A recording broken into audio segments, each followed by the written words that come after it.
everybody, this is Miss Lacar here. I am happy to announce I will be doing a partnership coaching as the head coach with the Clutch Academy.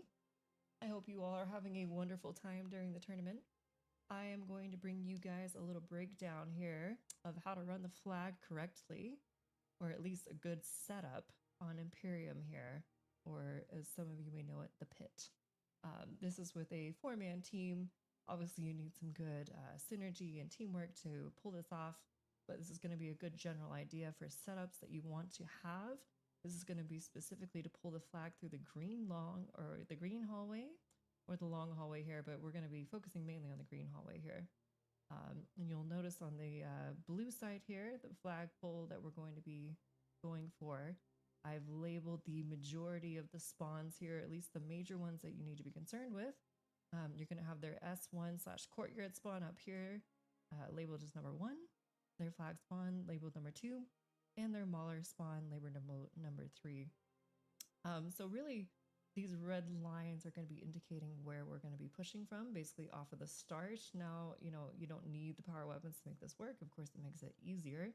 And I'm going to basically be going over why in detail you need to be holding these positions, what they do, how you're blocking and influencing certain spawns. Then I'm going to jump into the game after and show you exactly how to do it. So starting off here, we're going to have one of your players break off from the main spawn. Obviously, if it's the beginning of the game, you're going to grab your snipe. If not, you're going to make your way straight through sword. This player's job is very important, okay? So not only are they coming to this sword side here, but their job is to watch for the spawners that are inevitably going to spawn here S1 courtyard.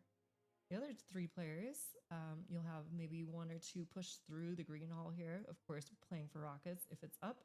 Last person pushing through long hall here, grabbing assault rifles, stickies, whatever else you need.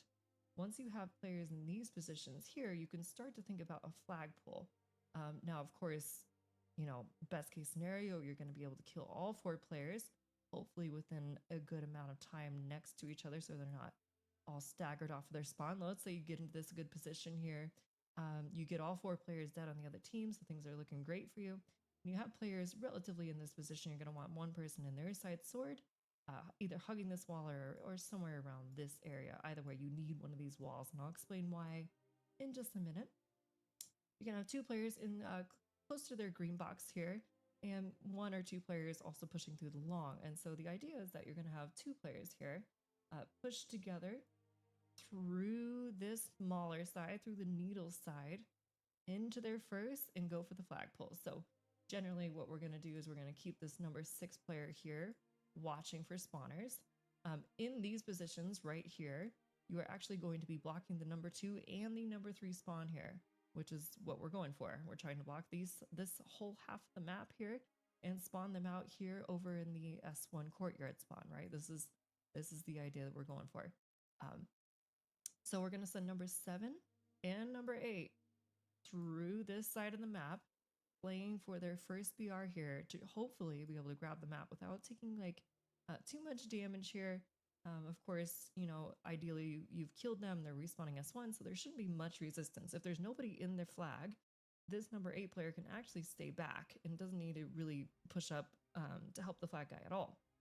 But let's say everything's going perfectly, going to plan. This number 5 player's job is very important because if he oversteps this boundary, if he actually visually stares at the S1 spawn here, what he'll do is he'll actually block this S1 courtyard spawn.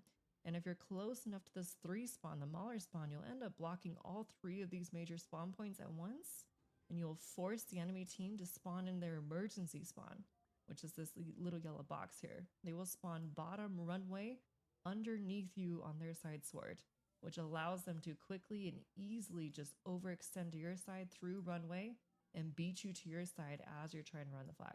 So obviously we don't want that, right? So this number 5 player here inside their sword has to be very careful, checking their scoreboard, making sure that he's not challenging this S1 courtyard until all 4 players, or at least the majority of them, have spawned already and we got the flag moving. So this player is staying still, waiting for these players to move up, waiting for them to spawn, making sure that he's not blocking or influencing that spawn. Now, of course, the number 5 player can re-challenge once he knows it's safe to do so. Number 6 player needs to play their life quite carefully here because it's important. Number 7 here will be grabbing the flag, and something you can try out here that's like a fun little practice. If you have really good teamwork, at least, you can actually get right to the front of this platform and toss the flag all the way to the other side, and then number 6 can go ahead, pick up this flag, and then run across into Green Hall with the flag. I'm going to grab the arrow here on accident. Here we go. He'll be running the flag right through the Green Hall here. I'm sorry, not Long Hall. Green Hall right through here. Now it's these guys' job, of course, to stop these spawners from being able to overextend back to their side, right? You're trying to prevent these guys by going through runway or needles. There's going to be a lot of pressure on this number 5 player. His job is to stay alive, of course, make sure that there's no people getting through the runway. And basically that's a free flag run. If you can pull that off, should be very easy to just quickly jump through. If you're getting pressured too much, if this number 5 player dies, it's very easy to just quickly reroute and go through the long haul instead. It takes a bit longer, but it's a little bit safer because you're not going to be pressured so fast from these guys through these players through needles if you lose your number 5 player here. So I'm going to quickly jump into the game. I'm going to specifically be showing this number 5's position over Alrighty, and here we are on the enemy team side sword, and I am in the number position of the 5 player I was showing you, and hopefully you guys are going to understand a little bit better why this player's position is so crucial. The first and most obvious, right, is that the enemy team will be spawning this courtyard here. Their fastest route to get to your side is through the runway right underneath where you're standing. So your job is to basically prevent those players from easily taking over their training side here or their sword or just overextending through the runway. Now initially, of course, while the enemy players are dead and they're off a respawn and your team is pushing through to their first to grab the flag, you need to be paying close attention to your scoreboard here, checking and making sure that you are not going to overextend and look at this spawn as they're spawning up, right? Because if you happen to look this way or even just glance at it right here, aim down sights, shoot, throw grenades, anything to do with this area as they're spawning, like I said, you could flip that spawn. They could spawn Mauler right behind your teammate trying to run the flag, or worst case scenario, if they're blocking all 3 spawns, they could spawn runway underneath you and quickly overextend. So we don't want that. So again, we're making sure all 4 players have respawned first.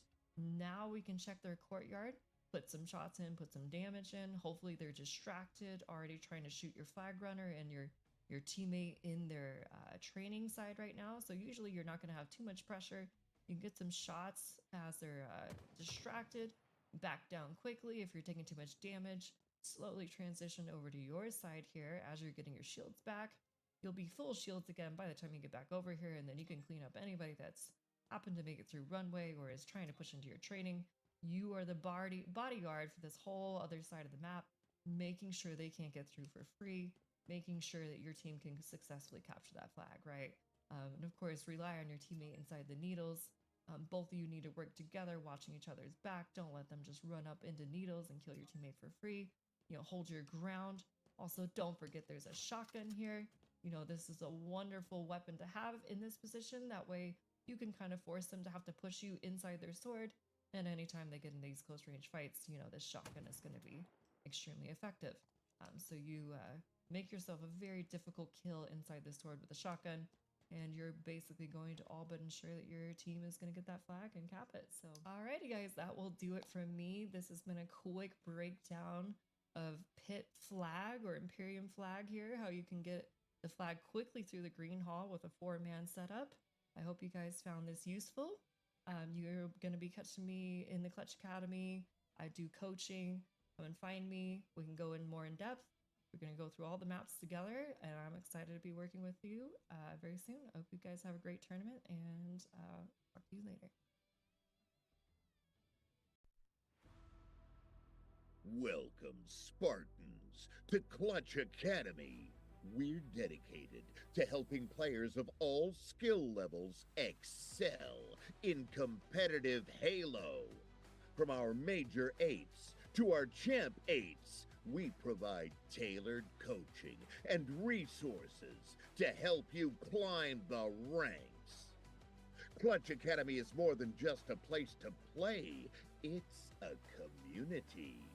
Our events, like today's tournament, celebrate skill, strategy, and sportsmanship. With live Twitch drops, prize pools, and draft tournaments, we promise to bring you the best of the best content. A big thank you to our sponsors and to everyone who supports us by subscribing, donations, sharing bits, and following our streams. Your engagement drives Clutch Academy forward. So gear up, Spartans. Let the games begin, and may the best team win. Welcome to the Clutch Academy Draft Series, where champions are born.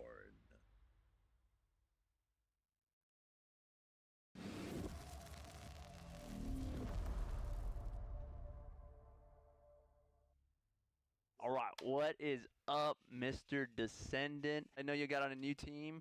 You're moving into Worlds this year as well, which is great, and we all love watching you. So, how are you feeling? How are you doing? I'm feeling pretty good. Okay. I'm liking my team. I like my team a lot, actually. Yeah. I mean, you got Ezo, you got Piggy, you got Mr. Envor. Ezo, he hates being called Easy Ho or Ezo. I think, man, he's a cool up and comer. I mean, we've known him. He's played in some of our draft tournaments at the Clutch Academy. And I mean, what made y'all pick him up? What was like the thought process? I know we're kind of jumping into this. But what was that? We needed a fourth, and roster mania was going on, and Piggy suggested playing with Ezo. And when we played in the tournament, like honestly, it just like felt really natural playing with him. Like he's a aggressive player. I like to think he complements my playstyle a lot. Okay, cool. I can see that. He's like one of those players who like you get along with really well. Like everybody on my team at this point is like one of those players who like I want to play for them, not just myself. Yeah. But like overall he's just like a really chill dude, like really funny. Like you can just make jokes like get along with, and Sure. not only that, like he's fucking disgusting. So Oh yeah, he's great. It's yeah, fun to he's watch. disgusting. So Yeah, it's great to watch. Like we had him in I think 2 draft tournaments ago, so that would be putting us July, August. Yeah, I think July, and he won the whole tournament. But we had the cam on him the whole time. You know, the observer and just I'm watching. not surprised. Yeah, it was amazing. So it's a great pickup, and I don't think anybody would say that we're surprised and that he's one of the next up, so to speak, as you'd say. Kind of like reminiscent to you, kind of coming out of nowhere, maybe. I mean, you're younger than him though, but I would say that like you're like the veteran of the team. So I'm pretty sure if I know everybody's a veteran in their own right? But in this series, I guess you would say Halo Infinite, you're in the highest placing of the 4 guys on your team, and you're sort of the veteran of the team. So I could see him going under your wing quite quickly. Under my wing. Yeah, under your yeah, under your wing, so to speak. And, Honestly, like everything that like we've been doing. Uh-huh. All the film that we go through, everybody has their own way of playing the game. If like one of my teammates are slower paced, that's fine. If one of my teammates are faster paced, like that's fine. It's just like I want us to get on the same page as a team during team situations, not like how we individually play stuff. So with this team, it's mainly just like timing our fights, timing our pushes, like making sure that we're like being strong players and staying alive on the map and giving ourselves opportunities to live. There's good deaths and bad deaths, but like there's a lot of times where like how often are we gonna die or like good? Like it's so much better to live. Like I guess like in my head, like my philosophy on like how I play the game. Yeah. Like I feel like living, as long as you're not baiting your teammates to live, like Yeah, right. it's so much more beneficial for the team, especially if you're living like good positions and good scenarios. With that in mind, so what do you think is a strength in your team? So I could see all of y'all have shots. I know Piggy's real fundamental. A lot of people like to say that about him. Envor is kind of a mixture. I feel like he's an X Factor player for sure. Yeah, definitely is. Degree. Of course, you and Ezo, I would say y'all both are X Factor players, but y'all both are very aggressive, at least from my experience of watching y'all play. And aggressive could mean a lot of different things, right? Obviously, it's smart aggression. As of right now, is a very like a hyper aggressive player. Sometimes that's his double-edged sword. It's like a really strong thing of him. Right. And it also like harms him. Honestly, like that's kind of like what I like about him. Like that he's like just a hyper aggressive player. I would consider myself aggressive, but like over the period of time, I like to pride myself off being a lot more yin and yang. Like I like to be aggressive. I like to be hyper aggressive, but I also like being really passive and like finding myself in like good spots and like trying not to throw it away. Like I'm still very like ADHD. Like I need to why like I need to do something. I need to like run somewhere. But like Right. I've gotten to the point where like I'm trying to be very methodical in that sense of like when we push something, like I'm flying. But like when we're not, like I'm not gonna be the one to push it. I just want to be really fundamentally sound and like just like individually disgusting. Right. When you need to be, But you can do. yeah, like when I need to be cracked, like I'm doing the craziest shit, like the keto jump backwards while putting my like strong siding, like putting my head down. But like when I need to be fundamentally sound, I just walk up with my gun up, like put down damage, stay alive, like jiggle peek it, don't do too much. That's what I really like about Spencer, like the way he plays the game. Like he's a very like damage dependent person. Like he just plays based off damage. Very fundamentally sound. Same thing with the Envoy. Everybody on this team's really good, like fundamentally. It's just us getting on the same page. Going into your journey as a player. So, can you share your journey from being an amateur player to becoming a professional? And I know that's it might seem long-winded for you, and a long time ago, even though you're only how old are you, 19? You're 19, 18. So that was like half your life ago. So yeah, pretty much. Yeah. So talk about that, your journey from being amateur to pro, and maybe some things that you think some people could take from that, like some younger players nowadays. I started competing at 13. Okay. My first event, it was like 2019 UGC St. Louis. Got double first rounded, absolutely demolished. Shit slammed. Yeah, absolutely slammed. I think the main thing was like I just stood consistent, and I was always like searching for someone who would teach me how to play the game. I was like, I need somebody to teach me the fundamentals because this is not the way like this game is supposed to be played. Right. That's smart of you for a young cat, for sure. I don't know. Like thinking back on my journey, I definitely would change some things. Probably just spend more time with family, friends. Like I'm definitely like happy for it because like it's like I am where I am today because of it. I've been doing this for a while, and it's like I'm not gonna quit anytime soon. But it's like I need to make something happen. Like you know what I mean? Yeah. But my end goal is to like truly be like part of the list, like the top 25 of all time. Like that's undoubtedly like my main goal. I want to become like one on the top 25 of all time. I want to make this a sustainable career. I truly enjoy competing. I'm just a competitive person. I just want to compete. Like even if it's not in this game, like I need to compete. Got you. Like it doesn't matter if I'm gonna be COD or something. Like I just need to be playing against someone else. Got it. I guess like that's like my main thing. Like being able to do this as a living, compete against other people, and like we all have that same goal of like the end game of like wanting to win. It's a blessing. Like it's a blessing to be able to do this. So. Yeah, 100%. It is. I think all the hard work building it up, and you're just like, let me just get to the top now. And I mean, the peak is. Yeah, no, it's all part of the journey. So let me ask you. So with that in mind, you're talking about like learning from players and whatnot. Would you say that like playing with complexity and how that transition between like going from, let's say, any other team you had before? I know you were on Luminosity for a little while. You're on a couple of other teams, and then you got on Complexity with Ryan Noob, and then of course now you're on Dead Inside. But with Complexity, was that kind of like, I wouldn't say a turning point, but did you find a quote unquote coach in Ryan? I know there's obviously. I was on. You good? I teamed with Ryan on Shopify. Oh, that's right. Okay. Yeah. Like I eventually did find my teacher. The person who taught me, Ryan did teach me an absolute shit ton. Outside of him, like who taught me a lot was like Simply Fear Me.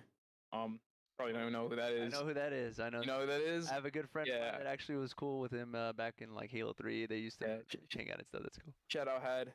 That guy's a goat. I think you could see the changes in your gameplay from before you played with Ryan to when you're running with Ryan for the X amount of time. How long were y'all playing on the same team for, roughly speaking? A couple of months, almost a year, right? Like a year and a half, maybe. A year and a half. Wow. So you did get. No, like okay, so like we teamed on the Shopify. We teamed for 7 months. It was like 3 or 4 months later, we started teaming on Complexity. So okay, so there's that little gap, and then y'all. Okay. It was like a little gap for 3 or 4 months, and then we started teaming on Complexity. And on Complexity, like I was on Complexity for at that point already like a year. Outside of the bittersweet ending, like I'm extremely grateful for like the opportunity that I had. Like I learned absolutely so much, and like it'd be disrespectful to not give him his credit. Disservice. Like right? Yeah, it would be a disservice for me to sit here and be like, he didn't do shit. Like he did a lot. Yeah. So. Just give him his flowers where it's due. Dead Inside, this transitioning, you're kind of like, again, like I said, the veteran. What do you think about that? Are they asking you questions, or what's going on with that? Luckily I have a great coach. Yeah. Okay. Callus. Shout out to Callus. That guy is top 3 coach in the game. Okay. Top 3 coach in the game, undisputedly. Oh, really? I think he's undisputedly. Out of all the coaches I've ever had, he's the best. On this team, we've made him comfortable enough to be very vocal about it. We're all humble enough to understand that like everybody has their own ideas, and like Yeah. when my teammate makes a play call, like we're talking about it in film, it's like, yeah, I think you should have done this. I think you should push C-Pot here. I could have like pushed it with you. It's like I don't think we should push C-Pot. Like we could just maintain map control. He's like, oh yeah, these guys are weak. Like we just overtake that space. And it's like I don't agree with that play. I don't agree with that call. But I trust you, so I'll still do it.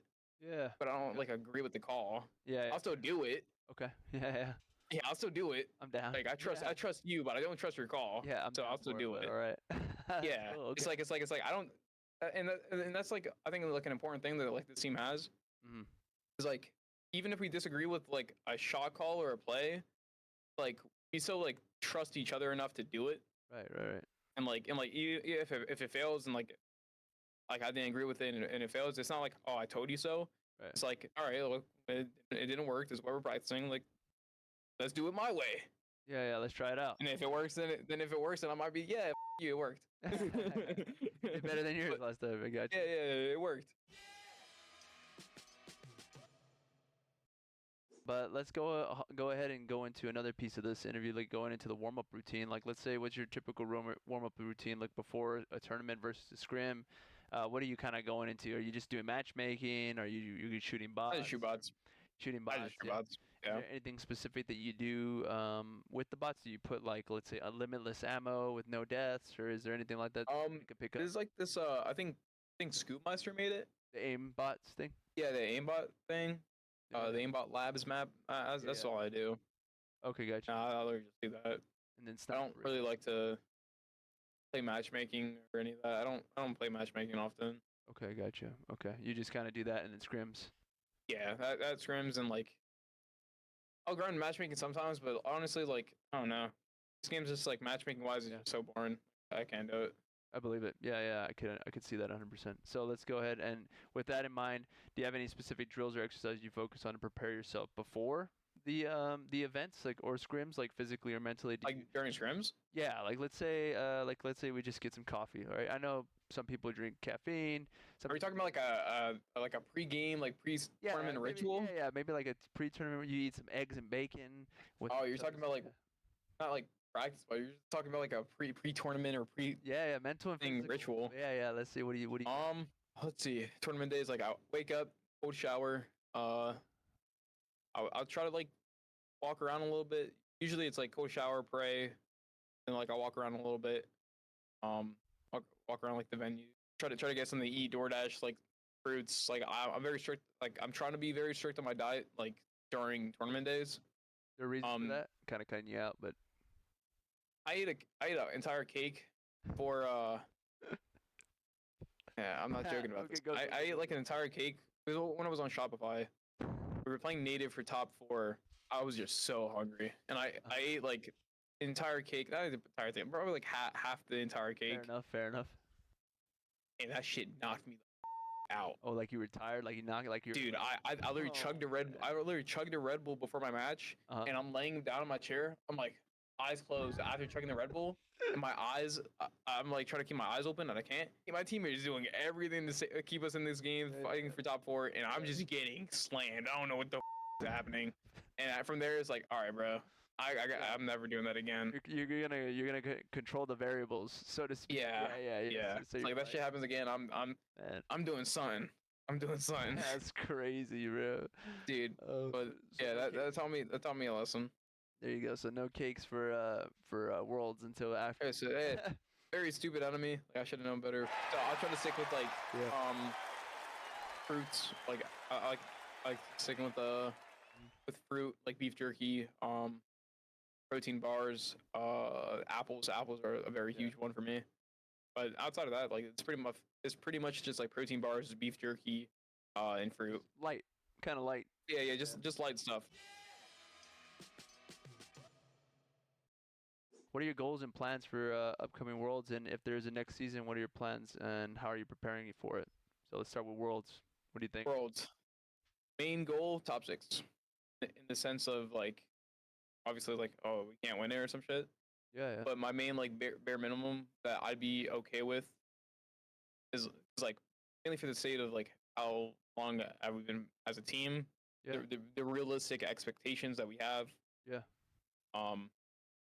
I think top 6 is extremely doable, but I'm not gonna sit here and be like, yeah, we're getting top 2. We're getting top 3. SSG. Who's that? SSG. FaZe. Right. Yeah. Like, nah. I'm gonna be honest about it. It's like, yeah, I think top 6 is doable. I think Complex is like pretty like a doable team to beat. I think Pure is a doable team to beat. I think like everybody, I said before, like everybody could be anybody. So yeah, I think top 6 would be great. See y'all get there. So and then after post Worlds, I'm pretty sure we kind of got hinted by Tashi that we're gonna have a year. Yeah. More. I'm pretty sure there's another year after this.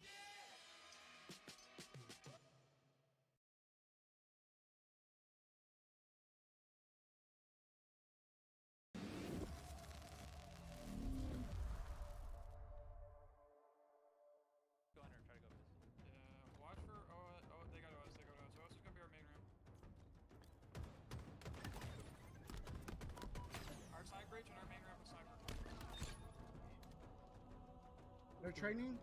They're training week. Another one training. They're training. One more, they're training. Fuck. Bridge, going out training week. Open, unopen, sniper. I'm dead. Thank you.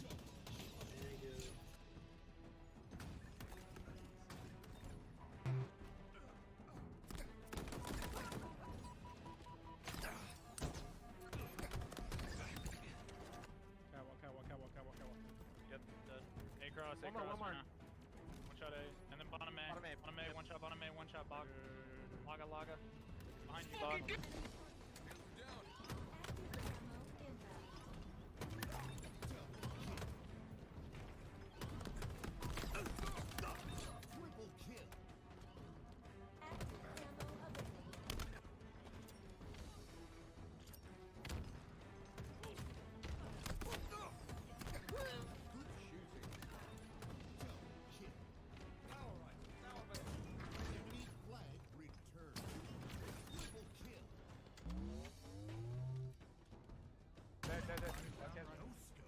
I grabbed it. Four dead. Yeah, right. Still dead.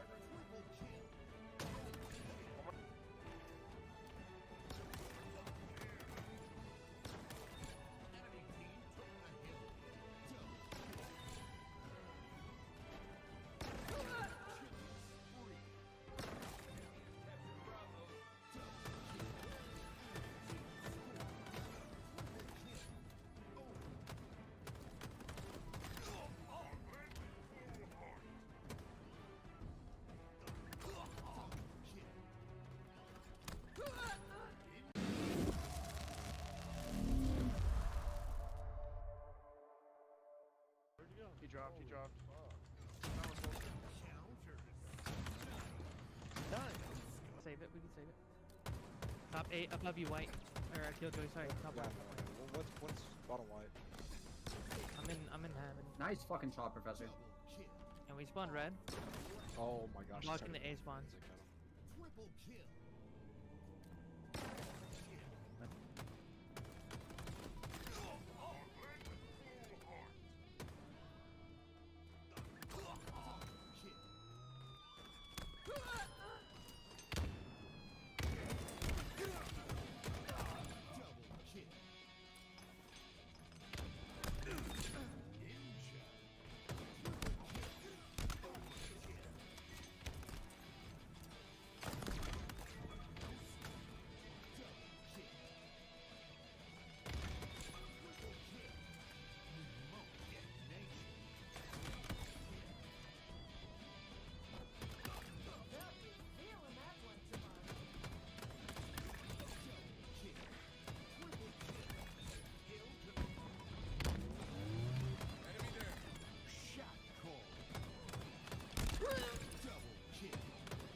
stay One more. One shot A. And then bottom A. Bottom A. Bottom A, one shot, one shot, box.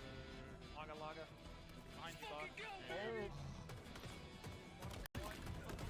One shot, bottom white.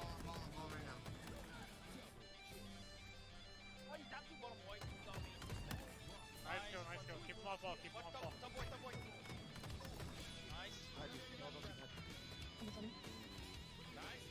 Oh, nice try, bro. Just let him. Nice. Go. Ugly shot. Panics. Okay, that was clean. Okay.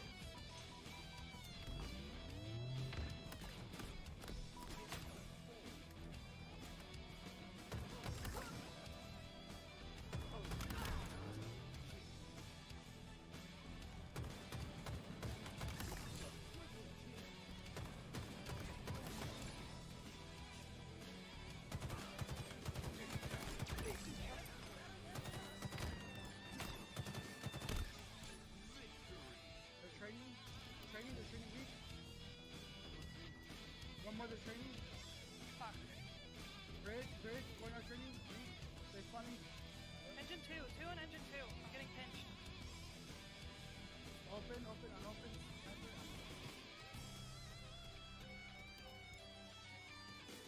Thank you. RPR weak. Dead. Back up. Yep. Stick. Oh, good. We're on the same team. Just go on. Nice shots.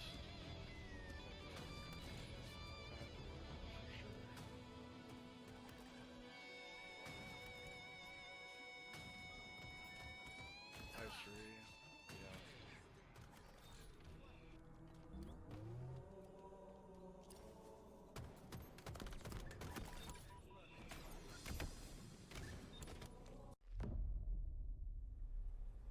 Could be the moment. Where is Optic Gaming? 3 players on his team, sandwiching big. You need 4 players on your team that really care. The dedication, the consistency amongst players is really important for a roster for actual long-term success.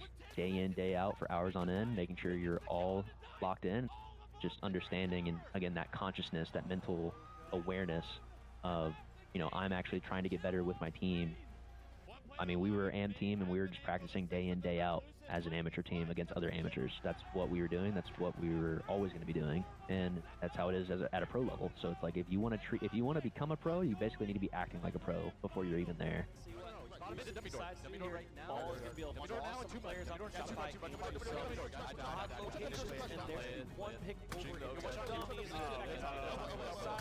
Just going to jump out. Triple kill. Can he do it all? He takes over with it.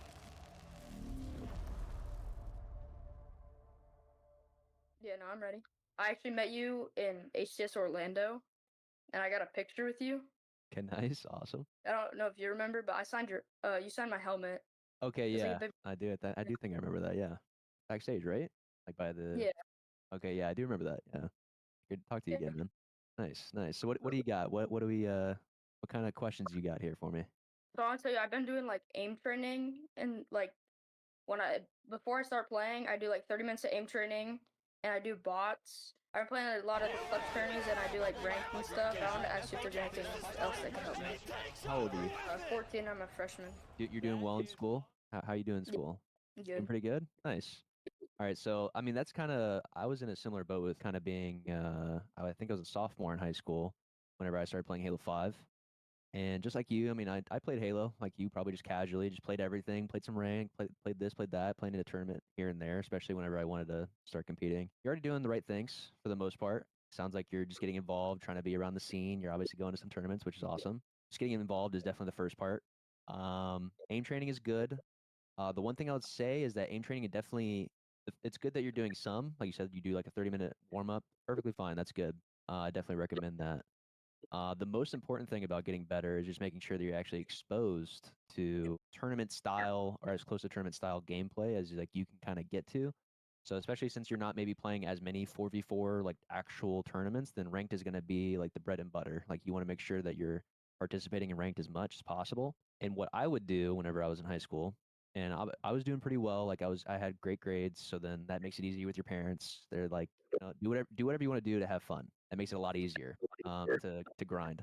All right, So yeah. yeah, that begins with it, and it already sounds like you're doing a good job with that. The one thing I'll say too to add, and this is kind of it definitely can be kind of boring, I would say to some extent, is the film. So I don't know how much you go into theater, if you go into theater at all, but that's kind of the homework of your gameplay. It's always fun to obviously just be in game and even do some aim trainers, whatever. Like you're just moving your thumbs, you're being active. But if you really do want to get better, you do need to go into your film. How often do you play every day or every other day or whenever you get on? How often are you playing for? Or how long I are you playing play for? like the least is like an hour, but I feel like an hour, 2 hours, maybe a day, maybe a little bit more. Let me just ask you, is that how much time you can, or can you play like more or spend more time playing if you really wanted to? Or is that just kind of how much you are allowed to, basically? Some days I can play a little more, like on the weekends I can play a little more. Okay. But usually if it's like school days, I play like an hour and a half, maybe. If there is one thing I would say, since you do have a limited amount of time, it would be better to maybe even cut back on the aim training.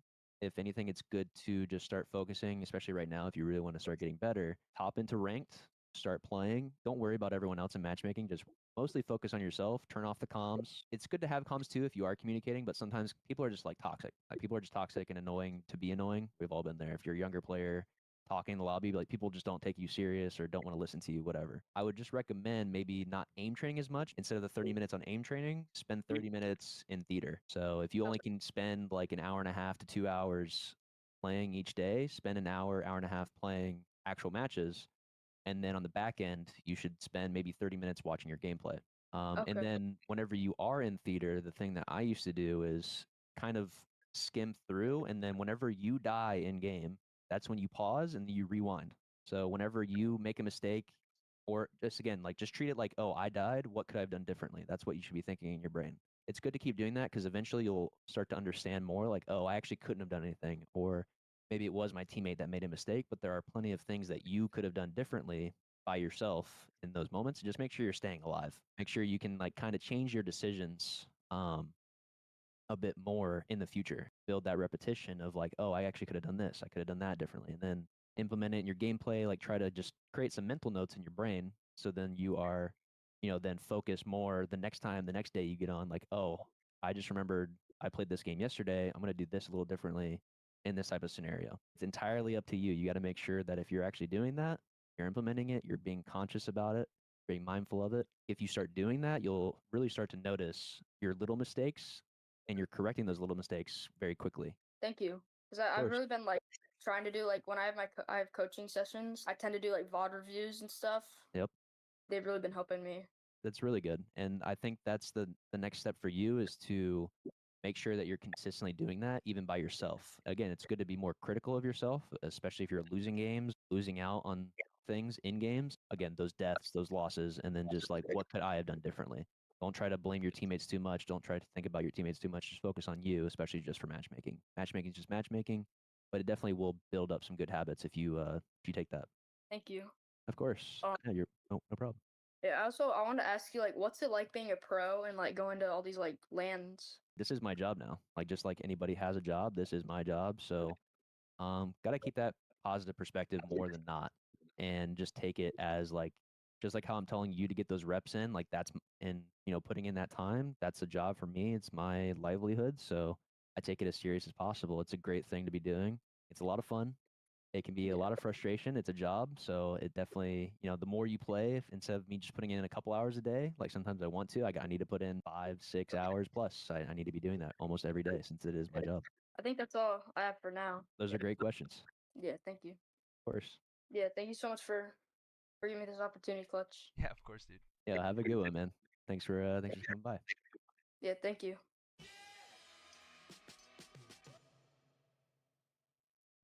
So my questions to you, Lucid, and thank you for coming, of course, are regarding 8s in general, matchmaking in general, and scrims as well as tournaments in general. So the biggest thing is what's the difference physically and mentally between each of those? In order to become the best at any sport in any way, is you actually have to be in the environment as often as possible, getting the reps in that situation mentally, as much as physically. Yeah, I mean, there's definitely levels to just the investment that you put into just the different levels of play. I think matchmaking is more so like an extension of, like, even talking to Minnie, like talking about an aim trainer and just doing aim training, just shooting your gun. Matchmaking is basically almost an extension of that, where it's just kind of going through the motions a bit. It's a little bit less thoughtful. There should be still some thought in there, especially if you have certain particular things you struggle with. But it's more so just building the reps, hitting your shots, like making sure you're just staying consistent. And it at least still creates a somewhat similar environment, of course, as like a 4v4 tournament, but it's not going to be nearly as organized. And especially if you're playing by yourself against other solo, maybe duo queues, it's going to be that way. Now, the step up from solo queue is probably like duo queue or 4v4 stacks if we actually could be getting that at a higher level, but normally you can't really do that, I think, past 1800 Onyx at this point. But eights is probably the next level up from like just playing matchmaking. It's definitely more disorganized and especially different levels of play, but there's more. That's the 4v4 style. It's almost more matchmaking-esque because you're not a consistent team playing against another consistent team with plans in mind of like, oh, in A, B, and C situation, we're going to do 1, 2, 3.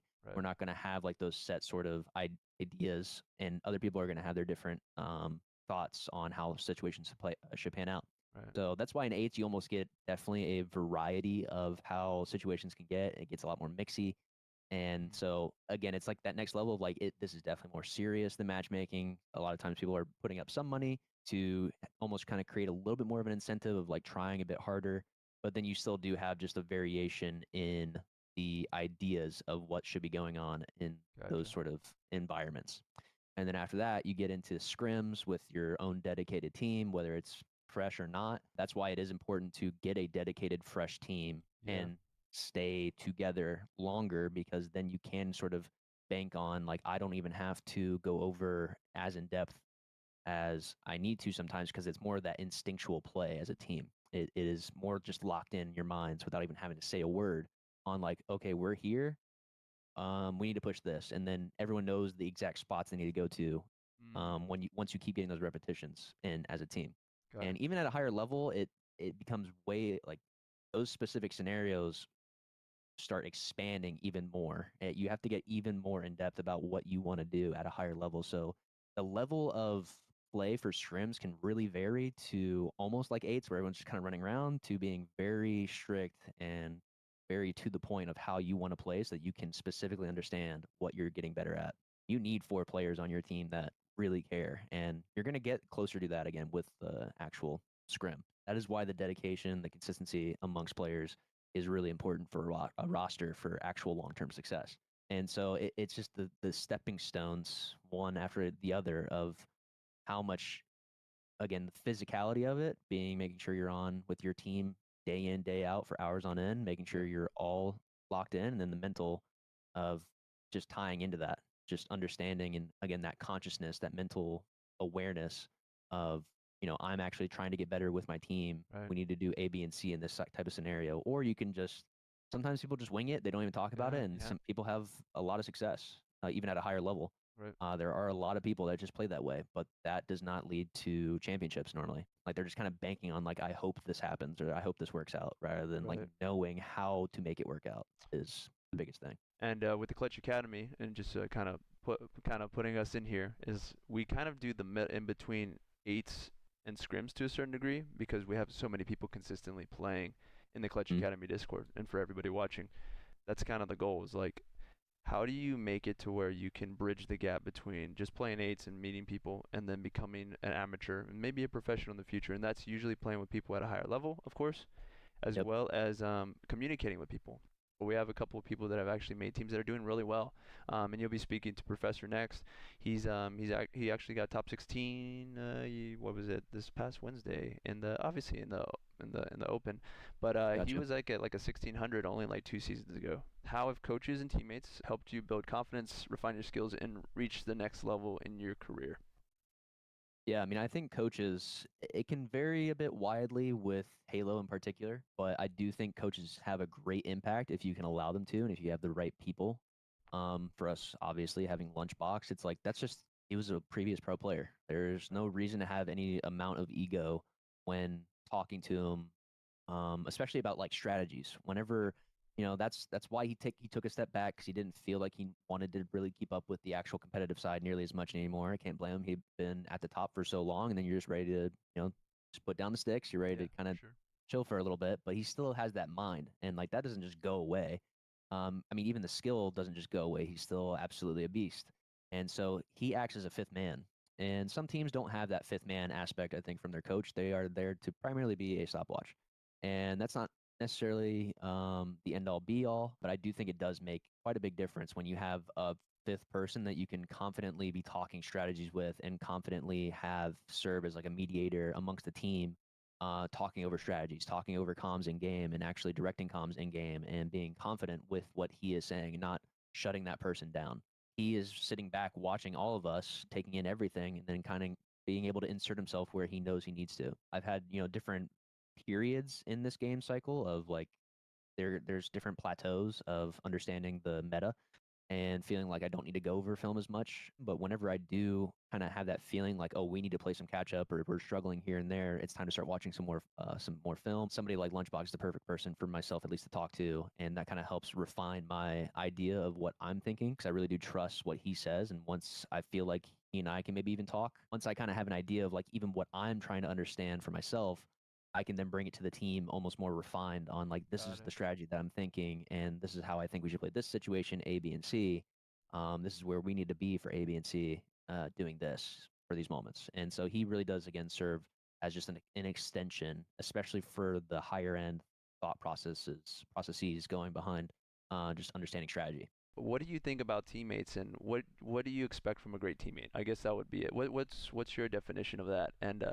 And you as a great player, a teammate yourself. A great teammate is just somebody that can, they can still be their own individual when it comes to the skill and the confidence and the ideas of how a play should go, but they are also people just on the map like myself and any other on the team of four that once things get down to the wire and things go wrong and you look back at it, like you can confidently just say to each other like, yo, I think you did this wrong. I think we did this right. This is what I think we should do. And it's not always easy. Sometimes it's a tougher conversation. Sometimes it's a lot more anxiety driven, trying to get those conversations rolling. Sometimes people are harder to talk to, and then sometimes they're easier to talk to. It's never just like a one tone that fits all, and like one situation or one sort of conversation piece that always just like works. But at the end of the day, I think everyone can kind of come to the conclusion, especially when you're on a team, is like, look, we're all trying to get better. Right. So whenever, if you are failing or just failing consistently, or there are just certain issues that are prevalent consistently, that just means that like, okay, we need to just like take a step back and like humble ourselves a bit. It's time to like realign with changing our strategy somewhat, and we need to actually look at it together and take in that feedback together. There are some things right and there are some things wrong that all of us are saying. It's just a matter of coming to the same conclusions. Sometimes there are individuals in situations that are making a lot more mistakes, and then sometimes you're the one making a lot more mistakes, and then it's just important recognizing that. Right. That's definitely the way I try to approach it. Is like I feel like I make a lot of really good plays, but I'm also a person in the heat of the moment where I don't realize what I'm doing sometimes. So it's like I need someone to call me out, and then I'm also going to call somebody out as well if I'm seeing them make mistakes. And that's the way it needs to be. That's why the ego. It's good to have an ego because you need to be.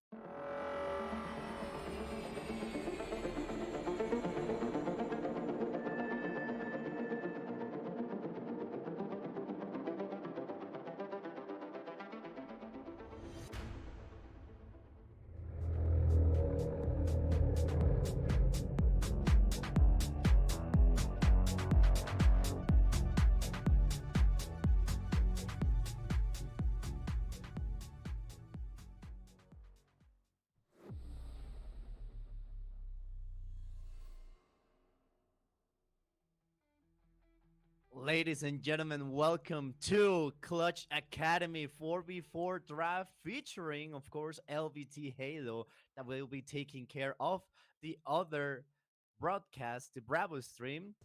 My name is Versila. You already know me. I speak in both English, Spanish, and no mames. And joining me is going to be Lacidity for a great afternoon and a great day overall of some great Halo.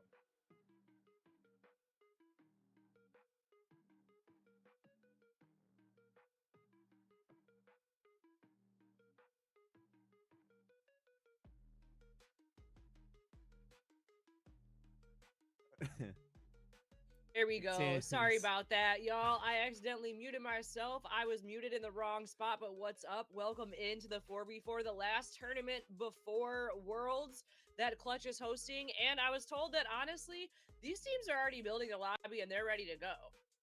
Do I have that right, Sozer? Are they good to go? Yeah, they're good to go. So while we're looking in at this, let's talk about what we have on the table today. First place, $400. Second place, $120. Third place, you're going to get free entry fee to the next tournament. And then while we're here, hey, Frizilla, how about you break down this series for me? I mean, we already see the maps. We have a strong start with Empyrean captured the flag. Streets Slayer will be our second game type. And last but not least, if we need to break the tie, recharge strongholds, it's going to be the map that we will be heading to. So without further ado, it seems that we have no signal, ladies and gentlemen. All right, Pete, but we'll be back momentarily as we are trying to recover the signal. Don't worry about it, ladies and gentlemen.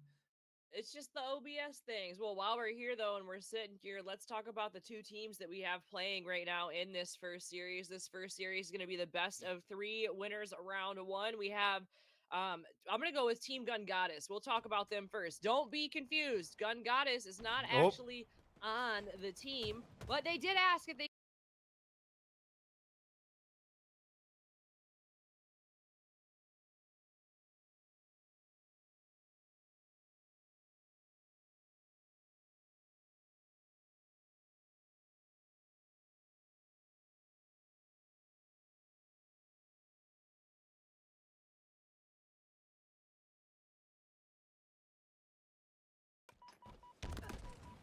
All right.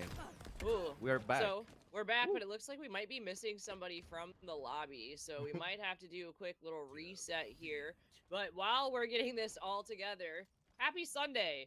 Yeah, you didn't miss anything. Happy Sunday. Let's talk about these teams. We have Team Gun Goddess over here. Don't be confused, though. Gun Goddess is not on this team specifically, but she is playing today, but she's not on this team. They did ask if they could use her name. The captain is going to be Bort Bort. A Bloody Clip, Cheesy, and Trivia is all going to be on a Team Goddess. And then Frizilla, I'm going to let you talk about Team Espada because I think that there's some familiar names to you on there. Absolutely. We have some real familiar names on the team. We are going to run a really bit quickly through it because honestly, what can be said about this team? I mean, this team is bringing on the heat. We have Ruler, Blood Reina. How do you pronounce that? Habris? Hubris. Right?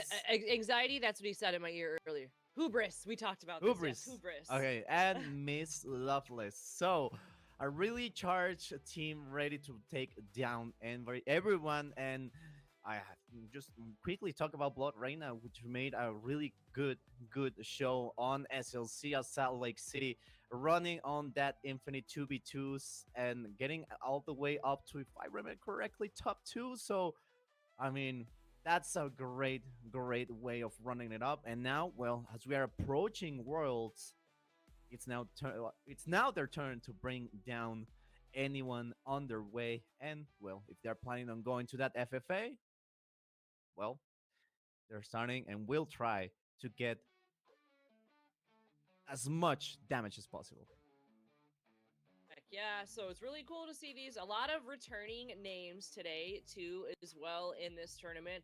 Also, while we're here, gonna give a quick shout out to some people that we see here in chat. Silence, what's up? No Smiles and Zeus. Trivia's in here, too. Everybody, how are you? Austin. Everybody's chilling in chat. Thank you all so much for sticking around with us today while we figure this all out. And hey, just so you all know, there are drops today. So shout out to HCS for the drops. For the community, you can watch for 2 hours today and you can claim the Lucky Marks Sniper. If you don't have it yet, it's out there now. Let's get it. Make your collection complete. I know that the Lucky Marks has made its rounds around everyone else's stream, so now we have it here today. So shout out to HCS for, coming through, and shout out to Clutch.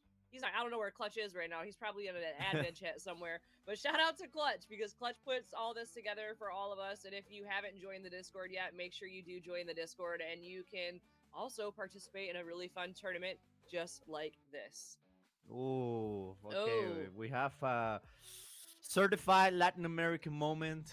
Someone lost their power. It's up to you to guess who. So, um, it's usually stuff that happens, especially in this region. Power outages are common. Uh, chain baneada, honestly. So unfortunate. So while we are waiting for the power to come back on, like you said, Sin, we have a little bit of great prize money going out. This is the last possible, well, not possible, but this is the last stop before Worlds, and we couldn't be more excited for it. I mean, it's Worlds. We waited almost a whole year for another iteration of it. So here it is. It's right in. It is actually in 2 weeks. Oh wait, hold on. No, it's like It's in like in a 11 weekend and days. something. Yeah, like less than a week. So getting the hype up, and these tournaments only make the hype go higher. I want to know if there's anybody in chat right now that's also going to Worlds. If you are, maybe put a W in the chat, and I just want to see how many people are also going to go out there and go to Worlds, go kick it, go see some awesome Halo. I'm really excited. I think, Sozer, should we kick it to a BRB screen really quickly? Yeah, so what we'll do is while we get this lobby together and we figure out if we can hop into another lobby, figure out some power issues, we're going to hop to a quick BRB screen, and we should be back momentarily. Let us figure some stuff out. We'll be right back, and we'll kick off all this Halo action.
confident, but you need to Yeah. have especially a lower ego when you're doing that sort of VOD film review, and you're also struggling. That means that there is a gap. There is something to overcome, and that means that you have to take the criticism. That means that there is something to be learned Right. when that is the case.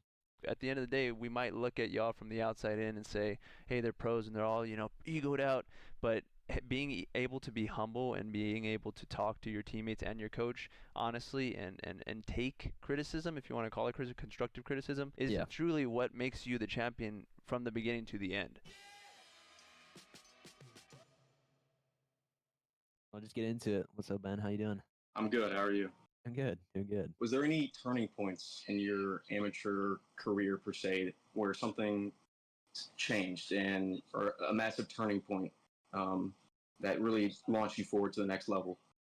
Yeah, I mean, there definitely was. There's definitely a few, but I think the primary one is it's pretty early on where there was definitely a really perfect combination of things going on. I mean, I definitely think I had the skill and the passion and the drive for it, where put in a lot of just unseen work before going to my first event. And then luckily I was still teaming with Joey like pretty much right away. And we had a pretty solid roster of like top AM players, and we were already competing online pretty well. We even won a couple like open tournaments at the time, which didn't really have pro teams in Halo 5. So, we already had some good signs like, wow, I could make some money playing Halo. That was already like a good thing. But we went to our first event. I mean, we got top, I think it was considered still top 12, but we were basically like the 10th team. And we were pushing pretty well, but that was our first event in Vegas in 2016, and did pretty well. Had a pretty good showing. We upset some legacy players at the time that definitely had competing for a while, and I had gotten a message from L-Town out of the blue, just like congratulating me. Like he was on Luminosity at the time, just saying like, "Wow, like good shit. Like keep it up. Like basically keep grinding," type of thing. Once I saw that message at our first event, I mean, I was like, all right, I'm still gonna stick it out. Like I'm gonna do my thing. Like I wasn't planning on stopping anyway, but it was just it was.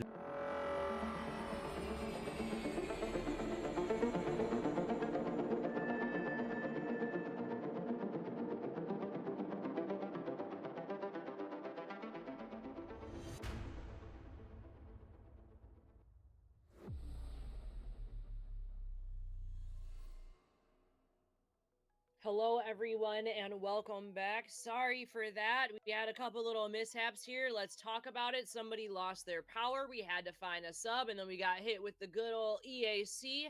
You know what I say? If EAC has one fan, it's me.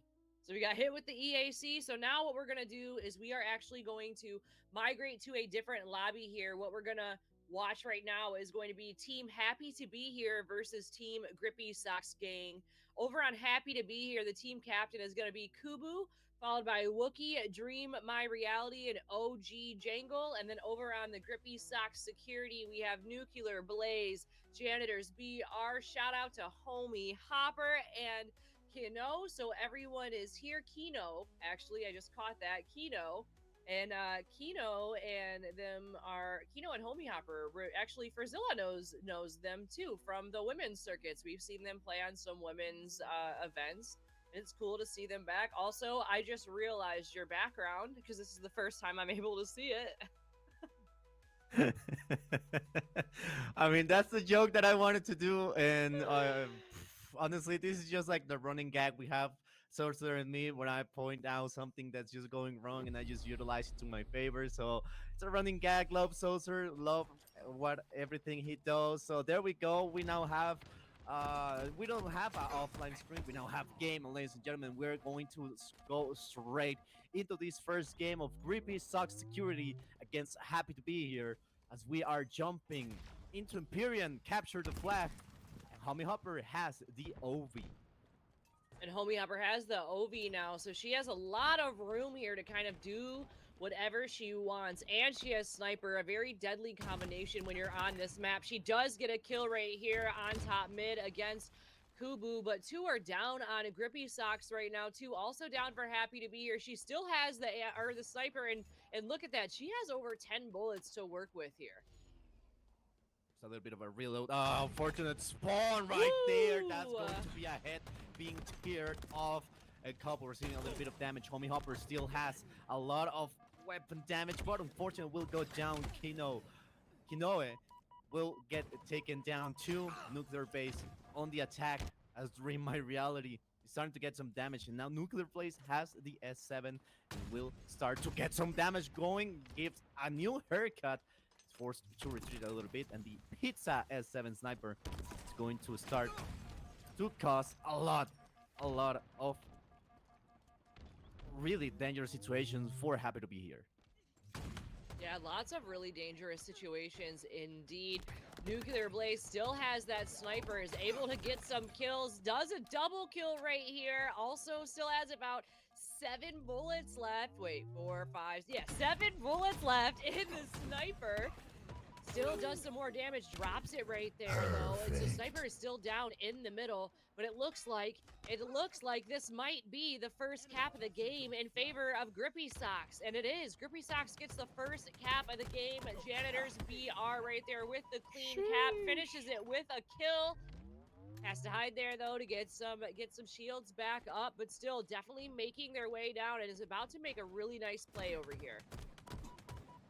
OG Jangle, rather. Receiving a little bit of damage, now pushing through. It will be Janitor. 10 seconds until the Spanker comes up. And they need to prioritize this if Happy to Be Here wants to make a statement and turn the tide around. Janitors gets caught reloading. Now a little bit of skip around the room. And woo, Wookie almost flies all the way down the map. And it will be Kinoe, the one that will have the S7. The Spanker, only one more, and there goes the overshield.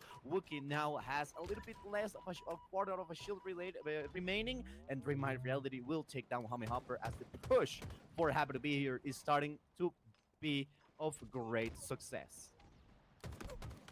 Shout out to Space Station Gaming right there with that little, you see that skin? Looks gorgeous on Wookie's weapon.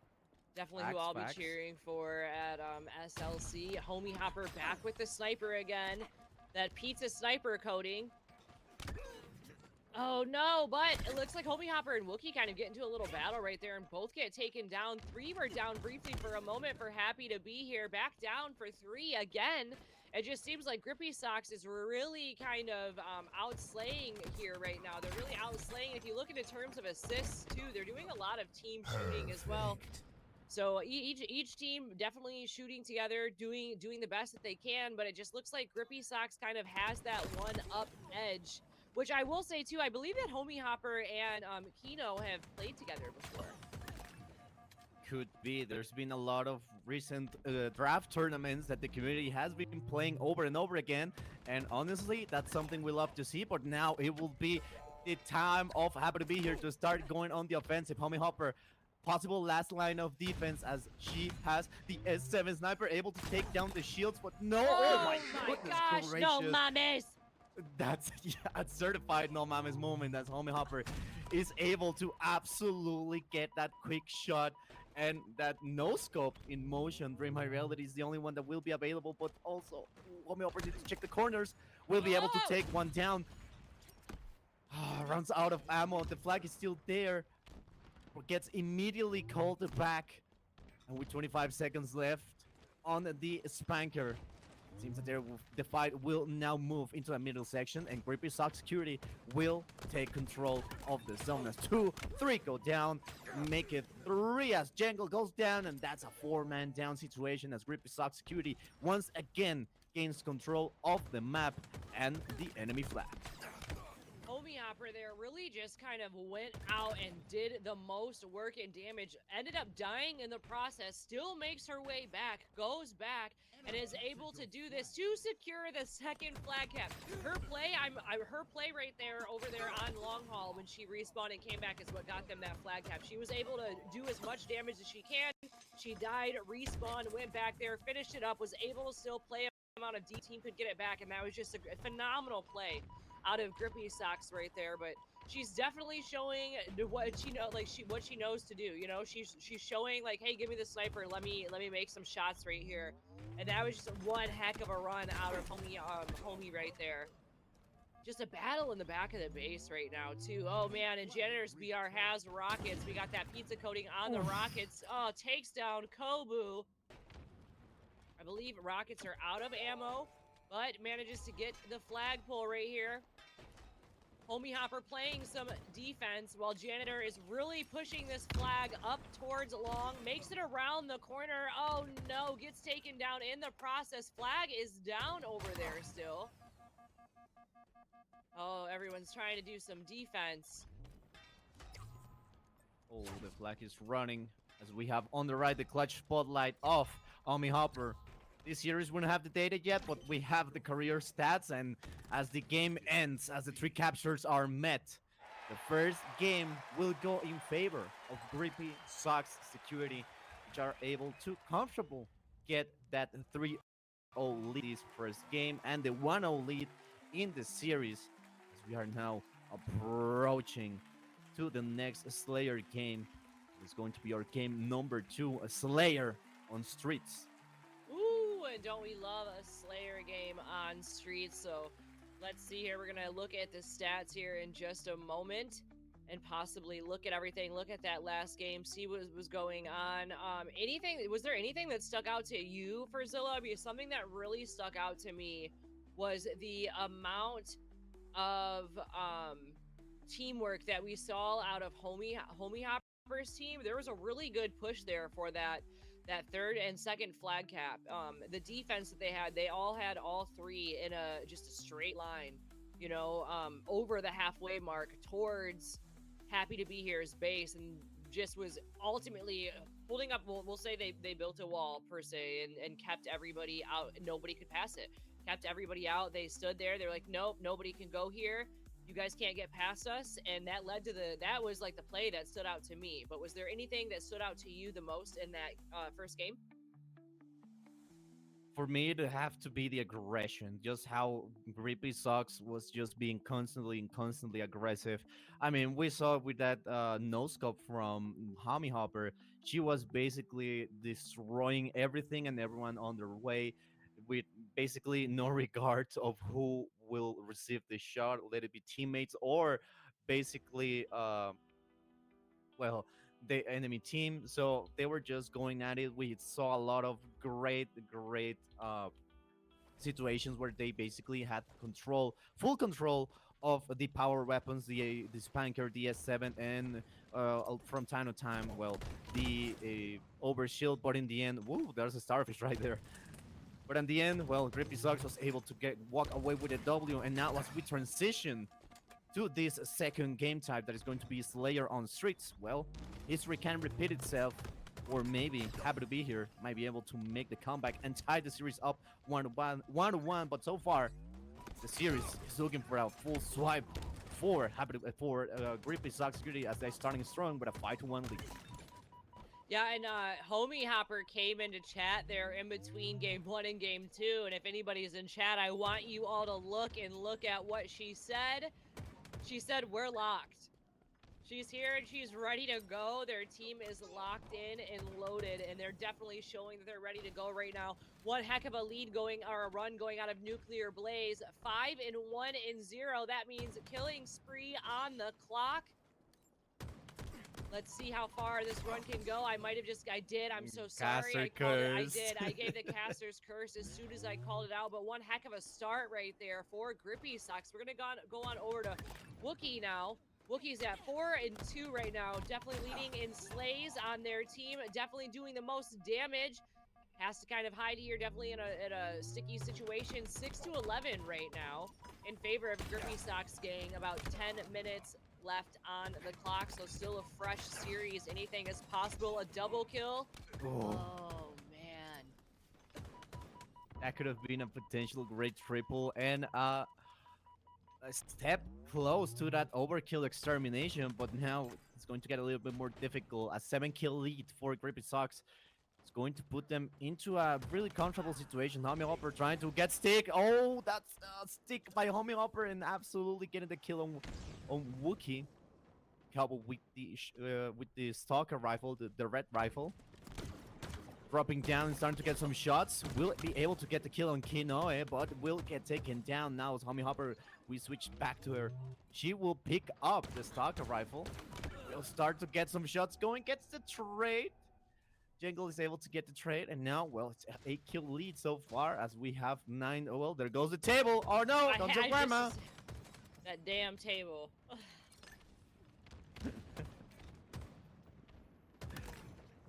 Wookie gets taken down by Nuclear Blaze, which he is now on a spree, taking down left and right. Happy to be here, teammates not allowing them to basically roam the map freely, and it's starting to take a toll with that 9-kill lead so far. And well, now the 10, and what a great breakdance move right there. Oh, that's a double. Oh, that's a triple. Oh, Overkill is so far away. That's unfortunate. Not going to quite make it, but still, what a great triple kill by Nuclear Blaze, which is 14, 5, and 3, and gets another one. Make it 15. Yeah, Nuclear Blaze definitely just running around right now and totally taking control of the map and showing that they're very comfortable on this map too. Nuclear Blaze is saying, hey, maybe I'm made for the streets right now. Definitely out here doing the most, that's for sure. 16 at 5 and 13 to go down for Grippy Sox gain. Nuclear kind of in a sticky position, stuck in pipes, gonna need to reload, but does get taken down right now. We're gonna go on with OG Jangle, who's won that battle, is trying to stay alive over inside of Arcade. It looks like Camo is gonna be up in about 4 seconds, so happy to be here, is getting in the position to go over there and get it, but it also looks like Grippy Sox has the same idea, so I think it's safe to say that we're gonna see a battle happen over here for Camo. We get 1 to trade out, 3 go down. We're happy to be here. This should be a grab for Grippy Sox gang. With Camo, I believe they made off with it, but I'm not too sure if it's still down there in center. Couple times takes some shots at Homie Hopper. She's able to walk away without problem. She's still regaining her shield. She will get taken down. Now that's a double. That's an assist. Well, okay. We'll give Couple the double. Now with the repulsor, we'll try to go in and go up. Gets to take shield taken down, but still able to survive long enough to get the health back. But a lot of damage with those nades are going to make it a little bit more difficult. We see the team starting to push. Active Camo could be in anyone's hands right now, or maybe has already been burned. As Homie Hopper is going to fight her way on a 1v1 against My Reality, and it will end up taking the kill. Only 12 kills remain for Grippy Sox Security to take this game and the series. But happy to be here is starting to step on their heels, as it's only a 4-kill lead what separates, and with 3 men down, Grippy Sox Security is now starting to feel the aggressiveness that happy to be here can place on this scoreboard. It's nice patience right there out of Homie Hopper. Gets herself a double kill, gets taken down though, 41 to 36. Still could be anybody's game. Happy to be here is just gonna have to dig deep and really play aggressive, like you said, and really do some team pushes. It seems to me right now, sometimes a lot of people are pushing and happy to be here by themselves and maybe losing those one-on-one gun battles because Grippy Sox is right there with a teammate. So I think that that's something that maybe they might have to think about. You know, but look, 41 to 43, they're still going, they're still making their way. Kobu has Camo right now as well. It's team nated though. Need 2 kills to tie it up, make it 1. 1 needed right here. This could be the kill to tie up the game right now. Oh, there it is. And now, happy to be here. We'll take the lead momentarily. Dream My Reality with a great double kill with that stick is... The lead is back again on the happy to be here side. It's only at 5 minutes and 20 seconds remain. Now they're starting to feel a little bit more pressure as Grippy Sox needs to use that aggression and transform it into some kind of a defense here. 2-kill lead now for happy to be here. As Homie Hopper is trapped on PD, it will be Wookie, the one that will start to push. But we'll get the kill, 45 to 47. A 3-kill only. Only 3 kills left. We're happy to be here to take this second game. And it seems that the situation has completely shifted from what we saw in that first game. Reality with the Stalker rifle, only 50% left. Homie Hopper exposing herself, and that's going to be it. That's going to be 50 to 47. The second game goes for happy to be here. We are going into a game number 3. We are. This is going to be a swing game too. So this is going to be a really fun game here. What a good game on Slayer Streets, though. And the next game is going to be Strongholds on Recharge. So this is going to be really interesting to kind of see how this plays out. You know, in terms of objective play, the first game was taken by Grippy Socks.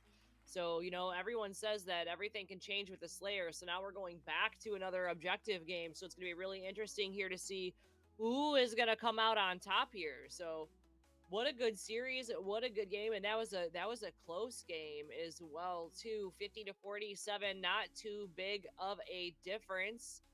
And also, Royal, hey, thanks for stopping in and giving a follow to Clutch Academy. We really appreciate it. Also, if anybody is interested, there's a bunch of commands in chat for you today as well.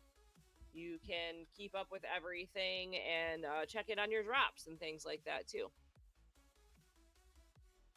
What a great game number 2. I mean, it was really tied up. It was, well, not tied up, rather. It was really, absolutely, really strong start for Grippy Socks as they were starting to have, well, they were not starting, they had rather a really comfortable lead, almost a 10-kill lead, but they're down later down the line on the second half of the game.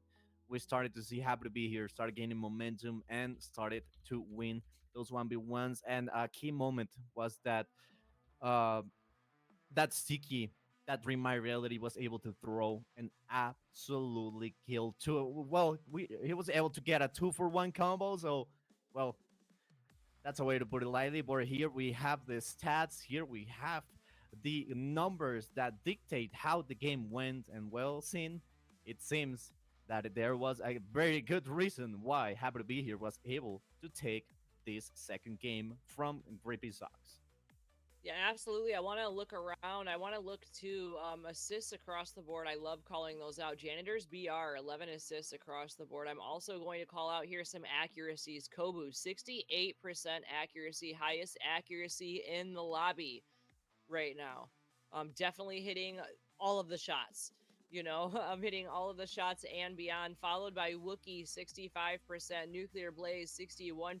Like, it's there across the board. The gameplay is there across the board. So I'm really interested to see how this game 3 goes. Normally, I would feel pretty comfortable saying, hey, I feel like it might swing this way or it might swing that way. But I really don't think that right now I can kind of make a estimate or a prediction on what I think is going to happen in the next game. I just can't pick. Yeah, I mean, it's all up in the air. We saw how the objective went. We saw how the Slayer went.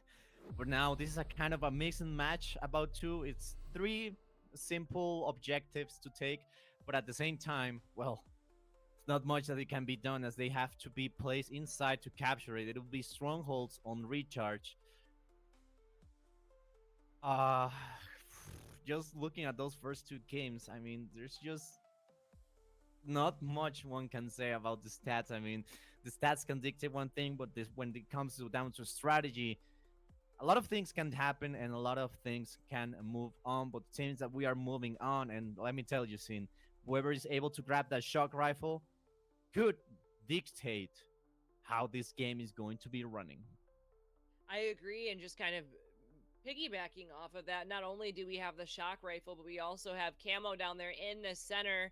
So this is going to be a really fun map to see who can utilize all of the sandbox. We have Shroud, we have Grapple, you know, there's stickies everywhere. Like, this is going to be a really, really fun map to see what happens. Starting off strong, we're going to start here on Nuclear Blaze. We're going to have a battle for this camo. Each team wants it. Nuclear Blaze gets taken down. That's 3 down for Grippy Socks.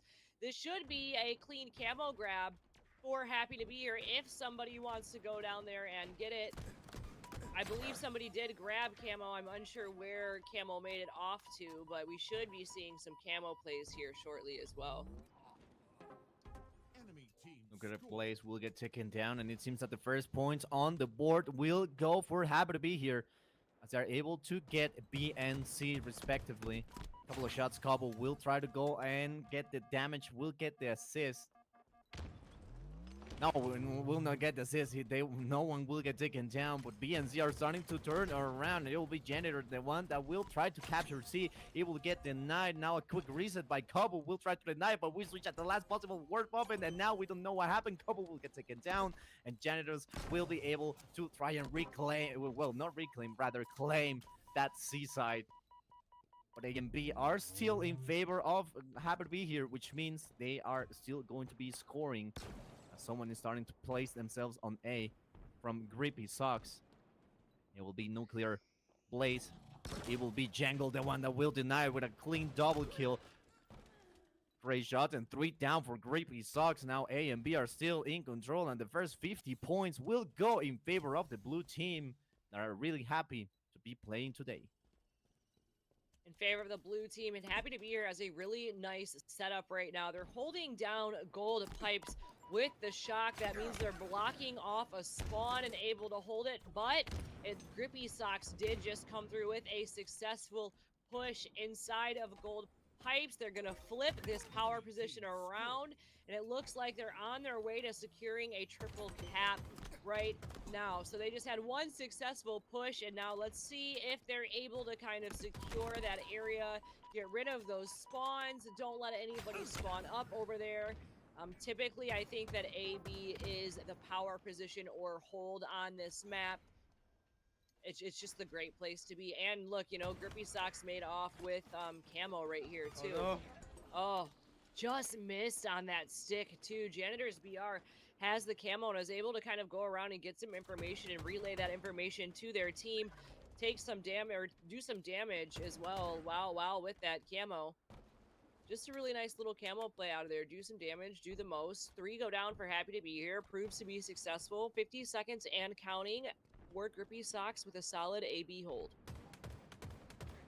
They're able to now turn the tide around completely, and now are only 7 seconds away from tying the game up, and as we know it, especially in strongholds, from gaining the lead, and that's just what is going to happen.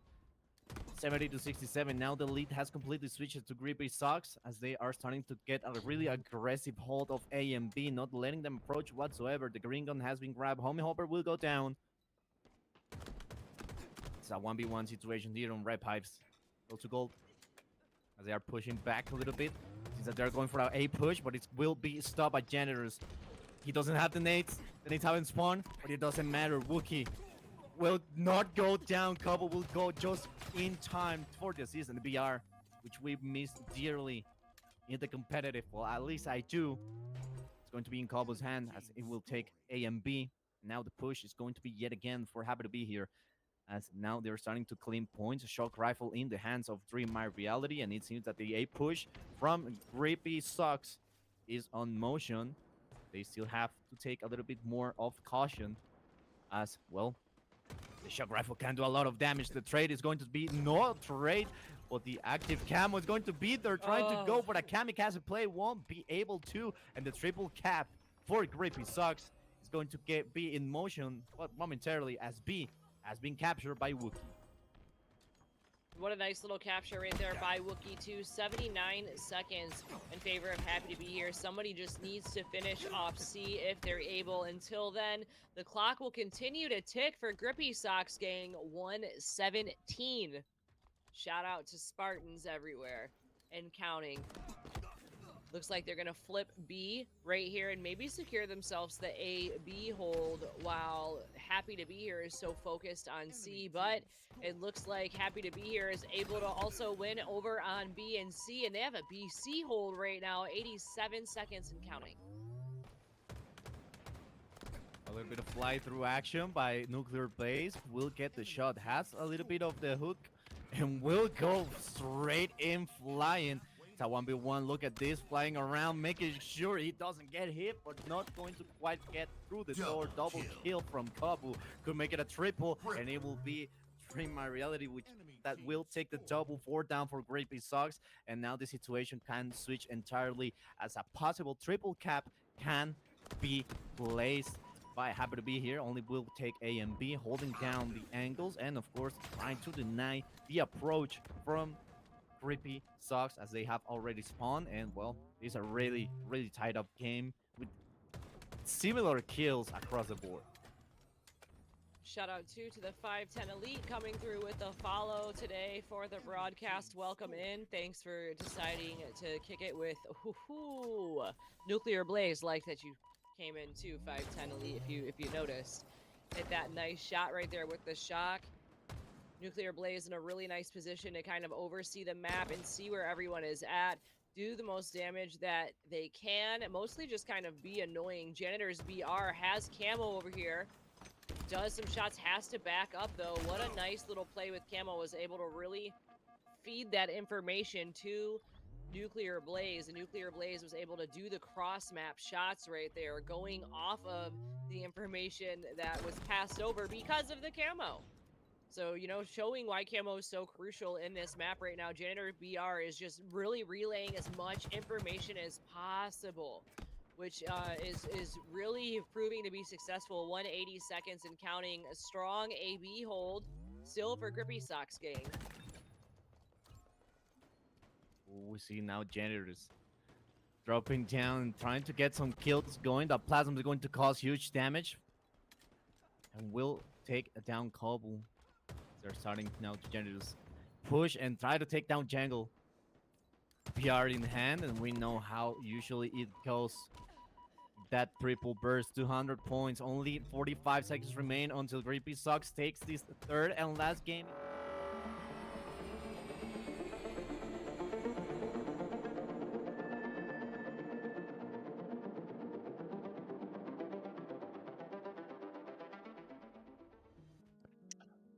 Woo! Hello, ladies and gentlemen. Welcome to the Clutch Academy Clutchmas Charity Draft Tournament for Halo in general. We're so happy to have you here, and we're basically, as you can see in the background, fundraising for Methodist Children's Hospital. Everything from, I believe her name is Elsa, in respect to Frozen, to Knuckles down there, and Bulbasaur's up here asleep at the moment, having a good time. Even Bucky, if you've ever been to Texas, Bucky is one of the best places to go if you want to eat some good food and whatnot. They make some really good snacks and everything in between. But outside of that, we have Mr. Tony, Why Not Be Casting, blessed to also have the wonderful Santa Claus outfit on the low right there on the neck. And then we got Mr. Captain James Force, and then Shredder. Oh, we got the bell and everything. Then we got Shredder also in the background doing the production today. So thank you so much for coming in, and we hope that y'all had a wonderful Christmas and a happy New Year coming along. But yeah, I mean, I'm just so happy that we had a good show out for this tournament as well. And we've already gotten with all this. It's about $400, $500 worth of stuff. There's some stuff over here. I can't show everything. But quite a bit of things down here, from Huggies too. There's toiletries and all that for the hospital, and that's what they recommended we get. They love toys, but they also need toiletries. So every single donation you give to us, from $5 could be a small little toy or some colored pencils, for example, to a whole Bulbasaur that's $40 apparently if you buy it online for whatever reason. So Bulbasaur apparently costs more than some other things, but the Huggies diapers are like $50. Everything, it might seem small on the screen, but it's really big in person. So we got about 800 diapers for them already. So in respect to that, I hope everybody enjoys the tournament that we have today. And Tony, how are you feeling, my friend? I'm feeling good.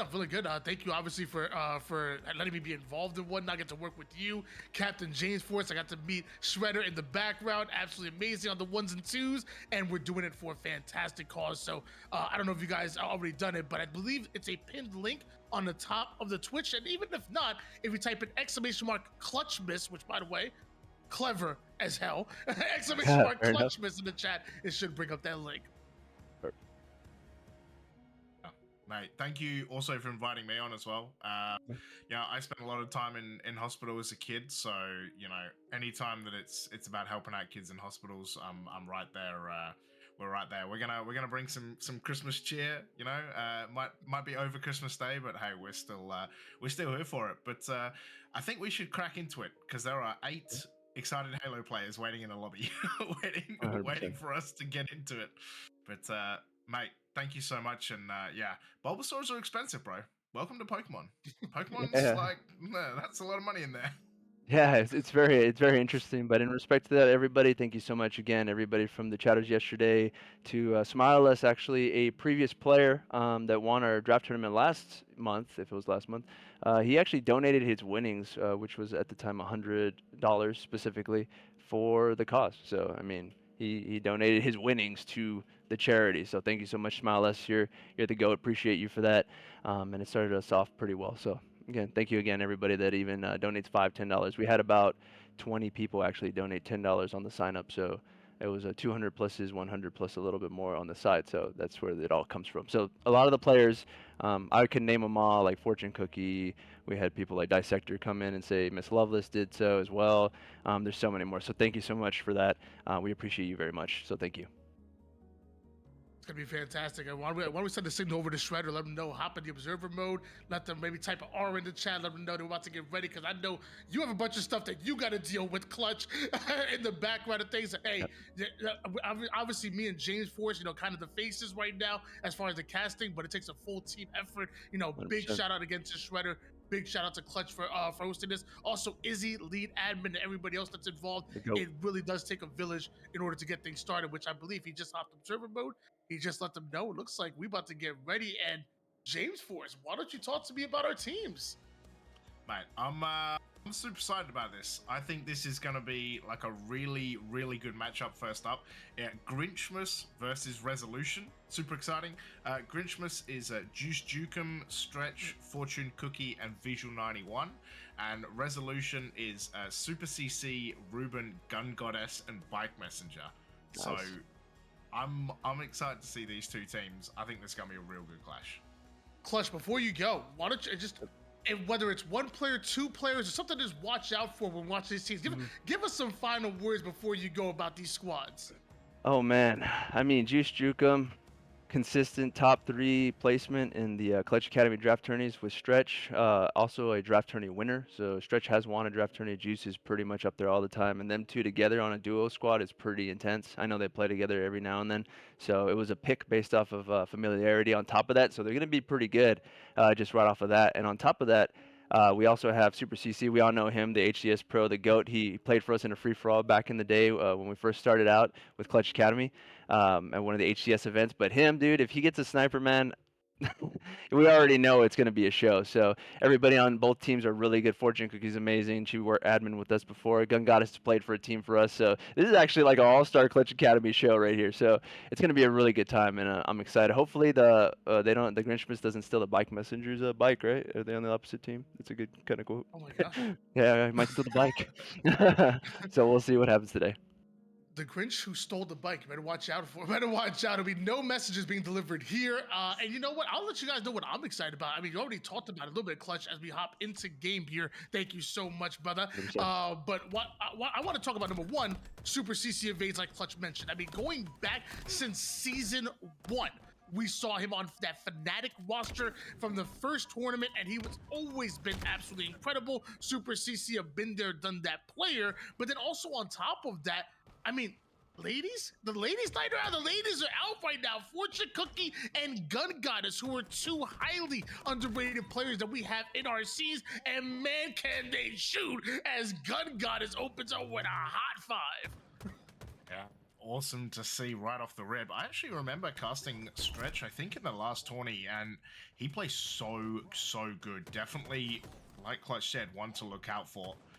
And shoot the gun extremely well. I'm going to be on board with Bike Messenger, trying to find Juice Jukum and Will. Stretch gets that nade onto Gun Goddess, but it is going to start off with Gun Goddess and co. Oh, his visual gets taken down. Stretch with a double, though. Big kill coming out of Bike Messenger right there, but you did notice when Gun Goddess and Ruben got taken down over towards the purple side. Eventually, they all fall like dominoes. Nice little bounce back coming out of the boys and girls in blue as we switch gears over towards Bike Messenger, trying to make a push over toward that street side. They have to find their first pick. Yeah, what can Fortune Cookie do with this ball? Bike Messenger gonna try and push in. Stretch and Super CC gonna trade. All gonna go down. Also, I saw Taylor with the $25 donation as well. Appreciate that. Oh, Bike Messenger is gonna find a kill. Juice Jukum with the double. Gets robbed of the triple, but it is gonna be them who keep the ball. And yeah, so far looking good for Juice Jukum and co. 30-14 lead here. We see Stretch on screen right now, goes over the challenge over toward the driveway side, ends up getting put down. Super CC is not one that you want to challenge. Luckily, Juice Jukum is there for at least one of those cleanups, but as that ball rotates, he's not able to get it out. And here comes Bike Messenger and the crew. Active camouflage coming up. This could be a game changer. Yeah, let's see how this one goes. Gun Goddess. It does. Managed to find some shots.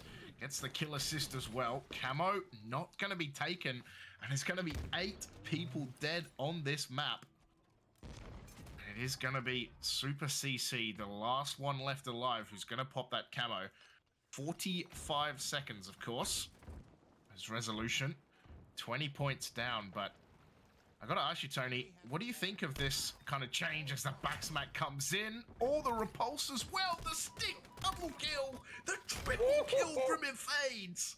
Oh my god, I was gonna say, what do you think of this camo change, but Super CC just going nuclear.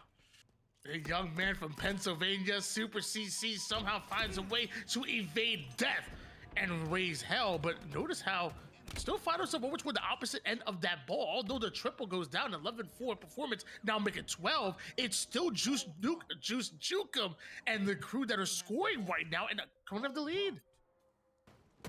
Yeah, Stretch getting yet another double kill. And that's kind of it, right? Like Super CC finding a really, really great triple off the back of a camo. But they got 0 time on this ball. Stretch gonna get a 5 on Gun Gatos as well. As Visual just gonna hold on to this ball. 7 assists for them already. Gonna take a shot. Ruben gets headshotted as well, but it just looks too easy for Grinchmas right now, Tony. Just running away with this 79-20, and it's still going up. So close to finishing this out right now. We see Grinchmas looking to hold down the backside, but looks like Super CC clears things out. Big, oh my gosh, the damage 2 wheel. Super CC going off right now. Because of that, Ruben gonna hold on to that ball. Meanwhile, 2 down on the side of Grinchmas. Resolution have to make a run. Yeah, Resolution gonna have to hold this ball. Super CC is gonna get 5 though by Fortune Cookie. Ruben gonna start to get naded. Interesting thing I see in the stats, Tony. Juice Jukum, 0 assists. Just cleaning up all of those kills. He will get taken down by Ruben. Fortune Cookie with the trade though. 84-39. And it's going to be Grinchmas who pick up this ball. And Grinchmas looking for the rotate, trying to find where Ruben is. Gonna take it up the street. Camo gonna again be onto Resolution, but I'm not sure if there's enough time, Tony. He's going down, gonna wait for the B. Street side somehow finds a kill, but can't find the ball. That's gonna be round number 1, going towards Grinchmas, I believe it is. Interesting name. Interesting name here. Yeah, look at that. Hey, we got an overlay as well. Oh, there we go. Okay. Just so we can help people. I should also point out, by the way, of course, we're starting Oddball Streets, the GOAT. It is going to be Slayer on Livefire, CTF Aqua as a Gang 3, and if needed, a Recharge Strongholds and a Solly Slayer to finish. That is our map and mode combo for winners round 1. And it's going to be Resolution, who do get a better start this time. BR coming out from Bike Messenger. Super CC against Juice Jukum in the back A. It is going to be Super CC who comes out on top. Stretch going for the camo. He's going to get taken down as well. I have to say, Tony, a much, much better start from Resolution. Yeah, especially Ruben. Ruben literally doing it all right now, including a Hail Mary from across the map there. He's able to grab the ball. He's able to put down damage, doing a great job of just being an influence, having maximum impact on the map. But the same could be said by Juice Jukum right through the mid. Meanwhile, Stretch finds his, but Super CC might have just found a triple. Oh my god, Super CC, just so good. 22 and 8 already. Barely anyone else even in double digits. 30-0 though. Great start for Resolution, exactly what they needed. Ruben gonna be in this back tower. You can see Stretch is gonna find Gun Goddess, is gonna push up as well. Juice Jukum versus Super CC again. This time it's Juice Jukum with a huge double kill. Stretch surely gonna push into this, and yeah, ball gonna get played.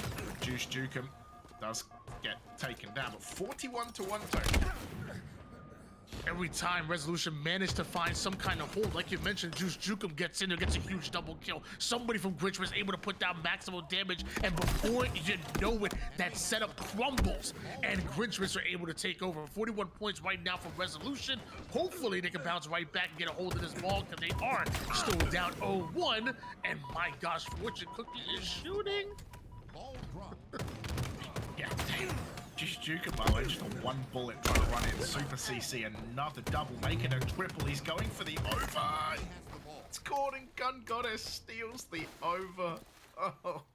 Oh, a Super CC. You don't draft players to steal your overs, but look, the cleanup is good. Gun Goddess 10 assists. Super CC 26 kills. And I don't know about you, Tony, but where was this team in round one? Because this looks like a totally different team.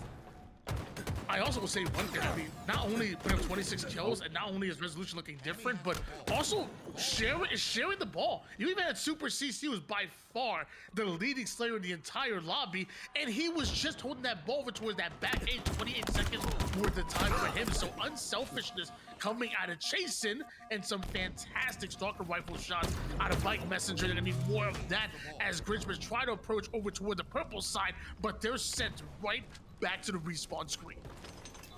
Yeah, you can tell, and it's something we always talk about in draft tourneys, Tony, is like your fourth player.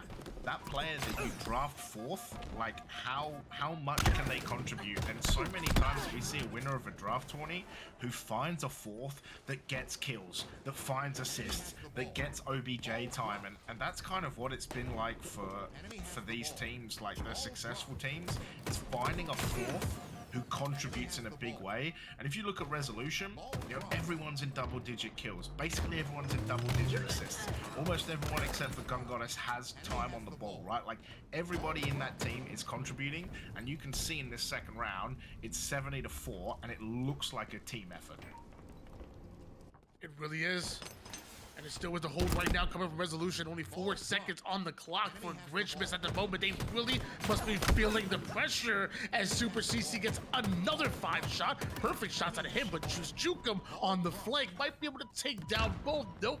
Super CC turns the corner, and somehow Resolution get that ball towards the back C side.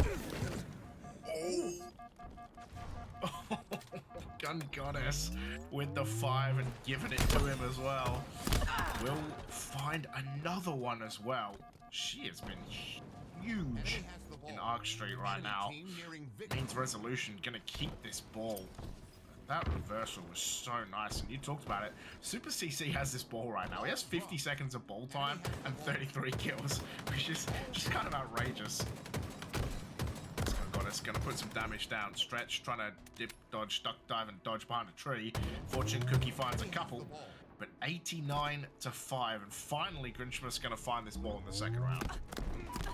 Fortune Cookie with that ball over toward the red side, but may have to play it real soon. The damage becoming a bit too much. Teammates somehow have her back, and are able to clear the B side out just a bit. But with Super CC still here, with Resolution grabbing a hold of that camouflage, how long will Grinchmas be able to hold on to this ball? Yeah, we're gonna see Bike Messenger start the Jaws music. Gonna find one. Gonna try and find another one. Does lay some shots onto Fortune Cookie. Sees one in the top tower as well. Stretch is there. Already dead. Yeah, look at this setup. Look at this. 2 dead for Grinchmas. Setup broken. And I don't think Grinchmas are going to get back here in the next 6 seconds, especially when you have camo on the ball. So that is going to be tying this oddball at 1 apiece. Why did they ever remove streets? That's what I want to know. B Messenger clearly reading his fortune, and it said it was a bounce back for a Resolution on that one, and a big one at that. You go down 0-1 in the game. The last thing you want to do is sacrifice any more momentum to your opponents. Well, coming out with a dominant win in that round number 2 lets them know that you're still here, and it looks like Grinchmas look to do the same. Juice Jukum shooting them as well. Yeah, that big off the rip, and it just seems to be that whichever team so far in the first 2 rounds has kind of got this opening right, has really made life difficult. Super CC just gets his head blown apart. A double kill for Juice Jukum. And he find the triple. No, Bike Messenger gonna shut him down. Camo should be there somewhere. The TIE Fighter gun coming out as well. God, that thing's so loud, Tony. I will say Juice Juka with the Stalker is pretty loud. My gosh, he's making some noise. I'm really impressed with what Juice Juka has been able to do so far in this lobby against the likes of Gun Goddess, against the likes of Super CC Evades, and even Ruben, who clutches out a huge double kill, clearing out the A side. He's not done! He's not done, Ruben! Oh my lord, the unofficial triple as well to shut down the ball. Dredge gonna be hiding in the corner. Visual gonna push though. Is that a stick? Doesn't look like it. Gun Goddess gonna take it out. Super CC's there as well. He finds one, and now it's two. And Stretch and Fortune Cookie both stuck in the cafe. There's no time for coffee now, kids. You gotta find your way, fight your way out of this one, and it is gonna be one taken down. Stretch has to push. Does find Super CC, has absolutely one shot and will be taken down. Gun Goddess finds Visual, and it's just death everywhere. I'm gonna probably butcher this name, but bye G. Thank you for the $25 as well. We see you. We appreciate it. Please let me know if I get that wrong. I didn't see it. I'm gonna go beige, maybe. I'm not sure. I didn't see it. Cast a curse. Bro, oh my gosh, Ruben earlier. That was crazy. That was just about a triple kill that we saw from him. And bro, this guy is nasty. This guy, Ruben, did I stutter on the field right now? I don't think he's lost a single gunfight since this round has started. And mind you, he's been one shot multiple times. As I say that, Stretch with a huge kill. Bite Messenger on the cleanup there, and bodies are hitting the floor right now. Drowning Pool would be proud. Yeah, Gun Goddess, last one left alive for resolution. Yeah. Ruben says, what up, Pivs? I just see W's. Nice. Gun Goddess gonna find Juice Juke. Super CC, by the way, a sneaky 39 kills already. Still is matching the assists as he gets the 40 bomb. They are losing this 36-7 in this third round. 2 minutes 40 left on the clock. Juice Juke with a perfect. But yeah, everyone just kind of dying a lot on the other side. Ball gonna get reset. Bike Messenger gonna be able to pick it up. Ruben's one shot again. His team back tower. Fortune Cookie gonna dive in. Does find the kill, Tony. As much as we've been talking about Juice Juke, and we just saw some hot shots out of Fortune Cookie before she ends up going down here. Ruben, right through the mid side, ends up getting put down.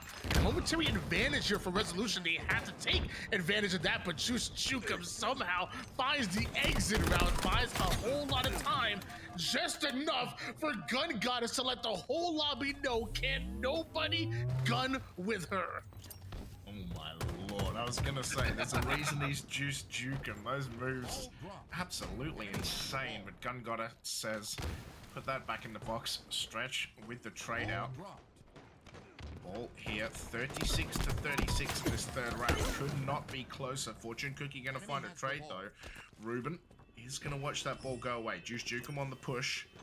Gonna sit in that cafe, see what he can find. Two spotted from Ruben. Waiting for this nades to come over. Juice Juke gonna take some shots as well. But I think Ruben's got long left for this well. And they do not. But 46-36, it's close. Yeah, Ruben trying to stay alive as long as possible, which toward the ATM side eventually ends up being seeked out here, and Gun God is going to try to snatch up this ball, has to go through Visual first. Apparently, that ain't a problem. 3 down, go Grinchmas, and once again, Resolution is scoring. Yeah, Resolution, about 16 kills up right now, by the way. Like, that's crazy to think about. 4 entire team wipes over Grinchmas, and still this game is as close as it is. Stretch gonna find Gun Goddess though. Mike Messenger finds a kill as well. Stretch gets one. Visual 91 here does have the camo. This bomb. This skull in an awkward spot as Ruben gonna go one shot against that camo. Visual 20 assists, by the way. Like that, I'm excited to see the damage after this, Tony. I'm telling you, because there's gonna be a lot of it. That, especially with Visual flying like this with the camouflage, juking him out real quick, buying him time for his teammate to come in for the bait and switch. That nade, though, does a bit more damage than he expected to, and as Resolution look to approach the B side, he doesn't have the shields to fight them off. With 2 down, go Grinchmas, but the same now for Resolution here, and Gun Goddess momentarily halts. Meanwhile, Grinchmas played the ball toward the mid-map. Yeah, Fortune Cookie, last one left alive, back tower. She's gonna go down to a stick. All gonna be out. And time about to play a factor as well. 59 seconds left in this round 3. 63 to 56. The Resolution got a setup. Super CC somehow. Oh my lord. What a repulse! Oh my god, the last shot as well. 3 dead for Grinchmas. This is huge. Visual 91, Super CC on a killing spree, 49 kills, and grabs the ball. Dear oh dear. 67 to 63, 39 seconds left. And this is, yeah. If there's one thing about oddballs, Tony, you don't play time when it's this close. 30 seconds remaining. Uh-oh. Enemy has the ball. Time may become a factor here, but as of right now, Grinchmas able to snatch up that ball and Resolution spawning towards the opposite side of the map. It starts now with Gun Goddess pushed over toward the purple side. This is Resolution's final push, and Gun Goddess able to get the first pick. Not done just yet. Fortune Cookie with the double to equalize the numbers just a bit now. Visual playing that ball right out towards the mid side. Gun Goddess needs to pick up this kill before going after that ball right back over towards A. Grinchmas now have to make the same push that Resolution just did. Oh my lord, 85 to 77, 24 seconds to go as well. These fights so important. Gun Goddess and Bike Messenger gonna lose them though. 20 seconds, Super CC evades with this ball. Fortune Cookie though, with the camo and 112 seconds. The ball's gonna be played back towards the Resolution spawners, but I'm not sure if they have enough. They might even just be going for the finish. I'm not even sure they're going to try and play time here. Juice Jukem, it's going to be Gun Goddess, but I don't think she's going to make it. 5 seconds to go. And Super CC, who dropped a 51 bomb, is not going to get the winners. Grinchmas 2-1 bomb. What a game to start this tournament, Tony. Highly unfortunate for Resolution, but if you're on the side of Grinchmas, you are feeling very good. Resolution had an opportunity. They were able to break that setup. They were to get a setup of their own, but they allowed Grinchmas to make that same exact break. Literally one hold would have won them that last round and ultimately the game, but both teams trade out offensive pushes, and it's Grinchmas that ended. And taking a look at the damage, and he said there'd be plenty of it. Oh man, Super CC 13k as well. Stretch there with 12. I said at the top of the show, like such a good player Stretch is, and 4 seconds of ball time between 3 rounds between those two teams is really insane. Juice Jukem, Gun Goddess, both topping 11 as well, and yeah, that was a hell of a start. I can tell you. I still don't know, Tony, why they removed Streets Oddball. It's so good. I'll be honest, I'm not a big fan of Streets Oddball. I like Streets the map. I've never been the biggest fan of Streets Oddball. Don't worry, it wasn't my pick to take it out. It wasn't my pick. But out of all the oddball maps, I'm sorry, I was never the biggest fan of Streets, but I am a huge fan of watching those two go at it, because not only did we get a round number 3, we got a game that really felt like it went down to the wire. And you talked about it before, the performance out of Super CC, 51 kills, I believe about 75 seconds worth of ball time as well. You think if he continues to put out an output like that and his teammates around him start getting into rhythm and start clutching it out, maybe Oddball isn't their game type. It's not mine personally. We could be moving into a Slayer and we could be seeing a much different roster. Yeah, and I think like the crazy thing about that, and we kind of saw it, is how different those 3 rounds were. Like Grinchmas just dominating round 1, only for Resolution to literally just destroy them in round 2, and then round 3 just so close all the way until the end, and then yeah, eventually Grinchmas just finding a bit of time with the ball at the end to get it over the line. But that's when you start playing with time and the scores are close, and it's never fun at the end of an oddball game when that happens. But yeah, props to Grinchmas. Of course, best of 5. So we're going to a Slayer. We got CTF Aqua afterwards. Can Resolution bring it back? Yeah, if you're getting a 51 kill performance out of Super CC and you're heading into a Slayer, yeah, I'm pretty hopeful because they were outslaying Grinchmas quite a lot. And we talk about it quite often, in HS or pretty much any league that has competitive Halo. We talk about, there are some teams that are going to be very objective efficient, very objective minded, but when going into a Slayer, we can see those underdogs within the objective really step up. That's the reason why we formulate a best of 5 the way it goes. You'll have to still win at least one objective in order to win a series, but Slayers are so important. You have teams like, for example, Shopify Rebellion, our world champions are back-to-back-to-back champs as well, as far as majors and worlds, and they really made their presence known on Slayer before improving at everything else as well. So we could see a huge bounce back from Super CC, Gun Goddess, and the crew.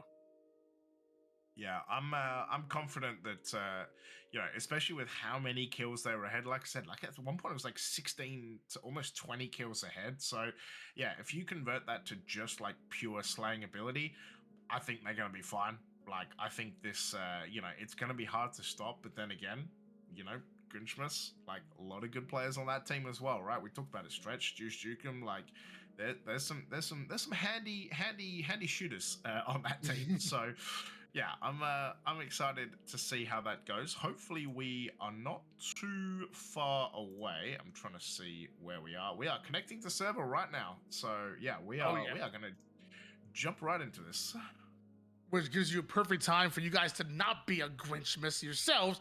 And why don't you make the world of somebody who might be needing a bit of an impact? We talk about the obviously the tournament that we're in. Super competitive, money on the line. But we're also here for a great cause as well. So if you type in exclamation mark Clutchmas, or just look at the pinned message at the top of your Twitch, you can donate from $1 to $25 to however much you have, and for an amazing cause. We're here for the Methodist Children's Hospital, and it's a jolly time for many, but some need a little bit of cheering up, and you could do literally just that for as low as $1, for as much as 500. I don't know what's in your wallet, but hey, why not open it up for a good cause?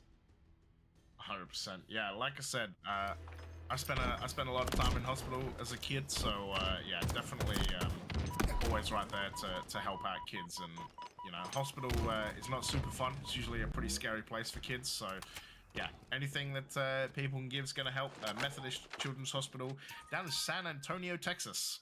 So yeah, I know they always do it bigger in Texas, right? 7-story building. That's a lot of kids they're helping out, Tony.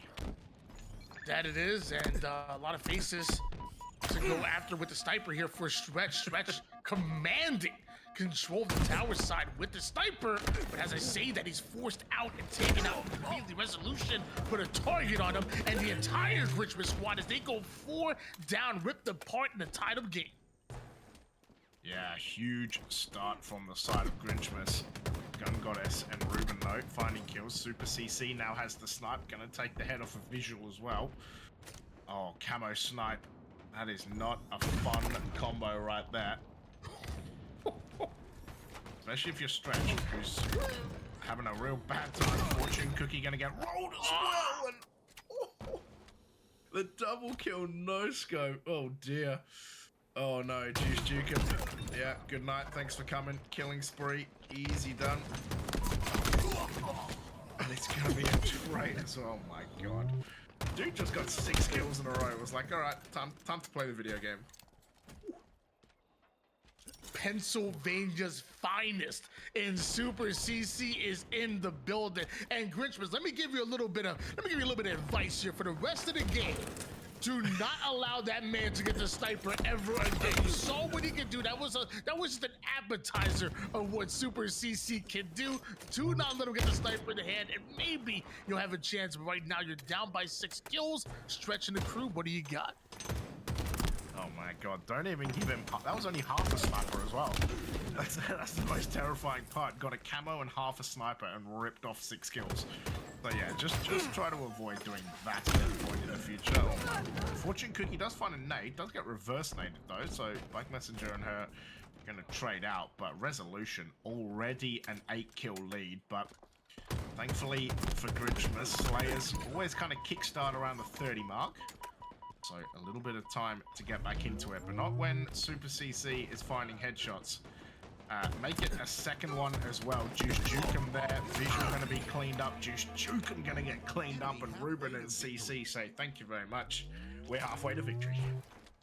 3.0 KD out of Ruben. Obviously, Super CC doing what Super CC does. 11 and 2 and 4 assists. And the large reason why they have such a dominant lead is because Clutchmas cannot seem to take out those two. It started off with Gun Goddess in the early game, and now everybody is just doing their part. A huge kill out of Visual, but the team is still 2 or 3 down at the moment and spawning as far away from him as possible. Yeah, and Super CC has as many kill participations as Clutchmas have kills, which is an insanely scary stat to think about. And what also is insanely scary is, Tony, they didn't listen to your advice, man. They let him get a sniper again. Oh, man. Well, he's just got to take a couple to warm up. That's what it is. Reload coming in. His team's getting perfected, though. Juice Jukem loses a head. Oh, my God. That is not a place that you want to be right there. Oh, they almost lined up as well, Tony. Oh, my lord. That would have been absolutely disgusting if it turned into a Quigley, but as Super CC goes down, will that sniper change hands? Juice Jukem trying to find a way which way the mud side is. Juice Jukem could be a flank. If I want to hop on board with him, this could be something serious. But it looks like he might be getting into a little bit of a battle there, just behind enemy lines, trying to be a nuisance, now buying enough time for his teammates to come off a spawn, which started off as a great push and a flank. Might just turn into a bit of a desperate one, at least able to take down one, but right now, Clutchmas need a lot more than that. You're down by double digits. You need some clean kills here, and you need to start valuing your life right now. Yeah, 100%. Super CC finding kill number 16 already on a 4 KD, and feels like it's only getting higher. Stretch gonna dive in. Juice Jukem just eats a bullet as well. Stretch trying to take on Super CC. Does win that battle. The question is, will they win the rest? No, Bike Messenger takes him down. 3 dead for Resolution. Camo coming up, and there's a little bit of a sniff here for Clutchmas. They can get this camo. Oh, never mind. A little bit of team damage, or maybe some love taps, we will say here on Christmas.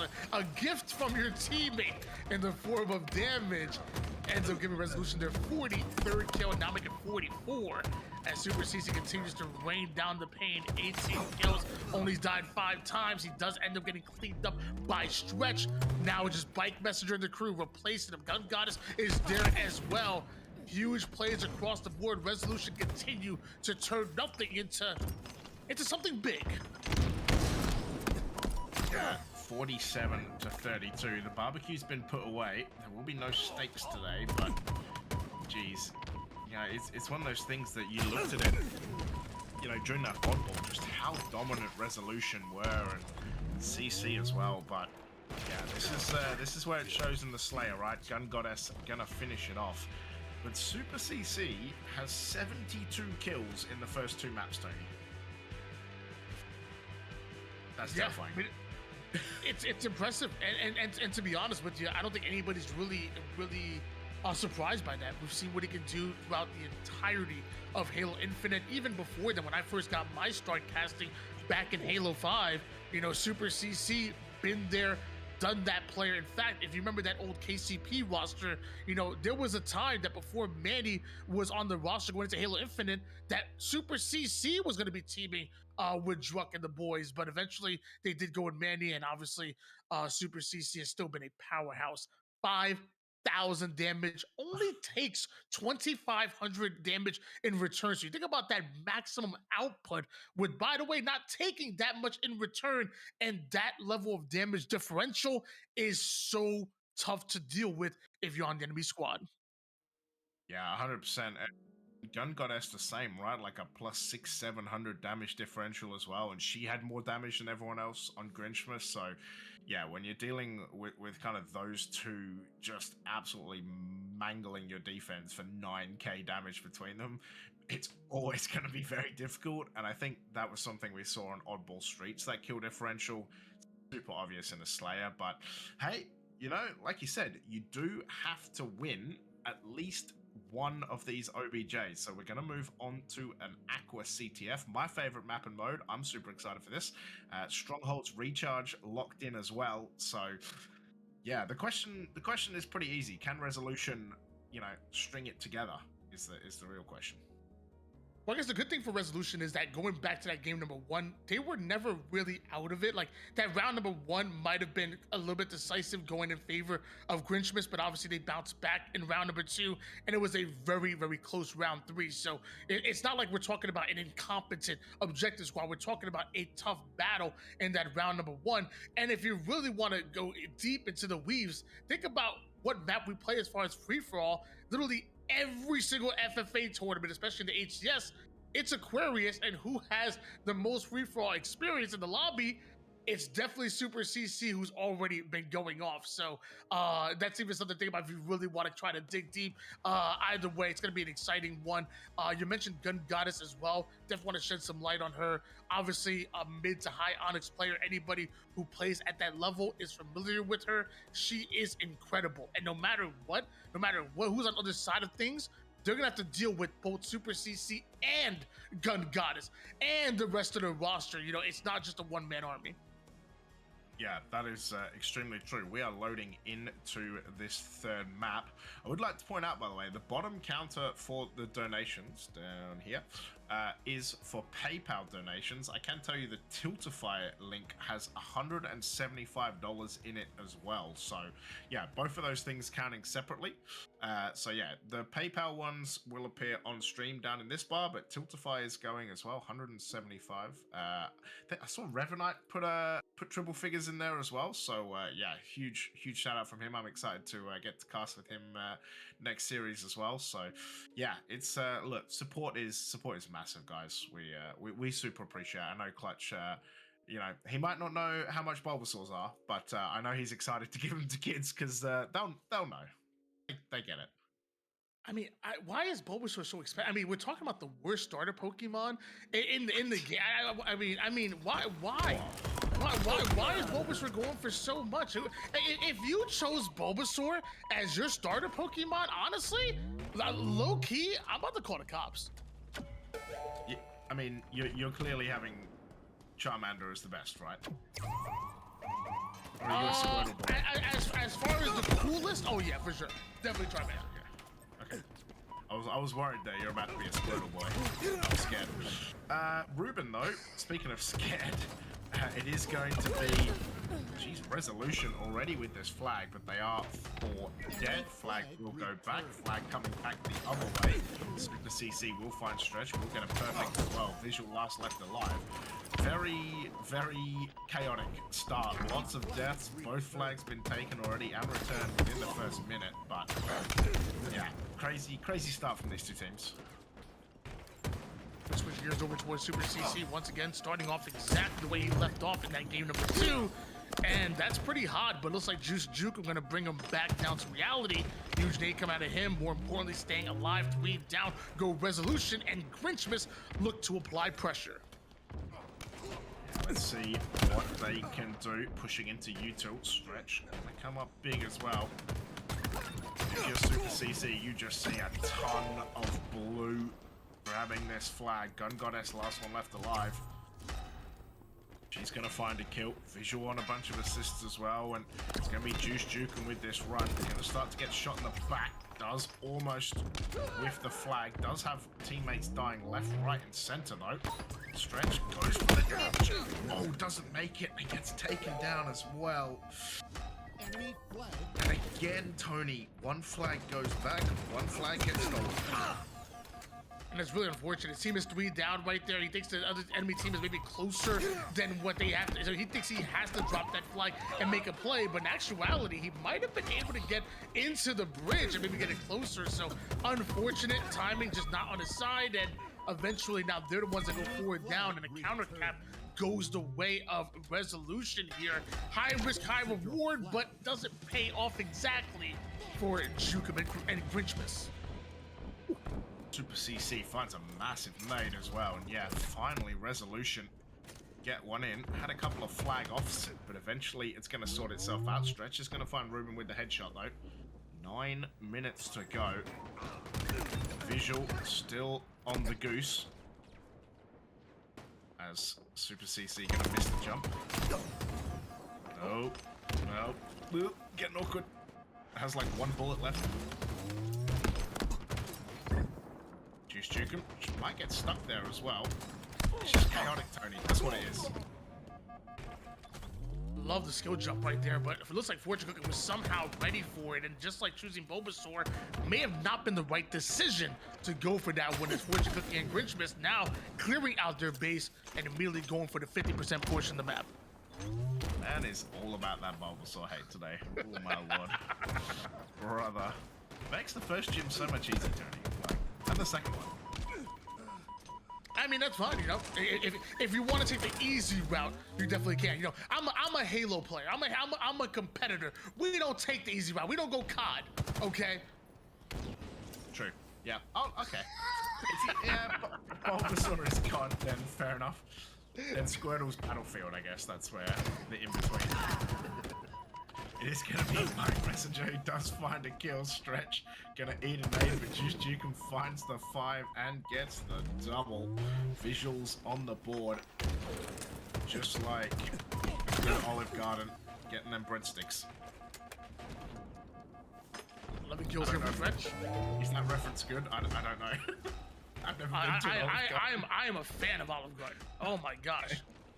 And now you can get like a dipping sauce, like Alfredo's dipping sauce, and now you dip the breadsticks in. Brother, let me tell you, we can talk about Halo, but we want to talk about food. That's a whole nother. We can talk about food, brother. Goal line defense as well, right there from Resolution, managing to stop this, and they're gonna take the flag back. Oh my god. Gun Goddess, that was absolutely huge. Just to avoid the food topic for 1 sec, but oh my lord. Fortune Cookie gonna have to do this, gets the double. Super CC looking to get a camo though. He's gonna go down. Gun Goddess last left alive, and again, a goal line stand for Resolution. 10 assists for Gun Goddess, but Grinch must stop the counter cap. Clean double kill leads to a 4 down. Easy reset, but also should be camouflaged in the hands of Clutchmas, I would imagine, here, as Gun Goddess and Resolution immediately attack the car. 3 side snapping onto Fortune Cookie. Must have got that call out there. That was beautifully played. Jukum now. It's back and forth action leading to a 3 down for Resolution. Clutchmas once again still having the camouflage and still having that position. Oh. Wow, Super CC with the insane camo eyes right there. The stick coming through onto Fortune Cookie. Gun Goddess gonna take her down. Man, you would not believe the amount of complaints that I heard about food when pros were at HCS London, Tony. Unbelievable. People missing ranch dressing. That was a crime. Now, the one chicken place. What was the chicken place called? Nando's. Nando's. Nando's. Oh, Nando's. Nando's was good. Nando's was good. Yeah, we're used to greasy, buttery, salty. You know, like it's just different. Yeah, that's always my go-to when I go back to the UK. It's like the first thing I do is get a Nando's because I don't have it in the Netherlands either. So I'm right there. I'm right there with you. If the food can't kill you, we don't really consider it food. Like the food has to be able to kill a grown man for it to be considered, especially fast food. Yeah, why is this plate so small? I'm not used to this small-ass plate, yeah. Oh dear. I've been to the south once. Yeah. I never forget. Ooh, looks like not only the South serving heap of helpings, but Juice Jukum serving a heaping helping of bullets right there. Both teams going 2 down. Super CC taking height. Wants to go for the back here. Has to do most of the damage with his gun. Drops down for the low ground. Looks like everybody being taken out. One more they gotta go through, and a perfect reversal. Super CC really starting to feel himself. Oh my god, that was so nasty as well. The reversal perfy, just so good.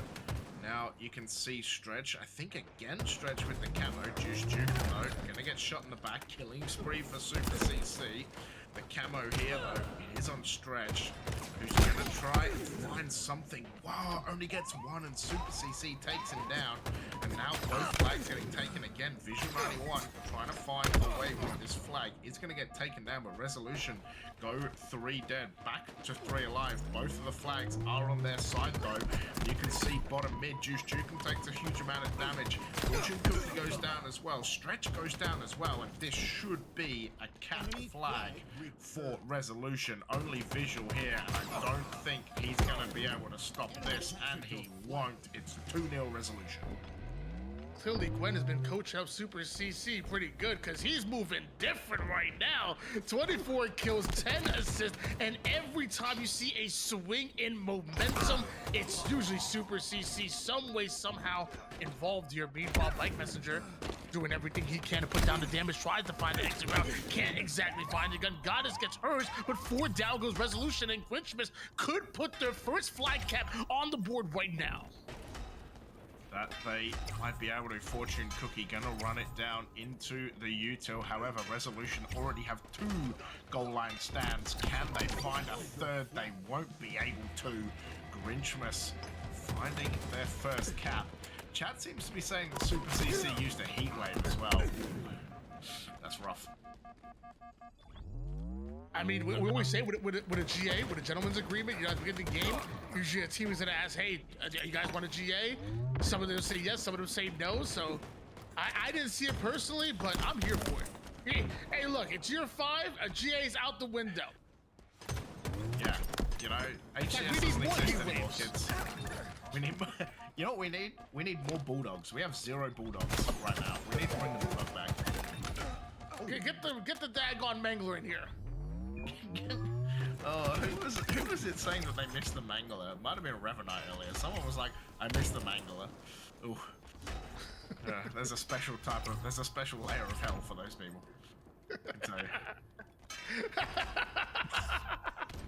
Producer comes in our ear and lets us know that he misses it. Well, you know what? Resolution missed capping flags. They put their 3rd on the board right now, increasing their lead to 2, and also putting Grinchmas behind the 8-ball, up by 2 caps and less than 2 minutes on the clock.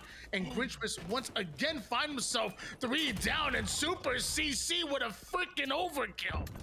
Oh my god, the in-feed overkill. You hate to see it. Oh. You know, that's what Prod says for saying that they miss armor lock. That's a disgraceful opinion. That's what happens when you miss. That's what happens when you miss armor lock. 3 dead, almost 4 Stretch. Last one left alive. Super CC, a 31 bomb with a minute to go. 51, 21, 31 has been absolutely insane. Over 100 kills in 3 maps, Tony. That's actually outrageous.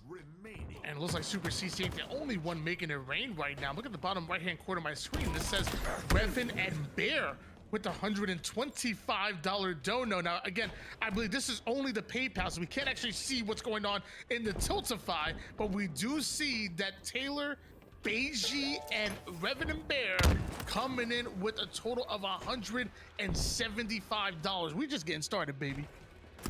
Yeah, I think Clutch was putting them all in the same one. So I think that they came from Tiltify, if I'm correct. So I think Clutch has been kind of adding it all together to make sure that no one gets missed.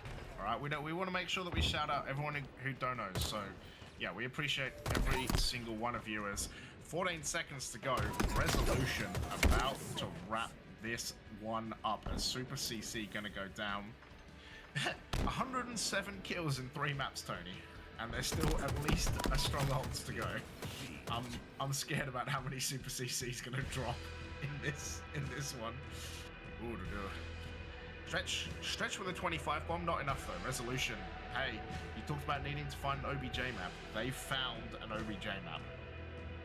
Yeah, there's 35 kills and 14 assists out of Super CC, and I want to say it was like 27 kills and 17 assists out of Gun Goddess as well, who puts up 7,300 damage to go with Super CC's almost 10k, and the combination of these two are going to be dangerous, not only in this matchup, but anyone that they get into. If you run into Resolution, you better find an answer for Super CC and Gun Goddess. My gosh. Yeah, that's extremely scary to see. Maybe Prod can bring up the scoreboard again just for us, so we can see what's. I just want to see the kills because that was crazy. Yeah, 35 for Super CC, 27 for Gun Goddess, like you said. On the other side, 25 for Stretch. But you look at the assists: Super CC with 14, Gun Goddess with 17, Bike Messenger with 12. Like, so much communal damage that team gets. Like, it's no wonder like Super CC is getting a whole bunch of kills, because yeah, there's a lot of damage coming from the rest of the team. So yeah, it's yeah, that's scary to look at. It's gonna be scary to deal with.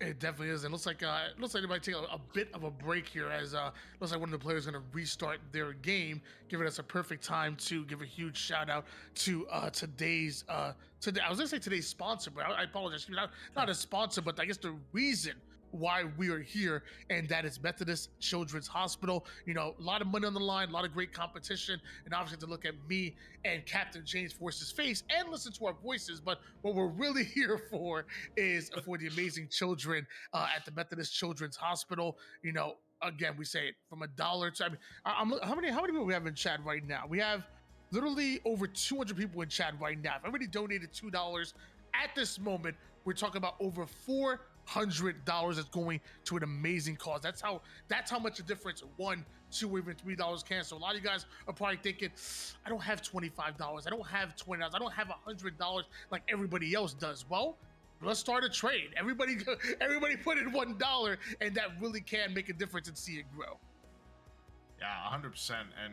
And you're right. Like, you know, and I think Clutch had it right. Like, toys are good, but hospitals also need all that other stuff, right? Like, you know, 800 nappies, he said. Like, I have a 1-year-old. Yeah, you go through a lot of nappies in a day, I can tell you. I'm like Onyx level nappy changer now. Like, we got there, but yeah, there's a lot of supplies. There's a lot of things you need for kids, and especially if they're sick, and you know, it takes a toll not only on them but on families as well, right? So, you know, anything that a hospital can do to make, you know, the family's life easier, especially at Christmas, especially kind of this time of year where it is more difficult, and you just want to be at home with family and friends, right? So yeah, it's all going to help, and we're super thankful for everyone for being here and helping out, and like Tony said, $1, $2, it's all going to help the cause. So yeah, hopefully we can get back into this lobby pretty soon and bring you some more Halo action. Having said that, it is gonna go to a fly through. Recharge Strongholds. How are you with Strongholds, Tony? Oddball's at the bottom, obviously, but where do Strongholds fit into the list of game modes that you like? Actually, fun fact, Oddball isn't one of my favorites, but it's probably my best game type, actually. Strongholds, I feel like most of the time I play, I'm streaming. So if I'm actually calling out in game, my Strongholds win percentage is incredible. I'm able to eye-gel a little bit, able to come up with a little bit of a game plan, call-outs, all that good stuff.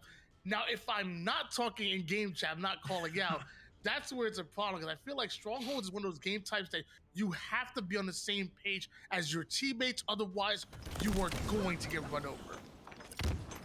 Yeah, for sure. Yeah, if you just blab into chat, it's a little bit difficult, you know. I feel it. Jukem will find the kill. Ruben cleaning up though, and will collect the camo for Resolution. And it is going to be Resolution jumping into C as well. And this is a tactic. I don't know about you, Tony, but this is a tactic that Europe has kind of been employing a bit. Is going off the rip, going for A and C, the setup, and then just kind of leaving B where it is. Yeah, actually, you know what's funny? Back at oh my gosh, where was this? It might have been at Orlando, I want to say.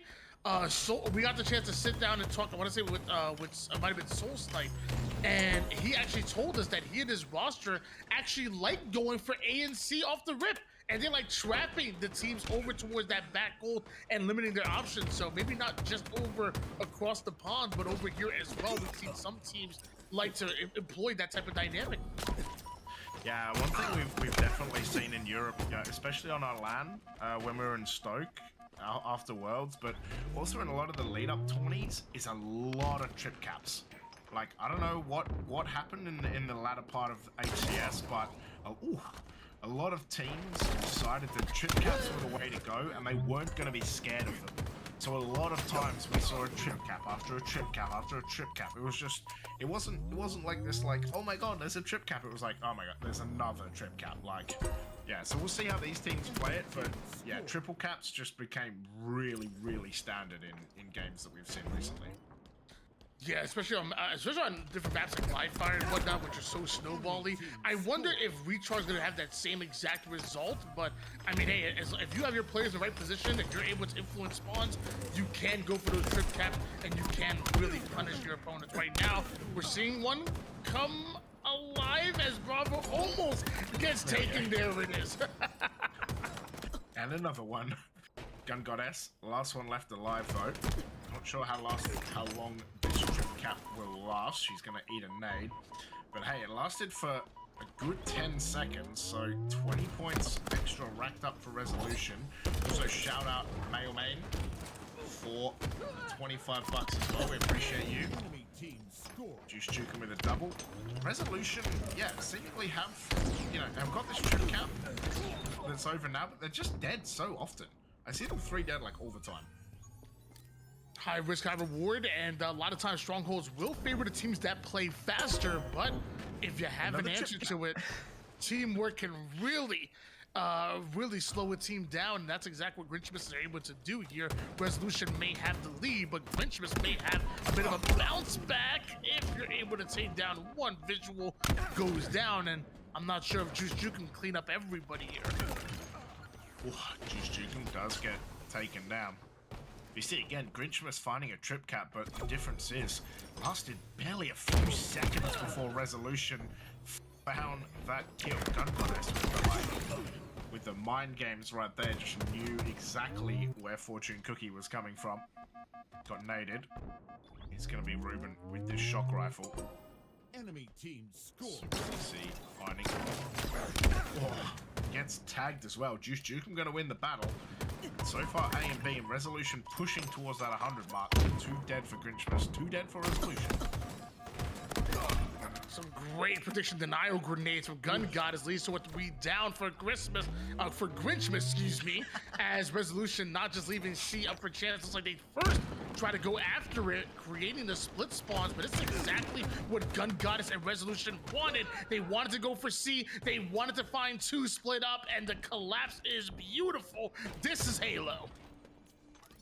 Yeah, I'm not sure 3 dead for Christmas is going to be fun for kids, but Gun Goddess, oh my god, finds a reversal. Gets the kill. 15 and 5 right now. She is frying in this server.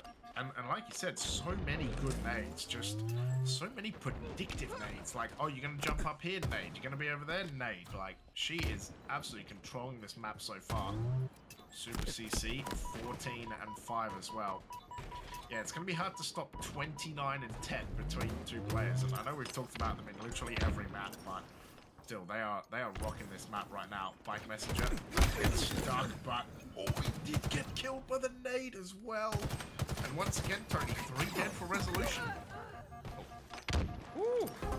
doing it with the BR and the Bandit right now. Not all that good of map, but I think Gun Goddess and Super CC might be outslaying Grinchmas by themselves at the moment here. As a duo, they actually might be outslaying the entire enemy roster. That is how crazy these two have been, and you allow Super CC of Age, who's already a threat without camo, but you allow him to go invisible, and you're gonna have a bad time here. Luckily, Visual is there to get a visual on that camo, and Grinchmas, they have not only stole Christmas, but also stole Alpha as well.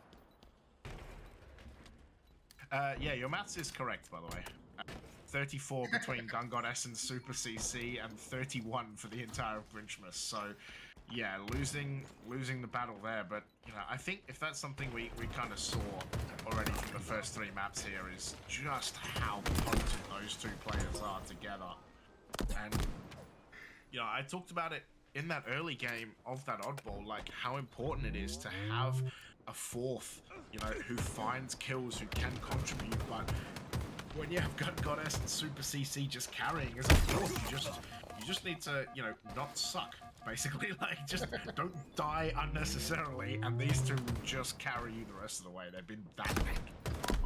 And I feel it's one of the things like as a role player on a squad, which right now it seems like Bike Messenger and Ruben are playing. Like, I feel like my job would be to always consistently put myself in a position where I'm filling in a gap where Gun Goddess and Super CC need me. Like, I feel like I want to make sure that they are never alone, and I'm putting down damage to make sure that I'm assisting them and making their job easier. So I feel like, you know, again, you're looking at the star numbers right now, but it really does take a team. It really does take a village, no matter what, especially here in Halo. You have to position yourself, because no matter what, if Gun Goddess Super CC run into 4 players, they're not winning that. They're not winning the 2v4. Well, I don't know at this rate. It's kind of been crazy to look at. I think if you're Bike Messenger and Ruben, like, you're there to, like, you know, either clean up or find, you know, ways to get into hills and cap them, right? Like, if they are finding these kills, if they are, you know, cleaning this map, it is going to be a trip cap for Grinchmas briefly, but again, Resolution so good at shutting it down. I want to shout out Real Life Spartan, dumping 100 peeps in the chat. Thank you, brother. We appreciate it so much. Hope you had a good stream, and Raiders, welcome in. This is a crazy round 1 BO5 so far. Game 4 and Resolution almost losing their lead right now, Tony.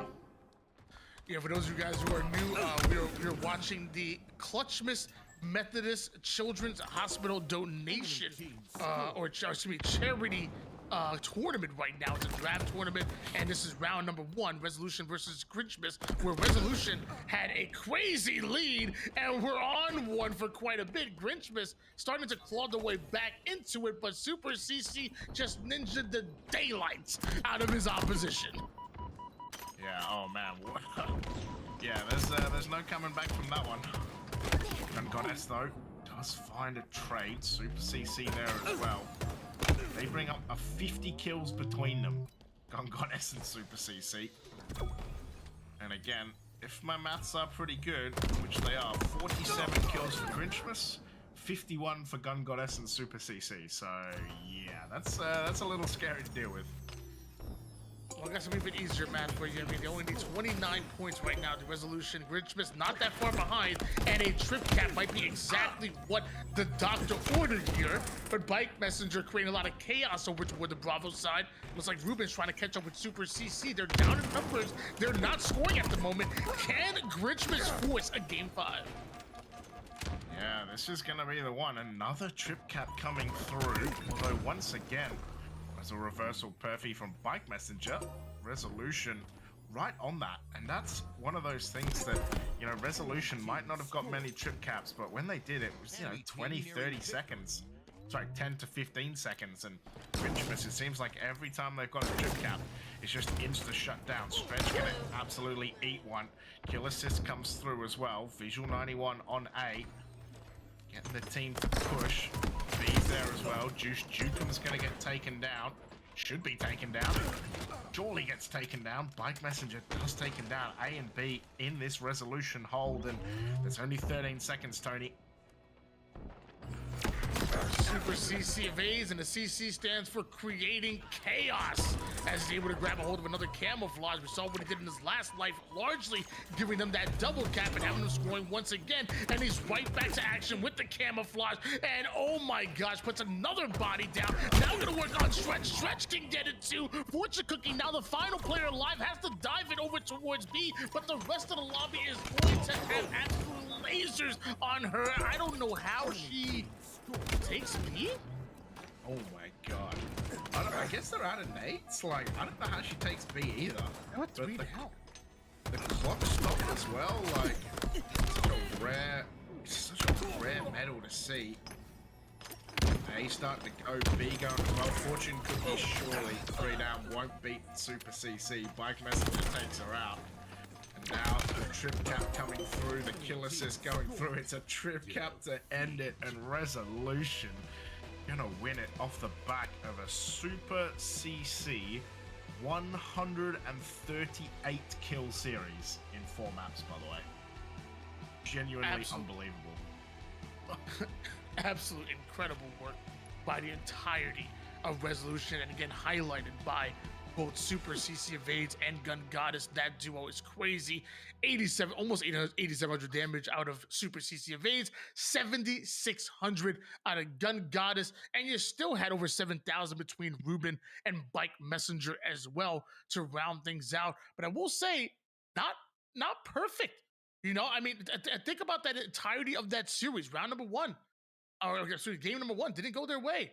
They had to bounce back in that game number 2. They looked good in game number 3, but that game 4, you know, dominant over toward the beginning, to allow Grinchmas to catch their way right back into it. Just when you're about to close things out and the game is super close, you allow Fortune Cookie to take the base and stop the clock, and her team is 3 down. Like, there's no way that you can sit here and say that you don't know that player's going towards a base to try to stop it. So definitely some moments to try to work on some things, but I will say, if Gun Goddess and Super CC continue to play like that, they will be making a deep run in this tournament. Resolution are the real deal, and we kind of just saw why. Yeah, and of course double Elim as Halo is not over for Grinchmas, but that's going to be a scary clutch up bracket. If you're going to have to face that Grinchmas team anywhere along that bracket, I'm ready for the optic style, like run all the way along the bottom until the end, because that's also a scary team, right? Like, sure, like the little firepower against Super CC and Gun Goddess, which, yeah, like most teams will, to be fair, but yeah, that's going to be a scary team down the bottom. But speaking of winners round and upper brackets, we're going to throw to a break. When we come back, it is going to be me and Revenite. Tony, thank you so much for jumping on. It's been a true pleasure. It's been so super fun. You guys have been amazing to be here and to be able to work with you for the first time. You know, shout out to everybody, you know, from Clutch to Shredder in the back, Izzy, the lead admin, you guys in the chat who have been absolutely incredible. I promise I would come back and stay longer, but I actually have to work, but I'll be paying attention. I'll be watching, because I want to see what happens with Resolution and the crew and everybody else who signed up for this tournament. My final words, you know, hey, we're here for some good competition. A lot of people are here to make some money, because there's some good money on the line as well. We're also here for an amazing cause, the Methodist Children's Hospital. Whether it's $1, $2, $20, $5. I know some of y'all right now, your bank account would barely be affected if you donated $3 right now. Some of y'all, your bank account would barely be affected if you dropped $500. Some of y'all got money, you could drop $1,000 right now and it wouldn't even matter. I'm looking at you, mailman. No. But anybody wants to drop any kind of money from $1 to whatever it is that you got, it's going towards an extremely good cause. And I'll catch you guys later. I'll be in the chat. Peace. Love you, Tony.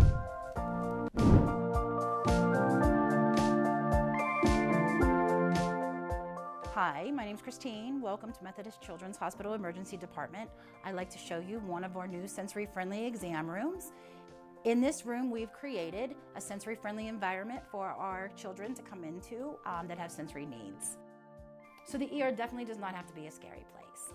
There's a lot of sights, there's a lot of sounds, there's a lot of smells. But with the right accommodations, the right tools, and the right education from our staff here in the ER, we don't have to make it scary. Our main goal is to educate on procedures, teach coping skills to kind of get through your hospitalization. What can we do to empower these kids to make sure that, you know, these hard things are happening as smoothly as possible and they're not traumatized every time they come back to us. So when you arrive to the ER, there's going to be signage everywhere that says we are a sensory-friendly ER. You'll tell the triage nurse that your child has sensory needs, and they will give you a packet that then you fill out to let us know what those needs are and how we can best modify the room to make those needs met. So what we love about this room is we've been able to make a few modifications to it. We've painted it a calming blue, we've added a light dimmer. We have these carts that have been stocked with different sensory tools, so that way we can kind of modify the room to what the child needs and not to what the standard room looks like. Here in the Children's Emergency Department, we created this environment to make sure that not only just the child, but the parent have the best possible experience and also receive the best care. That's what we do here at Methodist Children's Hospital.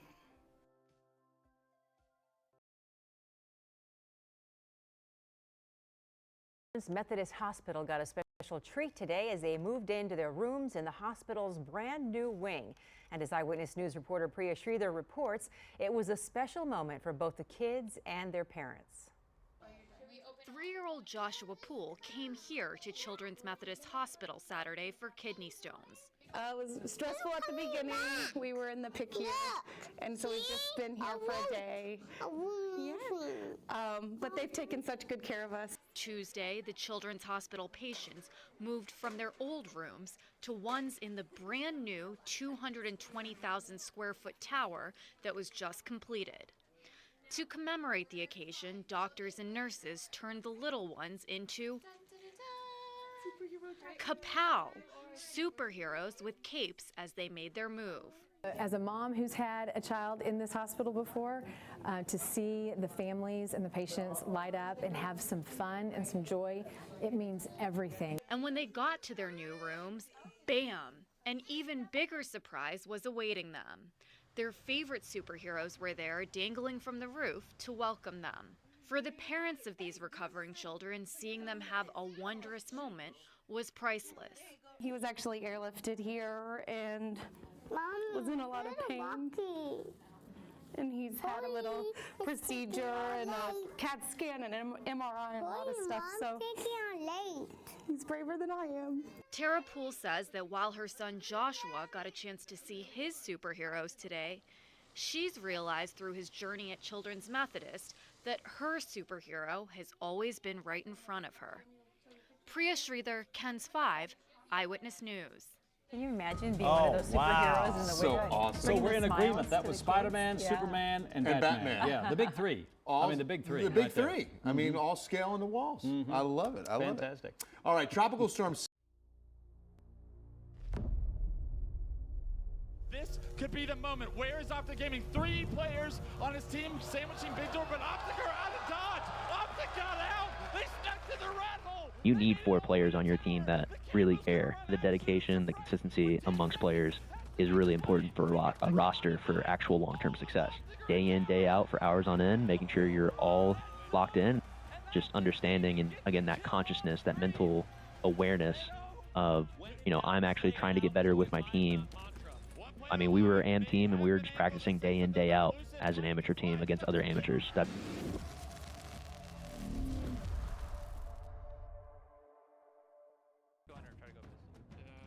for they got us. So us is gonna be our main room.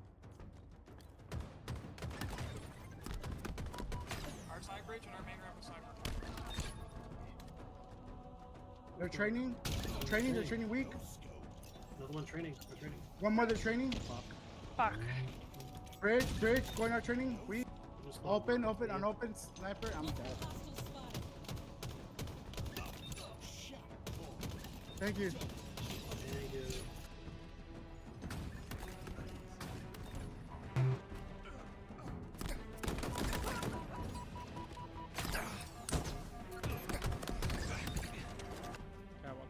Catwalk. Yep, dead. A-cross. One more. One shot A. And then bottom A. Bottom A, one shot bottom A, one shot bog. Laga. Behind you, bog.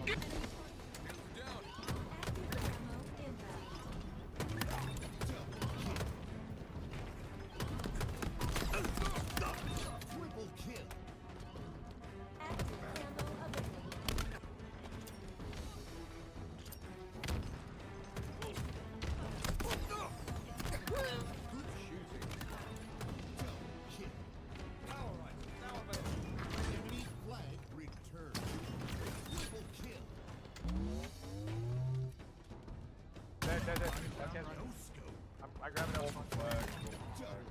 Four dead. Yeah, Brock. Still dead.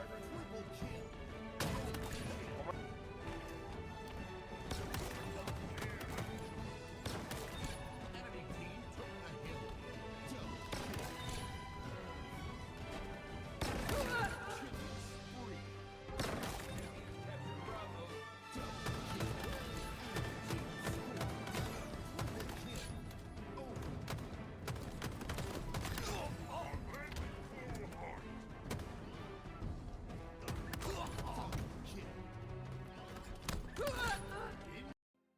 Hello, everybody. This is Miss Lakar here. I am happy to announce I will be doing a partnership coaching as the head coach with the Clutch Academy. I hope you all are having a wonderful time during the tournament. I am going to bring you guys a little breakdown here of how to run the flag correctly, or at least a good setup on Imperium here, or as some of you may know it, the pit. This is with a 4-man team. Obviously, you need some good synergy and teamwork to pull this off, but this is going to be a good general idea for setups that you want to have. This is going to be specifically to pull the flag through the green hallway or the long hallway here, but we're going to be focusing mainly on the green hallway here. And you'll notice on the blue side here, the flag pull that we're going to be going for, I've labeled the majority of the spawns here, at least the major ones that you need to be concerned with. You're going to have their S1/courtyard spawn up here, labeled as number 1, their flag spawn labeled number 2, and their mauler spawn labeled number 3. So really, these red lines are going to be indicating where we're going to be pushing from, basically off of the start. Now, you don't need the power weapons to make this work. Of course, it makes it easier. And I'm going to basically be going over why in detail you need to be holding these positions, what they do, how you're blocking and influencing certain spawns. Then I'm going to jump into the game after and show you exactly how to do it. So starting off here, we're going to have one of your players break off from the main spawn. Obviously, if it's the beginning of the game, you're going to grab your snipe. If not, you're going to make your way straight through sword. This player's job is very important, okay? So not only are they coming to this sword side here, but their job is to watch for the spawners that are inevitably going to spawn here S1 courtyard. The other 3 players, you'll have maybe 1 or 2 push through the green hall here, of course playing for rockets if it's up. Last person pushing through long hall here, grabbing assault rifles, stickies, whatever else you need. Once you have players in these positions here, you can start to think about a flag pull. Now, of course, best case scenario, you're going to be able to kill all 4 players, hopefully within a good amount of time next to each other so they're not all staggered off of their spawn. Let's say you get into this good position here. You get all 4 players dead on the other team, so things are looking great for you. When you have players relatively in this position, you're going to want one person in their side sword, either hugging this wall or somewhere around this area. Either way, you need one of these walls, and I'll explain why in just a minute. You're going to have 2 players in close to their green box here, and 1 or 2 players also pushing through the long. And so the idea is that you're going to have 2 players here push together through this mauler side, through the needle side, into their first and go for the flag pull. So generally what we're going to do is we're going to keep this number 6 player here watching for spawners. In these positions right here, you are actually going to be blocking the number 2 and the number 3 spawn here, which is what we're going for. We're trying to block this whole half of the map here and spawn them out here over in the S1 courtyard spawn, right? This is the idea that we're going for. So we're going to send number 7 and number 8 through this side of the map, playing for their first BR here to hopefully be able to grab the map without taking too much damage here. Of course, ideally you've killed them, they're respawning S1, so there shouldn't be much resistance. If there's nobody in their flag, this number 8 player can actually stay back and doesn't need to really push up to help the flag guy at all. But let's say everything's going perfectly, going to plan. This number 5 player's job is very important because if he oversteps this boundary, if he actually visually stares at the S1 spawn here, what he'll do is he'll actually block this S1 courtyard spawn. And if you're close enough to this 3 spawn, the mauler spawn, you'll end up blocking all 3 of these major spawn points at once. and you'll force the enemy team to spawn in their emergency spawn, which is this little yellow box here. They will spawn bottom runway underneath you on their side sword, which allows them to quickly and easily just overextend to your side through runway and beat you to your side as you're trying to run the flag. So obviously we don't want that, right? So this number 5 player here inside their sword has to be very careful, checking their scoreboard, making sure that he's not challenging this S1 courtyard until all 4 players, or at least the majority of them, have spawned already and we got the flag moving. So this player is staying still, waiting for these players to move up, waiting for them to spawn, making sure that he's not blocking or influencing that spawn. Now, of course, the number 5 player can re-challenge once he knows it's safe to do so. Number 6 player needs to play their life quite carefully here because it's important. Number 7 here will be grabbing the flag, and something you can try out here that's like a fun little practice. If you have really good teamwork, at least, you can actually get right to the front of this platform and toss the flag all the way to the other side, and then number 6 can go ahead, pick up this flag, and then run across into Green Hall with the flag. I'm gonna grab the arrow here on accident. Here we go. He'll be running the flag right through the Green Hall here. I'm sorry, not Long Hall. Green Hall right through here. Now it's these guys' job, of course, to stop these spawners from being able to overextend back to their side, right? You're trying to prevent these guys by going through runway or needles. There's going to be a lot of pressure on this number 5 player. His job is to stay alive, of course, make sure that there's no people getting through the runway. And basically that's a free flag run. If you can pull that off, should be very easy to just quickly jump through. If you're getting pressured too much, if this number 5 player dies, it's very easy to just quickly reroute and go through the long haul instead. It takes a bit longer, but it's a little bit safer because you're not going to be pressured so fast from these guys through these players through needles if you lose your number 5 player here. So I'm going to quickly jump into the game. I'm going to specifically be showing this number 5's position. Alrighty, and here we are on the enemy team's side sword, and I am in the number position of the 5 player I was showing you, and hopefully you guys are going to understand a little bit better why this player's position is so crucial. The first and most obvious, right, is that the enemy team will be spawning this courtyard here. Their fastest route to get to your side is through the runway right underneath where you're standing. So your job is to basically prevent those players from easily taking over their training side here or their sword, or just overextending through the runway. Now initially, of course, while the enemy players are dead and they're off a respawn and your team is pushing through to their first to grab the flag, you need to be paying close attention to your scoreboard here, checking and making sure that you are not going to overextend and look at this spawn as they're spawning up, right? Because if you happen to look this way, or even just glance at it right here, aim down sights, shoot, throw grenades, anything to do with this area as they're spawning, like I said, you could flip that spawn. They could spawn Mauler right behind your teammate trying to run the flag, or worst case scenario, if they're blocking all 3 spawns, they could spawn runway underneath you and quickly overextend. So we don't want that. So again, we're making sure all 4 players have respawned first. Now we can check their courtyard, put some shots in, put some damage in. Hopefully they're distracted, already trying to shoot your flag runner and your teammate in their training side right now. So usually you're not going to have too much pressure. You can get some shots as they're distracted, back down quickly if you're taking too much damage, slowly transition over to your side here as you're getting your shields back. You'll be full shields again by the time you get back over here, and then you can clean up anybody that's happened to make it through runway or is trying to push into your training. You are the bodyguard for this whole other side of the map, making sure they can't get through for free, making sure that your team can successfully capture that flag, right? And of course, rely on your teammate inside the needles. Both of you need to work together, watching each other's back. Don't let them just run up into needles and kill your teammate for free. You know, hold your ground. Also, don't forget there's a shotgun here.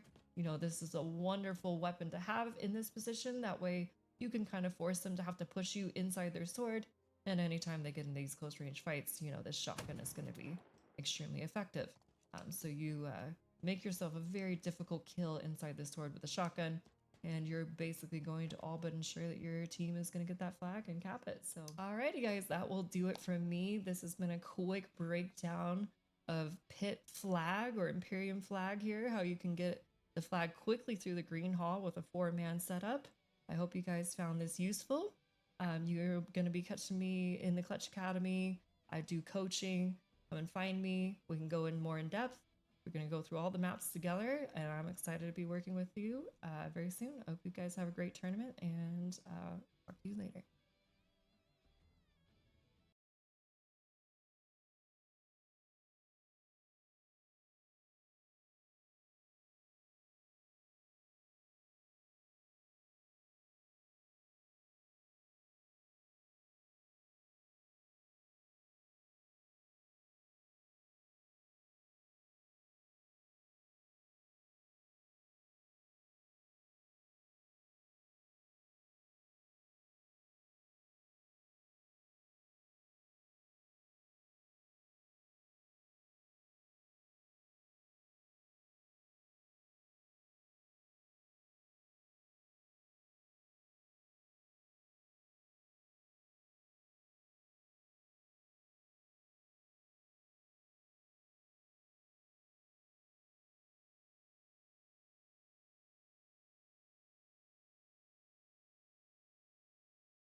Ladies and gentlemen, welcome back. My name is Captain James Force. I am here this side, this side, remember how this works, with Revenite, who will get a name right there. Boom, there we go. Mate, how you doing? Welcome in. I'm doing fantastic. That last series, the first game honestly went the distance, and I thought we were going to get a game 5 out of that one, but man, you put Gun Goddess and Super CC on the same team, and good luck. Like, it took them a little bit to get warmed up, but that Slayer game was just, it was close there for a little bit, but they just got that huge lead. And then, of course, we all saw the CTF Aquarius game, like that team they look like a top contender team. So good luck to anybody who has to face them moving forward into the next bracket. But I'm also really excited to start off Winners Round 2 with you to get started with AI Cowboys and Monstars. Yeah, I'm excited for this. I think this will be a good series as well. Like, obviously, like you said, Gun Goddess and Super CC on the same team is like a literal cheat code. That thing is disgusting, right? Like, it's just so incredible to watch. We're gonna be on King of the Hill in Lattice. Like you said, AI Cowboys, J Flip, Tribble, Thy Beast, and Sedead Aim, and on the other side, Monstars, Smilius, iGame Lord, Blitzkrieg, and Critical ML. So now I've played with Critical a couple of times on matchmaking, and my goodness, that guy just destroys me in 1v1 duels. And everybody remembers Smilius, right? Last draft, he was the champion. He was the team captain. Now with a brand new team. So I'm curious to see if he's going to be able to lead these guys to a similar victory. Now, we all know Critical. We all know Smilius. But it's those last two players, like you were talking about in the previous series, Jack, that really set these teams apart. Those last two players, can they pull their weight? Or are they going to drag you down? Let's get into this first game. Yeah, let's crack into it. Jack is a new one, by the way. I've been called a lot of things. Jack is not one of them, so we're going to add that one to the list. I'm just going to start calling you Captain for the rest of the series, all right, man? Like, Captain, help me out. Well, let's get started here. We are in the POV with Game Lord as he drops down bottom mid. Gets cleaned up by Thy Beast, and so far, off to a good start. Yeah, as you can see, we're on board with J Flip, the AI Cowboys in the blue, Monstars in the red. Don't be fooled, people. It is round 2. We're not running it back to round 1 again. Although, you know, the round 1 matchups were actually insane. So Dead Aim finds a kill. Thy Beast gets reversal though. A nice cleanup by Smileyus there, showing us why he was the previous tournament champion. Unfortunately, got a little bit scrappy there in middle, but not a whole lot of hill time here. These two teams still slaying it out, trying to figure out who's going to get the advantage to get some of that hill time. Speaking of hill time, oh yeah, I was going to say AI Cowboys, first ones to jump on this hill. Monstars going to jump on it. First hill is actually, I would think, the easiest on Lattice. Like, as teams have started to build into this map, it used to be really difficult to take, but, you know, you hide behind the iceberg, you kind of avoid the nades, and it's actually so difficult to break it if you can get a good setup. Especially with King of the Hill, you know, you need to start having an advantage in order to get some hill time here. So, as you can see, AI Cowboys, they take down Game Lord, and there are, nice flank route here from Blitzkrieg. Didn't get called out by anybody, and he's cleaned up by JFlip TV, and as you can see, oh man, AI Cowboys, I don't think you want to get on this hill. It's a 3v1 right now, but he takes down Critical. He wasn't even looking at the guy. Nice shroud placement. JFlip putting on the moves, trying to live. Oh, he finally gets cleaned up there, but he lived for so long, buying his team so much time, and Blitzkrieg gets to clean up. It is again 4 versus 3 as Thigh Beast gets cleaned up. That's a triple kill for your boy Blitzkrieg, and some more hill time for the Monstars. Oh man, JFlip with a huge idea, managing to get behind Monstars, and really the plan there was like, well, why don't I just try and disrupt them as much as possible? Blitzkrieg went, yeah, nah, player, I'm gonna find a trip kill, finds one more as well. Oh, this is the jump, we won't hold it against him.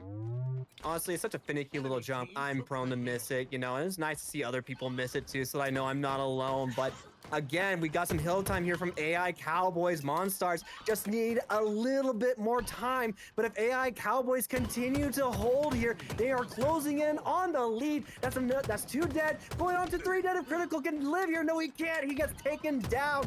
But here comes Monstars. Blitzkrieg staying alive, being a nuisance here. He can't finish the kill. He can't get him. He gets taken down. And Sir Dead Aim does get the hill, though. It does not matter. AI Cowboys swing the first hill. Yeah, huge work from the Cowboys right there, and the important thing there, right, as Pibble has the snipe, is that Blitzkrieg was 1 shot, so could not push into that hill. So yeah, does manage to survive, but AI Cowboys gonna take that first hill, seconds away from disaster, and Tribble. How did that miss? I don't know. I mean, honestly, like, that looked good to me, but he does get taken down. Snipe is down on the middle of hill. Nobody quite picking it up yet for Cowboys, but a nice... Was that a team nade? I think that might have been a team nade. I don't know. It doesn't really matter. Nades be flying, and it's kind of hard to dodge all that damage, but AI Cowboys, once again, they're prioritizing these kills before they get on the hill. Smileyus gets taken down by JFlip. A double kill for JFlip, and that's for sure going to be some hill time, but they gotta watch out because here comes Critical on the flank. He takes him down to no shields, but JFlip, he has some help, and he's trying to live, and he doesn't live for very long. But all this back and forth here, Jack, James, Captain, my boy. I need a, you know what, it just starts with a J, but honestly, AI Cowboys putting on a nice little defense here, keeping Monstars off the hill. It's not bad. Brilliant. I know, and JFlip, 15 kills as well. Uh-oh. Tribble. Yeah, that's not what you want. Blitzkrieg gonna get caught in the corner as well. Does manage to find a double as well. Does get taken down by Tribble, so it should be some more time for AI Cowboys. But yeah, JFlip running this map right now. But he's gonna need some help from the peeps to get it going. 1-0, half a hill. Looking good. Looking good so far, but that's 3 dead again for AI Cowboys. Unfortunately, Monstars just can't seem to get any hill time here. They are not getting any hill time. AI Cowboys is respawning, putting pressure on the map, preventing them from being able to stand on that hill. That hill there, by the way, James, really, really hard to take because of players respawning blue. As you can see, as soon as you touch it, people spawning blue, they're already in red tower, putting pressure on you, and you're just so caught out in the open, as we're finding out here. Yeah, and to be honest, like, probably the middle game mode, I think, on Lattice, right? Like, Oddball Lattice, clearly the best game mode. King of the Hill second and Stronghold's the worst, in my opinion. But yeah, this second hill is, like you said, so difficult.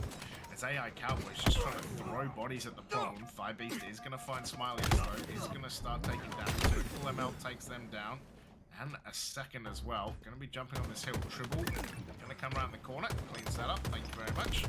Blitzkrieg with the nade. He's going to find the reversal. Does get taken down though. What a big play, by the way, from Blitzkrieg there. Not only getting the kill, but staying alive for such a long time. And now, James, we're starting to run into the conversation. It's 1 minute and 15 seconds left in this game. And Monstars, if they don't get this hill, AI Cowboys might make a call to just play time. Big snipe from Dead Aim right there. Taking down Critical in the background. But again, 1 more minute. And AI Cowboys, I think they, well, it looks like they might just try to seal the deal here, not leaving anything left to chance for Monstars.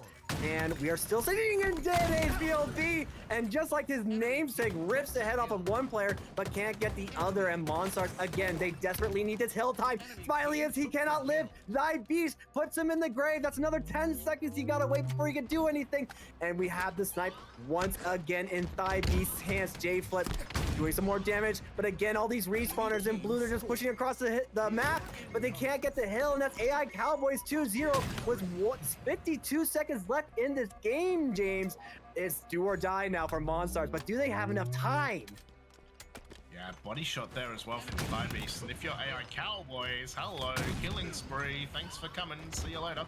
I mean, this is interesting, by the way. Like, I didn't think they'd be jumping in this hill. 40 seconds left. Surely you're playing time from here, guys. Like, what's the plan here? Well, there's the call there. As soon as you started talking about it, it's almost like, you know what, man? You're right, James. Why am I on the hill? And all they need to do is just play this time. 30 seconds left. Monstars, I don't think can let this hill go for any more seconds if they want to have a chance of coming back here. But that's a good start. 2 kills. That is going to put them in the advantage. And Monstars looking to try to get this hill. He's trying to stay alive. Ducking behind his crystal, such a annoying place to be. Jiggle peeking to death.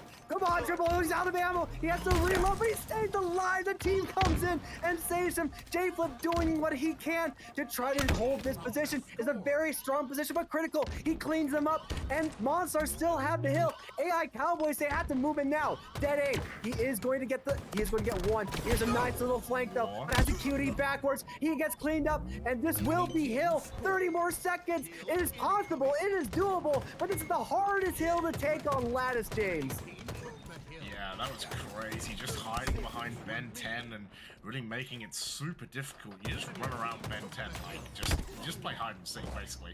Even though they can see you. 26 seconds to go. Monstars are getting on this hill. J-Flip with 24. Smilius on the other side with 22, and what looked good for AI Cowboys is now turning into a bit of a nightmare. Only 5-6 seconds have come off this clock since the last hill was taken. And every single second that comes off is going to help the AI Cowboys, but 4 dead for Monstars, and this is going to be huge. Get up the hill, son! Nah, he's getting the sniper, it's fine, don't worry about it. But yeah, he's got to be dead. careful. Well, he knows where they are now. He just has to be careful, almost running into their whole team, but you're absolutely right. We are 8 seconds left. Nice little body shot there. Nice little cleanup. 5 more seconds, and that's gonna do it, I think, James. AI Cowboys, they could just sit pretty as they take game number 1. Playing for time, you hate to see it, but Monstars, they almost came back there in that second game. Or sorry, not second game, but you know what I mean. Yeah, that was crazy. Like, just at the end to find that 4 dead, like AI Cowboys, that's one insane push to sort it out and get it done. And yeah, you look at it, 6k for Smilius and 7k for J-Flip, 6k for Blitzkrieg as well. But yeah, we might need to go to a fly through or something, or come to Faces so we can fix these weapon offsets. Because I mean, that was a big gun. Look at the gun. Those stats there at the end just really kind of spell it out, you know? Like, sure, yes, Monstars had a good average team-wide damage, but unfortunately for them, it really just comes down to those precious seconds of game time that they just ran out, you know? That second hill, it took so long for that second hill to be for them to be able to contest it. And I'm really looking forward to this next game series here because, as we all know, Slayers win series. So whoever wins this Slayer has the higher probability of taking the entire series. And if AI Cowboys wins it, they just need to win one objective game after that to take the whole series. Monstars need to take it just to be able to compete, you know? And honestly, with Smileyus on your side and Critical on your side, I know it's possible for these guys to bring it, you know? It really is. I don't want to write them off, and I'm certainly not going to start today. But AI Cowboys, man, J Flip, man, like, how many kills did he end there? Like, he had 20, almost 30 kills on the map, I believe. So very impressive from him. 20s. Oh yeah, it was pretty big. We're gonna move on to streets. By the way, for Slayer, the rest of it is oddball on vacancy, and if we need to, CTF on fortress and an aqua Slayer to finish. Oddball on vacancy, gonna be an interesting one. I have not played too much vacancy. Played a little bit of oddball on it though, so yeah, it's an interesting map. Yeah, we're gonna see how it goes. I think shock rifle. I know it's really difficult for you, James, to get games all the way from down under. But listen, man, I love you. I love my Australian Halo players, right? Like, we got some absolute goats from across the sea. But vacancy oddball, if you listen to what the people say on Reddit, not everybody's favorite cup of tea. It's a little tricky to play oddball on vacancy. You only have one spot on the map in order to be able to play the ball, and that's all the way in back yellow. If you try to hold it anywhere else, it's tricky, but really for me, it just comes down to how well each team can control the yellow side of the map and mid. Red tower, huge power position, but also let's not forget about blue side. People always forget about the blue side of the map. That, depending on which side you're spawning, that left side of the map, huge place of control. You're going to get a lot of damage on people that are crossing through mid, but lots of routes that people can take in order to be able to contest these the defense. But I am really, really curious to see just how these two teams would match up when we get to vacancy. But for now, we're going to talk about Slayer Streets. And everybody loves Streets. Some people, you know, might not like Slayer a whole lot. I know I struggle with Slayer. I don't know about you, James, but I feel like Slayer is just a really, really difficult game type because of the 8-second respawn. So difficult to track people. Yeah, and I think with Streets, it's definitely one of those things like, you know, you've got to be so on top of your callouts. You've got to be so on top of where your team is placed as well, right? Are we spawning them Subway? Are we spawning them Cafe? Like, where are we trying to push and where are we trying to make it kind of work? So, yeah, I'm interested to see kind of how both of these teams tackle it. Thankfully, you know, I even though I'm repping the mustache just like the Aussies, I do live in Europe now, so I do have a slightly easier time. I have a slightly easier time finding games, but I tell you what, it's still incredibly rough. Like, I'm usually 100, 110 ping with US East, so. Well, I am just as equally a big fan of my homies from across the pond, just as much I'm a big fan from my fellows from across the sea. I love each and every one that wants to play Halo. I'm so glad you're here to hang out with us, James, despite the ridiculous time difference, I'm sure. But I appreciate you being here. Let's get into this Slayer Streets as we are going to follow Game Lord off the rip. Can Monstars clutch up in this game number 2, or will AI Cowboys get themselves one step closer to sealing off this series, James? Yeah, it's going to start, of course, with J-Flip getting the first kill. Blitzkrieg finds one as well. Thighbeast's going to trade. Smiley is going to trade as well. Thighbeast actually finds a couple. Early lead for Monstars. Yeah, thankfully, time difference at least, thankfully, because Clutch does central time zone tournaments, is not terrible. It's only 6 hours. 7 hours, I think, to central, so for me. 7 hours, it's not, it's not horrendous, thankfully. But, yeah, 6-2. You know what is horrendous? The sound of this gun, Revenite. This thing is we talked about Star Wars a lot. This is a TIE fighter. It's just a TIE fighter gun. That's what it is. The green laser beam, so good at doing damage from across the map. Not so much in these close 1v1s. So I think in this particular map, the Carbine does tend to struggle just a little bit, but honestly, like, depending on how you use it, a Carbine can be your favorite gun or your least favorite gun. But it's 11-4 as Monstars are continuing to press this lead. Smiley is already 5-0 on a killing spree, by the way. So we're gonna stay on his POV unless he gets cleaned up here. He has to stay alive. He knows there's a single shot down there. He gets triple, but he is still dropped down to 0. He's gotta get his 3 shields recharged. Oh, no. He runs out of bullets, and honestly, not too bad from Smiley is off the rip. But AI Cowboys not too far behind James, but Monstars continuing to spread this lead makes it all the more difficult. Yeah, you talked about Smiley's, right? And right off the rip, even before this series started, and yeah, going on a killing spree, 7-1 already off the rip. Is trying to get taken down in the cafe though. He's My gonna manage goodness. to get away. We've seen a few of that so far already in this tournament, right? Just managing to get out of cafe, slide into ATMs. It's a popular spot. And speaking of ATMs, Revenant, everyone just chuck in a couple of bucks, and we're gonna help out the Methodist Children's Hospital around Christmas, helping out kids who, yeah, have a pretty rough time. To be honest, I've been there. I know what it's like. It's pretty terrible. So if we can help out some kids, chat, we're gonna have a good time. I know that Clutch has a lot of presents, but there's always room for more. Look, guys, we have 254 viewers here, and if you guys can donate $5 or $10, we can get at. We have 450. I must need to reset my Twitch or something like that. But 450. Just listen, guys.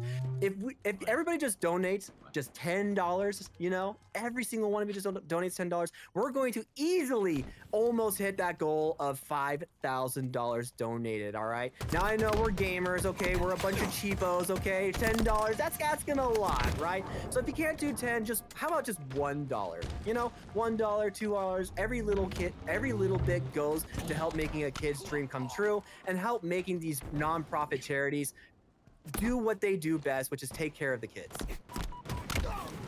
Yeah, that's it. Smilius, speaking of taking care, he is taking care of the AI Cowboys right now. 10-4. They have a 5-kill lead. Oh, critical. Just trying to find where to people up. Blitzkrieg gonna push in. Gonna get taken down. The killing spree, perfect for dead aim, and the red gun.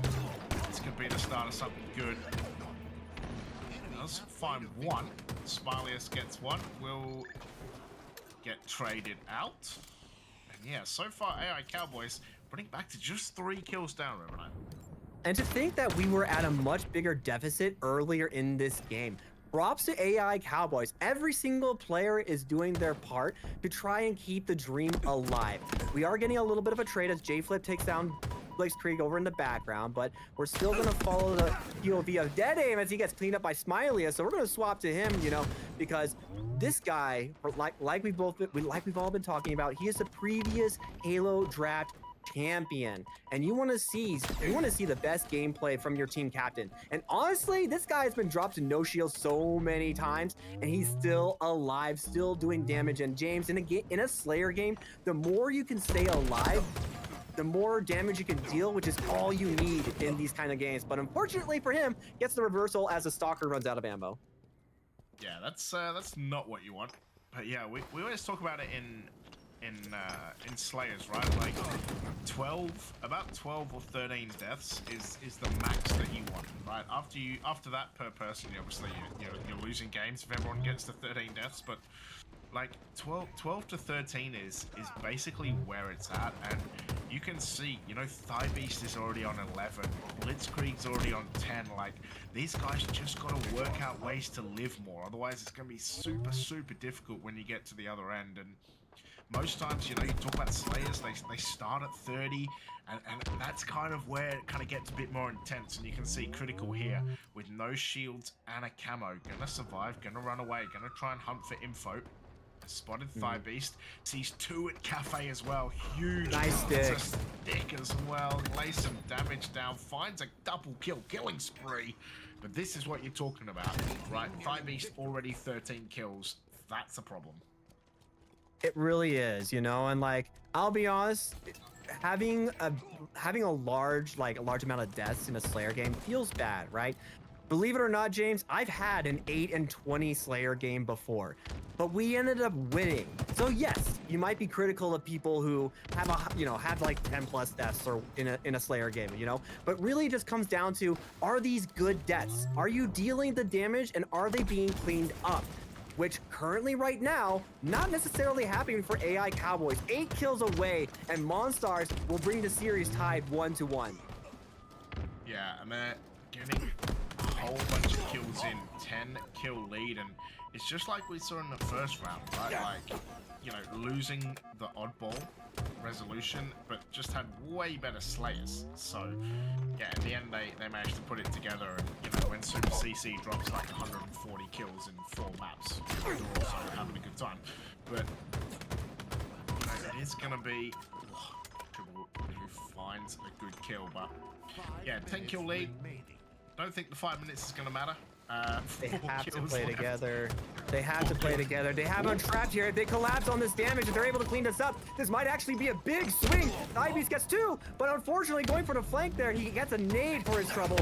And it looks like, here we go. 2 more kills from Monstars. That is now AI Cowboys who just need to slow it down. That was a great play. They're collapsing on them in Cafe, but they have to be careful with this damage. Tribble gets a perfect on Smiley, sends him back to the death screen. He's gonna enjoy that for the next 5 seconds, but we have to be careful. It's one more death.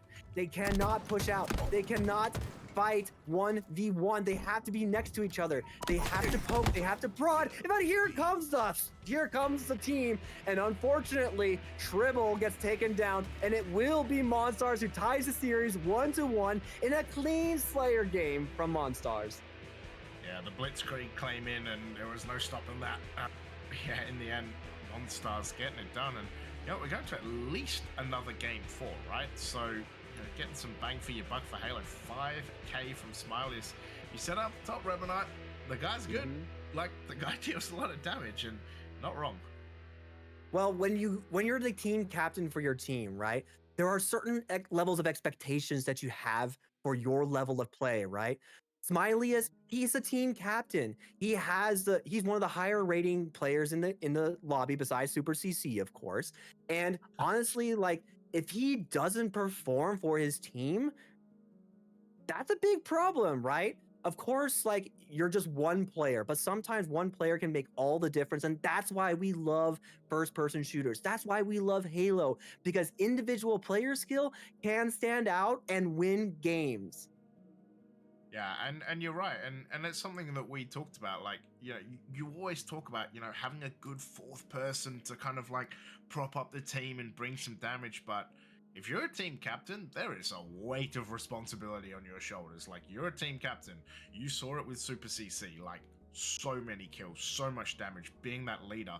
But you got to have a good number 2. Gun Goddess, perfect example, just deals outrageous kills and damage as well. And right, like, but as team captain, you're right, you have to bring a certain level. Like, this is me leading from the front, you're the tip of the spear, you're the first one over the trench. Like, you've got to lead this team and kind of carry them. And Smiley is, a fantastic aimer, right? A fantastic shooter, and that's something that Monstars are going to need to rely on to bring into this vacancy oddball, because it's gonna be hectic in here.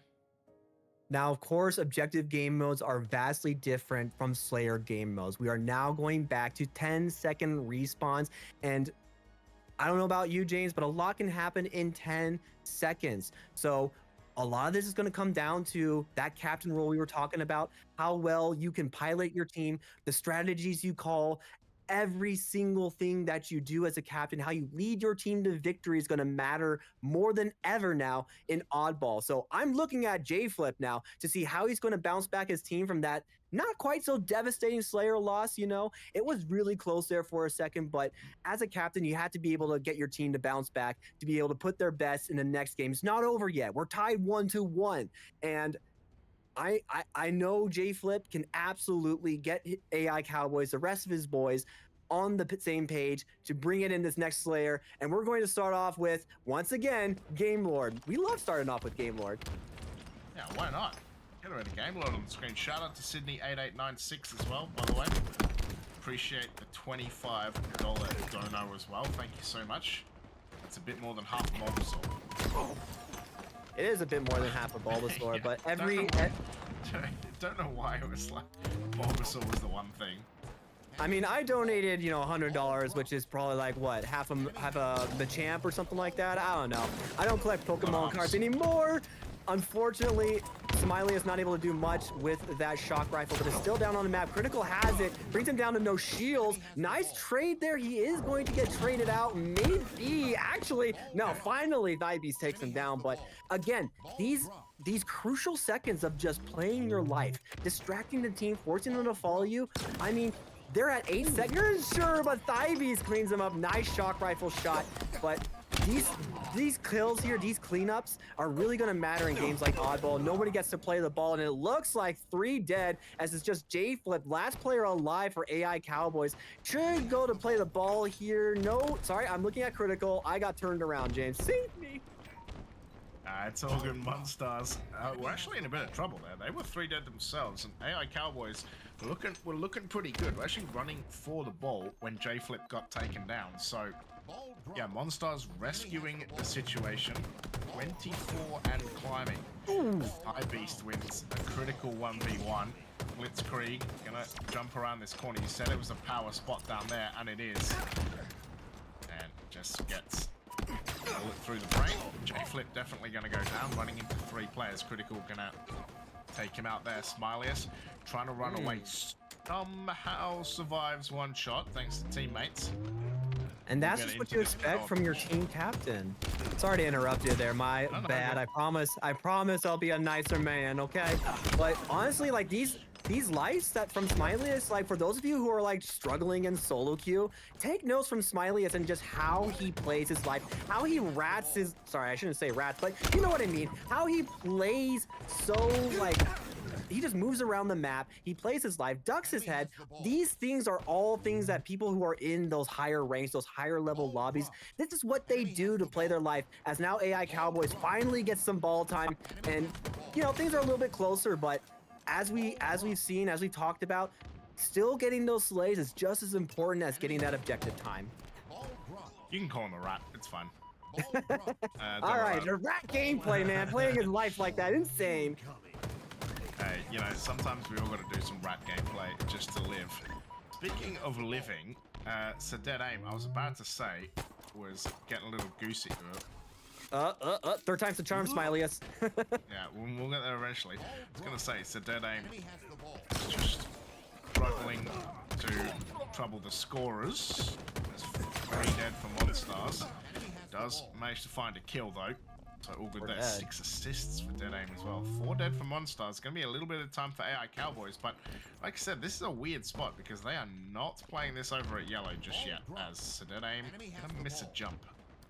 They're going to rotate it to yellow. They just needed to know where AI Cowboys were spawning. And now with, or not AI Cowboys, Monstars were spawning. Now with 3 dead, this is some good ball time, but they do play the ball there as I believe Thibes just, he got a little bit too much pressure, got a little spooked, and decides to go for the play ball, which is fine. But honestly, like he probably could have held onto the ball there. But when it comes to these moment-to-moment decisions, you just got to make a decision and you got to own it, you know, James? Oh, yeah, you too. Gun Goddess saying Smileyus has a big head. Gun Goddess, you know, we all know she's a big fan of Smileyus, you know. We all know that she's looking forward to taking away his title, being the previous champion, hoping for the back-to-back, but we do see Critical getting pushed by 2 members of AI Cowboys. 63 seconds and counting for Monstars in this round 1 of Oddball, and we're starting to see just how important it is to control this yellow side of the map and how hard it is to push across, especially when you have players who are just controlling the sides of the map here.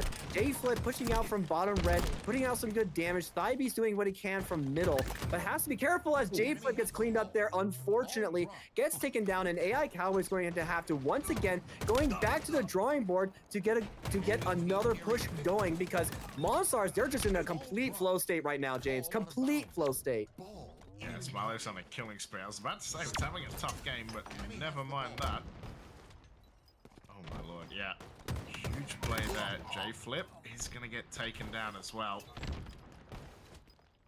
92 seconds and counting, 93 seconds, just a few more seconds. I do believe round 1, barring any interference, might actually go the distance here. And yes, it does. Round 1 gets taken by Monstars in a relatively clean fashion, okay? So, James, if you were AI Cowboys, if you were JFlip TV, what would you say to your team to get them back in this round 2? Lock in. That's it. Lock in. Good speech. Good speech. Short, sweet, to the point. Also, I was watching Critical go down with the carbine. That was a horrible skin. I don't know what skin that was, what the colors were, but it was garbage. Oh my god. Thought that was about to be a triple right there.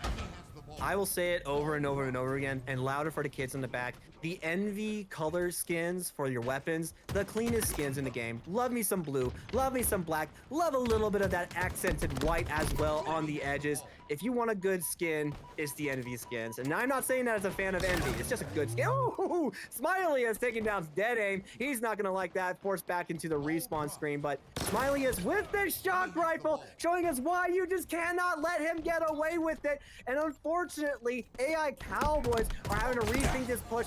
2 players are looking to push, but unfortunately, Smiley is getting the damage done. He's still staying alive, needs to reload because he knows what's coming. The grenades are coming, but staying alive with a sliver of HP. You just can't kill this guy. Finally gets cleaned up by Dead Aim as he gets some revenge on the man. But again, it is going to be Monstars who are continuing to hold the ball 30 seconds and counting, James. Yeah, oh man, Smiley's with the shock rifle gives Super CC with the snipe vibes right there. That is, yeah, that is terrifying to see. When he gets going, he even got a body shot, the person who killed him as well. The BR is going to be into Dead Aim's hands.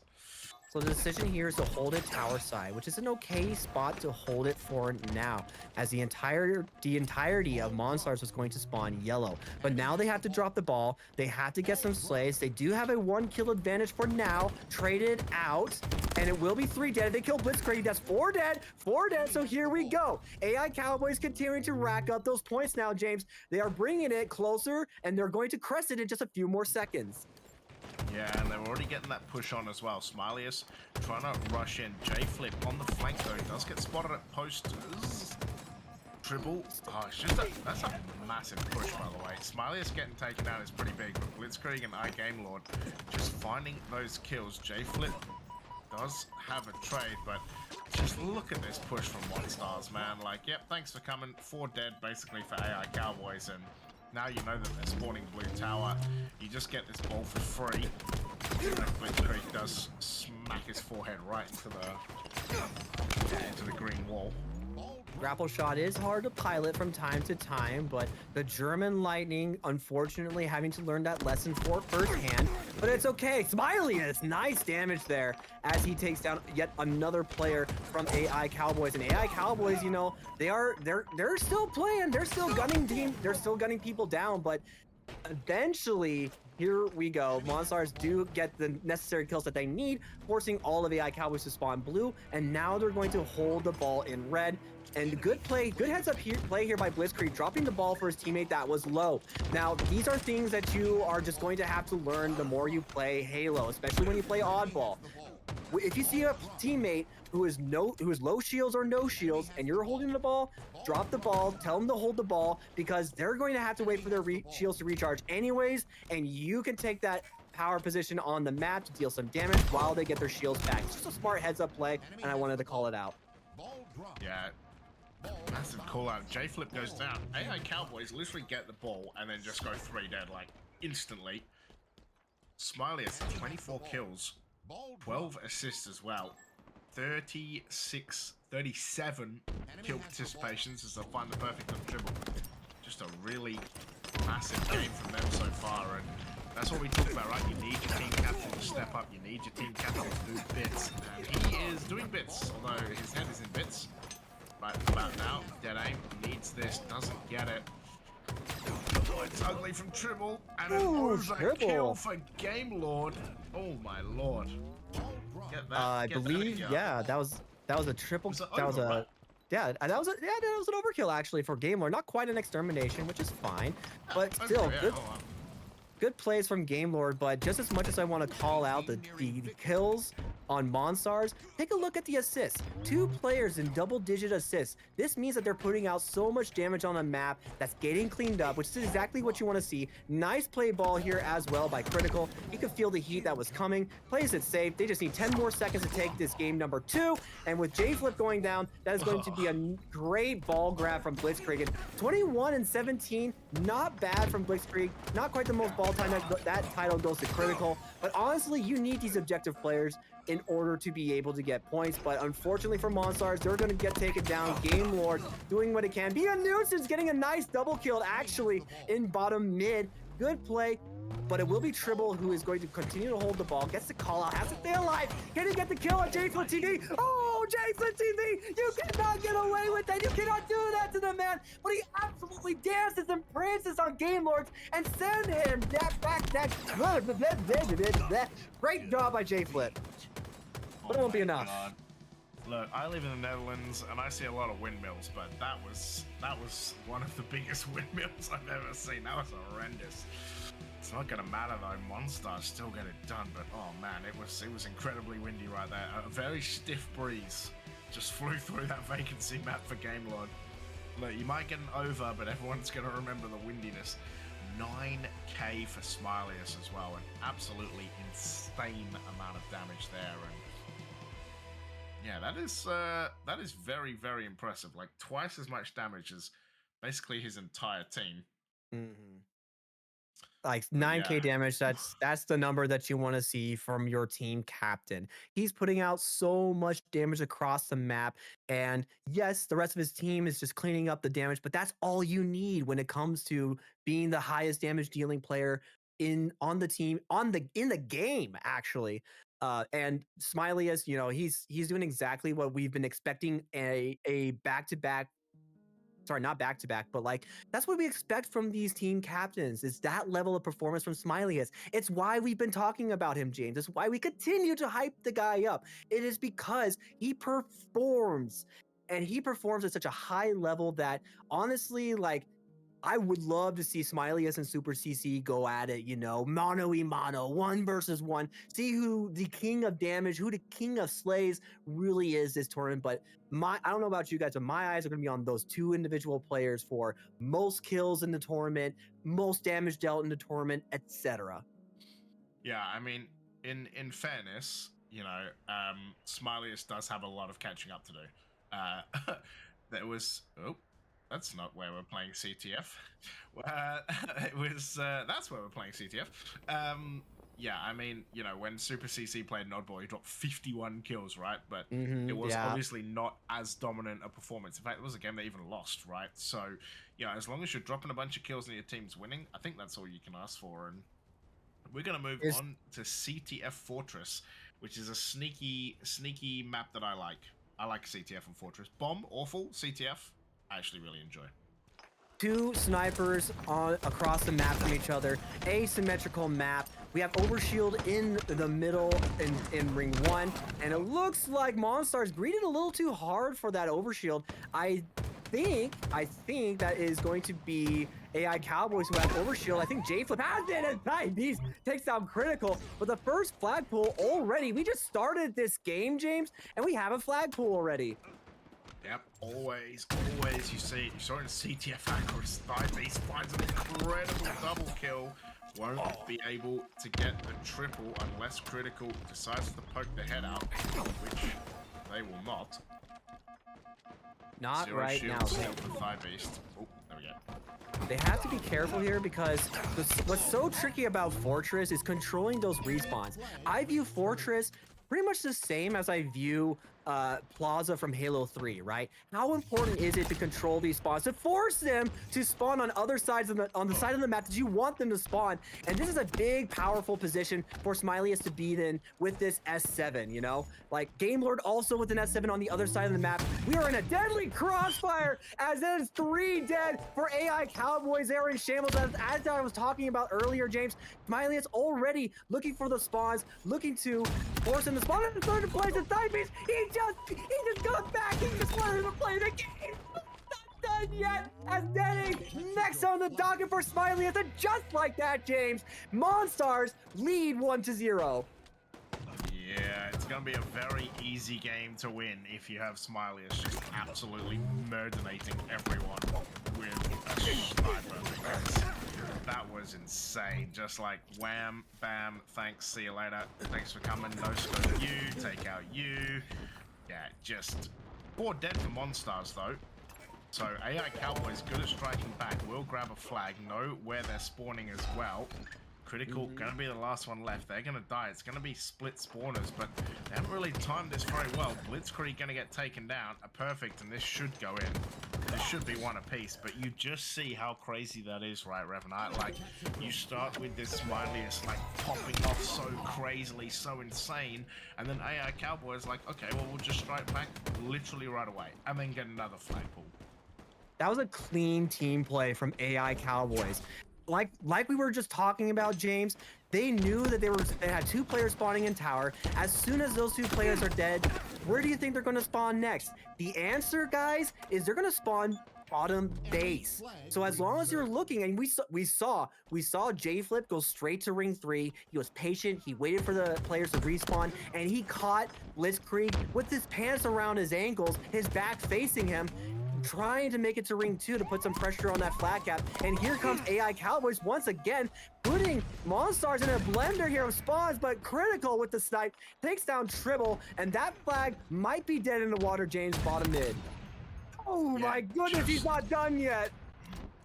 Yeah, what is this? What is this coloring as well? Oh my god. Oh, like, yeah, he go has on. Grab the flag. Grab the flag. Go on. Go on. He has a turret. He has a turret with a huge caliber bullet, and he is just ripping faces off, saying, "Thank you very much." And Thibes once again next on the docket. He is unfortunately out of ammo though, and gets taken down. But that flag is moving once again, James. Yeah, Dead Aim does get taken down. Tribble gonna find one though. Oh, I thought he was gonna claim that. Thibes does find Smiley's though. They could grab this flag. Gamelord finds that kill. And it will be Dead Aim that does get taken down. J-Flip has to go and get this flag. Critical gonna get taken down, going for the OS.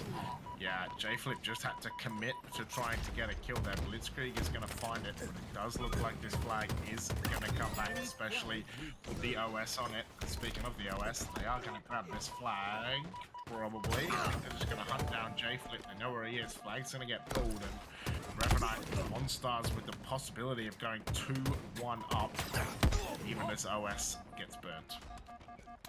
This flag run was all started because of Monstars being able to kill those respawners. When you're playing a capture the flag game, it is so important to think about where the enemy team is going to spawn. And you saw what they were able to do. They were able to team wipe them at least twice to be able to get that flag cap. And that is how you win CTF games on asymmetrical maps like Fortress. And we see Blitzkrieg once again being a nuisance on Snipe side. They need to kill Blitzkrieg if they're going to have a hope of being able to start a flag run here. Finally, they take him down, but you have to pay attention to these people who are flanking behind you guys in base. And good job by AI Cowboys to have that, that knowledge of knowing, okay, we have to clear this guy behind our base. We cannot just keep pushing and try to go at flag, because what's going to happen is we're going to be at a flag standoff moment, and those are the hardest scenarios to play. Yeah, for sure. You're totally right. And as you can see, Dead Aim just gonna have Blitzkrieg like literally fly right past him. Gamelord.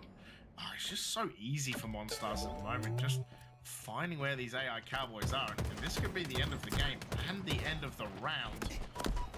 Monstars looking to try and get him to a huge kill. Can he get a kill here as well? No. Okay. There it is. It's done. Smiley's last one left alive as well. 18 and 10, gonna slam it home, and Monstars 3-1 winners. And yeah, I mean, it looked quite easy for Monstars, especially, you talked about Smiley's with the turret, Critical with the turret as well. And yeah, when you get double snipes and you have some very good snipers, it's a pretty easy game, Revenant. I mean, when you give somebody a 14.5 caliber bullets, man, like things are gonna happen. I mean, let's not forget the S7 is basically like a Sabo round. in a sniper rifle. Like, the thing is absolutely crazy. It's going to rip faces off. It's going to destroy shields. And yes, not the highest damaging game, but those back-to-back flapcasts from Monstars all culminated because, unfortunately for AI Cowboys, they got put in a spawn blender, James, and they just could not dig themselves out of that blender. And when that happens, you really just need to slow your team down. But Monstars just pedal to the metal, that gas pedal all the way down to the ground, and maybe even then some. They just did not let up on the heat. They turned it up, and they absolutely cooked in game 4.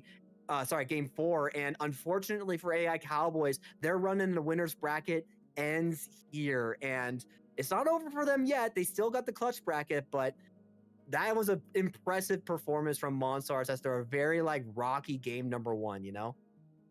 Yeah, and you talked about it, like with that gas pedal. As soon as they got snipers, it just looked super easy. Just a super easy game for them, right? Like Vacancy had the shock rifle, and then Streets with the red gun. But yeah, as soon as there were the double snipes, it just looks so easy. Like they're just finding so many kills. Like, oh, you want to run the flag bottom mid? Yeah, bam, bam, bam, bam, bam. You're all dead. Like, good luck. Like, there's really not a lot they could do. So yeah. Gonna move on. We're also gonna move on. We're gonna throw to a break. When we come back, I'm heading off. It's Revenite, and I think it's Sindoquil who is gonna be on the mic as well. So yeah, they're gonna take you through the rest of it. Of course, we are doing this for the Methodist Children's Hospital. Help out some sick kids. Donate, $1 or $2, 25, 100, 500, doesn't matter. Get it in there and help Clutch deliver a lot of stuff to some very sick kids and help them out. But guys, we're gonna be back after the break. Don't go anywhere.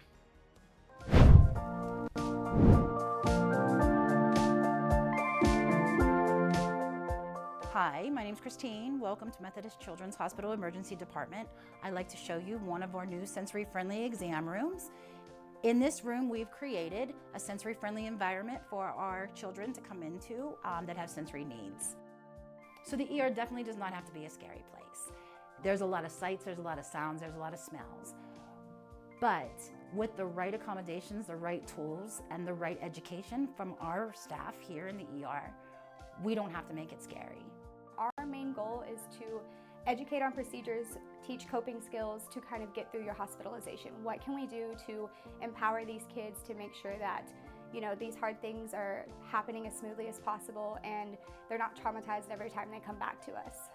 So when you arrive to the ER, there's going to be signage everywhere that says we are a sensory-friendly ER. You'll tell the triage nurse that your child has sensory needs, and they will give you a packet that then you fill out to let us know what those needs are and how we can best modify the room to make those needs met.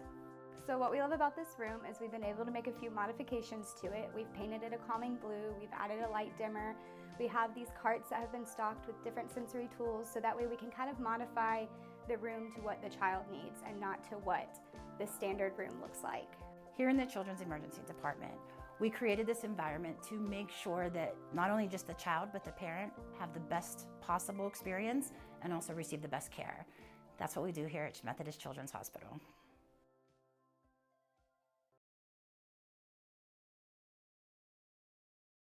Methodist Hospital got a special treat today as they moved into their rooms in the hospital's brand new wing. And as Eyewitness News reporter Priya Sridhar reports, it was a special moment for both the kids and their parents.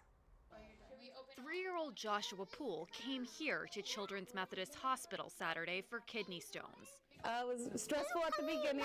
We were in the PICU, and so we've just been here for a day. Yeah. But they've taken such good care of us. Tuesday, the Children's Hospital patients moved from their old rooms to ones in the brand new 220,000 square foot tower that was just completed. To commemorate the occasion, doctors and nurses turned the little ones into kapow, superheroes with capes as they made their move. As a mom who's had a child in this hospital before, to see the families and the patients light up and have some fun and some joy, it means everything. And when they got to their new rooms, bam! An even bigger surprise was awaiting them. Their favorite superheroes were there, dangling from the roof to welcome them. For the parents of these recovering children, seeing them have a wondrous moment was priceless. He was actually airlifted here, and was in a lot of pain. And he's had a little procedure and a CAT scan and MRI and a lot of stuff. So he's braver than I am. Tara Poole says that while her son Joshua got a chance to see his superheroes today, she's realized through his journey at Children's Methodist that her superhero has always been right in front of her. Priya Sridhar, KENS 5, Eyewitness News. Can you imagine being one of those superheroes in the So winter? awesome. So we're in agreement. That was Spider-Man, Superman, and Batman. Yeah, the big three. I mean, the big three. The big right there. three. I mean, all scale on the walls. I love it. I love it. Fantastic. All right, Tropical Storm. Watch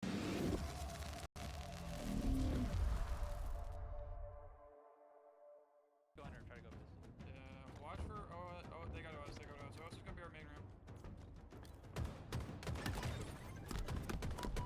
Our side breach and our main room with sniper.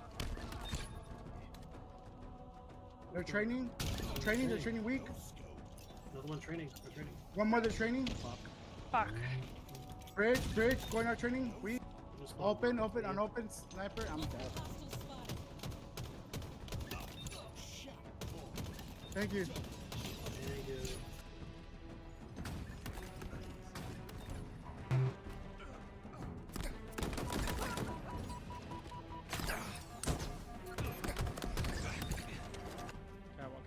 Catwalk. Yep, dead. A-cross One more. right now. One shot A. And then bottom A. Bottom A, one shot bottom A, one shot bog. Laga. Behind you, bog.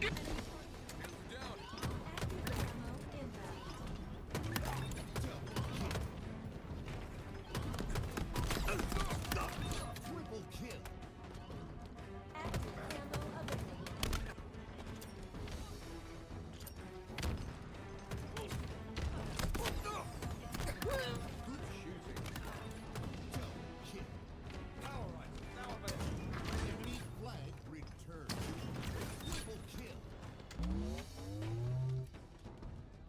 Dead. I grab it up. Four dead. Yeah, right. Still dead.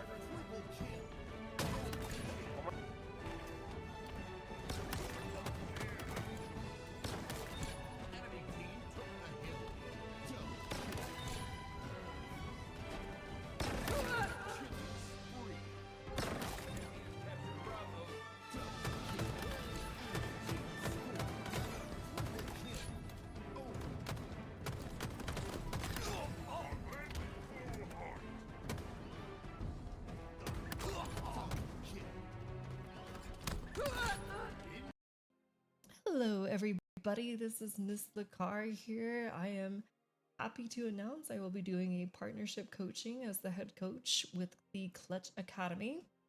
I hope you all are having a wonderful time during the tournament.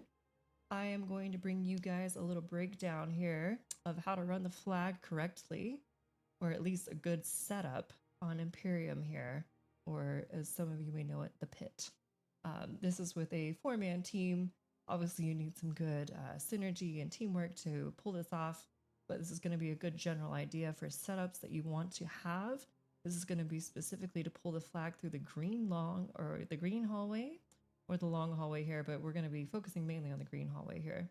And you'll notice on the blue side here, the flag pull that we're going to be going for, I've labeled the majority of the spawns here, at least the major ones that you need to be concerned with.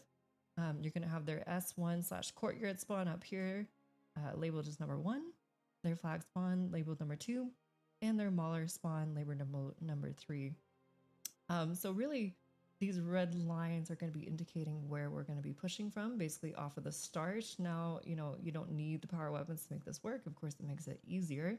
And I'm going to basically be going over why in detail you need to be holding these positions, what they do, how you're blocking and influencing certain spawns. Then I'm going to jump into the game after and show you exactly how to do it. So starting off here, we're going to have one of your players break off from the main spawn. Obviously, if it's the beginning of the game, you're going to grab your snipe. If not, you're going to make your way straight through sword. This player's job is very important, okay? So not only are they coming to this sword side here, but their job is to watch for the spawners that are inevitably going to spawn here S1 courtyard. The other 3 players, you'll have maybe 1 or 2 push through the green hall here, of course, playing for rockets if it's up. Last person pushing through long hall here, grabbing assault rifles, stickies, whatever else you need. Once you have players in these positions here, you can start to think about a flag pull. Now, of course, you know, best case scenario, you're going to be able to kill all 4 players, hopefully within a good amount of time next to each other so they're not all staggered off of their spawn. Let's say you get into this good position here. You get all 4 players dead on the other team, so things are looking great for you. When you have players relatively in this position, you're going to want 1 person in their side sword, either hugging this wall or somewhere around this area. Either way, you need one of these walls, and I'll explain why in just a minute. You're going to have 2 players in close to their green box here, and 1 or 2 players also pushing through the long. And so the idea is that you're going to have 2 players here push together through this smaller side, through the needle side, into their first and go for the flagpole. So generally what we're going to do is we're going to keep this number 6 player here watching for spawners. In these positions right here, you are actually going to be blocking the number 2 and the number 3 spawn here, which is what we're going for. We're trying to block this whole half of the map here and spawn them out here over in the S1 courtyard spawn, right? This is the idea that we're going for. So we're going to send number 7 and number 8 through this side of the map, playing for their first BR here to hopefully be able to grab the map without taking like too much damage here.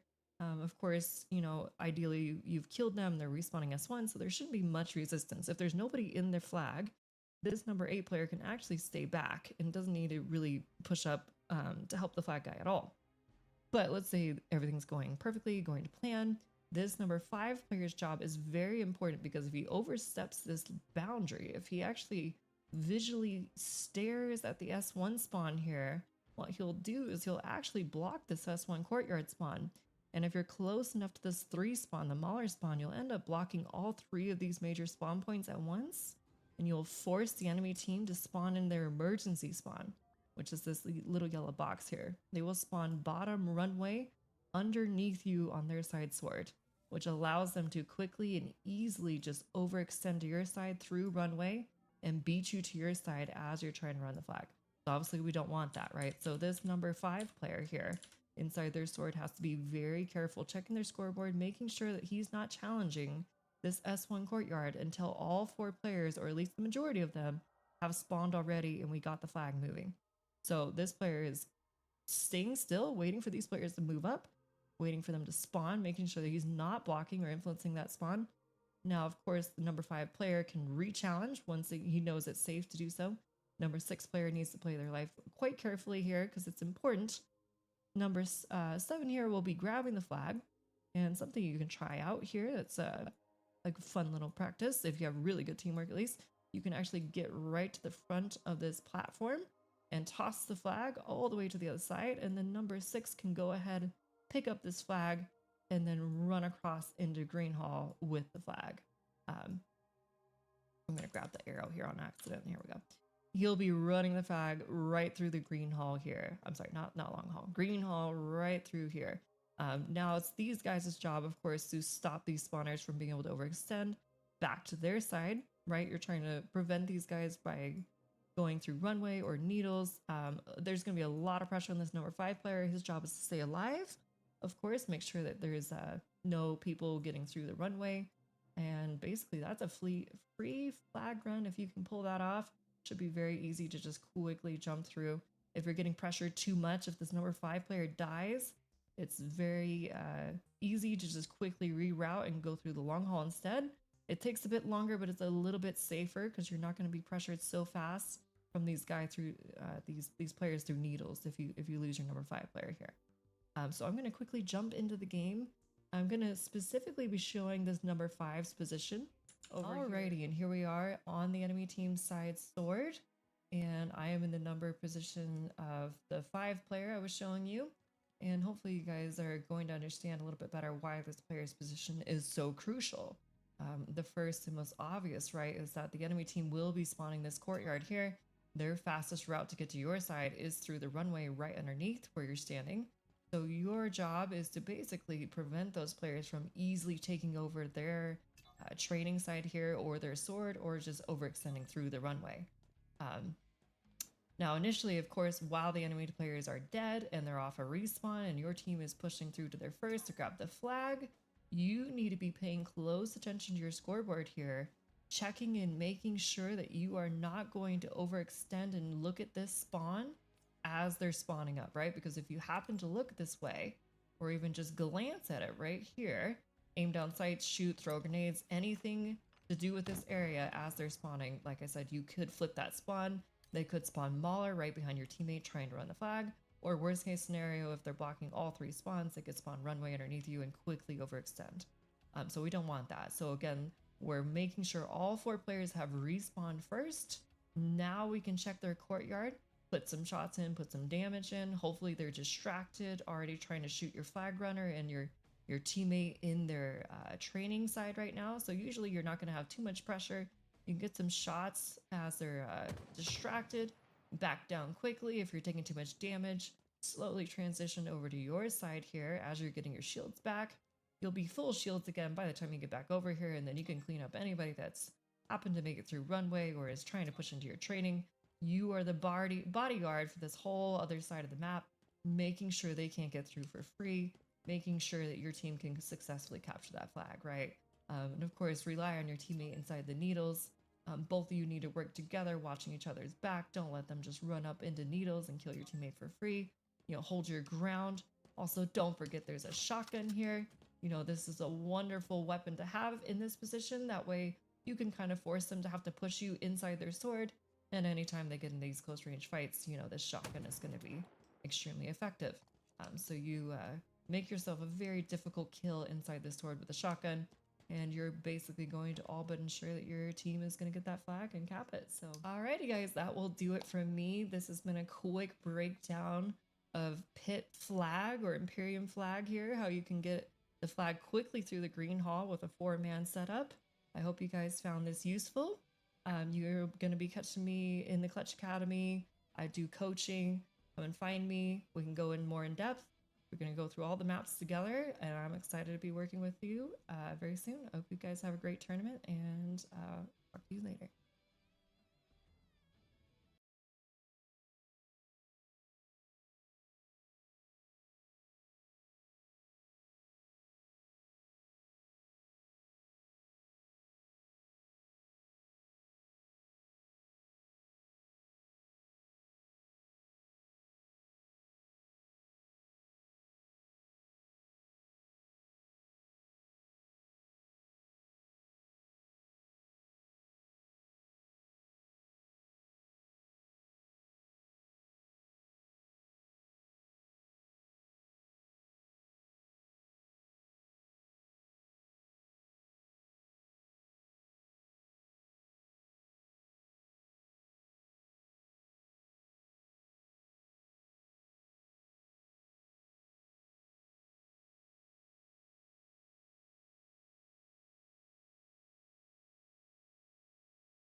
Hello, everybody, and welcome back to the Clutch Academy $500 draft tournament for charity.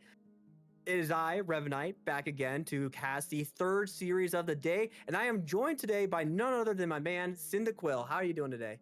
I'm good. Thank you so much for having me. I, for one, am ecstatic to watch this match. I've been keeping up with the matches all day, and this one just looks to be an absolute banger. It does. Once again, we are following Monstars as they continue to move up the winner bracket, this time going up against Prestige Worldwide. Now, the Prestige Worldwide players, they're led by team captain Mr. Psychosis, a phenomenal player himself, but he is going up against the returning champion from the previous draft. And from his gameplay so far, Smileyus, he looks like he is at the absolute tip top of his game. As we get into round number 1, it is going to be Strongholds Live Fire. An absolute staple of HCS, honestly. I love when it's a real tight series, B is contested, and it's all really about sniper control on this map.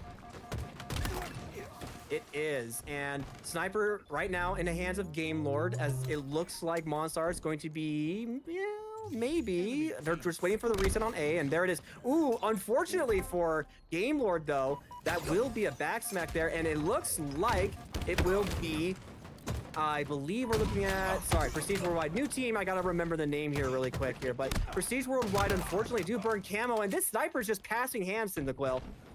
Yeah, the snipers, we've seen it gone from 3 different people, and right now, great snipe by Judgment to take out that player B, and right now, not seeing a lot of real control yet. Both teams are kind of scrappy at the moment, but I'm very curious to see once the new invis does come up in a few minutes, who gets control of that.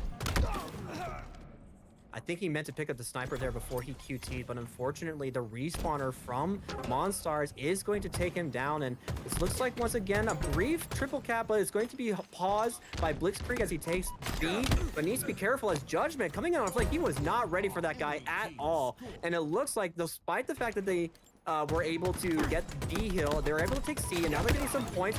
Oh, Smiley as he got the kill, but he had to pay for it with his life. Gets taken down, and it looks like Psychosis trying to live in the back green, gets taken down by Game Lord, and it's still going to be Monstars in the driver's seat. Yeah, some really good map control so far. We have Droopy with the sniper. Let's see if he can do anything with it. One shot, looking at B, looking to make his mark in this match. Boom, and does not waste that bullet whatsoever. Gets taken out, but I think that's such a big kill right there to actually go ahead and get B by Mr. Psychosis. It is a big kill here, and it looks like Prestige Worldwide. We're thinking about the triple cap for a second, but that kill that you were talking about, Cyndaquil, that started the swing here for Prestige Worldwide. Oh, it doesn't quite get the second smack So because close. of that repulse. Good play there, and ooh, this mid fight, critical. This is Blitzkrieg that we're following. He has to stay alive because Camo's up in 5 seconds, Cyndaquil, and this is very, very important for teams to control. Nice repulse by critical, doesn't get the kill. That's going to be 2 dead. Mr. Psychosis trying to do some damage, but I believe Camo got popped. Yes, it did. Blitzkrieg. It did. Blitzkrieg has the Camo player. Can do with this. Now, I wonder, are they going to go for, and now we see A getting capped, is it smarter to just capture 2 and you kind of hold them at A or C, or do you go for the triple cap just for the points? I've seen teams kind of bounce between both strategies. It depends a lot on where the enemy team spawns. Because they were taking A and also they were flipping B as well, Prestige Worldwide only has 1 place on the map to spawn, and that's going to be around Tower and Mud. So they know they can't push towards C, and this combo for Blitzkrieg with Snipe Camo, devastating combo. We know this is a pro staple. Takes down his shields with 1, and Mr. Psychosis gets sent to the grave with that grenade from Critical. Camo does run out, but still a few more bullets left. Judgment, take a seat. My name is Blitzkrieg. German lightning strikes again. Yeah, Blitzkrieg going absolutely nuts with the sniper rifle right now. 5 bullets left in the chamber. Let's see what we can do with it. And right now, Monstar is with complete control of this match. They have to be careful. A strong push coming from A side. they do not want to not look in this direction. Unfortunately, he's trying to land another shot. He does hit the body, but that's not going to be enough to get the kill there. Droopy trying to stay alive, gets cleaned up by Smileyus.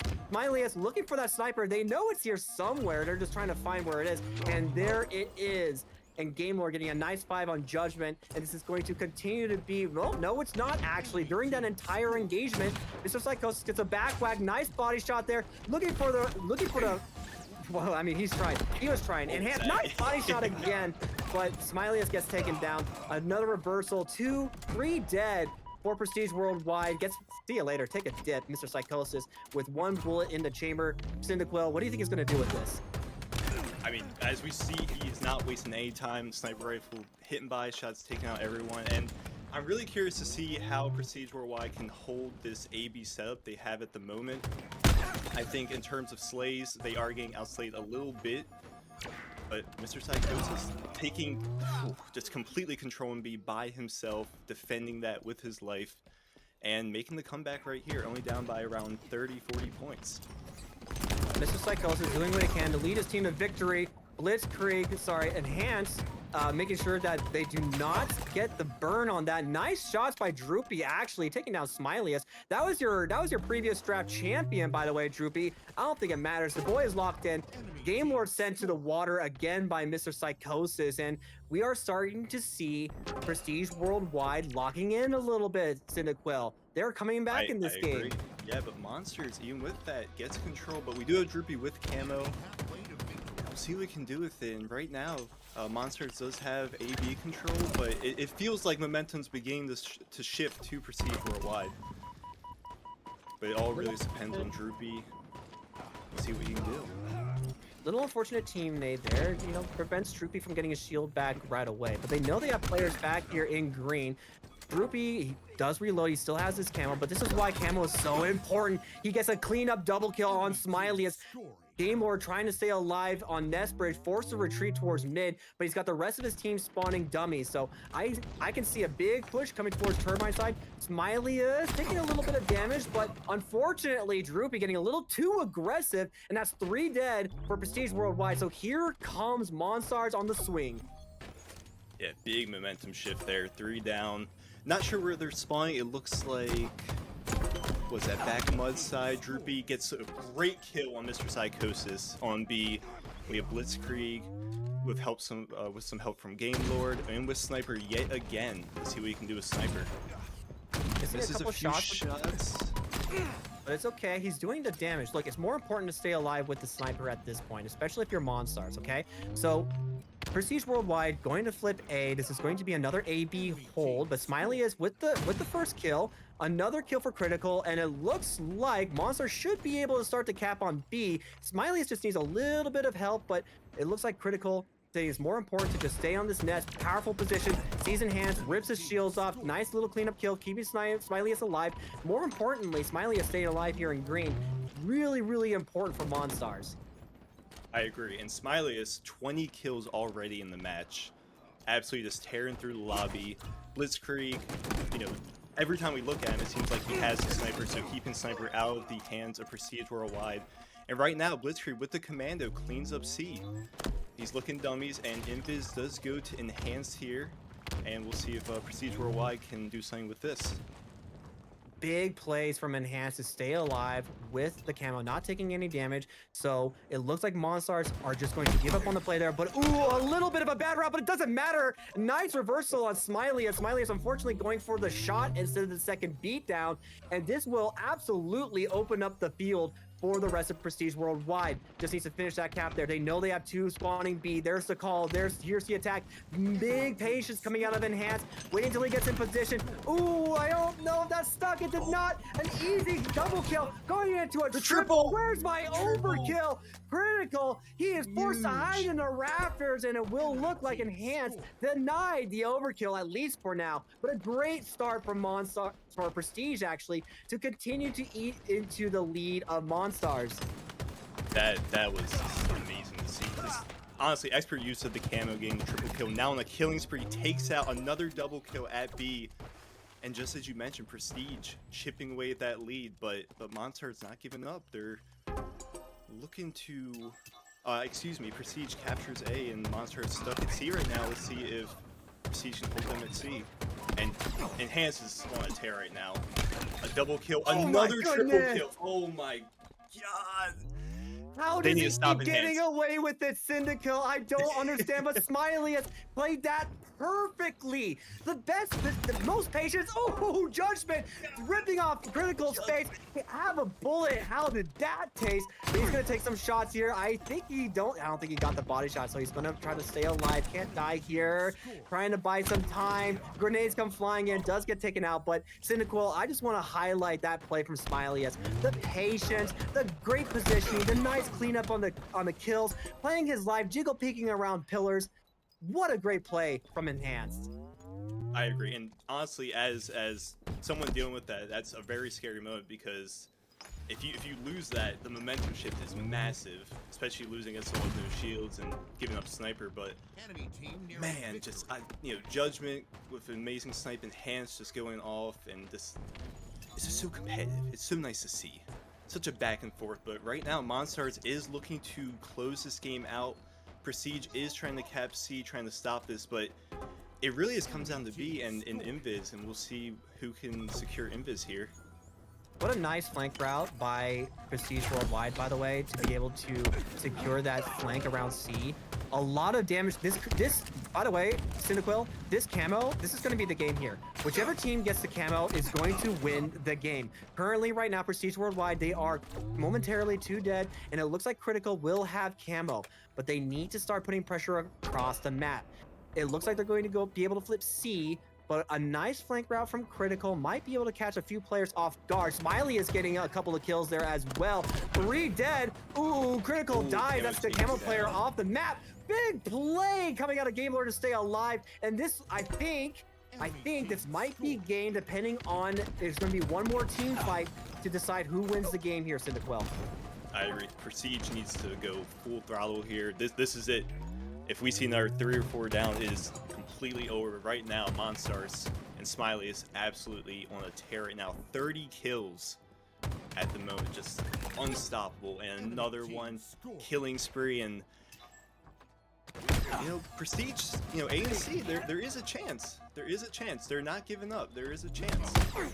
But with that kill, Smiley is dropping he is dropping a 30 bomb on the heads of Prestige Worldwide, keeping his team into it. They are going to flip C, but the Prestige Worldwide aren't giving up just yet. They're trying to flip B. They're halfway to it, but Judgment takes so much damage, forced to retreat. The entire team of Monstars is coming in. Enhanced doing what he can, takes down Blitzkrieg, but they cannot get off this hill at all. He has to stay here. If he jumps off, that's going to be the game. They have to live around green, but it's going to be tricky here. The damage is coming in. The trades are coming in. Nice little trade, but that is going to be the game. Oh my goodness. Psychosis keeping it alive. He stays alive. A sliver of HP, has to avoid the grenade, but he gets cleaned up, and that's going to be it. And in an absolute clutch fashion, it looks like Monstars are going to shut down Prestige Worldwide in game number 1. But it was neck and neck there at the end, Cyndaquil.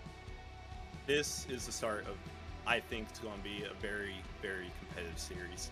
And we had Enhanced popping off, Smiley's popping off, Blitzkrieg with sniper control. It seemed like every time we looked at him, this is going to be a really good series. I'm very excited for game number 2. Smiley is once again most damage in the lobby. He keeps doing it. He keeps putting the damage out there and is the highest damage dealing player in the entire lobby. And it shows, like, yes, Prestige Worldwide, they, look at it this way, right? Monstars, they're fresh off of a game. Prestige Worldwide probably had to wait. They might be a little cold. They might need a little bit more time in order to heat up. But I'm not counting out Prestige Worldwide just yet, Cyndaquil, okay? I've seen Mr. Psychosis play before, and I know what kind of a player he is. As the team captain, I know he has what it takes to bring his team back into it. They are Prestige Worldwide, after all. We cannot discount them just yet, even though their competitors are a tough one with Monstars. I agree, and I think we saw some glimpses out of Enhanced, out of Droopy, out of Judgment, and going into this, it's Slayer Recharge. This can go either way. It's all about power up control, and honestly, I like the top control here. up where shock usually spawns, and I guess we'll see what happens here, honestly. But I think in order for Prestige to really bring this back, you have to shut down Smilius. He is, Definitely. if you let him pop off for 30 bomb and another 8,000 damage, you're gonna have a long game. And as we do the flyby for the next map, it's going to be Slayer Recharge. But don't forget that, guys, this is a charity stream as well. We have so many people coming in here to support the channel, and we appreciate each and every one of you guys coming in and showing Halo some love. But don't forget about those kids. The links are in the chat. Just put in !! Clutchmas, and you will have the link. Every little bit helps to make a kid's dream come true, or to help nonprofits do what they do best, which is provide these services for free to so many people who desperately need the help. So make sure you guys are feeling the Christmas spirit, and if you have a little bit to spare, think about donating to help some kids, no matter where they are. Really great calls. Great calls, some great Halo today. And I'm very excited to see how this game number 2 proceeds. And right now, pretty neck and neck. We saw, I believe it was Smilius have camo. I could be wrong, but right now 3 down for Prestige Worldwide. Working with Smilius. Hanging out back elevator and gets taken out by Judgment. Thank you very much for donating another 25. That's $50 so far, I believe, from Mr. Mailman. Appreciate it so much, my guy. Thank you so much for thinking about the kids and donating whatever you can for a good cause. So shout out to Mailman. If you guys haven't followed him, be sure to follow him. Show the guy some love. Thank you so much. Back to the game, though. Let's get back to the game. We do, a nice little stick, but it's 14-11. Only 3 kills, 2 kills separate these two teams. It's still neck and neck, Signaquil. And remember, Slayers are, in my opinion, the hardest game mode to play out of the entire rotation. 8-second respawns, and I mean, you can feel it. Map control, super important. Blitzkrieg gets 2 off the rip. 3 dead again for Mid Prestige Worldwide, and they are trailing, but it's not quite over yet. Yeah, we're starting to see Monstars really fall into a rhythm here, controlling the map, kind of shutting down any Prestige Worldwide approach here. And honestly, based on what I'm seeing, Smilius, is absolutely just beating his DMR at the moment. With and then there's trapping Prestige back below, and Psychosis gets taken out, Critical and Droopy is going to work. In Slayer games, the spawn knowledge really comes into effect. You have to know where teams are spawning. You have to pay attention to the information that's on the map that's given to you for free. Look at where your team is. Where are the enemy players going to spawn, especially when they go 3 dead? And on the flip side of that, when you go 3 dead, 4 dead, you have to really think about, okay, where am I going to go to try to give my team the best spawns that I can possibly give them to put themselves on advantage? Oh my goodness, the eyes on Enhanced taking down Blitzkrieg. A travesty for Monstars, but a huge play for Prestige Worldwide as they look to try to close the gap. 7 kills separating the 2 teams. And honestly, Cyniquil, a team fight and a half is all it takes to bring this game back to 1 or 2. I think at this point, yeah, I think it's like 2. A little bit, yeah, I 100% agree. And I think for Prestige here, you win a team fight or 2, try to set up, as you mentioned, those spawns. And, it really, for Slayer, for me, just over the years, it always came down to the power-up control and the power weapon control. And we've seen Monstars again and again, they've gotten camo. Even though we saw camo get double beatdown, it's keeping it out of the hands of Prestige, halting any sort of possible momentum they could get from using that. But Smilius working with the shock rifle right now, so he can do with that. Missed a few shots, but just lurking about. I mean, it really is important to look at how Monstars are currently playing the map. Prestige Worldwide, they're completely in the back foot. Do you want to know how I can tell? look at where they're forced to play. They were in A for a long time, and we got another team fight happening in bottom pit. So it really is going to come down to Prestige Worldwide cleaning up these one shots, and for now they do, but they're still trailing by 10. So if you really want to know which team is struggling, you just have to look at where they're spawning. They're all spawning in pipes right now. Not a good place to be because they have to push out across. Droopy, you do not want to push out across the map like that, and he pays for it. A little bit of a mistake, but a nice flank from Enhance, cleaning up 2, trying to keep his team in it. And here we go. They're trying to chase them down. They know Blitzkrieg is in red pipes engaging. What a stick, but a good trade from Blitzkrieg. That was huge. He was dead to rights there, Cyndaquil. I agree. I think what Monstars is doing really well as well is they're splitting up Prestige. Prestige, they're spawning, and it seems like they're kind of just rushing out because they notice the lead. And Monstars is completely shutting them down, just taking out 1 or 2 people, and 4-on-2, you're not going to win that often.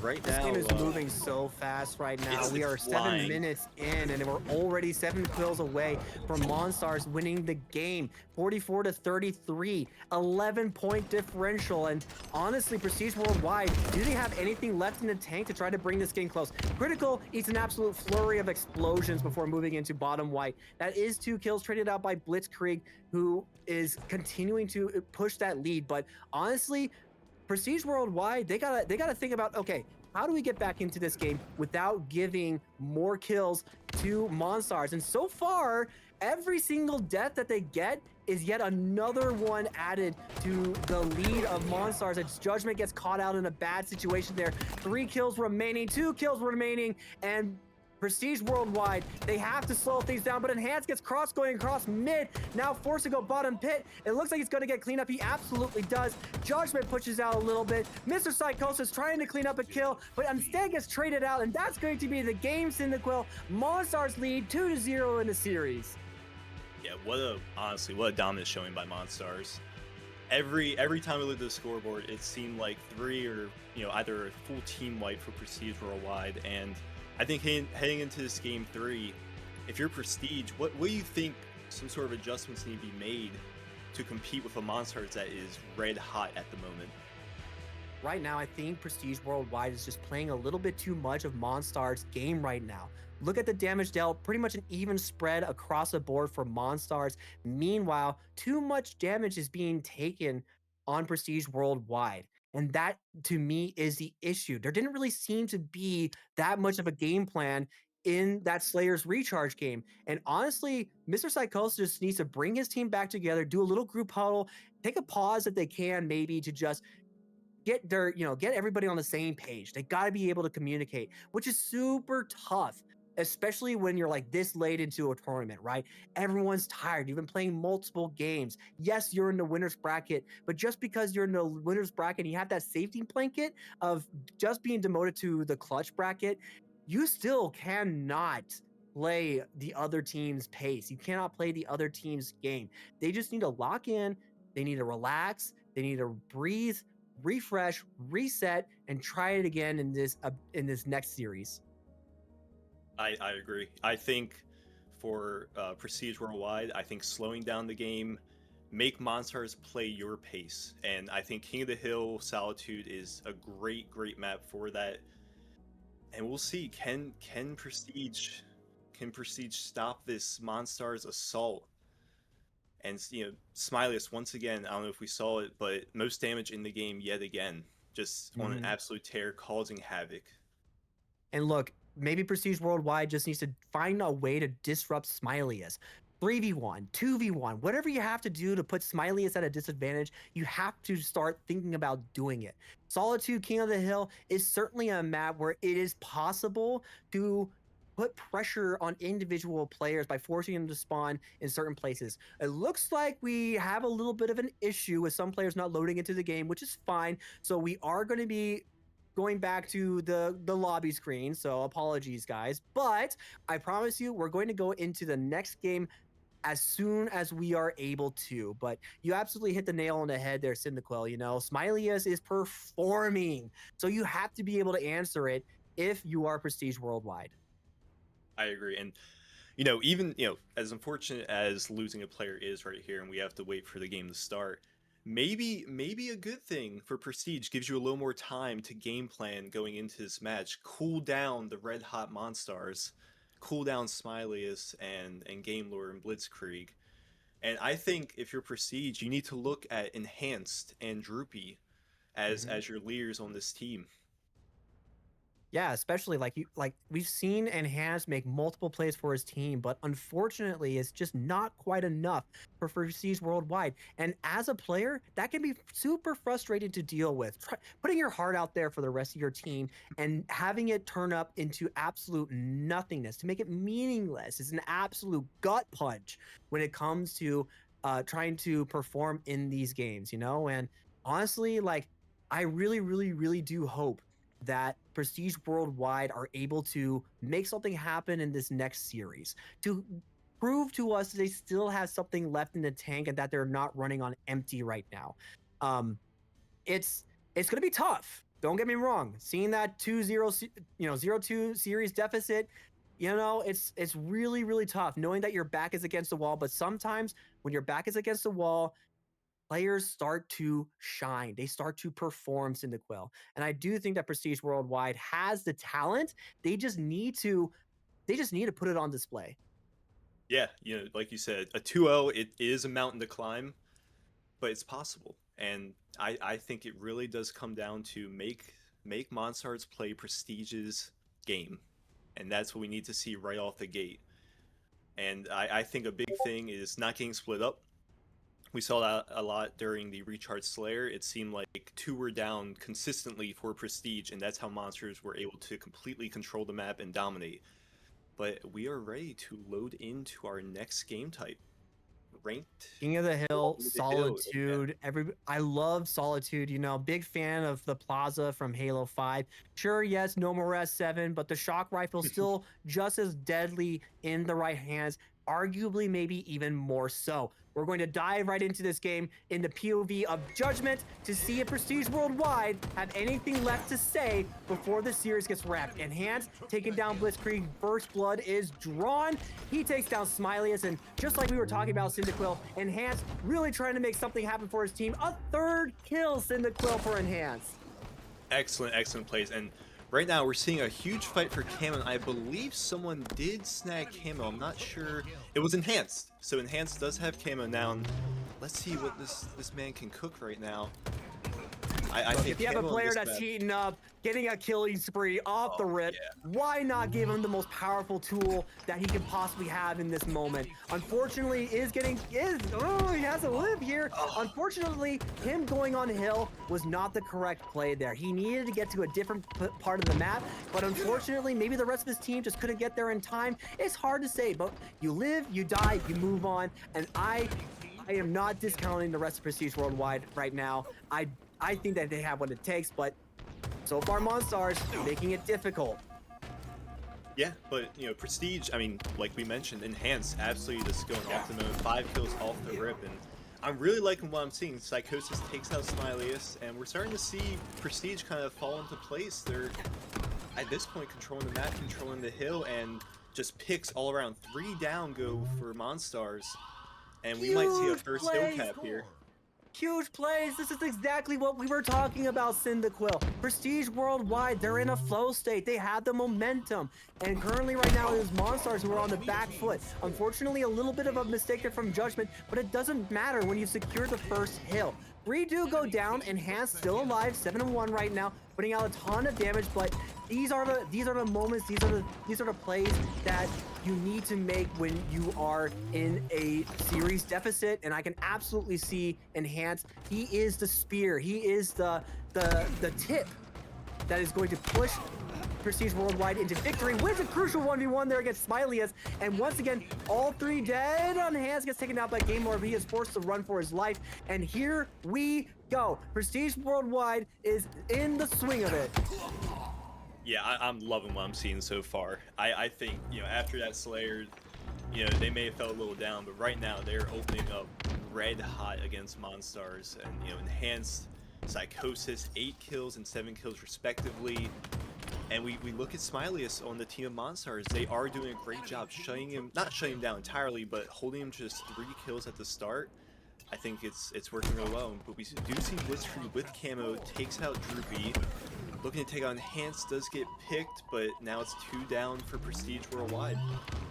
Once again, just picking off that camo player is huge, but it looks like Prestige Worldwide are able to hold there on the second hill, bringing the game tied 1-1.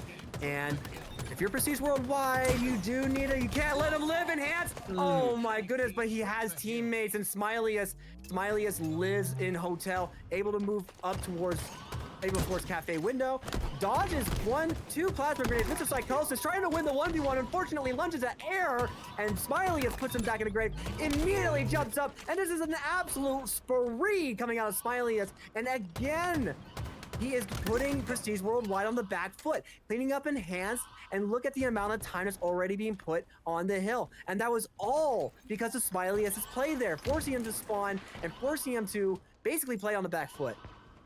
Can we talk about those thruster plays? Smiley is just using the thruster, just air bending across the map, just putting people on skates. And you know, I just said they were locking down Smileyus, but just as quick as I said that, he picked up a killing spree. He's at 8 kills now, but Prestige not letting that stop them. They had 3 down, and I believe Enhanced with the shock rifle. Let's see if he can. He's looking for a pick, and I like this control they have at the moment.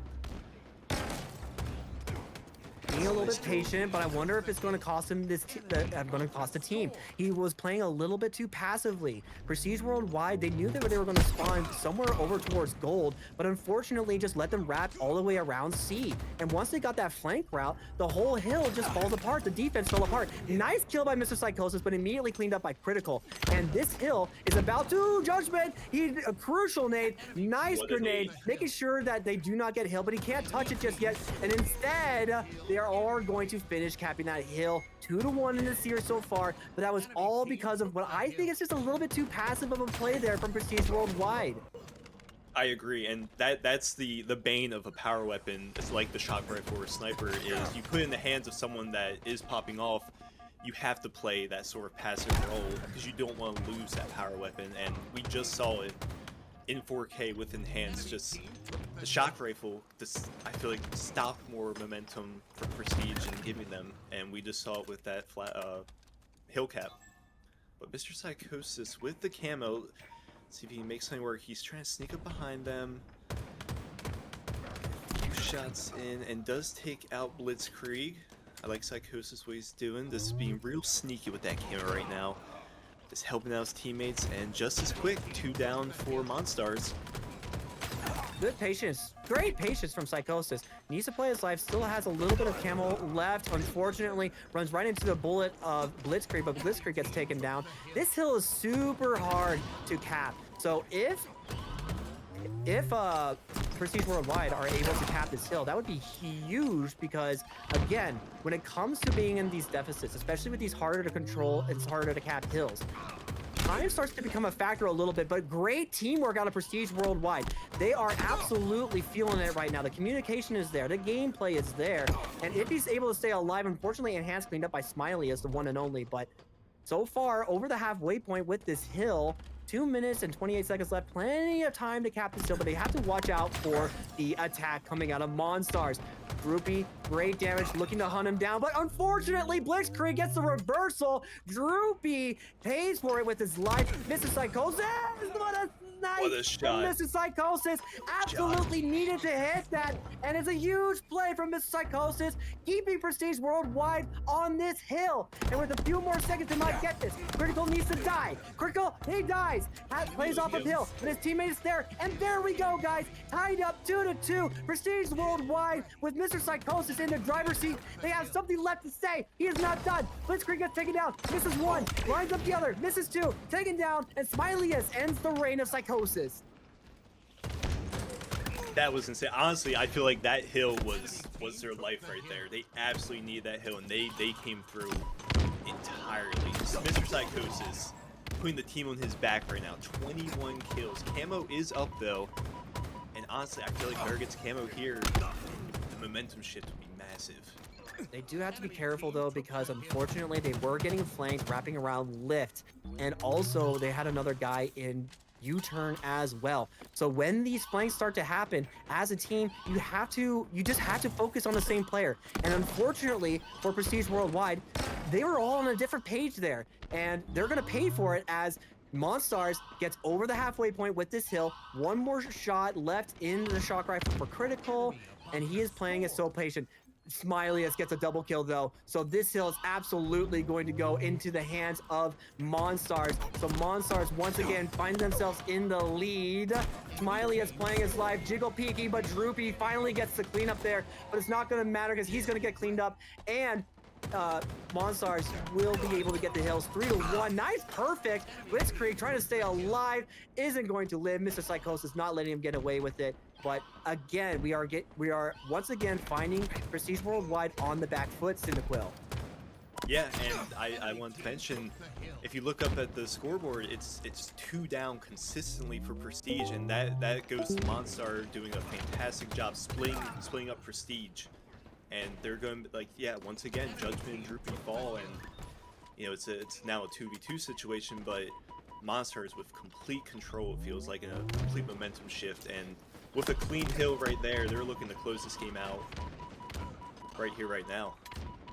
1 minute and 30 seconds are left in the game. Plenty of time to secure this hill. Things really don't get tricky until you get to the sub 1 minute mark. And Hans with a great route flanking the rest of Monstars. Good job on Mr. Psychosis. He is 25 and 14 right now, really trying to lead his team here with Enhanced, also with 17 kills as well. Now, the rest of Prestige Worldwide struggling a little bit, okay? Like Droopy and Judgment, they haven't quite hit double digits yet, but they are still getting the assists. And as long as they're putting out the damage, Enhanced and Mr. Psychosis, all they really have to do, nice clean kill there. He absolutely had to get the kill there. He was dead to rights, but good job by Mr. Psychosis. And it looks like the call for Monstars right now, Cyndaquil, is to absolutely play time. They are not in a hurry to cap this hill. Yeah, I agree, and rightfully so. There's less than a minute left. We have a camo coming up, and with Monstars outslaying at the moment, you know, minus Mr. Psychosis, who is putting on a show right now, 28 kills. Yeah, just like you said, I believe Monstars is playing for time here. Just going to have But it might bite them in the butt here, as it looks like, barring any other interference, yes, they absolutely get the hill, and Mr. Psychosis, the captain, the leader, has camo in his hands once again, and he is in a great position for this flank. Puts in some damage, doesn't let Game Lord get his full shields back, putting in some more damage, helping out Droopy. Droopy trying to play his life, gets support from Enhance. Enhance unfortunately dropped to no shields, so now they have to pause again. Don't die here, but Mr. Psychosis eats a grenade. Smileyus reads for the kill, does pay for it with his life, but more importantly, Cyndaquil, Monstars are getting more hill time. And Prestige Worldwide, they're struggling to break this defense. Yeah, if you're Monstars, maybe there's some communication. Hey, we probably shouldn't play for time that last hill. We're giving Prestige a lot more room to work with, but Monstars doing a great job. I mean, 3 down at the moment, you know. But as I mentioned, consistently you see 2 down in Prestige Worldwide, and I really think they're splitting them up. I'm not sure how they're doing it, but it's constantly splitting them up and knocking out 2 or 3 players from Prestige. Prestige Worldwide, they are playing a little bit too desperate for my taste, but what are you supposed to do? 18 seconds left in the game, and it looks like Monstars are absolutely in the driver's seat. They're going to cap this hill. If Prestige Worldwide have anything left in the tank, they have to do something nice, perfect from Enhanced, but it's not going to be enough, and that will be the game because I totally forgot that it goes to 4. But you know what? It's fine. So Monstars 3-0, Prestige Worldwide. But it was close that last game, and I just, you know, hats off to Prestige Worldwide for really trying to find that 6th gear from behind against Monstars. But Monstars, man, I mean, they are absolutely playing at the top of their game right now. I agree, and you know, in competitive games, you see a 3-0 in bracket, and you don't think it's close, but that felt like a very close 3-0. You know what I'm saying? Like, I feel like Prestige put up a great fight. But Monstars just it seemed like the coordination, the game plan, just split up Prestige Worldwide and execute. And you know, we saw Smileyus once again, almost 9,000 damage. Just a great showing out of him. Just how do you stop him?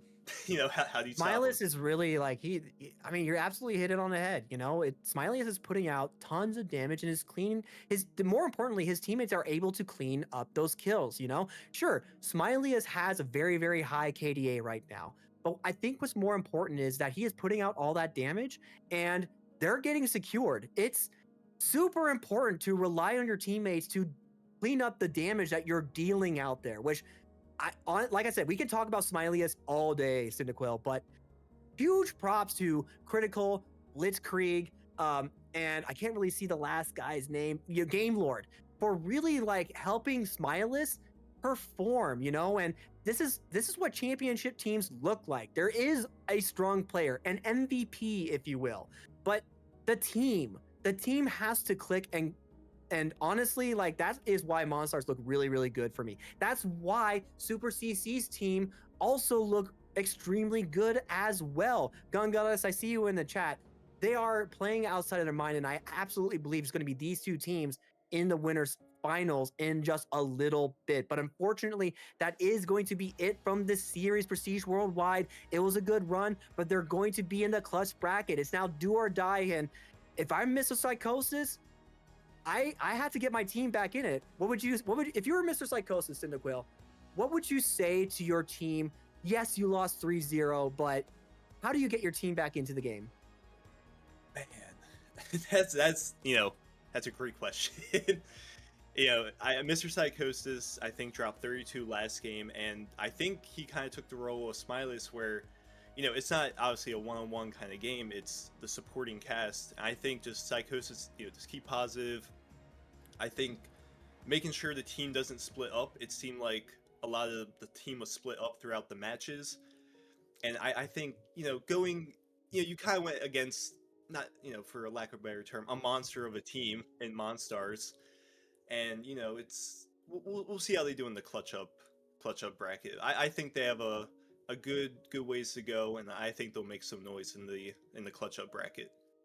They absolutely have the talent. Both Mr. Psychosis and Enhance played phenomenally this series, despite what the series scoreline looks like. And it's absolutely not over for these guys. I do think there's a good chance that we see Prestige Worldwide maybe come back in the grand finals. I don't know. We'll see. A lot can happen between now and then. We still have plenty of games for you guys, but for right now, while we boot up the next series, we are going to head over to an intermission. But while we head over to an intermission, I just want to remind you guys that this is a charity stream after all. So if you have any of that Clearsome Spirit left in you, if you have a couple of dollars, $1, $2, $5, if you're someone who happens to have an extra 25 just laying around and you want to donate to a good cause, feel free to type in !Clutchmas in the chat. There's a link there to the charity that Clutch Academy is donating to. And I made a donation. I've seen Mailman make plenty of donations. I know plenty of you guys have been donating. I can't really see what the current tracker is at or if that's been updated, but it looks like we're at $225 raised so far. Now, just in Twitch alone, there's 221 of you guys, and I know the times are tough. We just got through Christmas, one of the most expensive seasons of the entire year, but please, if you guys have anything to donate, even if it's just a small little number, I would highly appreciate it if you guys donated and give to a good cause. It's great that Clutch has these tournaments for us, something for us to be excited for, especially for the Halo community. And if we can just show Clutch how much we appreciate all he does by donating to his charity cause, I think that would mean a lot to him. Just saying. Yeah, and to kind of go off that, you get to play the game we love and help out the kids. I mean, can't get much better than that. So anything helps. And shout out to Clutch for running this amazing tournament and doing this for a great cause. And that will be it for now. Cyndaquil and I are going to be back for the next series, so don't go anywhere. But if you do have to go somewhere, make sure you use the bathroom, get yourself some more water, get yourself some more snacks, because we are going to the winners semifinals next. And I am so hyped and I am so excited to see some more Halo action right around the corner. So we'll be right back, guys, and stay tuned for some more high-tier Halo matches.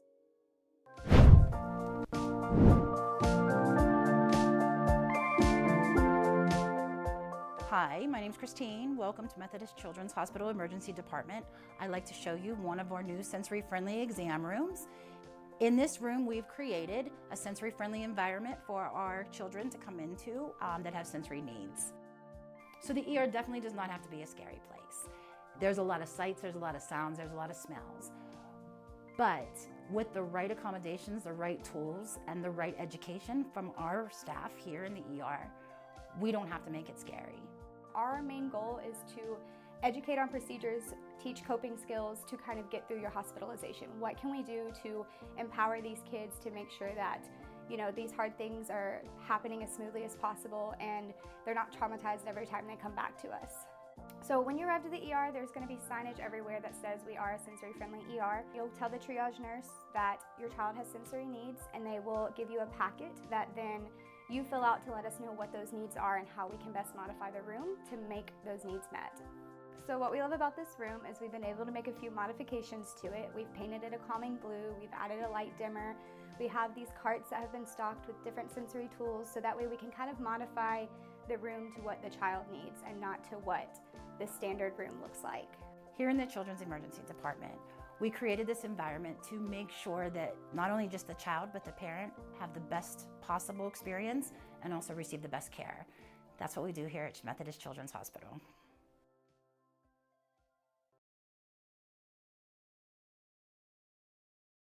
Methodist.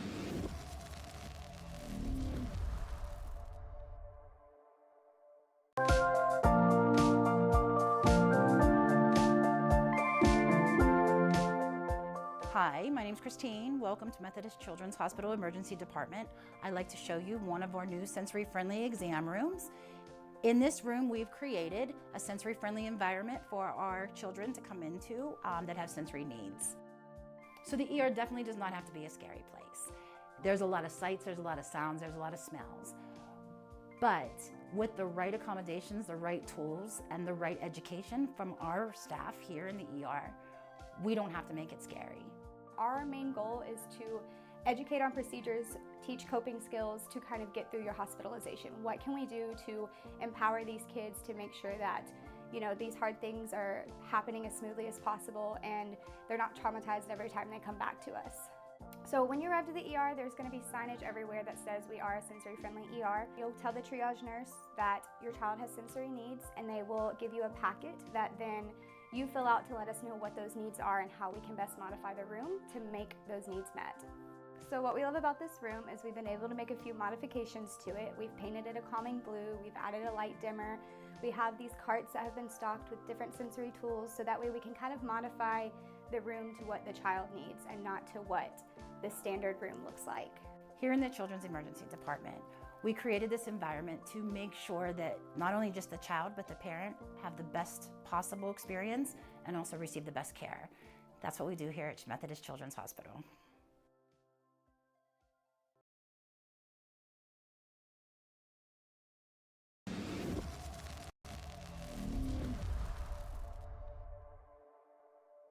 Go under and try to go for this. Yeah, watch for they got OS, they got OS. OS is gonna be our main room.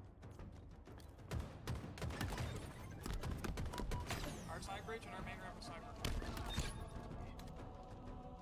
They're training. They're training weak. Another one training. They're training. One more, they're training. Fuck. Bridge, going out training, weak. Open, unopened, sniper, I'm dead. Thank you.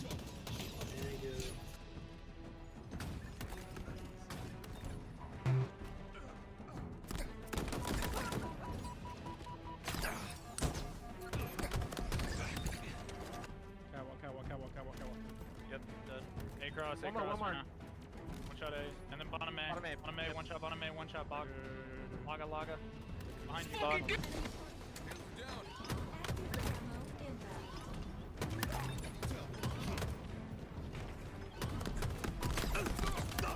Triple kill.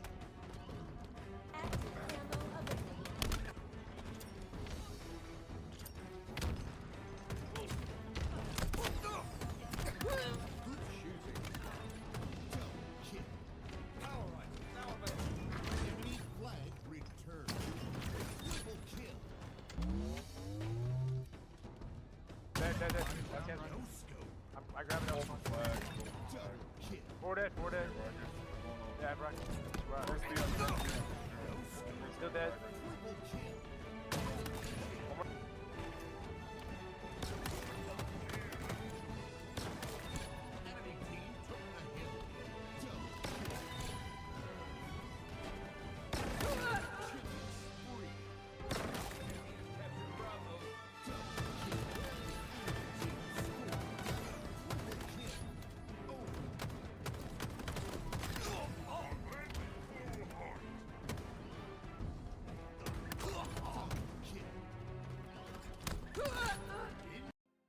Hello, everybody. This is Miss Lacar here. I am happy to announce I will be doing a partnership coaching as the head coach with the Clutch Academy.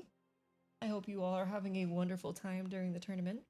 I am going to bring you guys a little breakdown here of how to run the flag correctly, or at least a good setup on Imperium here, or as some of you may know it, the pit. This is with a 4-man team. Obviously, you need some good synergy and teamwork to pull this off, but this is going to be a good general idea for setups that you want to have. This is going to be specifically to pull the flag through the green hallway or the long hallway here, but we're going to be focusing mainly on the green hallway here.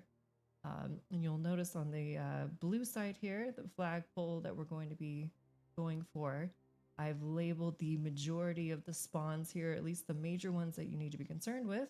You're going to have their S1/courtyard spawn up here, labeled as number 1, their flag spawn labeled number 2, and their mauler spawn labeled number 3. So really, these red lines are going to be indicating where we're going to be pushing from, basically off of the start. Now, you don't need the power weapons to make this work. Of course, it makes it easier. And I'm going to basically be going over why in detail you need to be holding these positions, what they do, how you're blocking and influencing certain spawns. And then I'm going to jump into the game after and show you exactly how to do it. So starting off here, we're going to have one of your players break off from the main spawn. Obviously, if it's the beginning of the game, you're going to grab your snipe. If not, you're going to make your way straight through sword. This player's job is very important, okay? So not only are they coming to this sword side here, but their job is to watch for the spawners that are inevitably going to spawn here S1 courtyard.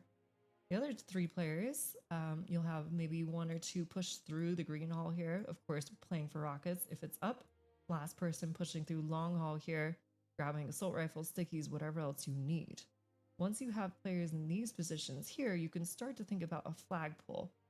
Now, of course, best case scenario, you're going to be able to kill all 4 players, hopefully within a good amount of time next to each other so they're not all staggered off of their spawn. Let's say you get into this good position here. You get all 4 players dead on the other team, so things are looking great for you. When you have players relatively in this position, you're going to want... Hey, how's it going? Welcome back. We are here with the Clutchmas draft tournament, supporting a great cause, a great charity, helping out the kids, playing some Halo today. And we have a great set today. We have let me double check. We have Monstars and Sleigh Bells. And I'm joined by my amazing caster here. And any thoughts going into this match as we begin to load right into a ranked oddball on Livefire? I'm so glad you asked that, Cyndaquil. Look, this is the first time we're going to see Sleigh Bells on stream, and Sleigh Bells is Male Main's team. Little bit about Male Main, he is an absolutely awesome streamer. We love him. He's a fellow mailman just like me.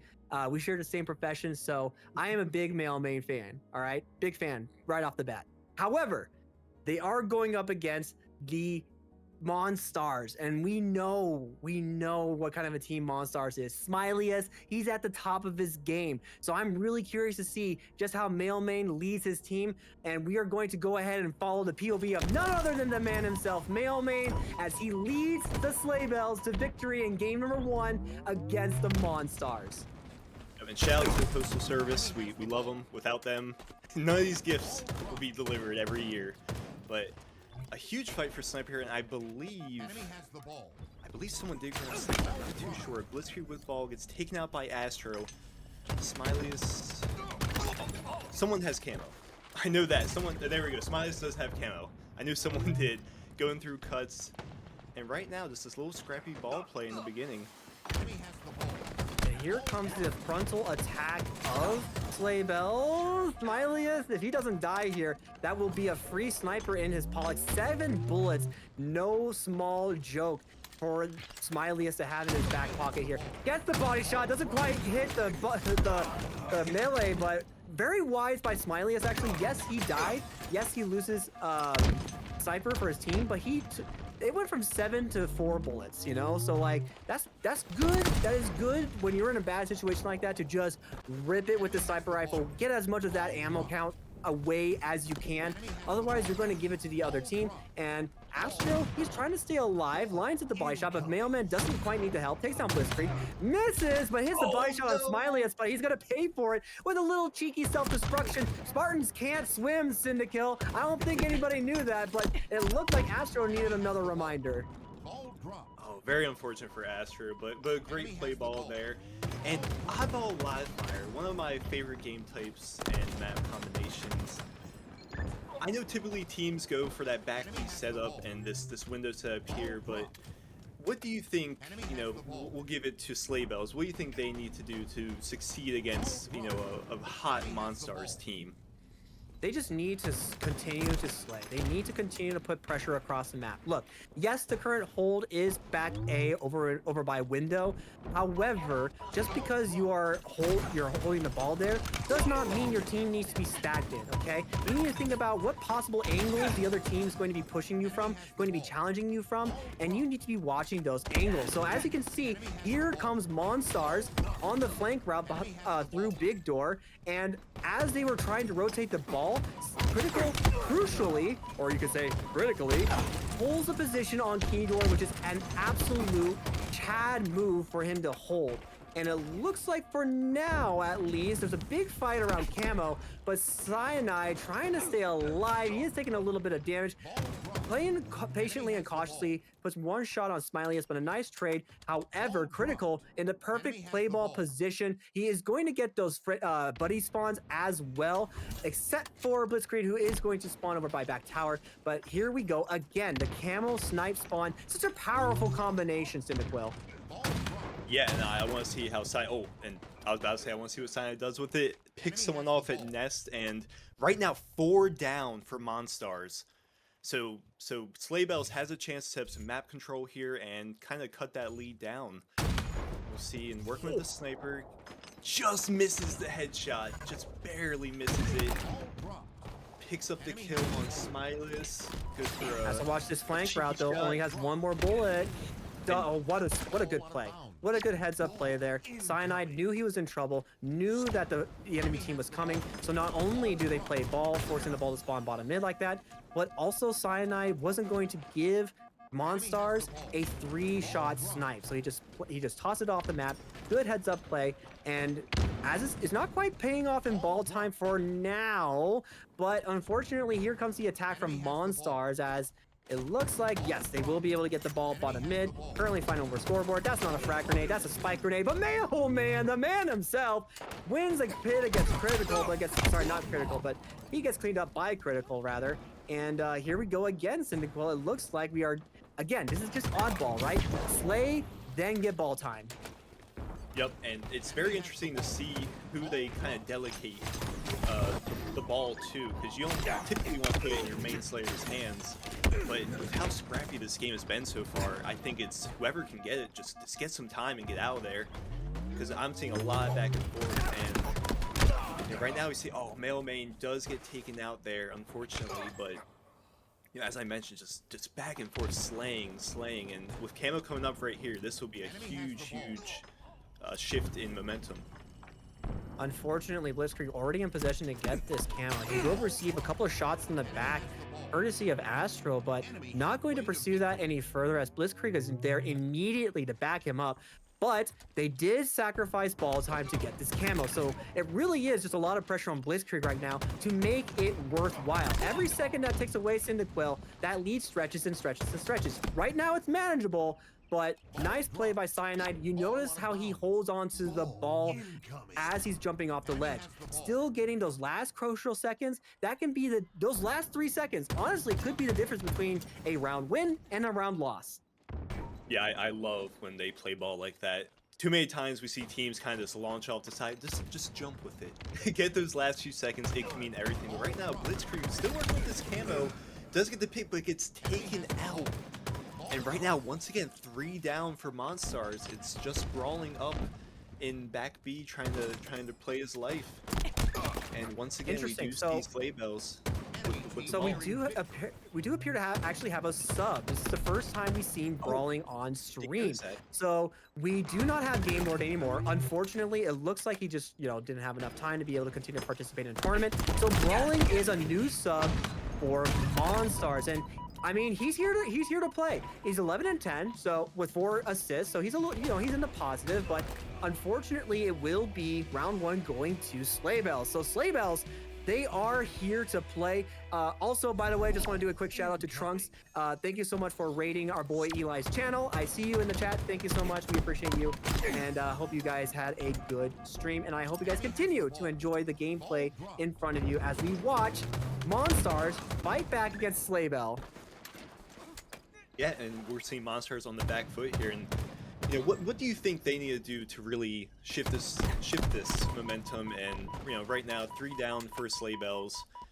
Is it camo control? Is it snipe control? Is it just ball movement around the map? What exactly is Sleigh Bells doing that seems a bit better than Monstars at the moment? So right now, Sleigh Bells they're just in all sorts of good positions across the map here, right? Cyanide getting oh my goodness, Mailman getting that kill there, sorry, with the help of Cyanide. But this is what we're talking about, right? They are moving across the map as a team. They are going across the map together, and right now, Monstars are struggling to deal with it. Nice shot by Cyanide, couldn't quite get another one there, but he does have the camo snipe combination. And this great cleanup kill as well, has to stay alive, but unfortunately that grenade from Blitzkrieg finds him like a homing missile, and he gets taken down. But Mailman with some ball time here, he is in a great position to play the ball if he has to. Here's the call out that Brawling is behind him, launches him, but unfortunately Critical coming out of dummies is going to get the cleanup there, but that ball is still sitting in tower. Cyanide has to live or play this fight. He does not live. Blitzkrieg finishes him off, but the ball gets played, meaning that we are at another reset in the clip. Yeah, and even though Monsters had 3 down for Sleigh Bells, a great play ball right there. It almost completely not negates it, but it saves Sleigh Bells so much headache of trying to get back back into it. But right now we're seeing Monsters take the lead here, kind of playing the ball around dummies here, probably looking to maybe go tower side and set up some control here. We haven't really seen them plant and make some control in this round so far. Z's winning I think it's Z's. I don't know how to pronounce that name. Maybe I'll get a correction. Maybe from the Zesty. I'm gonna get a correction from Shredder probably in chat later or something like that. I don't know, but regardless of that, Smiley is last alive. Another 3 dead, so it looks like Sleigh Bells are, yes, they are going to get some more ball time here. Mailman trying to win the 1v1 against Smiley isn't able to do so. The 2 captains going at it, but very quickly, Mailman 24 and 13 with 9 assists. The man is leading Sleigh Bells to victory, but Astro gets caught in the bad position, and it looks like Zesty, my boy, he gets put in the yeah, just Z. He just gets put in the death screen, but I do believe we do. Yes, we have Blitzkrieg. Thank you very much, producer. By the way, really quickly, shout out to Shredder, being the observer, being the producer, running the things behind the scenes. The man's a GOAT. The man is absolutely a legend for putting on a wonderful show. And just like that, Blitzkrieg gonna give you a nice little touch behind the back, taking you down. Enjoy those 10 seconds. Another one. Can he get a third? Not quite. Mailman slowing it down, but again, W producer. Can I get W's for Shredder in the chat, guys? Just give him some love. Let him know he's doing a great job and that we appreciate the quiet work that he does behind the scenes. So if you can, and if you're listening, type W, say thanks Shredder, or whatever you guys want to say. Just let him know you appreciate him. Yeah, that invis play right there was by Blitzkrieg was honestly perfect invis play. You love to get back smacks, but to get 2 of them and get some ball time, and right now we see Monstars in a pretty hefty lead, but once again Sleigh Bells, the rotation is just so good. Just doing a whole tour of live fire right now with that ball. But Male Main does get taken out. 29 kills for Male Main as well, just going off at the moment. But Blitzkrieg does get a pick on Cyanide, and right now Monstars is looking to close in on this ball. The ball is in a playable spot if they have to. Very good from Sleigh Bells. Unfortunately, Z gets caught out. Astro still staying in nest, by the way. Oh my god. Oh my god. I mean, that's a world record there. He almost went to outer space for a moment, just becoming a rocket. Somebody clipped that in the chat. Yeah, because Halo 2 super my bouncing. goodness, that was one heck of a super jump. Yeah, if you guys want to know how to get launched into space like that without a repulse, apparently that's how you do it. So, yeah. Brawling literally going to new heights, but it looks like we are 4 seconds away, and I don't think Sleigh Bells are going to be able to contest it. No, they will not. So we are tied 1-1 in the series, and yeah, it looks like Sleigh Bells might have woken up the giant. Yeah, what a response from Monstars. I mean, completely different round from round 1, and I think it did go from, they were kind of controlling Snipe most of the game and Invis, and once again, 3 down for Sleigh Bells off the rip. So that's sniper control, ball control, map control, and Monsters looking to continue just getting more and more time. My goodness, by the way, I just get so dizzy when high sense players have snipe. They just spin around and I'm just like, ugh, ugh, ugh. But regardless of that, Smiley, of course he's at a higher sense because, players, when you reach a certain level, you just get used to the high sense. I'm sure it comes to a point when stuff like that happens, but Mailman, Smiley is letting you know, brother, does he have any answer? But Cyanide is going to be as sneaky as he can with this camel. Doesn't want to take spot, but Brawling spots him out. I mean, again, the camel, that's not a frag grenade. Once again, the root grenades are tricking people left, right, and center, but Mailman getting critical there. Brawling with the snipe as well. Shoots a corpse. Saw him for a brief second. Once again, getting the call out. Cyanide has to live, but he does not. He gets traded out. But again, that camel play not really culminating to much for Sleigh Bells. I think it goes to Brawling. I mean, the eyes on this man. He was just seeing him. He was, the human radar right there. Just Camo could not hide at all from that man, and being able to shut down Camo in the close. Oh my goodness, Astro, that was so unfortunate. Blitzkrieg quite literally jiggling for his life.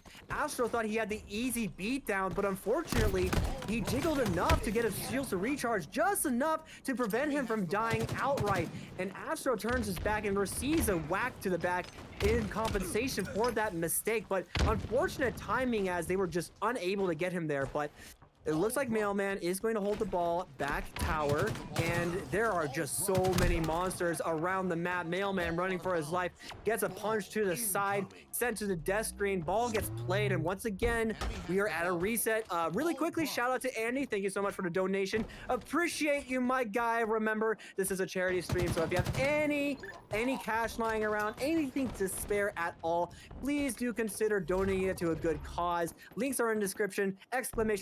Clutchmas.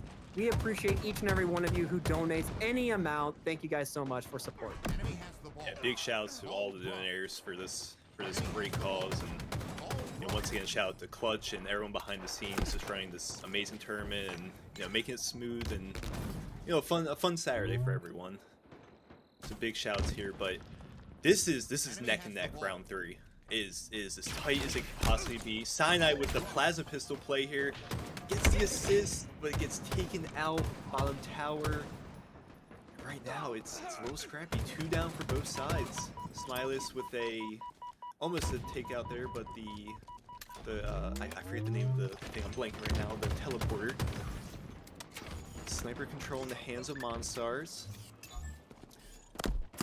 Right now it's just a fight for map control. You know, a few seconds here and there for the ball, but I think just both teams are so evenly matched. That's so hard to get time here.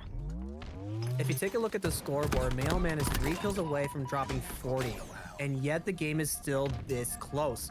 Look, across the board, we are hitting the high 20 mark for almost every single player in this lobby right now. So you're absolutely right, Cyndaquil. This is as scrappy as it gets. These teams are literally going toe-to-toe, 1-for-1, battling it out, leaving it all on the table, nothing left behind in order to try and get some kind of an advantage for their team. And right now, Monstars with an impressive tower hold, but it's starting to crack just a little bit at the seams. Brawling running, Smileyus running, so many weak players back tower. There they go, there they fall, and here comes Sleigh Bells to try and get some ball time back. Doesn't quite get the alley-oop, a little bit of a miscommunication there, but it looks like Z is going to move, and Mailman, he is on the hunt. He is on the prowl, waiting for the flanks, hearing the calls, and now he moves in the Quill. But will it play off, or is it a little bit too late?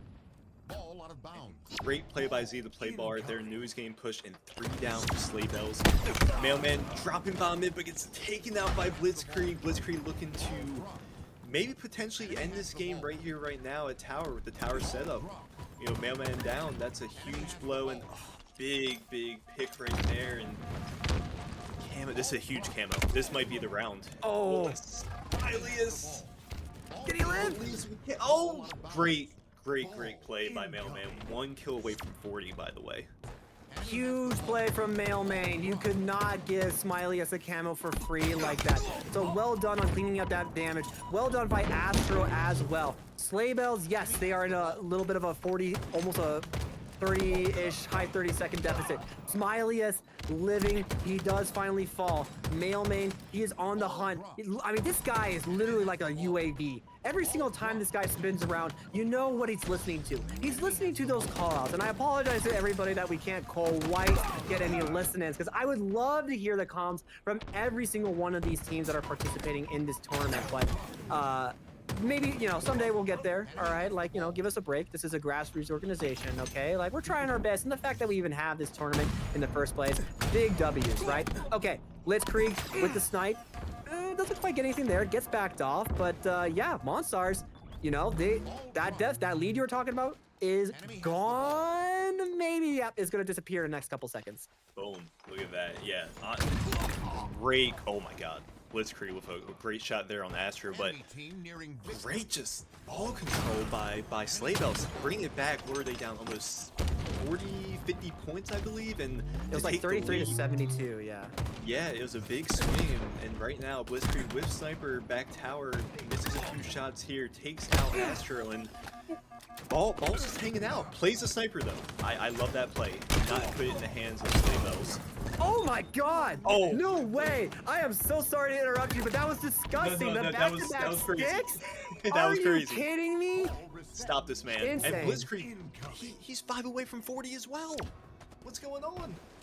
He is the showing off right now. 45 seconds are left. Mailman, he gets a drop on critical.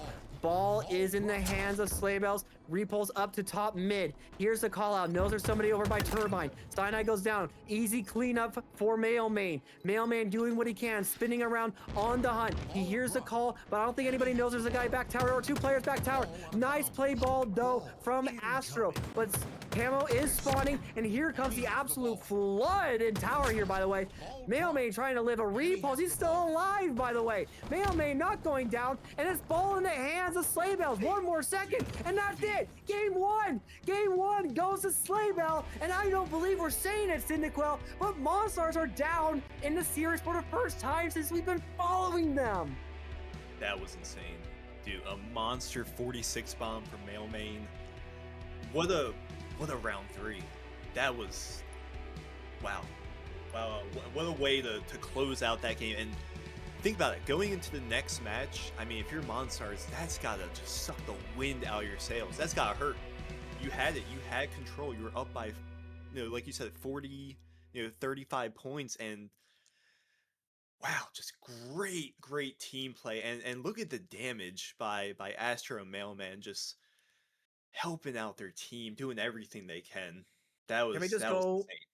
Can we just go to before we go to faces? Can we just go to Mailman really quick? His KDA. I just want to give a huge shout out to just how hard Mailman was playing for his team. 24 KDA, 46 kills, 28 deaths, 19 assists. I mean, Eli in the chat absolutely said it correctly. Mailman leading his team to victory there. And as we go to faces, I mean, huge shout out to the team captain. I mean, we said it multiple times this tournament so far, Cyndaquil. When your team captain is playing at their best, they are so crucial to guiding their team to they're like they are the cornerstone, if you will, the stronghold for their team. And I mean, Mailman, you know, Stonewall Jackson right there, just I mean, if it really like I can't glaze the guy enough. You know, I'm going too far. I'm gonna give it over to you, Cyndaquil. No, all good, all good. You know, even we saw even with you know, Z or like I said, we're gonna get the name wrong every time. I think it's Zesty. Even having a slower game, just the team rally to the, you know, I'm sure the comms were probably going nuts at the end there, and I am very curious to see how this Slayer goes after all that. How does monsters respond? Does Sleigh Bells continue just, you know, full steam ahead? And I'm very excited for this match.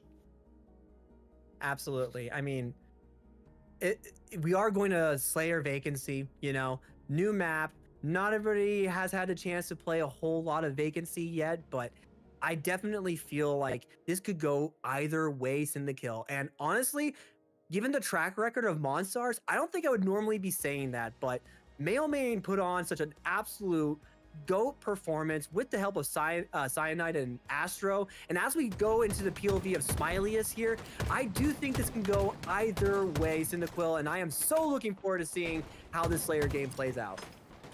I am very excited to see this map. I actually have not seen this map in competitive play yet, so this I'm very excited to see how this goes in the way of either Monstars or Sleigh Bells. But you know, just as we do dive in, you know, where do you see Sleigh Bells or Monstars really starting to pull away? Like how would you say their success needs to come? Is it power weapon control? Is it map control? What would you say?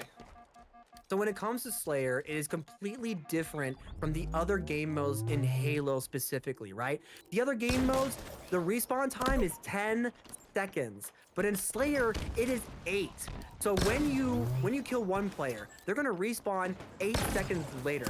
And as you start wiping the team out, that Smilius rips the face off Zesty, as you start to watch these teams, when they get 1 kill, they try to get 2. When they get 2, they try to get 3. If you can wipe the whole team, all of a sudden, everybody starts looking the opposite direction as we do get that side wipe. So look at where Sleigh Bells spawn, and oh my gosh, this tear for Smilius is disgusting, dude, by the way. But to finish my thought here, a lot of it just comes down to how quickly you can go from one side of the map to the other, because as you just see here, once the spawns start getting a little staggered, it gets a little weird. You can't control the spawns. You can't predict where players are going to spawn. So the sooner you clear out somebody on one side of the map, the easier it is to start paying attention to the other spawners on the other side of the map.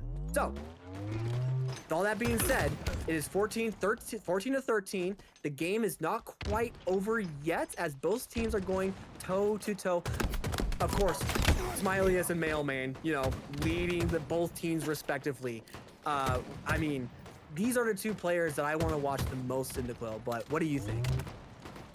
Yeah, I agree with everything you said. I think for Monstars to you know, keep their lead in control, I think we need to see what they kind of did in their previous series, where a lot of times we saw them splitting teams up, and I think, you know, we're seeing right now 2 down at the moment, and now 3 down with Zesty or, you know, Z going down. I think that is what Monstars need. Start splitting them up a little bit, maybe focusing the main Slayers like Mailman or Astro, for example, and trying to shut them down. The same thing for Sleigh Bells. You slow down Smilus, who is 9-2 right now. Just want to tear it. Oh my god, just steals that away from Z. Oh! But, you know, Mailman immediately responds with a double of his own. It's just Back to back great plays from our team captains. Like that is what we want to see. Both captains are taking charge. Smiley's wins the 1v1 there, but it will be, I mean, look at this. We have Monstars playing together and we are at a 3 dead. So now they know where Mailman is. They're going to try to hunt down Mailman, but they got to be careful because here comes the rest of the team spawning green. So they can't push across map here, even though they want to. They know where the rest of the team is. They're Smiley again, ripping up more faces. But here comes a positive. This is a little risky. If Sleigh Bells dies here, this is not good. But also, they are turning the tables on Monstars. Monstars have to be careful. It looks like Smiley is going to get some help from Critical. But he's taking some damage, and he's finally dropped by the spawners of Sleigh Bells. But this is what we're talking about, Cyndaquil. If you get 1, you have to get 2, then 3. Once you get 3, you have to kill the 4th. But if you're not quick enough, you're gonna have to deal with the spawners from the other team. Yeah, and then Smiley's with that shock rifle. If you're Sleigh Bells, you need to shut that down immediately. You know, hitting headshots, just getting body shots, just the damage he's providing his team to clean up these kills. And with a 2-kill lead, I mean, this is neck and neck. And you know, the team captain's just showing out right now. Mailman and Smiley is going off, but that's not to say that, you know, Critical is also having a great game. Blitzkrieg, you know, a little slower game, but the assists are there. And I think right now Monsters with the teamwork is just doing slightly better than Sleigh Bells. Just a little better, a smidge. I love the patience, by the way, from Sleigh Bells. If you notice, they were waiting for Mailman to get all the way across the map on this flanking position, and it's absolutely paying off. Oh 3 kills for Mailman, and what a great team play. Have to win. He doesn't get the 4th, but I just want to say to the Quill, as Smiley goes down, what a great patient play from Sleigh Bells. That's how you win Slayers, chat. Eli X, tell me I'm wrong, but a great patient play from Sleigh Bells gives them the lead temporarily, and we will see if it doesn't look like it. Okay, so for a second there, I thought that Monstars were absolutely going to respond in kind, but what a good play by Sleigh Bells. That was perfect. That was perfect to give him the lead. Yeah, and we're seeing the momentum shift now. I mean, most of the game, Monsters was ahead by a little bit, but that flank was amazing. We have Sleigh Bell's biggest lead of the game so far, and with 9 kills to go, they're looking to close this out as soon as possible and maybe go up 2-0 in the series against Monstars. But yeah, they're just extending that lead, and the teamwork I'm seeing right now, it's a well-oiled machine. And look at the cleanups, you know, finding one-shot players all over the place. And, oh, look at the pings. Showing out. Look at the pings. Mailman knows exactly what he's doing. He is quite literally steering his team like the captain of a ship right now. And it is paying off. 47-39. Just 3 more kills. And it's Dunzo Manifesto. Mailman bringing it to 2 more kills. They already know where they're spawning. They're trapped in back yellow. Yes, they have a shock rifle. And it's a little bit risky, but they have to stop. But unfortunately, Broly gets taken out. And here comes a collapse. It will be Mailman. None other than Mailman, who gets the clean double kill, and we are 2-0.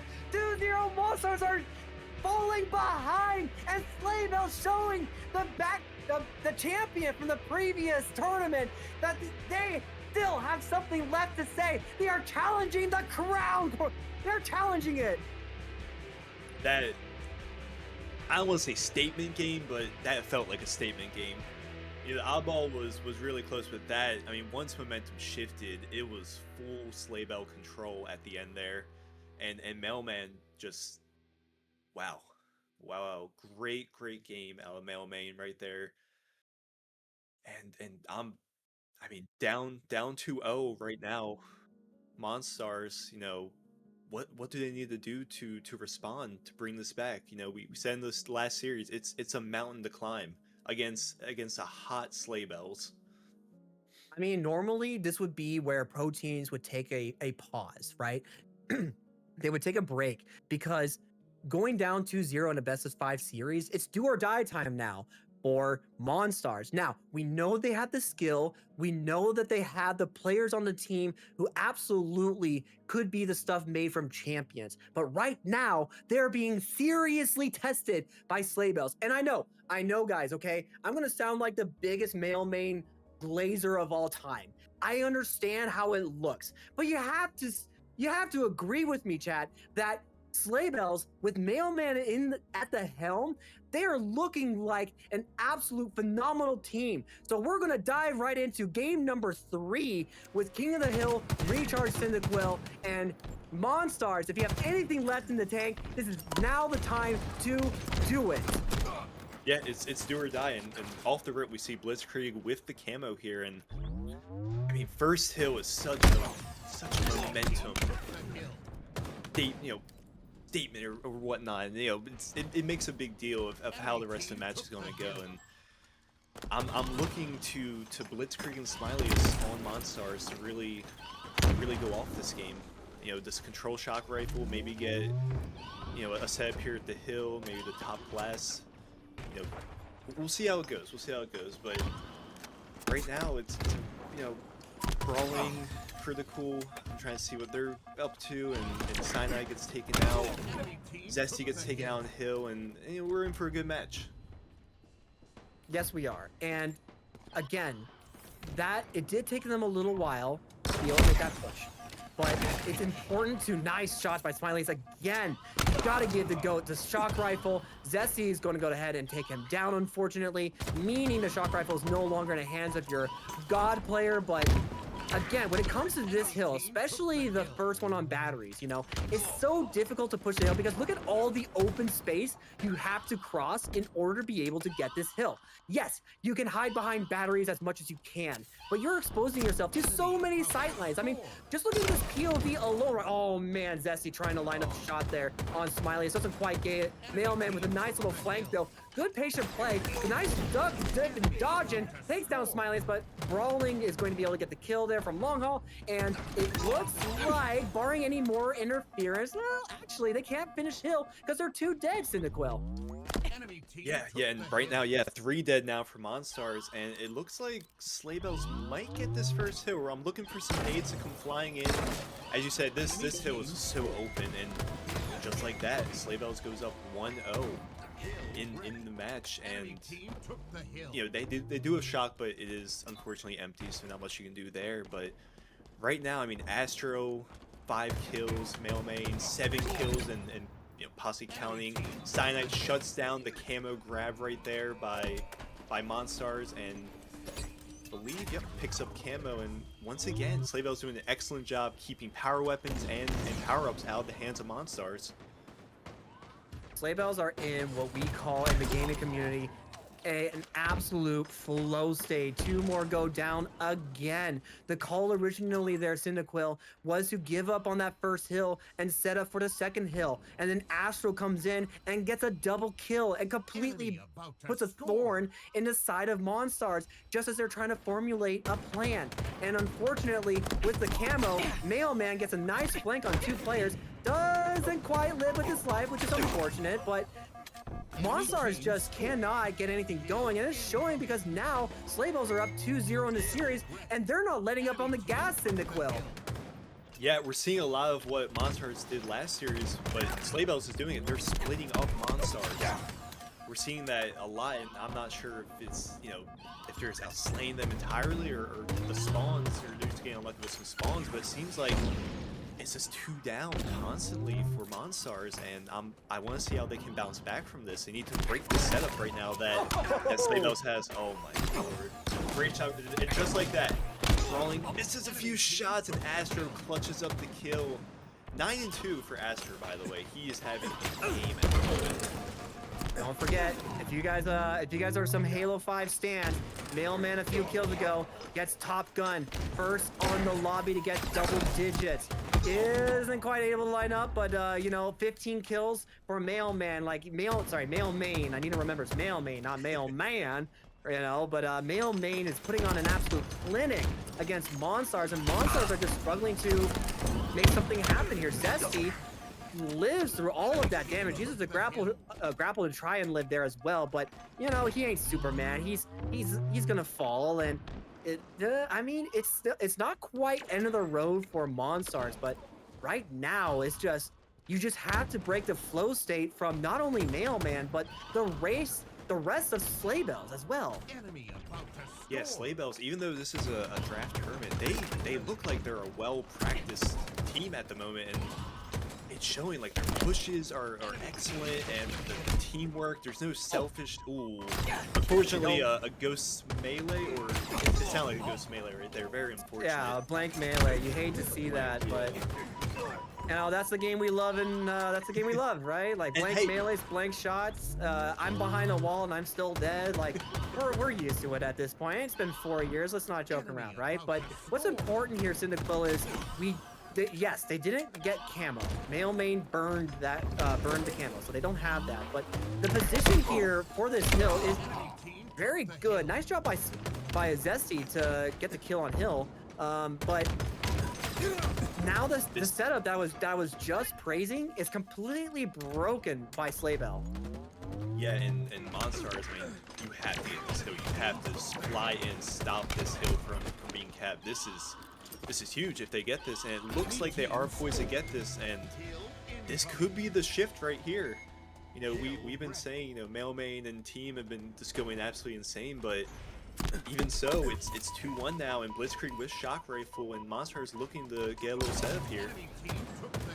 I am not going to beat the allegations of being a Mailman Skayan right now, but how can you not? He's 20-8 right now. The guy is just playing phenomenal Halo right now, and if I think it's a disservice not to say anything about it. Blitzkrieg trying to line up the shot, just barely misses. You have to beat Mailman here, and he does! The GOAT gets taken down! Blitzkrieg showing that he still has something left to say in this match. He has a full clip with the Shock Rifle, misses 1, misses 2, and gets beat down by Zesty, cleaned up by Smilius. Smilius gets himself 3 more shots for the Shock Rifle. Can he make something happen? Kind of wants to take down the grenades because he doesn't want to deal with the damage there. Astro, 2 people are, there we go. Cleans up Cyanide, and trying to find Astro, brings him down in 1 shield, and here we go, Cyndaquil. It looks like, maybe I'm speaking a little too early, Cyndaquil. Yeah, I mean, great plays by Smilius right there with the shock, but it's like as soon as you put him down, Sleighbells is right there to respond. And as you mentioned, Mailman with 23, and I want to shout to Zesty or Z. You know, he's had a few slower games, but right now he's showing out. You know, he's 12 kills right there with the rest of the team, doing excellent. Just want to shout him out right now. And right now, Brawling trying to last one up for Monsters, but no. Huge play. I believe that was Zesty. Yeah, look at that. Look at that. Zesty with the camo flank, shutting down Brawling, who could not finish that 1 shot. And the question has to be made, Cyndaquil, that if would things have been different if Brawling had gotten that 1 shot? Hard to say, you know. This game is so close. These players are so close in skill, but with 3 dead, I have to say, with Zesty having camo and Smiley is being trapped by batteries, Critical trying to help him out, flies batteries as well. That's 2 players, by the way, trapped in batteries. I do believe that this is going to be a hill cap, and it is. Sleighbell up 3-1, and now, if you're Monstars, it's looking tough. This hill, bottom pit, not an easy hill to cap. Yeah, this is such a scrappy hill. This is Monstars winner set life right here. They have to stop this hill cap right here right now, and it was Smilus and Brawling both down at the moment. You know, once again, Sleighbell's doing an excellent job taking out 2, just constantly just putting them on the back foot, stopping any sort of swing that they may have. But Krill right here with a great flank on Mailman, and the jiggles! Oh, with the stick! I don't even, what? I swore it went right by him, but great stick by Critical right there. Oh, that's just Halo things, you know, but like props to getting that double kill there. That could have been disastrous if he didn't get it, but you know, if you're Mailman, you have to be like, well, what the heck is that? But I don't think it really matters if you're going, he just broke 30. guys. I He broke think he's got a Spurdy. triple. I think he's got a triple kill. Oh man, the instant response. I'm sorry to cut you off. I saw in the left-hand corner. I was like, whoa, Mailman, what are you doing over there? I mean, if you're playing like Mailman, I would be the most aggressive player on the map as well, you know? Nice Shroud play by Cyanide, playing his life. Unfortunately, Smileyus was there to get the cleanup. And, well, there you go. See? Okay. Notice how it's so hard to take this hill. You have to get multiple dead before you can even think about touching this hill. It is it's one of the most exposed hills on this map, and right now, yes. So Monstars, they're trying to cut these players off. They're trying to keep them in the spawn blender because if you know where they're spawning, here's Camo in Blitzkrieg's hands, and they have 30. Oh my gosh! Actually, time is becoming a huge factor right now. Cyndaquil. Yeah. I don't know if they have enough time. Yeah, I think the game plan here for Slaybells was let's waste as much time as possible. Because yeah, even though they get the hill, they have 31 seconds to tie this up. And if you're Slaybells, it's just, you know, mad strong defense. Park the bus like Chelsea used to do back in the day. That's all you need to do. But we've seen that happen before, and a comeback, I believe, in the last series. So, you know, if you're Slaybells, do you play time, or do you want to kind of try to shut this out? Oh, you absolutely play time. It's 21 seconds. This hill is notoriously difficult to cap, even on a good day, right? It's just really, really hard to cap, and like I said, the amount of sight lines you're open to when you're trying to just cap hills. Sure, you can hide behind batteries, but that's about it. You get flooded with grenades, and Slaybell, they are 10 seconds away from upsetting arguably one of the favorites in this entire tournament. 3 seconds or less, Cyndaquil, and as you can see, that's gonna be it. Slaybell, I cannot believe what I'm about to say, but they 3-0 Smileyus, who was the defending champion. They send him to the clutch bracket. Yeah, what a showing by Mailman and Slaybells. I mean, 37 kills. I think he had over 100 kills in the 3 games combined, if I'm doing my math correctly. And you know, Monstars, great showing.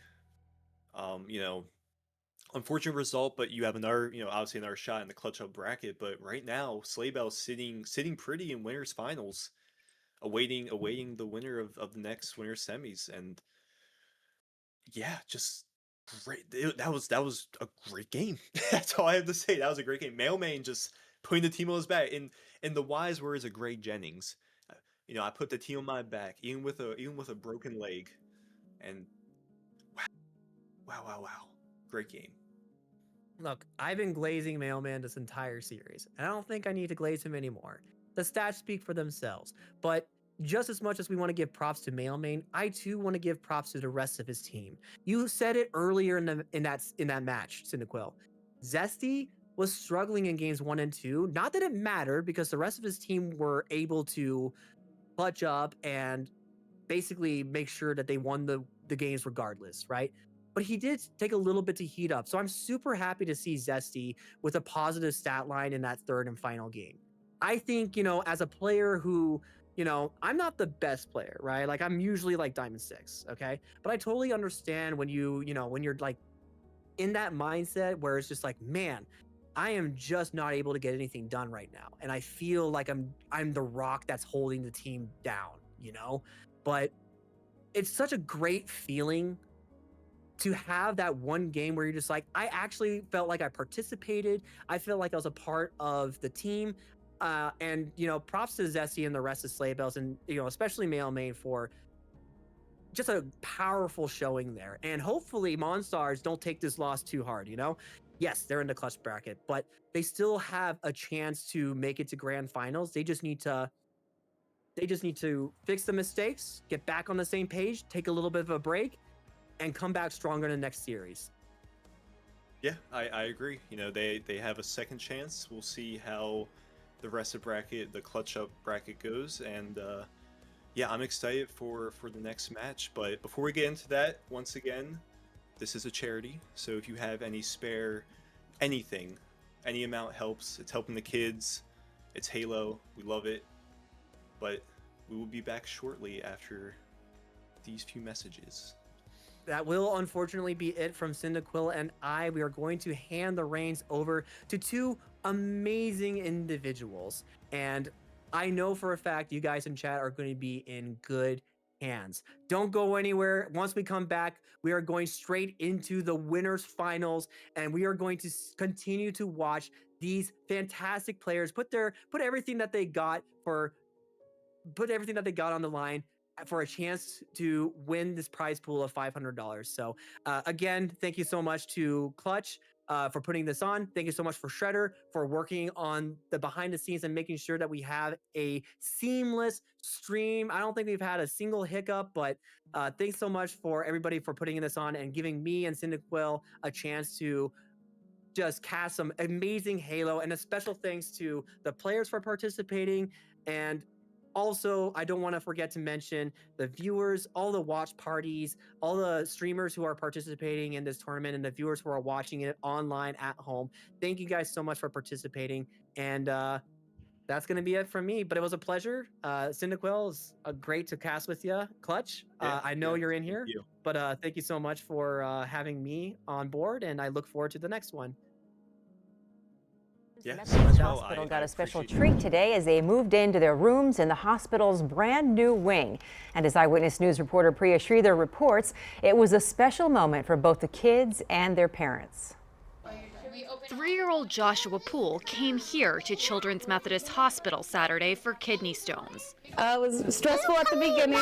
We were in the PICU, and so we've just been here for a day. But they've taken such good care of us. Tuesday, the Children's Hospital patients moved from their old rooms to ones in the brand new 220,000 square foot tower that was just completed. To commemorate the occasion, doctors and nurses turned the little ones into kapow, superheroes with capes as they made their move. As a mom who's had a child in this hospital before, to see the families and the patients light up and have some fun and some joy, it means everything. And when they got to their new rooms, bam! An even bigger surprise was awaiting them. Their favorite superheroes were there, dangling from the roof to welcome them. For the parents of these recovering children, seeing them have a wondrous moment was priceless. He was actually airlifted here and was in a lot of pain. And he's had a little procedure and a CAT scan and an MRI and a lot of stuff, so he's braver than I am. Tara Poole says that while her son Joshua got a chance to see his superheroes today, she's realized through his journey at Children's Methodist that her superhero has always been right in front of her. Priya Sridhar, Ken's 5, Eyewitness News. Can you imagine being one of those superheroes in the so winter? Awesome. So we're in agreement. That was Spider-Man, Superman, and Batman. Yeah, the big three. The big three. The big three. I mean, all scale on the walls. I love it. I love it. Fantastic. All right, Tropical Storm.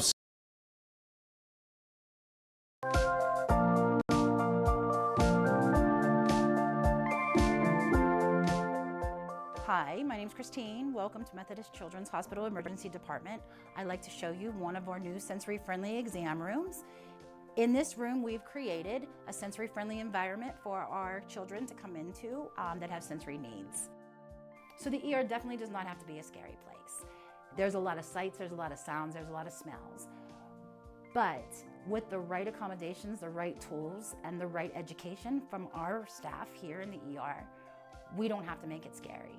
Our main goal is to educate on procedures, teach coping skills to kind of get through your hospitalization. What can we do to empower these kids to make sure that, these hard things are happening as smoothly as possible and they're not traumatized every time they come back to us. So when you arrive to the ER, there's going to be signs.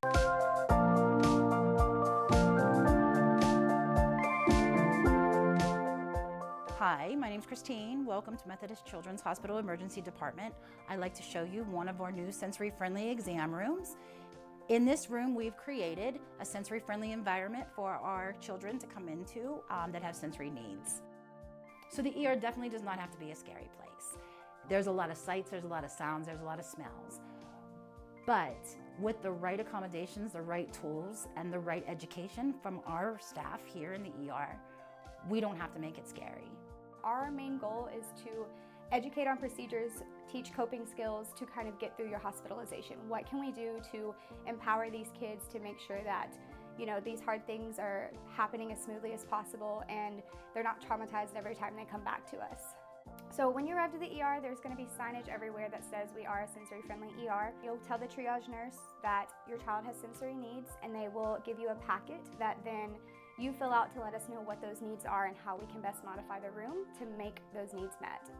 So what we love about this room is we've been able to make a few modifications to it. We've painted it a calming blue, we've added a light dimmer.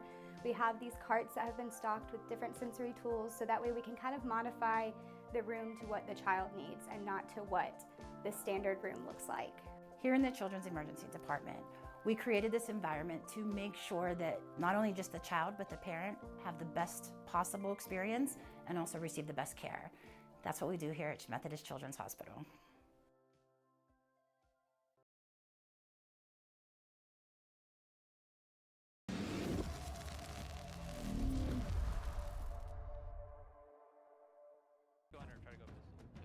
Watch for they got OS. So OS is gonna be our main room. Our side breach and our main room is sniper. They're training. They're training weak. Another one training. They're training. One more, they're training. Fuck. Bridge, going out training. Weak. Open, unopened. Sniper, I'm dead. Thank you.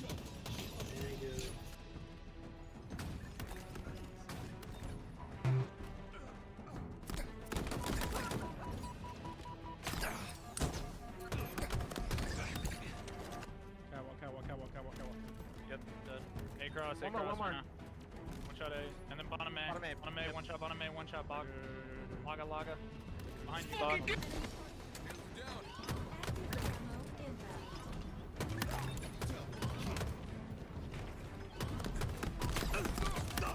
Triple kill.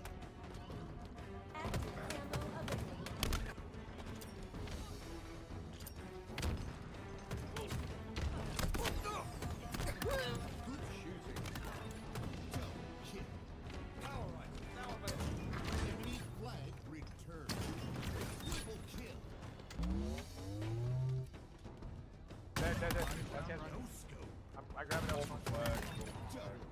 Four dead. Yeah, right. Still dead.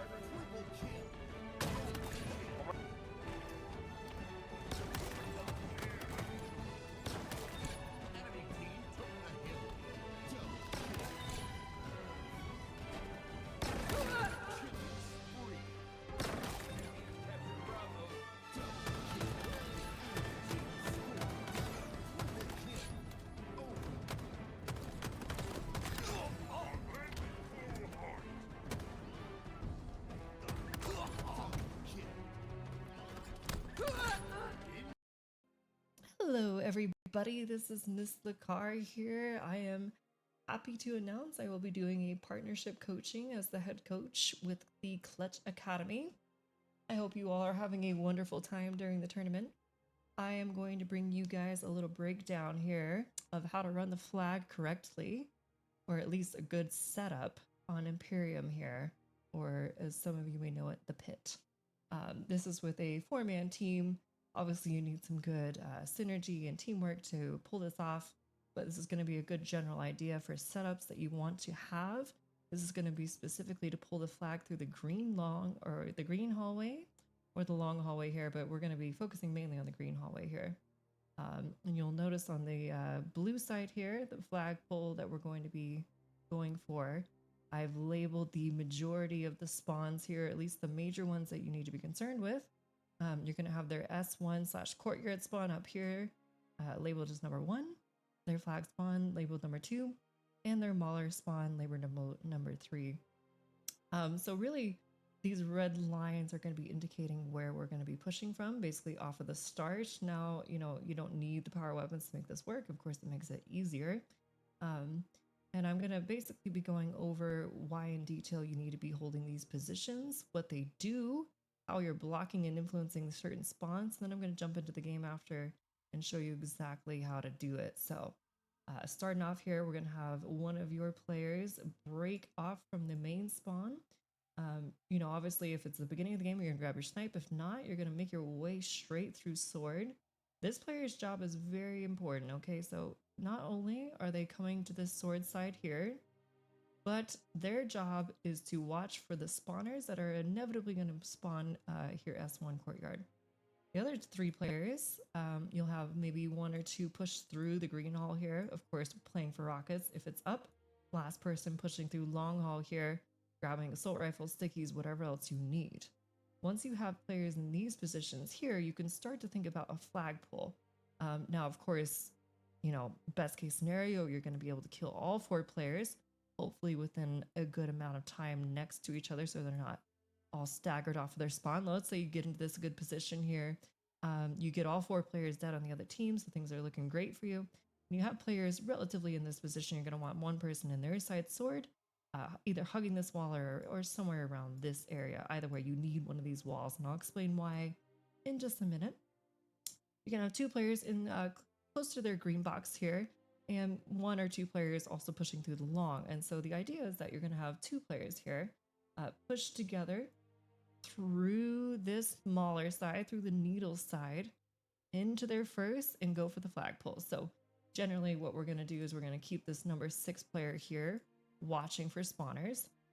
In these positions right here, you are actually going to be blocking the number 2 and the number 3 spawn here, which is what we're going for. We're trying to block this whole half of the map here and spawn them out here over in the S1 courtyard spawn, right? This is the idea that we're going for. So we're going to send number 7 and number 8 through this side of the map, playing for their first BR here to hopefully be able to grab the map without taking like too much damage here. Of course, you know, ideally you've killed them, they're respawning S1, so there shouldn't be much resistance. If there's nobody in their flag, this number 8 player can actually stay back and doesn't need to really push up to help the flag guy at all. But let's say everything's going perfectly, going to plan. This number 5 player's job is very important because if he oversteps this boundary, if he actually visually stares at the S1 spawn here, what he'll do is he'll actually block this S1 courtyard spawn. And if you're close enough to this 3 spawn, the Mauler spawn, you'll end up blocking all 3 of these major spawn points at once, and you'll force the enemy team to spawn in their emergency spawn, which is this little yellow box here. They will spawn bottom runway underneath you on their side sword, which allows them to quickly and easily just overextend to your side through runway and beat you to your side as you're trying to run the flag. So obviously we don't want that, right? So this number 5 player here inside their sword has to be very careful, checking their scoreboard, making sure that he's not challenging this S1 courtyard until all 4 players, or at least the majority of them, have spawned already and we got the flag moving. So this player is staying still, waiting for these players to move up, waiting for them to spawn, making sure that he's not blocking or influencing that spawn. Now, of course, the number 5 player can re-challenge once he knows it's safe to do so. Number 6 player needs to play their life quite carefully here because it's important. Number 7 here will be grabbing the flag, and something you can try out here that's like a fun little practice. If you have really good teamwork, at least, you can actually get right to the front of this platform and toss the flag all the way to the other side, and then number 6 can go ahead, pick up this flag, and then run across into Green Hall with the flag. I'm gonna grab the arrow here on accident. Here we go. He'll be running the flag right through the Green Hall here. I'm sorry, not Long Hall. Green Hall right through here.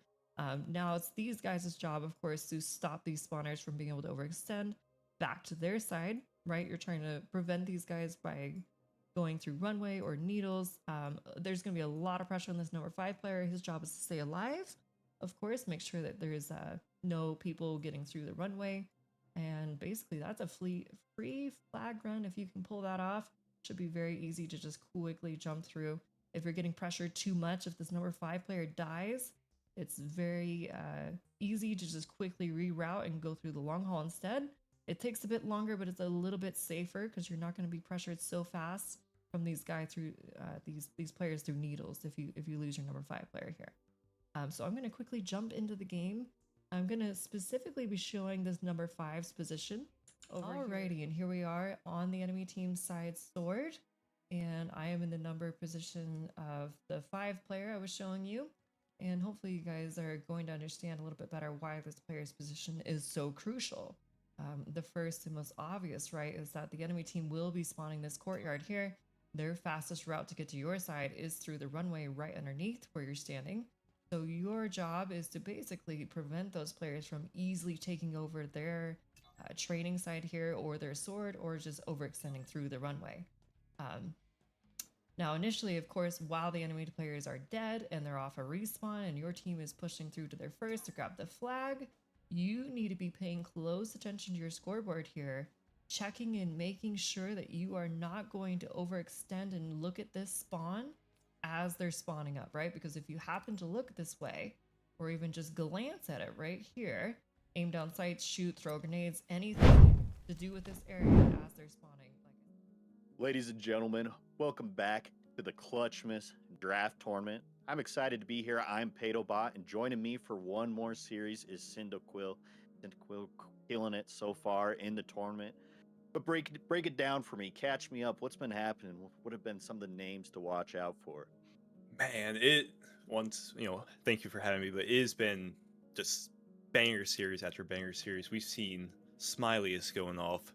Last series, Mailman going off, and right now, this series coming up, we have Super CC, who earlier in the tournament, I think dropped 130 plus kills combined in a previous series, and we have Resolution versus Tron Canoose. I want to say we'll go with Tron. Apologies We're calling it if I butchered Tron the name through the tournament, but yeah, because I saw that name earlier, and I'm like, ooh. That's going to be a doozy, but Tron, hey, great movie. So I mean, live up to the name of Tron.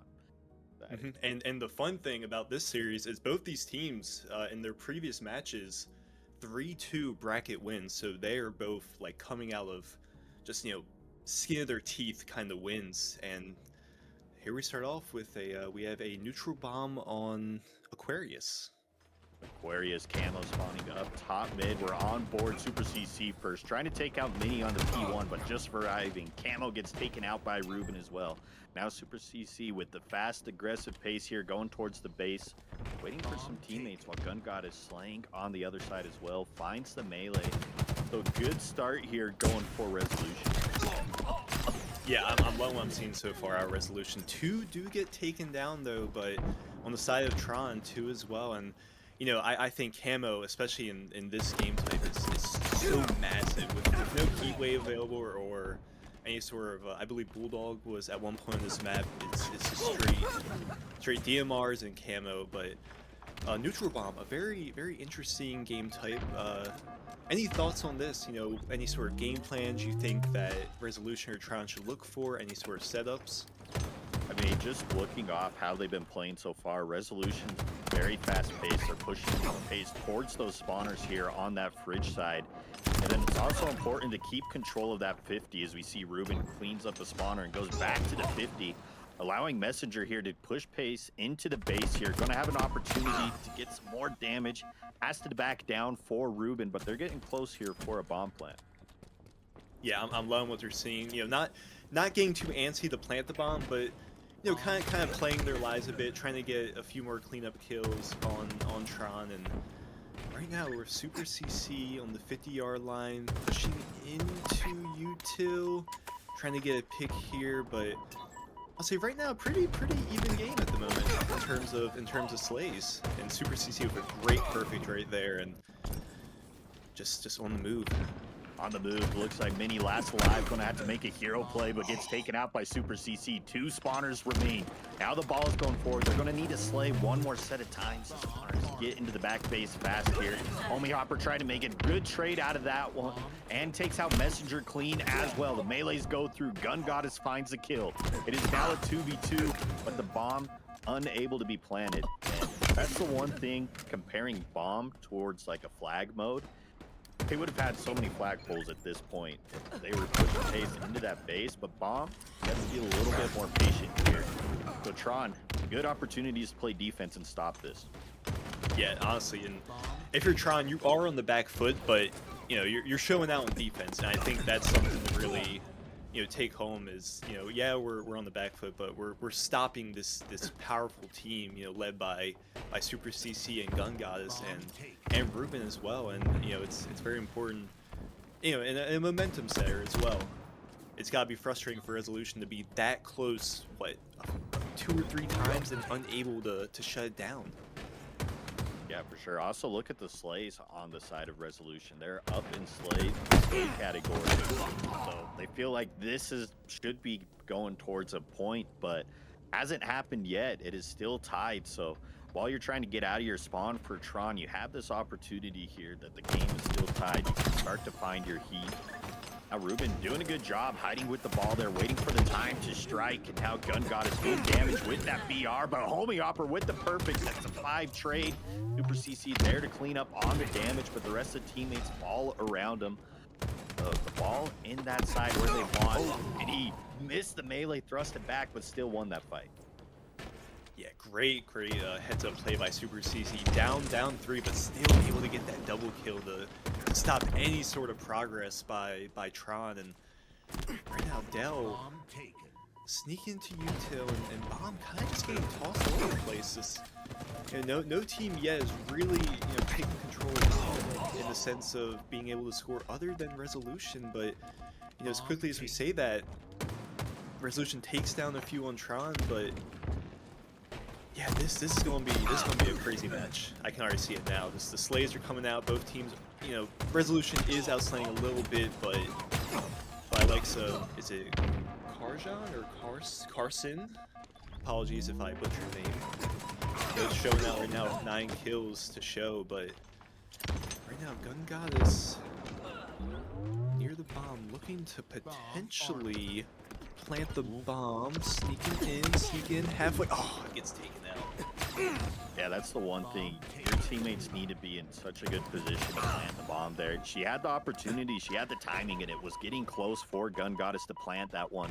But there was no pressure on that top mid side, so they weren't able to get the damage, slowing down people trying to get that, and that bomb ultimately isn't planted. Super CC in a great corner, though, setting up for this camo, finds the first stick.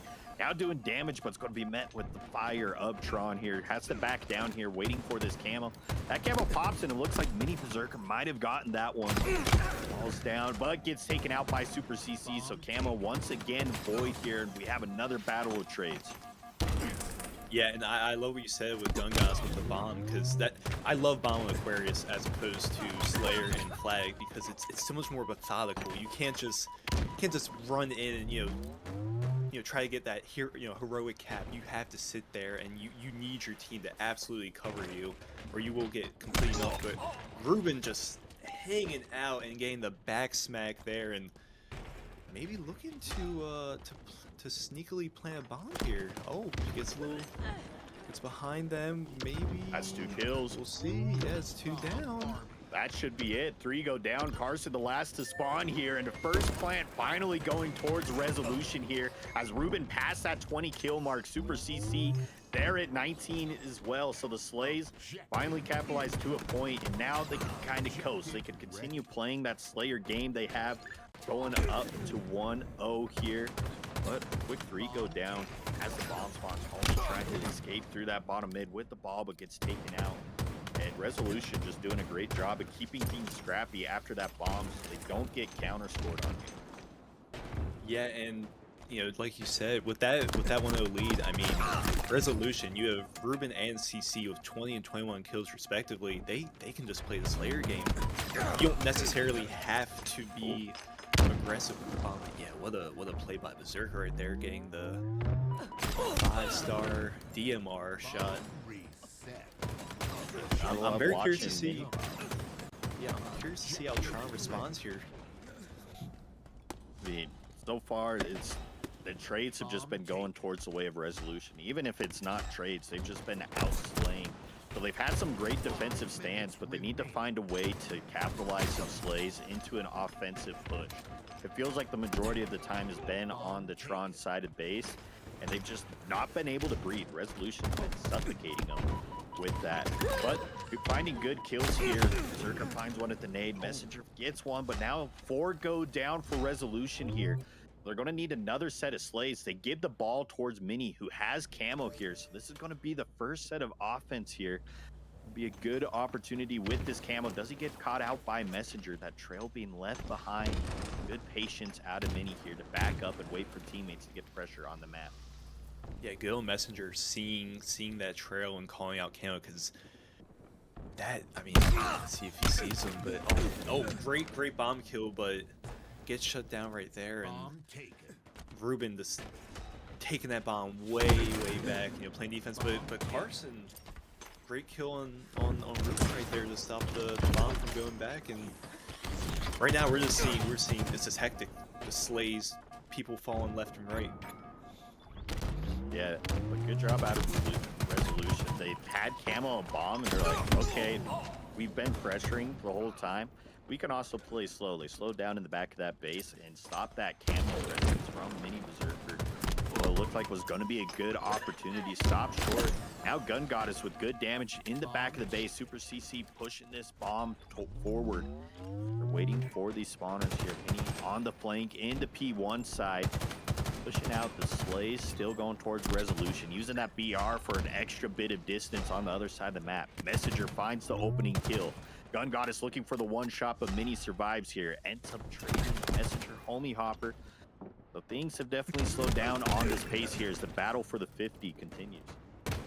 Yeah, I love that play by Gun Goddess, carrying the bomb, but still putting the damage on for her teammates to possibly clean them up. And yeah, if you're Tron, it's the big question is how do you stop CC and Ruben, who are both hot as fire at the moment, 28 kills with Super CC right now. That you need to stop him. He is absolutely running this match at the moment, and all the momentum is on the side of Resolution because of the slays that Super CC and Ruben have. Yeah, for sure. Mini Berserker on that other side, though. 2017, trying to not go out without a fight here. Now gonna have to slow down. Camo spawning up in 4 seconds. Homie Hopper in position here. Mini Berserker gonna have a big win on Super CC, finding that opening kill. And it is Homie Hopper who grabs that camo. A little bit of a slow start, but that could be huge. Finds another kill here and survives with that camo, waiting for that. Now the presence is here. They need to push forward with this bomb. Finds Ruben. Doing a good job of just cleaning up damage with camo, which is exactly what you need here. They're going to be playing for this bomb. As soon as they pick it up, Camo's going to be spotted out. Gun Goddess spots it. They move it forward, but still, with this extra camo time, it's so important to be patient. And Homie Hopper doing a great job. Yeah, I'm loving the camo usage here. Homie Hopper doing his exact role that he needs to do. Just kind of be like a mosquito, just be annoying. Just go around the map killing people, and it takes out Messenger. And right now we might see a tie. And wow. Yeah, look at that. The shift gets camo, 1-1. Just that fast. That shows the importance of how controlling the camo can change the tide of the games. Homie Hopper, he was pushing with that camo, doing so much damage while surviving here. Even though they've been down in slays, this is once again a tied game. And it's all about the momentum here. They had that slays and they were able to get a plant while they were looking for that camo. I'm sure now Resolution's going to be thinking about that next camo, seeing how important it was for the side of Tron. Gun Goddess here fighting on the utility side. Good nades there to get the damage and find 3. They might have a chance to get a score here in the remaining 50 seconds. Super CC pushing forward this bomb. Mini Berserker last alive, waiting for the spawn. Homie gets a good spawn, but quickly taken out by Gun Goddess. Nades going through Vito and gets the double kill, and this is going to be a plant. Mini Berserker last chance at top mid, but Gun Goddess with the shots on top, and that's a score. 40 seconds remaining, and Resolution with the quick counter. Gun Goddess might have just got MVP for this match. That was, to know where they were spawning, the nades were perfect. Those 2 picks were, that's what led to this bomb army, and a 2-1 lead for Resolution with just 30 seconds left. And it's a very tough hill for Tron to climb here, because now they're on, Resolution's on full defense. They have no reason to be aggressive. They don't need to be. 10 seconds left, and Resolution looking to close this out and go up in the series 1-0. Yep, 2 seconds remaining, and it's looking like it will be Resolution going up 1-0, as you were saying. Ultimately, it was just pressure. The entire time, Resolution was putting pressure on the map.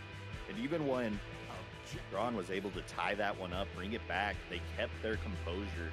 And then once again, we saw they were just holding that 50, putting pressure on spawners. And a great play from Gun Goddess at the end. So good we were on that POV there. He's able to use the nades, takes the spawners out, gets the 3 clean dead, finds the last and wipes another set of spawners to get that second bomb plant. So great plays ultimately.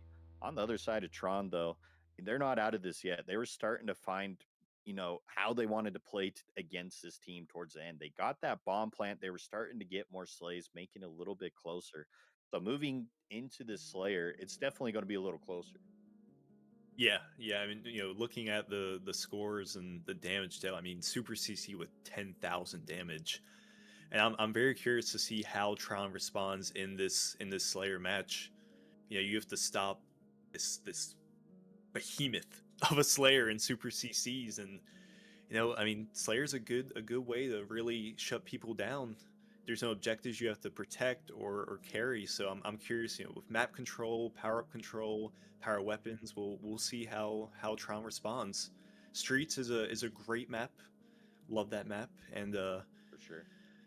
Yeah, it's this when I think of map control, this map always comes to mind. If you have control of the I believe it's the cafe side or I believe it's A side, it's really hard to break. It's really hard to break. For sure. And Streets is one of those maps that is going to be super fast paced. It's your classic 3-lane, as you're saying, so you can slow down and grab that setup, but just know that spawners are going to be there very quickly if they have pressure on that map side. So if I'm looking at the side of Tron, trying to bounce back onto this map 2 side, I'm trying to figure out, how do I stop the relentless pressure of Resolution? We saw it in Bomb, and Streets is going to be a map that plays very well to that same type of pressure style, just always fighting in your face. So maybe, as you were saying, getting a setup on one of those sides, playing very patient might be the way. Catch someone off guard, out of position, and then capitalize on that. Also, Camo going to be spawning bottom mid, going to be very important for either team to control that. I agree, and I think you just have to slow down Resolution, as you said. The pressure they provided last match was just, it was almost too much for Tron to handle. But early into this match, right now, I mean, Tron with a 4-1 lead and a full team wipe, a complete team wipe, with Homie Hopper looking to get this camo that's up in a few seconds. Shroud Shield is on it, and Homie Hopper, unless he gets it out, should have the camo here. I heard it get popped. I'm not sure. Oh, maybe Berserker slid in there and stole it. I thought Homie was going to get that for sure, but I'm like, he doesn't have that. Where to go? Mini Berserker, though, wants a turn with this camo. Now playing patient on this B side. Has the carbine out as well. Going to back up Dell here. So they're going to get a flank here. Finds one on ATM. Dell is able to clean that damage up. And now Mini Berserker does a good job going to the other side of the map and cleaning on Super CC. So once again, great camo plays coming out from this Tron B side team. And now 6ix9ine misses the sticky, though. Would have been a good play, but going to get a back smack on the Messenger and gets a double kill. So Mini Berserker gets max usage out of that camo. Yeah, I love the patience when Berserker looked and saw a player run across and did not shoot, and then we see the results of it, getting the double kill right there, the back smack, and with 5 kills already. And it's important to note that right now Tron is shutting down Messenger as well. So a team Resolution, with all the pressure they provide, they're shutting down one of their members, and it's showing immensely in terms of the control and the score right now. Good trades going through there, but still going to be 17-11. Mini pushing through this arcade side, playing for these sticky grenades. Now going to wait, but going to be met with a lot of Resolution, and hurries back to get reinforcements from their teammates on that side. Grenades to push to slow that, but not going to check this arcade side. Can he get a melee? Ruben does a good job to backstep and dodge the melee and gets Mini Berserker clean with that. Yeah, forgot to equip the commando perk right there. Just missing the melee right there. But Right now, Ruben going through, looking, knows there's people over there, not sure where they're at, and I want to see this push right here. Nate's flying in, gets the call, gets the cleanup on Dell. Homie Hopper caught. Oh, great back smack right there. Ruben just causing havoc for Team Tron right there, but it finally gets taken out. Yeah, looks like the comms weren't as clear there as he would have liked, because Homie Hopper didn't turn to the side to clean up on the damage and was happy. That's going to be huge in sides of momentum as Resolution trying to come back in this map too, but trades continuing to go forward here as we pass that halfway mark on the side of Tron. Carson doing a good job here, 7 and 3. Gonna find some damage and gets a perfect onto Ruben to get that trade. Now reinforcements come in to find another clean kill. So Tron once again up by 7 here, controlling this pace in this second map. Yeah, and what I'm loving out of Tron is, you know, I've seen it all tournament from other teams, is you're seeing 2 down to Resolution. Oh my god, Super CC. Oh my, what? Forget what I was saying. This is how they climb back. Super CC, you give him the Stalker Rifle, you cannot let him get hot. If Super CC gets hot, then it's going to be a rough time for Tron. And right now, CC, even with the Stalker, gets another one. Oh! One another one. One another one's so bad. Hey, still got the killing spree and got the double kill for 6 on that life. Trying to will the team back into that, and just some great shots with the red gun from Super. Like, was spinning all around, like flicked on that other side, looking like a ballerina, feeling in that Christmas spirit like the Nutcracker. But pushing forward here, Homie Hopper finds one on Super CC. He's trying to slow down that pace. Now Gun God is pushing up driveway, but gets perfected by Dell. And now it's going to be a 3v3 here. They back down on the side, getting the shields back, waiting. And Tron in the driver's seat. They know they can wait here. Can it get a second melee? No, but the damage is there on tires. Carson there to clean it up. Mini finds a kill onto that, and Homie gets the third. So just great teamwork. They saw the damage. The collapse was there from Tron, and now they are up 38-30.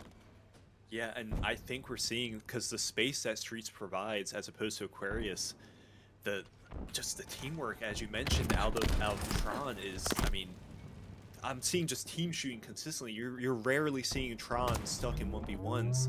You'll see Homie Hopper, for example, shooting someone, and then a teammate comes flying in to help and take it out. And right now, if you're Resolution, you cannot. These trades are not what you need at the moment. You're down by 8 at the moment. And, you know, any trade is just awful. But Super CC looking to rally his team back. Gets a pick.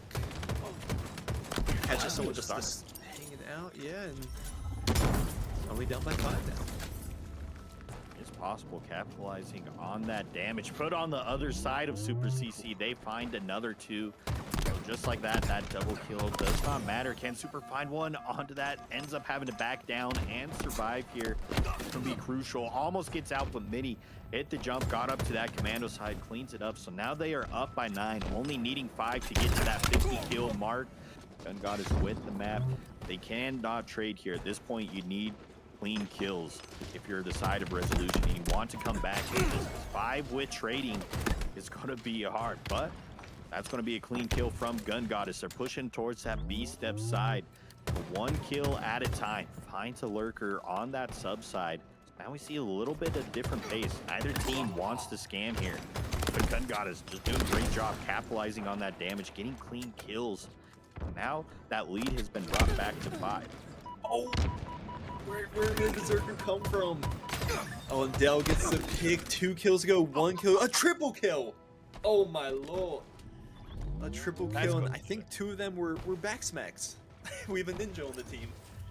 And right now, Mega Berserker looking to shut this out. They're all trapped in Subway, and Homie Hopper gets the final kill. And I would say, what a shift. What a shift from what we saw in Game 1. You know, Resolution was just the pressure, you know, foot in the neck.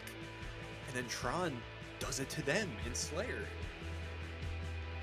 Yeah, I mean, they saw there's a risk when you slow things down, and it was working for the side of Resolution for a little bit. but they almost slowed it down too much because they were so focused on that one lane. Mini went and flanked all the way around, got 2 back smacks and found the third with the headshot as well. And that's just the clutch play. Like that's, I mean, recognizing that they're slowing it down, so you need to find that gap where you can get a flank is big. And looking at the stats there, Mini also with 4K damage, so the 17 kills to win, had the clutch triple, but also Dell 4.5K, helping the teammates out so much there. And when you have damage makers, like both of those players outputting damage, it goes towards that teamwork. And we were seeing Tron was just flowing so much better together on that second map than they were the first, cleaning up on the damage. It was just great plays for them to win that second map. Yeah, it makes the rest of your teammates' job so much easier when you're just shelling out damage like that. And I'm very excited for this next match, Oddball on Recharge. So obviously we have Camo and Shock Rifle, and I want to see, do they stick with the, does Resolution stick with the kind of slow down, hang back kind of playstyle they did in Slayer, and it backfired a little bit, or do we see a shift in that and they go back to the Aquarius? But right off the rip, Carson just flies down and gets Camo. Just flies down. But it's taken down, unfortunately. It's a good play. A lot of people don't expect that fast pace because it's such an easy spot off spawn to look at Camo and do damage, but Carson did a good job going fast. Unfortunately, wasn't able to capitalize with that damage, but now Messenger with the shock rifle and grapple combo setting up towards gold here. Sees these spawners on the A side, waiting for some teammates to reinforce. Carson now takes the chow with the shock rifle, does the damage, forcing Messenger back.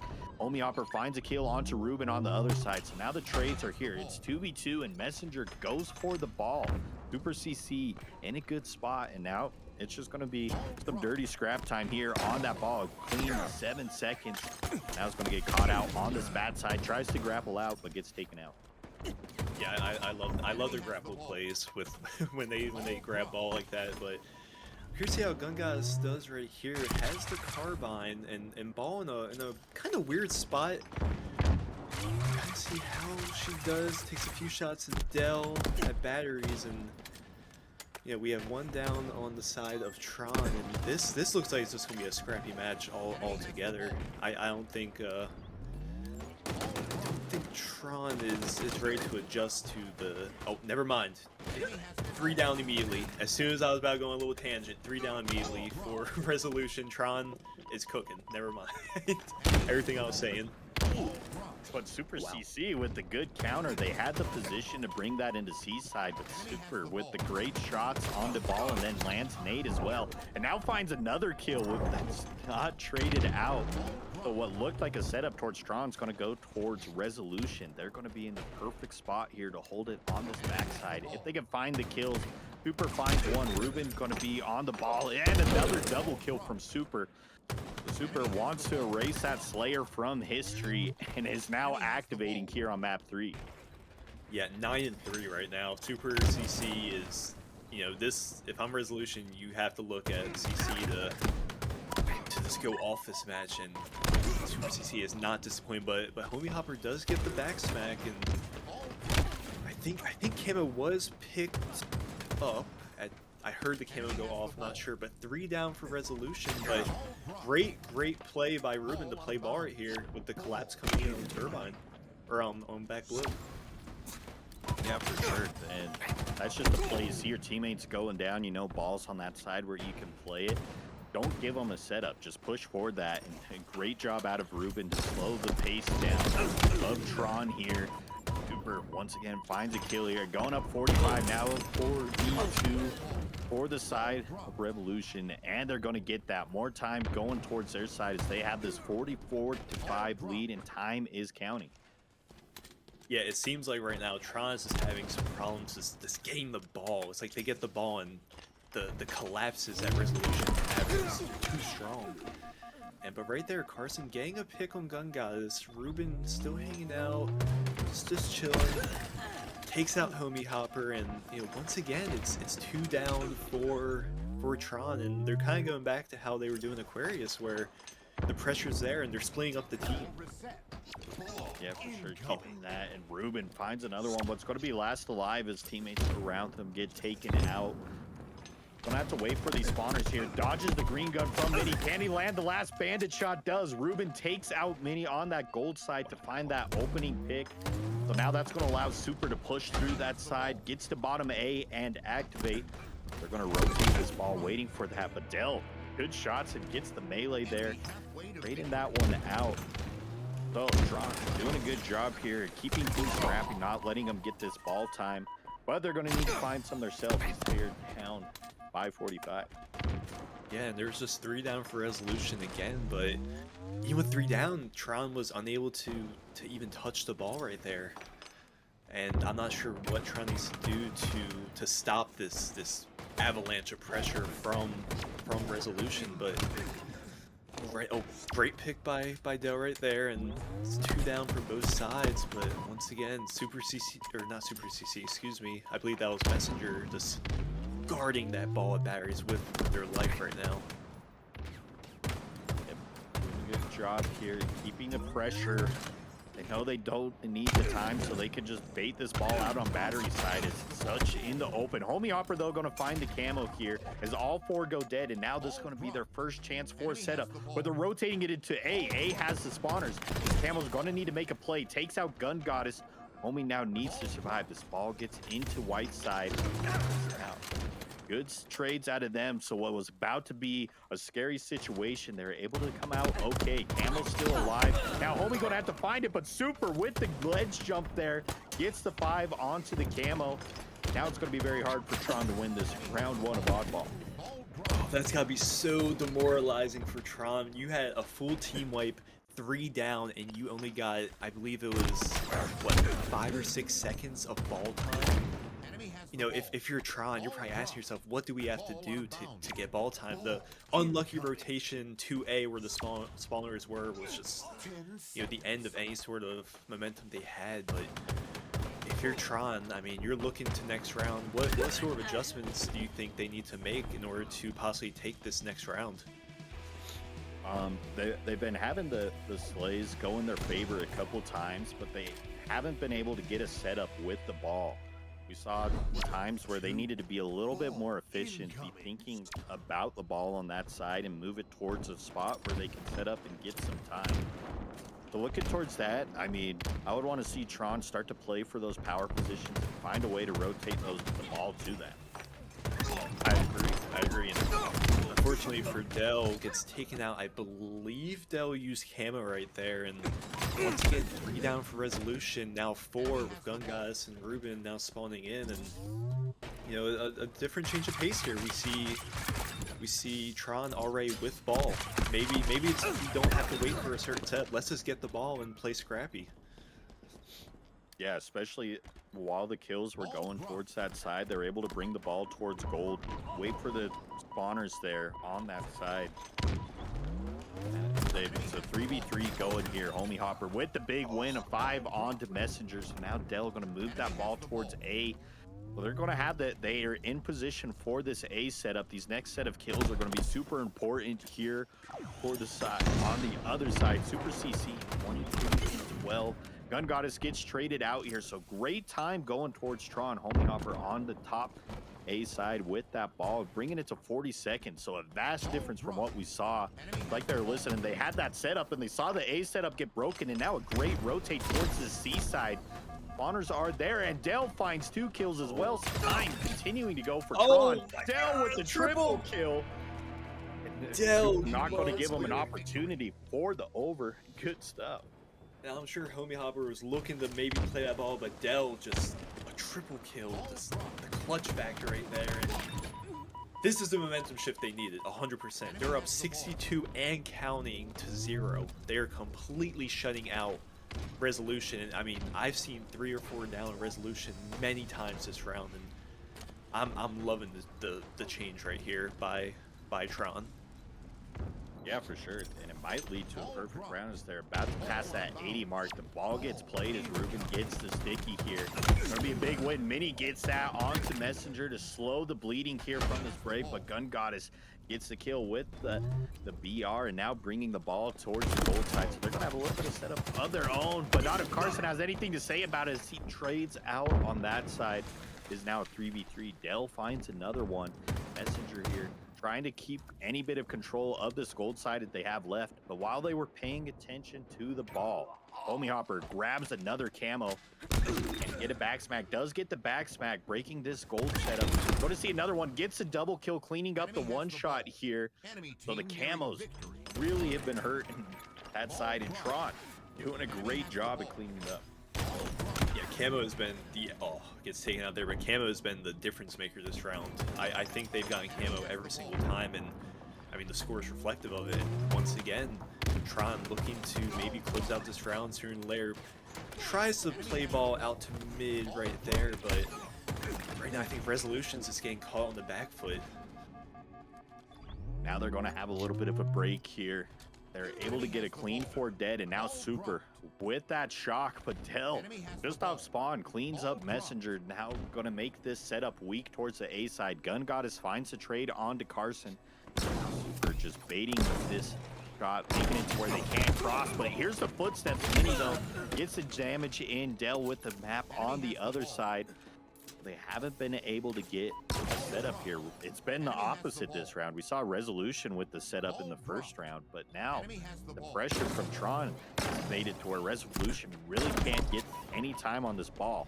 They do rotate it into gold here, but Homie finds one to make this a 3v3, keeping things scrappy. Yeah, it's crazy you say that. It's complete opposite of round one, where it's like one team gets the setup, the initial setup is so hard to come back from. But as I say that, May Berserker gets a double kill, and once again, Tron putting Resolution on the back foot and looking to end this Tourney Lair and go to that round 3 and try to, oh my god. Great shots with BR and try to just close out this game as fast as possible, but gets taken out and just 9 seconds to go, 3 down for Resolution yet again. Yeah, not looking good on their side as this might be going to a round 3. The pressure's on this side. The last chance is going to be Gun Goddess on this A side. Ball ends up getting dropped though on the bat side. They only need a couple more seconds. Grade's going through that. You're going to find that second as they drop there. So now we're going to a round 3 in this oddball. I mean, of course it's going round 3. Just with how the series been going, tied map 1-1, both of these teams playing scrappy. It's just right that the oddball goes to this last round, so who is going to take it? Yeah, and I want to see how Resolution responds. I mean, we know how important Camo is. Once again, Homie Hopper, yes, Camo was burned, but once again, we see Tron getting Camo control, and you know, if you're Resolution, I mean, that needs to be the priority here is Camo, Camo, Camo. That's setting up so much for Tron. Setting up so much. Gonna have to back up here. Ruben waiting for that damage, able to clean up. Carson gets that one there. The opening pick now collapsing on this A side. Messenger finds one as well. Dell gonna be last alive. It's Super with the knowledge that they have the damage, now grabbing the ball, trying to get into this gold side. But here comes Ruben flying into A, says hello to the A spawners. It's gonna get taken out. So a very bold play there, ends up getting punished, and now they're going to start pushing towards this gold side. Yeah, unfortunately, 4 down again. Unfortunately, I guess they didn't realize they were spawning A side, and this flies in. As you said, it gets taken out. And here goes Tron, setting up on gold stairs right now. See what he's gonna do. May rotating towards A side. He has help with May Berserker. And right now it's just keep away. They're just playing keep away. Messenger looking to ambush at A, takes down Dell. I think a ghost melee right there, but right now 4 down for Tron. And Resolution looking to set up their own at A. This A setup is so dangerous, especially on recharge.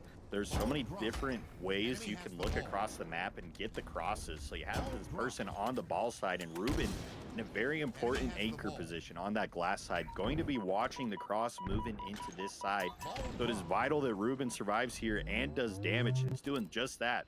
Homie, though, is able to sneak through here and break this A setup very quickly. So they were able to get some time, but now the collapse is going through. Super Fine Stu and Mini last alive on the C side. So it looked like Resolution's A setup almost broken. They're going to have to try again. I love this setup. This is like a classic. I know it's crazy to say because it's Halo Infinite, it's not that old, but it's such a classic ace setup. You know, you do it in strongholds all the time, and it's just so powerful and so hard to break. And typically, I mean, you have to break that gold setup before you just pow into A. But right now, maybe Berserker. Oh, gets the tray, but 4 down for Resolution again. Yeah, that trade will be okay. Carson going to escape with the camo as well. And that's the difference here. When Tron is controlling the camo, they're up in the round. So here they need to capitalize on another camo usage to get back into this. Walks right by, going to get damage here onto Ruben, gets the melee there, or that's Messenger. Excuse me, but the damage is through, gets great shots onto Shock as well. Can they survive here? Going to. So Carson, once again, Tron doing great work with the side of camo. Yeah, 3 down again, but just now gets the ball, and I guess we'll see an A setup of their own with 2 down for Team Resolution, and Carson's going to start moving up that gold side with camo and maybe take some shots on Control Tower and catches Ruben in gold pipe, but gets taken, or sorry, Messenger, apologies, and gets taken out. Good guys, and the collapse right now into A, but great rotation by Mini Berserker to try to take that. But the nades are flying in and the collapse is happening, but the Tron's is doing such a great job just playing defense. I mean, they're showing the other way to play oddball. Earlier we were mentioning that setups are so important here. But on the other side, you can rotate this ball throughout the map. You can't push the spawners, and when you have damage on a side, move the ball towards that. They've been doing a good job at rotating and just getting time while getting the slays. So that's finally going to be put to a stop by Resolution, but Dell doing damage here. Can they find a kill onto Ruben? Does with the reversal. I mean, this map is just been reversals left and right. That is clutch from Dell. But the rest of the teammates are going to fall, so Gun God is continuing to get time, and now they're going to take the lead. Yeah, what a kill by Dell. Unfortunately taken out by Super CC, but I believe we saw it last round. Dell with that clutch double kill to almost seal the fate of Team Resolution, and just couldn't get it right there. Super CC there to prevent that, but Dell gets the pick, and right now we're just seeing everyone drop. Buys are dropping everywhere, and Homie Hopper with the ball. Down by 20. Let's see if they can tie it up and actually take the lead here. I like that play. They're able to sneak through, but they don't play the ball. Huge. I was just going to say I love that play because they broke in. They saw the setup was weak on that white side watching across. So they're able to find 2 kills and then going to get free scrap time on that. And as soon as they push, I mean, it's free time to throw the ball. You got blessed, but unable to play that ball is going to be huge. Super last, though, going to play it. So, what could have been a catastrophic mistake, they end up mitigating that damage here, and now Dell going to have this, trying to push it towards C, realizes he's going to be open into cross, someone tells him to push back into gold, somehow survives on this side, so now they're getting time. It is going down to the wire here in this round 3. Yeah, great heads up play by Super CC right there to play the ball, and with 4 down, I mean, yeah, as you mentioned, stop the catastrophe almost, but right now, ball in gold pipes, and maybe Berserker just trying to keep the ball alive. Down by 2. This is such a close match. This is such a close match. Going down to the wire here, 73-75. Dell doing good nade damage here to push back Super CC. Now going to have to go backwards here on that side. Going back to that stalemate, can clean up. Gun Goddess does get the damage from across map, so they're going to have numbers here. Last 2 from Resolution on this side in gold here. Now going to be waiting for that side. Push is going here from Tron. Carson going to be the opener here. Going to clean up on the damage, gets more damage on the other side. They find the pick. Homie going for the shock, but gets taken out by Super. Crapple somehow survives on this gold side, so Super being the unkillable right now as he brings that ball towards that side. Yeah, and 47 kills and counting right now for Super, and just being an absolute just thorn in the side of Team Tron. But as I say that, 3 down once again, 4 down for Resolution, and this is Tron's opportunity to set up and potentially shut down this round and win this game. We need to survive here on the cross. Does survive. Homie Hopper with the time here gets the A set up, so Resolution gonna have one chance to break this one. Ruben finds the opening kill. Super CC using all points of the map, still surviving here, and that's gonna be a clean 4 dead. So things gonna change on that side. All moving forward, and they're going to get the camo, so it was looking like Tron was going to have the setup on A side, but Super CC surviving here, going 48-30, and now they're going to take the lead here with this camo. Gets spotted out, using the smoke to survive. Mini looking for that. Now going to have a 1v1, gets the trade, which on camo, you will take that. You need your teammates, though, to kill the ball on that side. Messenger getting it. Last couple seconds, a melee fight going into gold steps. It's going to be 3 seconds. No one's going to be there to stop it. And Ruben gets the win there with the ball on that side. So what was close, it was looking like Tron was going to win on that side. Ends up trading around on the other. I mean, it was going crazy in that gold side. It was hard to read, but the melees land, the trades land in the side of them. And Resolution going up 2-1. One more map for them to win a series. That was I mean, what a crazy round. I mean, Super CC 13k damage, Ruben 11k damage. But man, what a close game that was. And if you're Tron, I mean, honestly, I would not hang your head down low at all going into this game 4 whatsoever. For sure. Yeah, I mean, they were playing very well. They had a couple setups and they brought it close. And I mean, they willed it down. It was going to the last second, so you can't hold your head low over one mistake on that last part. You need to move forward into the just objective mode, sending it to a round 5. Looking at Tron and how their teamwork has been, what do you think it's going to take moving on to this next objective? Capture the flag. Oh, Fortress. So this, I mean, you want to talk about scrappy. This is as scrappy as it can possibly get. I mean, we saw some adjustments out of Tron in the oddball match, and we saw it in Slayer, just pedal to the metal, and I think they need to come out hot and maybe get an early cap, set the tone, and you need to shut down Super CC and Ruben as best you can. You cannot let them get 11k, 13k damage, and 40 plus kills this match, or it's going to be a long flag game. Yeah, long flag game. And it's going to go back. We saw Aquarius at the beginning with that, and it's Fortress plays very similar to how an Aquarius would play. You need to be controlling that 50 on that side if you want to get, on this case, flag grab. If you have a teammate there, you can rotate it through that side. So 50 control is going to be super important. But unlike Aquarius, this one's going to have 2 snipers. Who's going to be hitting shots? This is going to be the first action we'll be seeing with the sniper here. Of course, Super CC going to be the one that grabs the sniper for their team. Now waiting for this OS. Looks like their team, and then Homie Hopper gets taken out. So 3 go down quickly for Tron, and then Messenger with the overshield as well. Yeah, I'm looking for Super CC.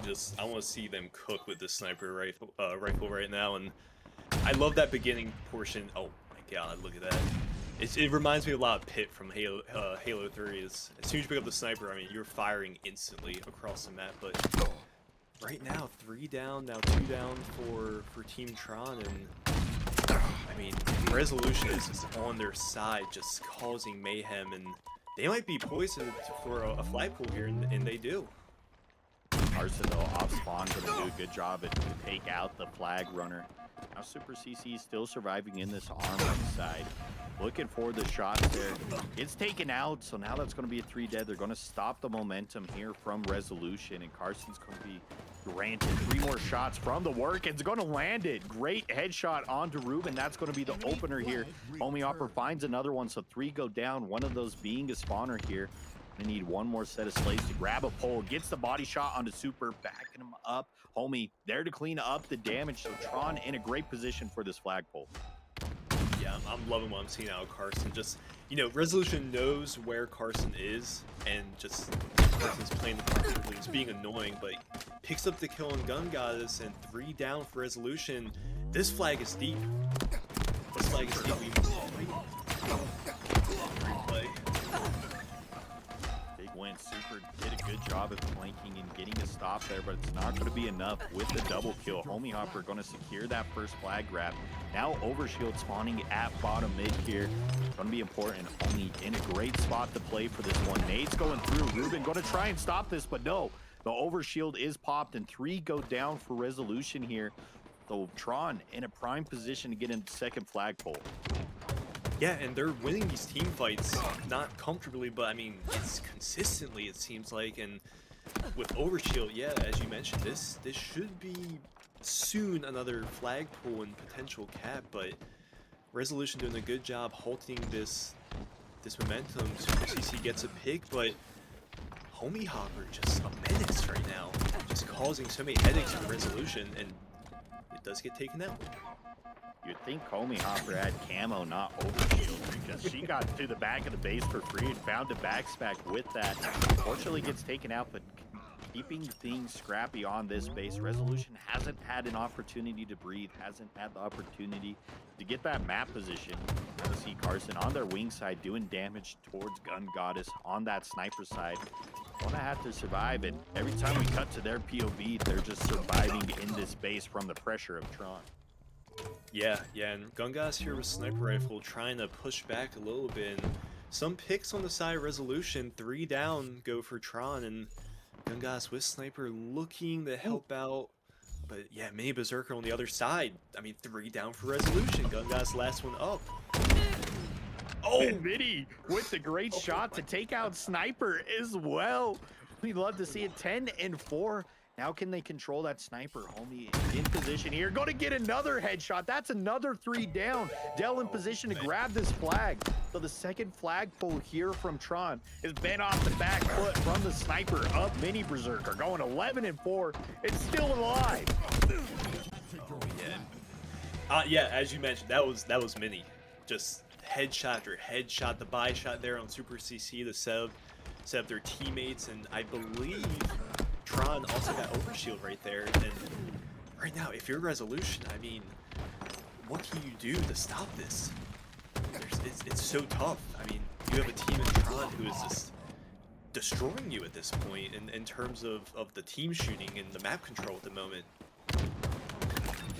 Yeah, at some point, I mean, the teamwork's going to outweigh the massive slayer of Super CC going 13-7. I mean, if you don't have the teammates to push towards that objective, the slays aren't going to matter. But Pistol's still looking great. But the slayers fighting it out. Mini Berserker on the other side, 12-6. And, I mean, it's just impressive. But now, first opportunity here for Resolution. Going to survive. Messenger gets through. As I was saying that, Super CC finds a double kill. The juggle gets messed up, but it's still looking like going to be in position to score this one. And now, first flag cap for Resolution. Yeah, they needed that so bad. That is such a momentum shift right there, and this might be a double. Yeah, back to back, which would be, I mean, yeah, this is going to be a big win. Yeah, wow. We were just talking about how, you know, it was 2-0 and I mean, what was that in the matter of 10-15 seconds back-to-back caps? And Super CC, 17 kills, back smack right there, starting to feel their groove. Super CC, last alive, still able to get that flag through as well, and still alive at 17-7. Going to be a big win. Finds that one, going 2-2. Finally gets taken out. It's so. This is a game. Homie Hopper, though, moving this through bottom mid. Overshield going to be 10 seconds. Not going to be in position to grab this. Carson finds one. Homie Hopper makes it through the mid base. Can somebody overextend? Doesn't get through. Messenger finds the kill. Del Hertz gets taken out by Ruben as well, but Midi is there. It is a 1v1. Mini versus Gun God is going to be a big win, and Mini gets it with the 5. It's going to be a score. Mini Berserker takes it through, gets the 1v1 win, and secures it. It's like you could have the 2 kills, but Mini Berserker doing so much on that flag, sending it to map 5. What a play by Mini right there. Oh, man. And just to go back, I mean, the snipe plays earlier for some of the caps, and if you're Tron, I mean, Resolution got back-to-back flag caps almost instantly. I mean, that's going to be a gut punch, but they did not let that affect them whatsoever. Oh, we have a game 5. I am very excited. This could go either way, because you look, Team Tron won the first Slayer with great teamwork, doing things great. But on the other side, you got Super CC, as we saw, just been a slaying masterclass through this. So, and that Slayer, Super, slowed down a little bit, started to go. And so now starting to find the rhythm here, moving forward. I mean, this is anyone's game. I mean, that's why this is game 5. Like, I can't think of who could take this one. It could go either way. Yeah, I am. Wow. If momentum maintains and we see a repeat of that Street Slayer in its live fire Slayer, I mean, we know this is about. It's all about that camo and that sniper, and I'm just very curious to see how Super CC responds, how Room responds, and can Mini keep up what they started last game and just be an absolute menace to the rest of the lobby? For sure. I want to look, as you mentioned, camo on this map and sniper. Every time we've seen Tron be in position with that camo, then when they're winning, and now you add a sniper rifle to that. Mini Berserker was hitting shots. If Mini gets a sniper, another member of the team finds a camo, that's going to be huge for them. So if you're looking at the side of Resolution, you need to figure out, you need to control these power weapons. You need to control the camo, because that's been Tron's bread and butter throughout this series. I agree, and maybe look to control tower side and kind of work from that. Stopping Mini, they're very hot with the sniper right now, as you mentioned, and on the side of Tron, you need to stop Super CC and Ruben from really catching fire and kind of shut them down, similar to how they did in that Slayer Streets game. But going to this game 5, I mean, I have no idea how this is going to go. The past 4 games have been insane, and I mean, it could be close, it could be a bloodbath. I think we're going to see a very tight, like 50, like 47 type of game coming up. I'm not sure who I want to say might win, but that's what I'm going to see. It is so hard. It is a coin flip. And throughout this series, I said it earlier, I'm like, in the oddball, of course this is going to the last round. You go to that flag, of course it's going to the last flag cap. And both of these teams want it. They're both fighting for it. And going through this winner side is going to be, I mean, so big for them in the winner's semifinal. And I know either of these teams have the team, the firepower, teamwork to move through that loser's bracket. But winning here, winning on this map 5 will be the difference maker moving forward. Getting a chance to play bells in that winner's final. And it starts here on Live Fire. Yeah, I agree. And as we wait for this game 5 to get set up and begin, once again, this is for charity, and I believe, if I'm looking at it correctly, we had another donation from Hey Tread for $100. I believe that's a new donation. I could be so wrong, but thank you for that donation. Yeah, either way, it's huge. It's So not thank you new. so We'll much. give you another thank. $100 Another shout donation out. has been huge. Like, thank you once again. $100. I mean, that's what I've been so excited to cast, this tournament, because it has that cause for the Methodist Children's Hospital, and seeing the Halo community come together, even in, the slower time for Halo. I mean, it's been great. I've been feeling the Christmas spirit. I had to put on the Santa hat, and I mean, it's just the Christmas spirit's going around. I even threw on a turtleneck. I saw Clutch with the turtleneck on earlier, and I'm like, I'm inspired. That just feels like the Christmas move. So shout out to Clutch with that as well. But it's been so good, and I mean, I've been enjoying seeing it. But looking back at this live fire, I want to compare it to the map 2. we have streets. Once again, another classic 3-lane map. Live fire is the same way, but you have a little bit more option in the flank, especially with that bottom mid. You can cut across the map a little bit easier. So I think the big thing for the side of Resolution, you gotta keep things scrappy, because the teamwork on the side of Tron has been their difference maker in the side of the Slayer. Yeah, and you know, like I mentioned during the Street Slayer, it seemed like Tron was never caught in 1v1s. It was always 1v2s or 1v3s against Resolution, and Resolution, they were just kind of getting caught. You know, we saw some really good assassinations. We saw just, you know, players like Super CC getting shut down because, you know, Homie Hopper had help from Mini, or Dale had help from Homie Hopper, and so forth. So I'm really looking to see how both teams respond here. We have Camo, we have Sniper. The setups here can be completely deadly, especially on tower side. But we are ready for this Game 5. Slayer live fire. The players are loading into the lobby. They had a little bit of time to think about this, get a little bit nervous, and while we were waiting, Binka Boinka, $25 donation as well onto that. Thank you for the donation. Going to a good cause here. And I mean, we're going to see some more good Halo. Map 5 is off. Carson with the nades going towards this sniper side. Mini uses a repulse here to grab that as well. Not the first he wanted with the sniper, but a little shaky shot. Super CC gets 2 and going to get that sniper as well. So I think that was the big thing. We were saying Mini with the snipe will be dangerous, but Super CC on the other side is the dangerous Slayer no matter what, even with the sniper looking down. Big wins there, going up 3-2. Yeah, that was absolutely massive. Get the sniper out of Mini Berserk, who is hot. And right now, Super CC with the repulsor and gets taken out there. But Carson with the camo, once again, we see Tron. I mean, yeah, it was taken out, but power control is so consistent on the team of Tron. You can tell they're prioritizing power-ups over, you know, potentially a kill here or there or map control, and it is working out. They're up by 1. Up by 1. Mini with the snipe. Gonna have a couple shots here to work with one shot. I mean, gonna get it. Takes out Gun Goddess. Gets traded out here, but still has that 1 kill lead. Super CC flying, dodging sticky nades.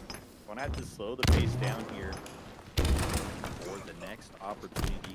Ruben opens it up with the kill onto Carson. Now sliding into the back green side is Super. Gonna have to back up here, waiting for teammates to clean up on the damage onto Dell, but Ruben also gets backed up. Now Super with the shield remaining.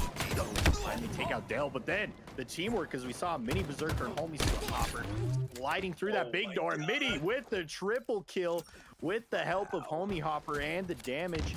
So that teamwork shining through. We're seeing both sides strong suits. Super CC off to 4 and 3, but the other side teamwork going through it, and so far Tron with that 2 kill lead.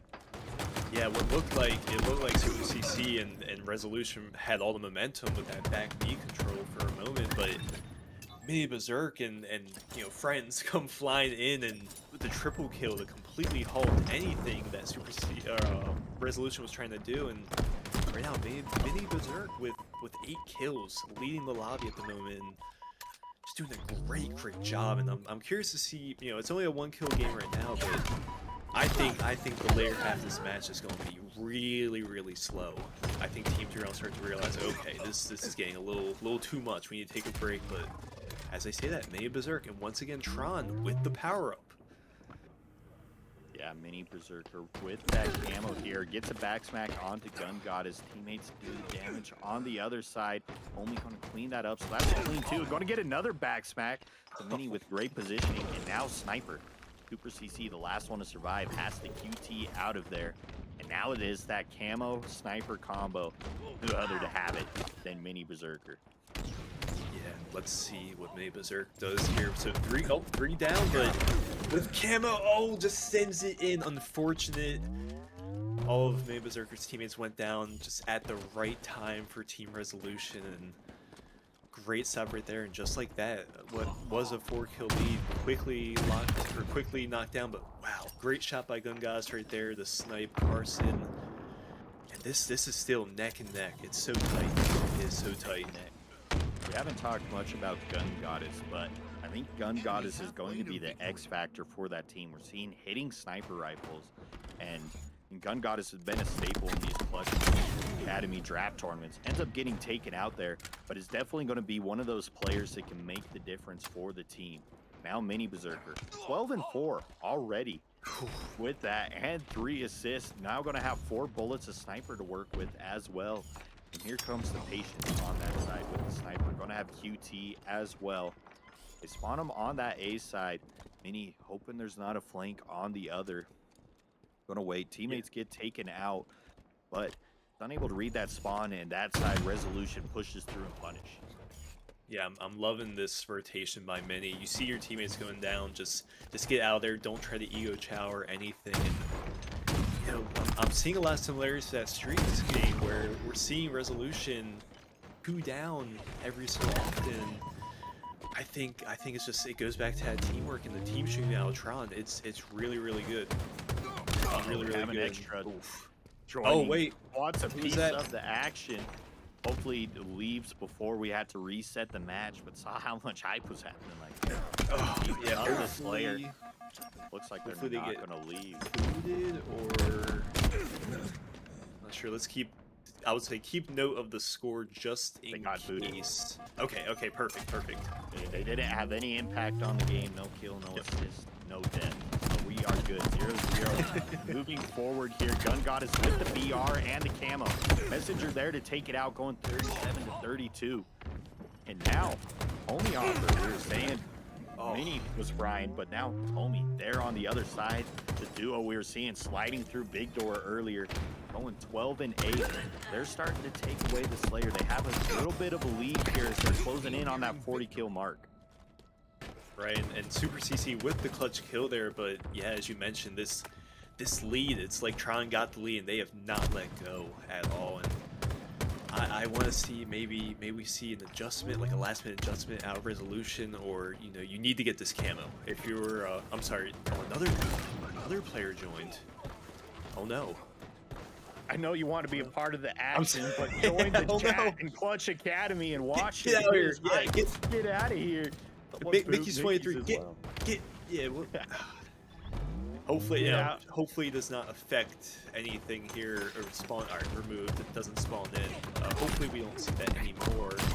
Take away from what is a very exciting game 5. But right now, 5 kills to go by Team Tron. Gonna have it. Sniper on the side of Mini Berserker. Gonna throw it off because one shot. Great play. You don't want to give them any opportunity to come back in this map, and that snipe is one. And now the teamwork is working. Coding 3 down. They are now up by 8 here. The teamwork pushing forward. Han just knows how to play the Slayer. They're looking like a chainsaw cutting through the competition, but that's a big win. It is going to be 1 kill difference here, and Homie finds that one. So Homie Hopper, the X factor in this game, going up 16-10 with the Slays. Now they had the grit, they had the determination to bring back the map 4 and send it to a map 5. And they knew they needed to get to that Slayer to win it. Oh, that will do it for Tron. They are moving forward in the bracket here. And on the other side, a well-fought match from Resolution. They're going to have an opportunity to go through the clutch bracket, play again. And I mean, that's a team. If I'm in the clutch bracket, not a team I want to see. Seeing Super CC spawning up against me, they're going to be dangerous down there. Yeah. If you're Team Tron, you're going in the winners finals against a very hot Slaybells who took down Monstars, who I'm not sure if you've been watching the rest of the bracket, but they were on a complete tear, just ripping through all their players or all their teams they've been playing against. But really good showing out of, you know, Super CC, Gun Goddess, and Ruben, and I'm blanking on the last name at the moment, but really good showing, really competitive game 5. First game 5 I got the comm today, so super excited about that. But Tron, I mean, showing pure Halo, pure Halo. Teamwork is what wins games, and they showed it in the series. Yeah, I mean, it was so good from their side. Just the teamwork we saw it, and it was specifically in the Slayers as well. I mean, there was one point they were down and damaged, but then you just see Minnie and Homie Hopper flying through Big Door, working together, cleaning that up, making that advantage theirs. So the teamwork from their side has been what's so important for them moving forward. Shout out to them. They're going to get the chance to play in the winners final. But Cyndaquil, that's going to do it for you. It's been great casting with you. I'm excited I got one thank series you. with you going in. I'll let the people know where to find you. Say your final. Hey, talk to the people. Say what's up. Yeah. Thank you for having me. I haven't casted in 2 years, so I'm definitely a little rusty. So thank you for the patience of getting back into it, getting back into the groove. Shout outs to Clutch for running this amazing tournament, to Shredder Production, Awesome W Production, the charity. If you have any spare change, any spare dollars, it goes to a great cause. Halo is at this point very grassroots, so tournaments like this, if you can watch them, if you can donate anything, it helps out. A scene that definitely loves their grassroots. I stream, so if you liked it, let me come by. I stream at Cyndaquil.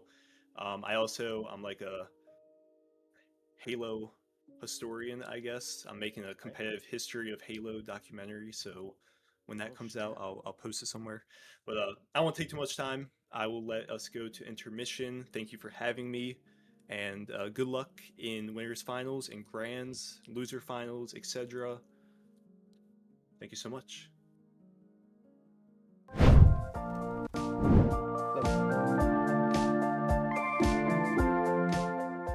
Hi, my name's Christine. Welcome to Methodist Children's Hospital Emergency Department. I'd like to show you one of our new sensory-friendly exam rooms. In this room, we've created a sensory-friendly environment for our children to come into that have sensory needs. So the ER definitely does not have to be a scary place. There's a lot of sights, there's a lot of sounds, there's a lot of smells. But with the right accommodations, the right tools, and the right education from our staff here in the ER, we don't have to make it scary. Our main goal is to educate on procedures, teach coping skills to kind of get through your hospitalization. What can we do to empower these kids to make sure that these hard things are happening as smoothly as possible and they're not traumatized every time they come back to us. So when you arrive to the ER, there's going to be signage everywhere that says we are a sensory-friendly ER. You'll tell the triage nurse that your child has sensory needs, and they will give you a packet that then you fill out to let us know what those needs are and how we can best modify the room to make those needs met. So what we love about this room is we've been able to make a few modifications to it. We've painted it a calming blue, we've added a light dimmer. We have these carts that have been stocked with different sensory tools, so that way we can kind of modify the room to what the child needs and not to what the standard room looks like. Here in the Children's Emergency Department, we created this environment to make sure that not only just the child, but the parent have the best possible experience and also receive the best care. That's what we do here at Methodist Children's Hospital.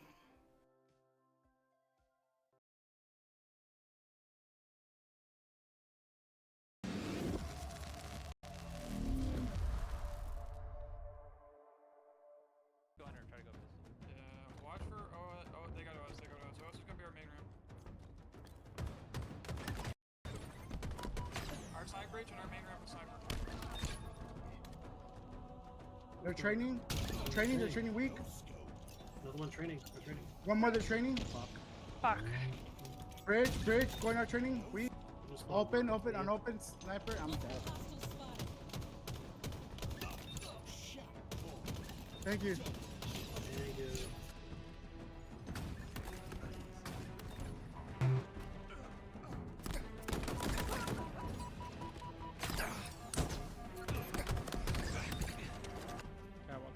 Catwalk. Yep, dead. A-cross. One more. One shot A. And then bottom A. Bottom A, one shot bottom A, one shot bog. Laga. Behind you, bog.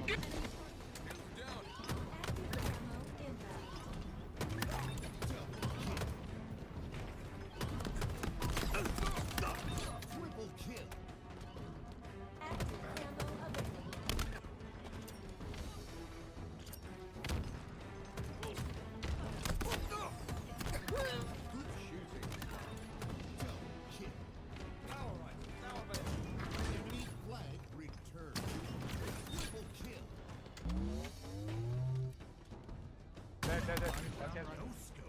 I grab it up. Four dead. Yeah, right. Still dead.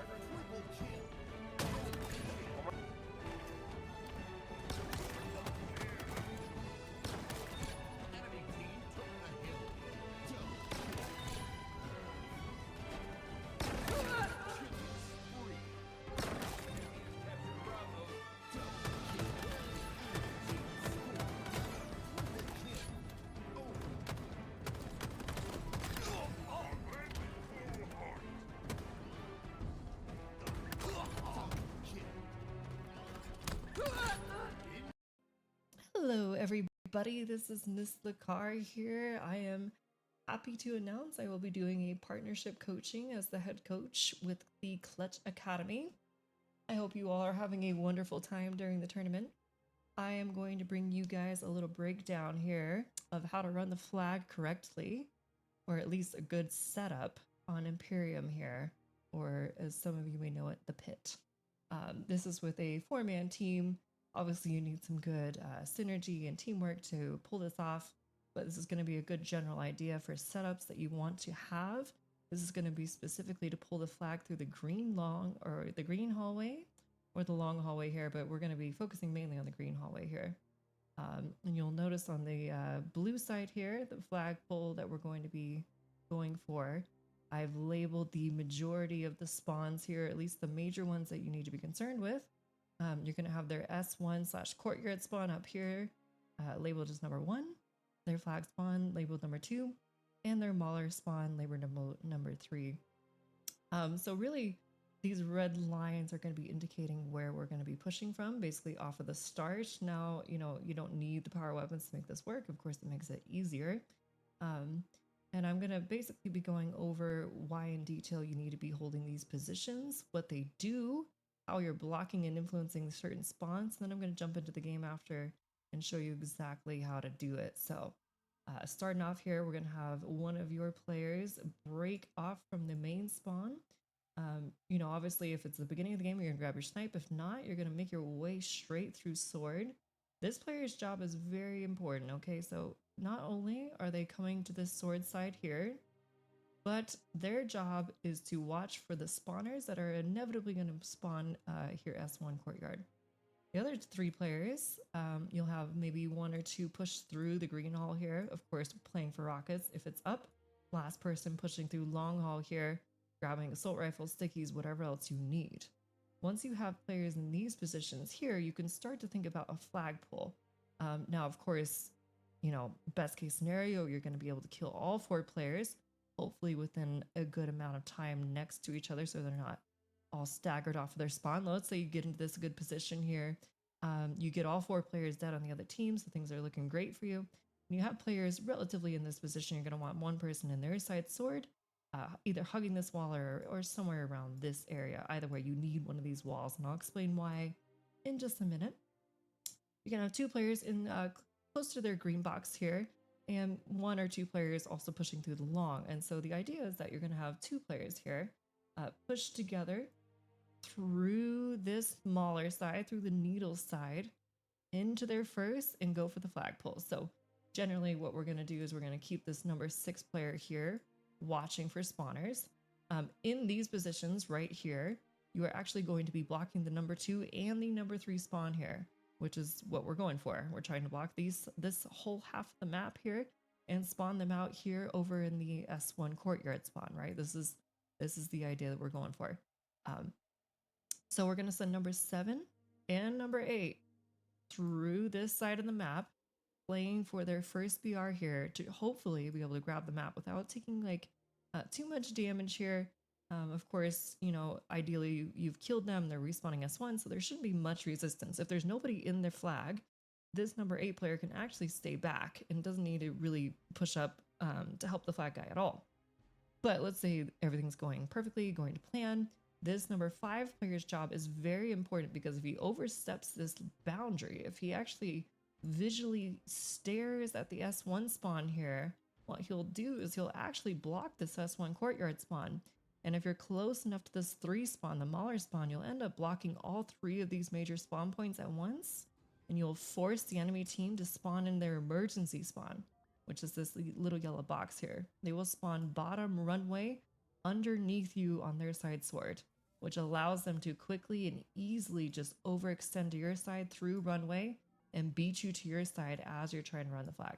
So obviously we don't want that, right? So this number 5 player here inside their sword has to be very careful, checking their scoreboard, making sure that he's not challenging this S1 courtyard until all 4 players, or at least the majority of them, have spawned already and we got the flag moving.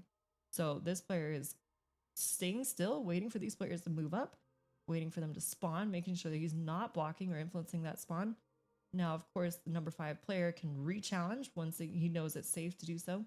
Number 6 player needs to play their life quite carefully here because it's important. Number 7 here will be grabbing the flag, and something you can try out here that's like a fun little practice. If you have really good teamwork, at least, you can actually get right to the front of this platform and toss the flag all the way to the other side, and then number 6 can go ahead, pick up this flag, and then run across into Green Hall with the flag. I'm gonna grab the arrow here on accident. Here we go. He'll be running the flag right through the Green Hall here. I'm sorry, not Long Hall. Green Hall right through here. Now it's these guys' job, of course, to stop these spawners from being able to overextend back to their side, right? You're trying to prevent these guys by going through runway or needles. There's going to be a lot of pressure on this number 5 player. His job is to stay alive, of course, make sure that there's no people getting through the runway. And basically that's a free flag run. If you can pull that off, should be very easy to just quickly jump through. If you're getting pressured too much, if this number 5 player dies, it's very easy to just quickly reroute and go through the long haul instead. It takes a bit longer, but it's a little bit safer because you're not going to be pressured so fast from these guys through these players through needles if you lose your number 5 player here. So I'm going to quickly jump into the game. I'm going to specifically be showing this number 5's position over here. And here we are on the enemy team's side sword, and I am in the number position of the 5 player I was showing you. And hopefully you guys are going to understand a little bit better why this player's position is so crucial. The first and most obvious, right, is that the enemy team will be spawning this courtyard here. Their fastest route to get to your side is through the runway right underneath where you're standing. So your job is to basically prevent those players from easily taking over their training side here, or their sword, or just overextending through the runway. Now, initially, of course, while the enemy players are dead and they're off a respawn and your team is pushing through to their first to grab the flag, you need to be paying close attention to your scoreboard here, checking and making sure that you are not going to overextend and look at this spawn as they're spawning up, right? Because if you happen to look this way, or even just glance at it right here, aim down sights, shoot, throw grenades, anything to do with this area as they're spawning, like I said, you could flip that spawn. They could spawn Mauler right behind your teammate trying to run the flag, or worst case scenario, if they're blocking all 3 spawns, they could spawn runway underneath you and quickly overextend. So we don't want that. So again, we're making sure all 4 players have respawned first. Now we can check their courtyard, put some shots in, put some damage in. Hopefully they're distracted, already trying to shoot your flag runner and your teammate in their training side right now. So usually you're not going to have too much pressure. You can get some shots as they're distracted, back down quickly if you're taking too much damage, slowly transition over to your side here as you're getting your shields back. You'll be full shields again by the time you get back over here, and then you can clean up anybody that's happened to make it through runway or is trying to push into your training. You are the bodyguard for this whole other side of the map, making sure they can't get through for free, making sure that your team can successfully capture that flag, right? And of course, rely on your teammate inside the needles. Both of you need to work together, watching each other's back. Don't let them just run up into needles and kill your teammate for free. You know, hold your ground. Also, don't forget there's a shotgun here. You know, this is a wonderful weapon to have in this position. That way you can kind of force them to have to push you inside their sword. And anytime they get in these close range fights, you know, this shotgun is going to be extremely effective. So you make yourself a very difficult kill inside the sword with a shotgun, and you're basically going to all but ensure that your team is going to get that flag and cap it. So alrighty guys, that will do it from me. This has been a quick breakdown of Pit flag or Imperium flag here, how you can get the flag quickly through the Green Hall with a 4-man setup. I hope you guys found this useful. You're going to be catching me in the Clutch Academy. I do coaching. Come and find me. We can go in more in depth. We're going to go through all the maps together, and I'm excited to be working with you very soon. I hope you guys have a great tournament, and talk to you later.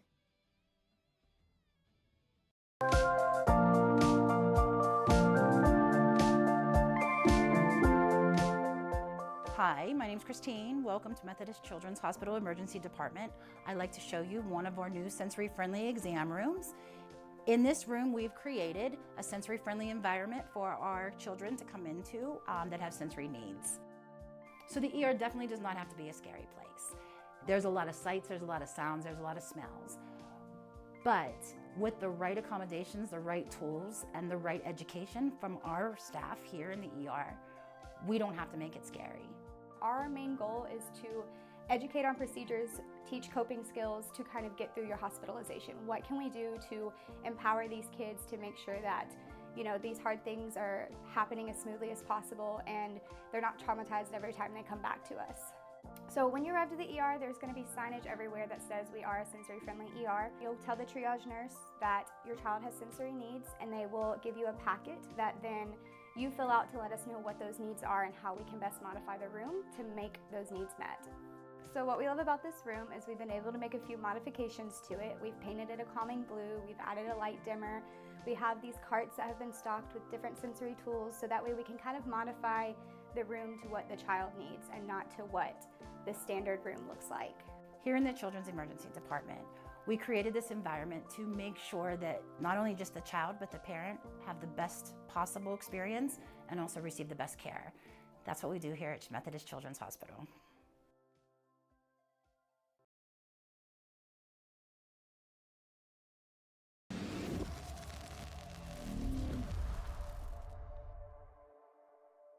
Go under and try to go pistol. Yeah, watch for, oh, they got us.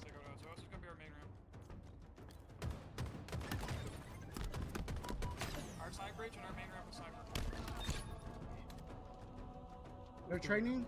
They're training weak. Another one training. They're training. One more, they're training. Fuck. Bridge, going out training. Weak. Open, unopened. Sniper, I'm dead. Thank you. Thank you.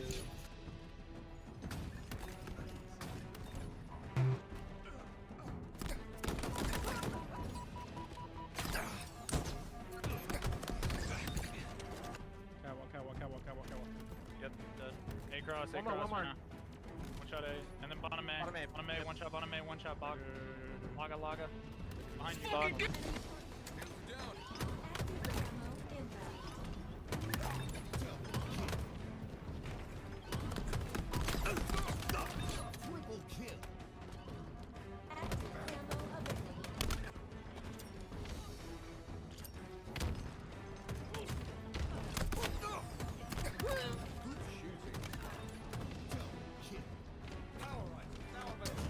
Enemy flag returned. Triple kill. Dead. No scope. I grabbed it. Double kill. Four dead. Yeah, right.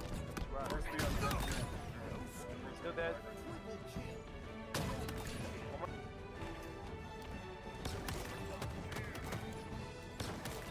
Enemy team took the hill.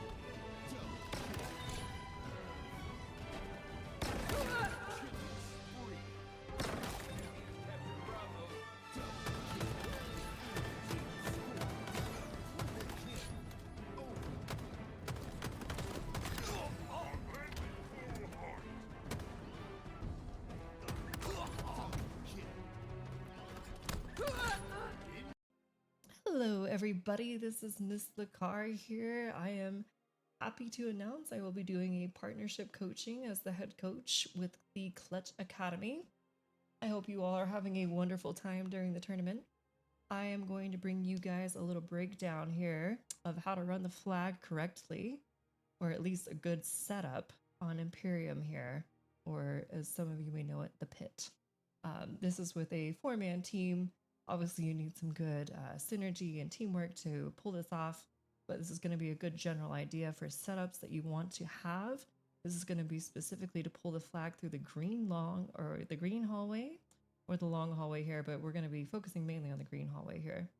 And you'll notice on the blue side here, the flag pull that we're going to be going for, I've labeled the majority of the spawns here, at least the major ones that you need to be concerned with. You're going to have their S1/courtyard spawn up here, labeled as number 1, their flag spawn labeled number 2, and their mauler spawn labeled number 3. So really, these red lines are going to be indicating where we're going to be pushing from, basically off of the start. Now, you don't need the power weapons to make this work. Of course, it makes it easier. And I'm going to basically be going over why in detail you need to be holding these positions, what they do, how you're blocking and influencing certain spawns. And then I'm going to jump into the game after and show you exactly how to do it. So starting off here, we're going to have one of your players break off from the main spawn. Obviously, if it's the beginning of the game, you're going to grab your snipe. If not, you're going to make your way straight through sword. This player's job is very important, okay? So not only are they coming to this sword side here, but their job is to watch for the spawners that are inevitably going to spawn in your S1 courtyard. The other 3 players. Welcome back, ladies and gentlemen, to the Clutch Academy Charity Draft Tourney. We are so thankful for all the donations, everything in between that's gone on, and the tournament understandings in between as well. I have Mac in here, as well as Pato, looking today to kind of go over what we have here in the background. As you can see, if the people that weren't here earlier at the beginning of the tournament, we're going to go ahead and show you what we've already gotten for the children at the Children's Methodist Hospital over here. And yeah, let's check it out. Okay. Woo. Hitting Oh, up those are all the Lego. classics. The classic Candyland. Can't go wrong, Candyland.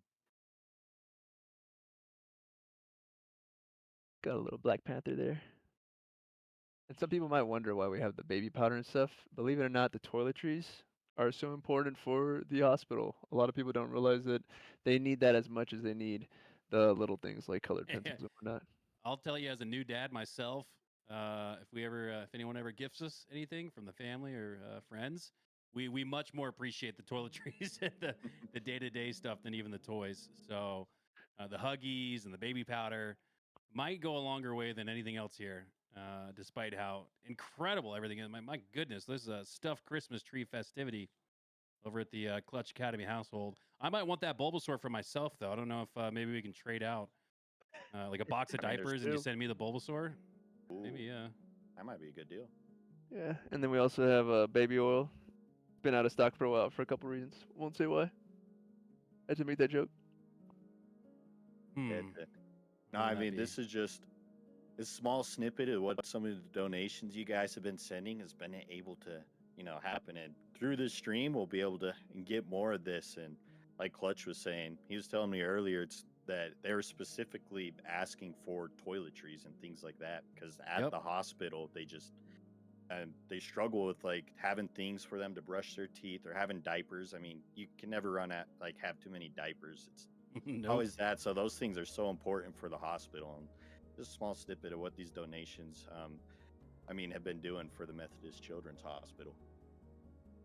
It's incredible, man. $500 in donations, another $500 underneath the Christmas tree. So regardless of what happens the rest of the way, it's been a great day. But, Petabot, we've got the winter final up next. We've got the climax of today's Clutch Academy tournament. This is my first time joining. I think you've been on throughout the day. And, man, this feels good. It's been 2 months since the Halo World Championship. I have been tweaking and chomping at the bit to get back and watch some competitive Halo. So shout out to Clutch Academy for putting all this together for a great cause and getting the community back together again. I know we've all been yearning for stuff like this. So shout out to Clutch Academy and Methodist Children's Hospital for making this a reality. For sure. And you chose a good time to come back and watch some competitive Halo because these 2 teams that we got coming up, it's gonna be a battle going on here. We just saw Tron in the last series, my first series that we casted. We saw Mini Berserker popping off, Homie Hopper, and Parson and Dell. All those guys, their name of the game was teamwork moving through, but they're gonna have to go against Sleigh Bells. first one to make it to these winners finals here. Heading that team, Male Main, Cyanide, Astro, and they were calling him Zesty earlier. I'm not sure if that's how you say it. It's spelled a little weird, but hey, there we go. Zesty. Zesty, like a Cajun turkey as opposed to a normal turkey. As we load into game number 1, we're going to be on Vacancy. This is one of the creations from our Forge community. Love to see some new maps across the Halo competitive landscape as we load in. Love the Clutch Academy, and we get to see a glimpse of the future. The Halo stars of tomorrow have always shown their face on these Clutch Academy streams. You mentioned Mini Berserker earlier. He's kind of a household name at this point, despite not having that pro status. But in a year from now, when the new Halo launches, might be a name amongst the ranks. Yeah, somebody definitely to look out for, and especially in these clutch tournaments, he's been popping off and been so big. I mean, Mini Berserker was the reason they won that map 4 capture the flag with that sniper rifle. So somebody up and coming, just every time I watch him on stream, always getting better, always finding a new way. But Oddball here on Vacancy, one of these spots here, you can pull it onto that side. A quick 20 going for the side of Sleigh Bells. Yeah, that first 20 seconds for Sleigh Bells was all due to that mailman who delivers on the weekends after dark, it looks like, as he was the first one. 4, 1, and 2 already. Look at the actions per minute. He was the one earning the sleighs, got a couple assists as well, and dealing out enough damage to open up a 20-second lead. But Sleigh Bells are right back on the Oddball, cutting this lead in half. Tron back on top of it. Nice sleigh there from Mini Berserker. Turn 2. Now the third approaching. Sliding in, is able to clean up Mini, but not before the double. Yeah, way to keep that one scrappy going towards the ball side. Now Astro being last alive here, waiting. It's a good kill onto Carson there. Now has to back up, has reinforcements from the teammate. Things going through. Homie Hopper gets taken out, so that's a clean 2 dead for Sleigh Bells. And continuing to grab time here on this side. And looking good from Astro as well, being a good anchor spot there. Oddball in the hands of Astro. As Sleigh Bells got contested after earning the first 20 seconds, got the Oddball back in their hands, and perfectly timed reset. As soon as the numbers dropped for the red team, the time went up for them, 31-8 now, and they reset it just as the entire team fell. It does look like though Tron should have an easy time. Get this one up off the reset as they do just that. Dell gets it at the capture point, and now just looking to see where Sleigh Bells have spawned. Yeah, it's interesting to see Oddball on this map. It's one where there's like 3 different areas where you can push from on those spawners. It's almost like a triangle the way you're playing it. So we saw Sleigh Bells. Tron had an opportunity to grab the ball, but they're able to collapse on those spawns very quickly, and now getting time with themselves and rotating. The whole team's rotating with this ball here, trying to find Mini. Caught out of position, going to be met with 3 players of Sleigh Bells, but does a good job at trading lives. Trades go through. It is now a 2v2. Cyanide finds another one there. 2v1 on this side. Great nade from Astro, and they're going to get more time for Sleigh Bells. 50 and rolling to 15. That 20-second cushion that Sleigh Bells earned off the start is now turned in to a solid 40+. As Astro has it here in the corner. Playing quarterback for now, alerting his teammates to the anticipating push. Quick production note, we have BO5 on the screen, but this is a best of 7, so we're going to see everyone's best here. Yeah, it's going. Production note. Again here, production note. Best of 5 is correct, so we'll see these teams duke it out. And if it's anything like the last series, I might just go to that game 5. What a thriller that last one was. Earn a spot here in the winter final. Expecting either of these teams, they have the firepower to send it to that map 5. Gonna go on forward. See Homie Hopper with the left, but ends up going for the trade. Had the first shot there, had to trade that one out. Good damage here from Dell, but last alive going to be caught out there. Now that's a clean 4 for Tron. So once again, Sleigh Bells rotating that ball towards that side. And I just like how they've been playing this ball, especially on Vacancy. It's one of the maps that not everyone's going to know the setup. So they've just been keeping it close to the team and rotating the ball to where the action is and setting up there.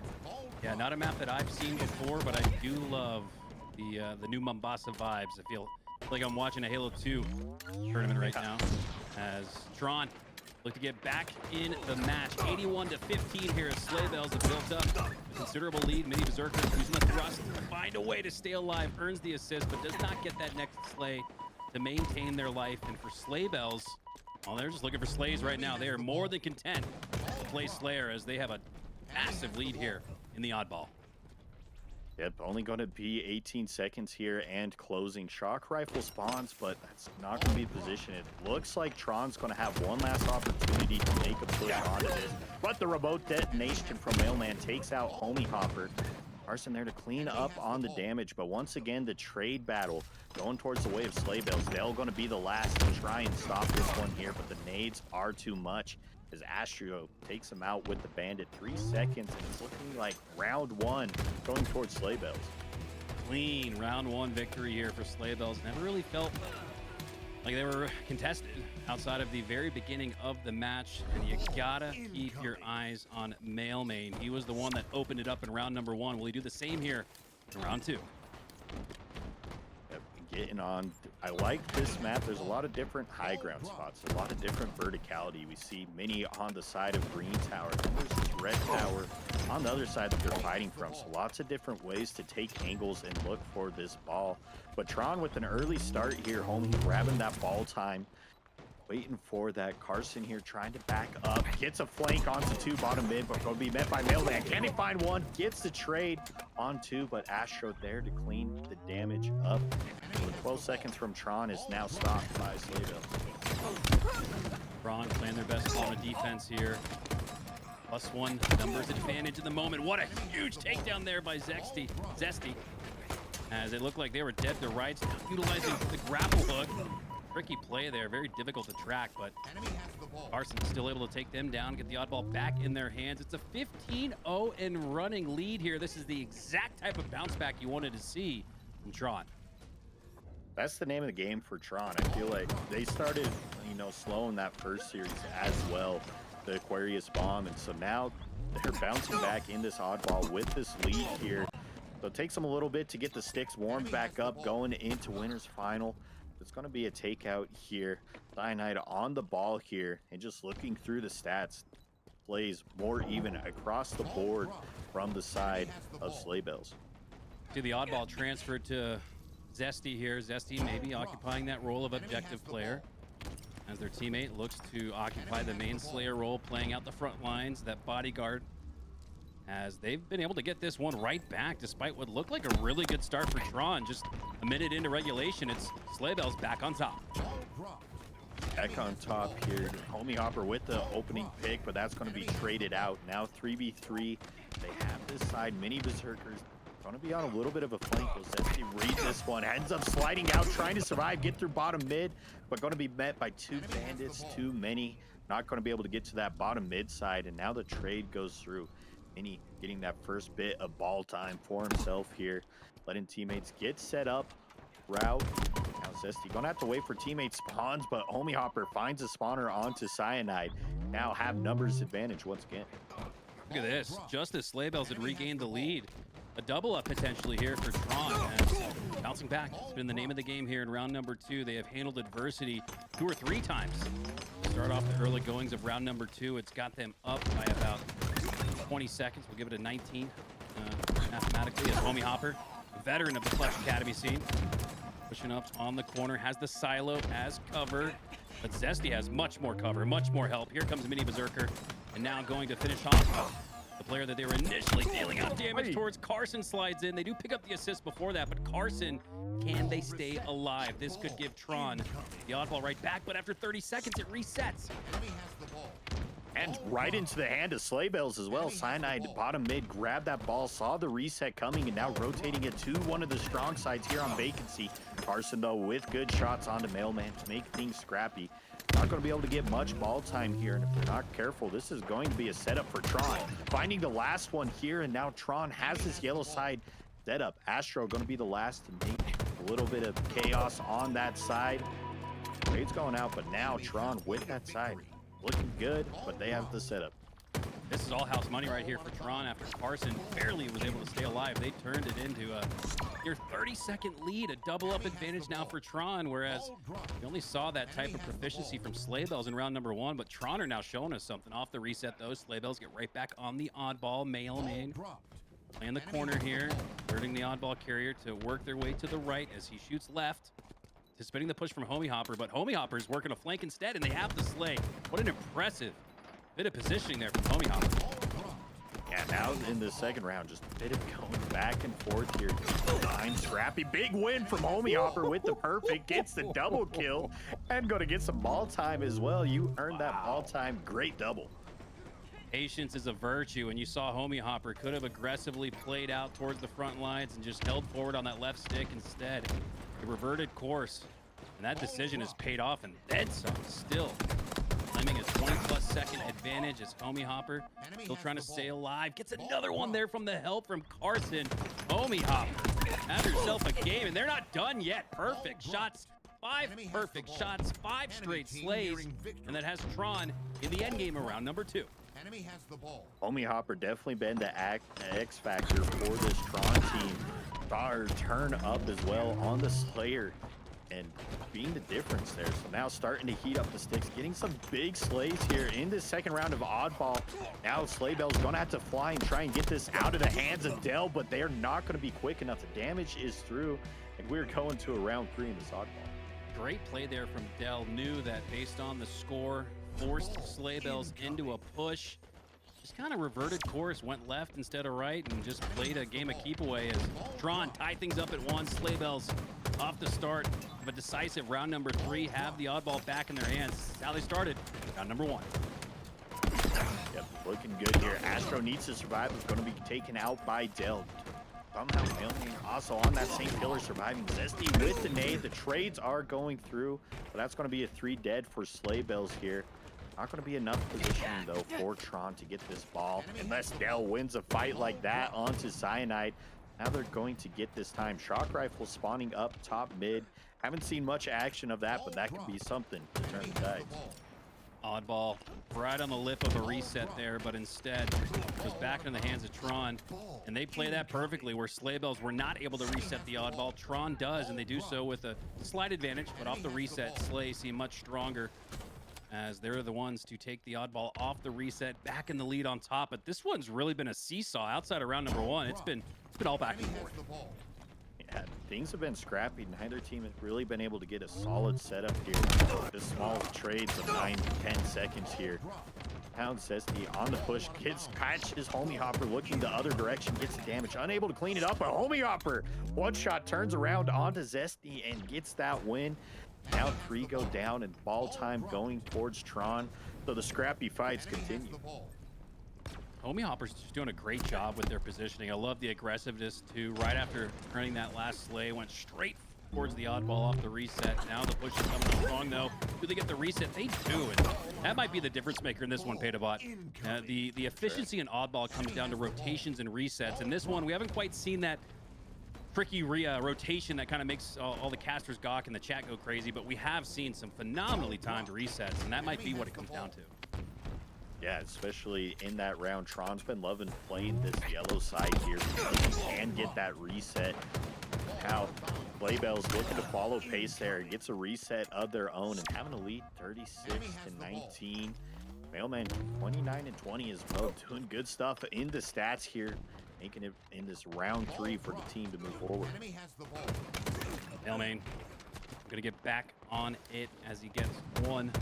Looking across the map, 3 players there occupying the side where the oddball stands. Mailman's not gonna wait, he's gonna make his move. Carson goes down to 1 HP. Dell slides in 1 HP as well. It's a killing spree, a bodyguard as well for Mailman. Stacking up medals, can they turn that into more time? Ooh, perfect shots from Mailman as well, continuing that killing spree. Gonna have to back up, wait for teammates there. Smart play, continue this spree going forward.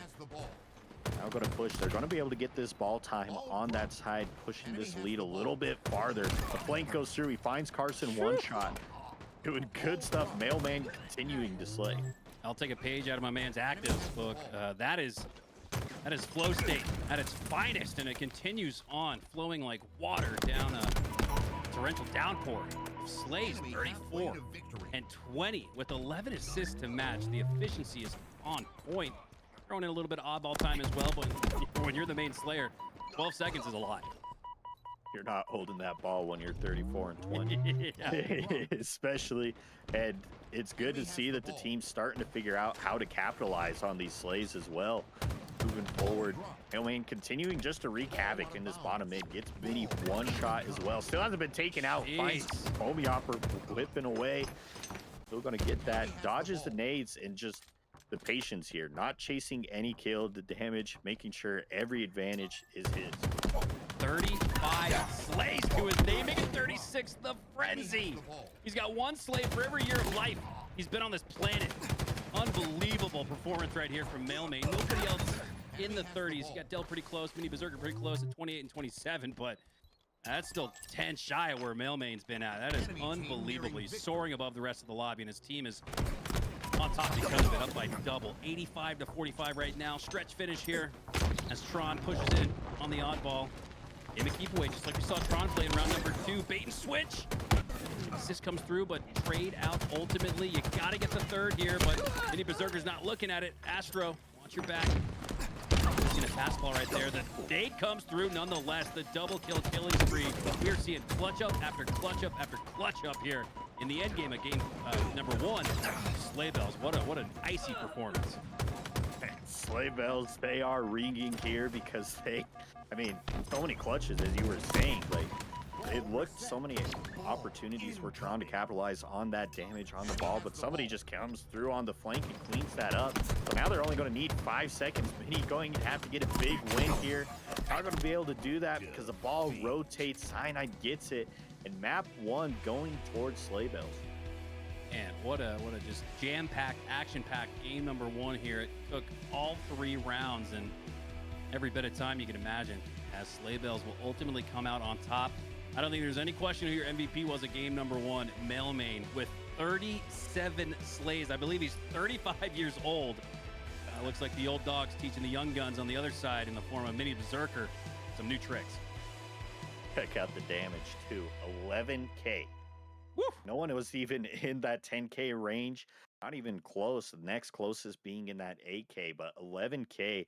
So doing the damage, and then the teammates able to figure out how to get that ball time off the back of that damage there. That's just going to be a huge, clutch moment for them. So now it's going to go to that Slayer, which has been a good mode for Tron throughout this series. In that last one, they won both of the Slayers by a pretty good margin, at least by like 7 or 8 kills. Their teamwork was working.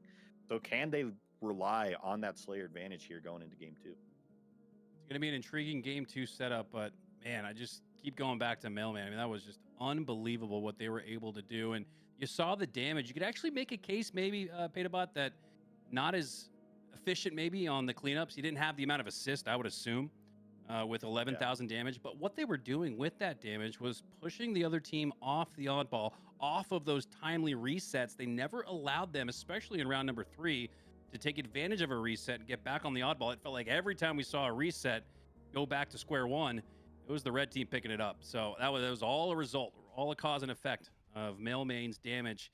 As we head to game number 2, a Slayer on a Halo 5 Classic. In Classic, have snipers spawning on the one side, rockets on the other.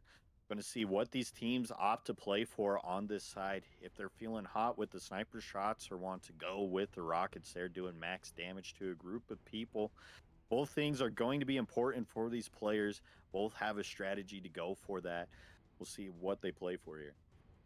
All you can hope for as a fan of Halo is that we see as good of a game 2 as we saw in game number 1, as both teams are at the ready, occupying the sprinter's pace, looking to get out on top, get to the rockets and the snipe that spawn on the parallel side of each other. Like you mentioned, who's going to take control of the snipe? If the fireworks we saw in game 1 are any prelude to what we'll see in game number 2, someone's going to make some plays with that S7. For sure. With how Mailman's been shooting, don't let that guy grab the sniper, because I'm sure it's going to translate as well moving forward here. Going to be important. And looking at Tron's games, though, they've been good at when they have those power weapons or power items on the map. That's been something that they've been able to capitalize and use towards their advantage. They're very efficient at grabbing that in the Slayers.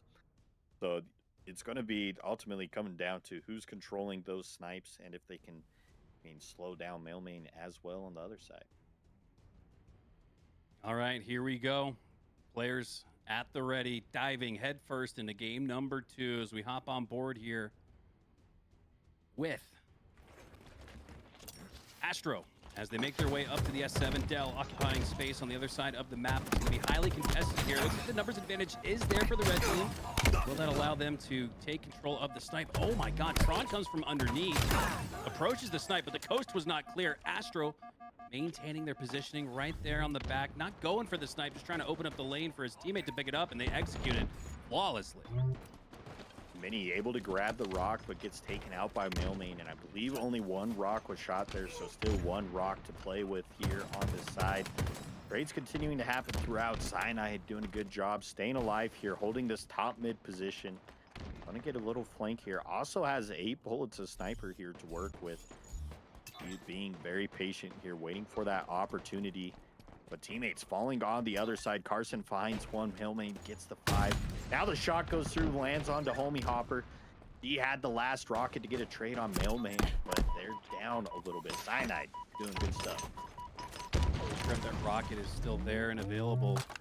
Snipe is for sure. And wow, what a Christmas present there. Cyanide drops it to Mailmain, and talked about him being the main slayer. That's the kind of selfless play you want to make. Give the power weapon to the best players with it, and now you see why. Mailmain with the no-scope, a gift from Santa. Yeah, I think I need to take notes from that. Yeah, and once again, on the other side, Arson gifting the sniper. I don't even have the drop weapon button binding. I think I might need to do that. I'm a little too selfish. Looking at this, the plays are working on this side. Astro 4-1, gonna have the flank. We're all tied up at 12-12. Finds Homie Hopper rotating, gonna have help from Cyanide as well. Gets the assist, clean 2 for the side of Sleigh Bells. Now trying to push base onto these Knicks. After a momentary tie, Sleigh Bells are back up on top by 2, and we ask the question, would game 2 be just as good as game number 1? Absolutely. At this early mark in the Slayer, Astro peering around the corner to the right, knows there is a player there, but is able, that's tough. I mean, that's a highly, not necessarily contested in the sense that the other player was shooting back at them, but you knew the player was above you to the right. You knew you were about to get back smacked, and still with the clock ticking, hit the shots, 4 perfect. Continuing to move forward here. Astro holding this top mid position. SD finds one as well. Rockets up on the other side, but going to be a big melee fight. Astro takes that one, and we're still tied at 18-18. Cyanide playing for the rocks on this side. Now going to be forced to rotate. In this position here, looks like somebody else might go through and grab that one. It was Mini Berserker. Mini finds one with the rockets there, has one more to work with, shoots it all the way up, but Cyanide going to slide down and dodge that.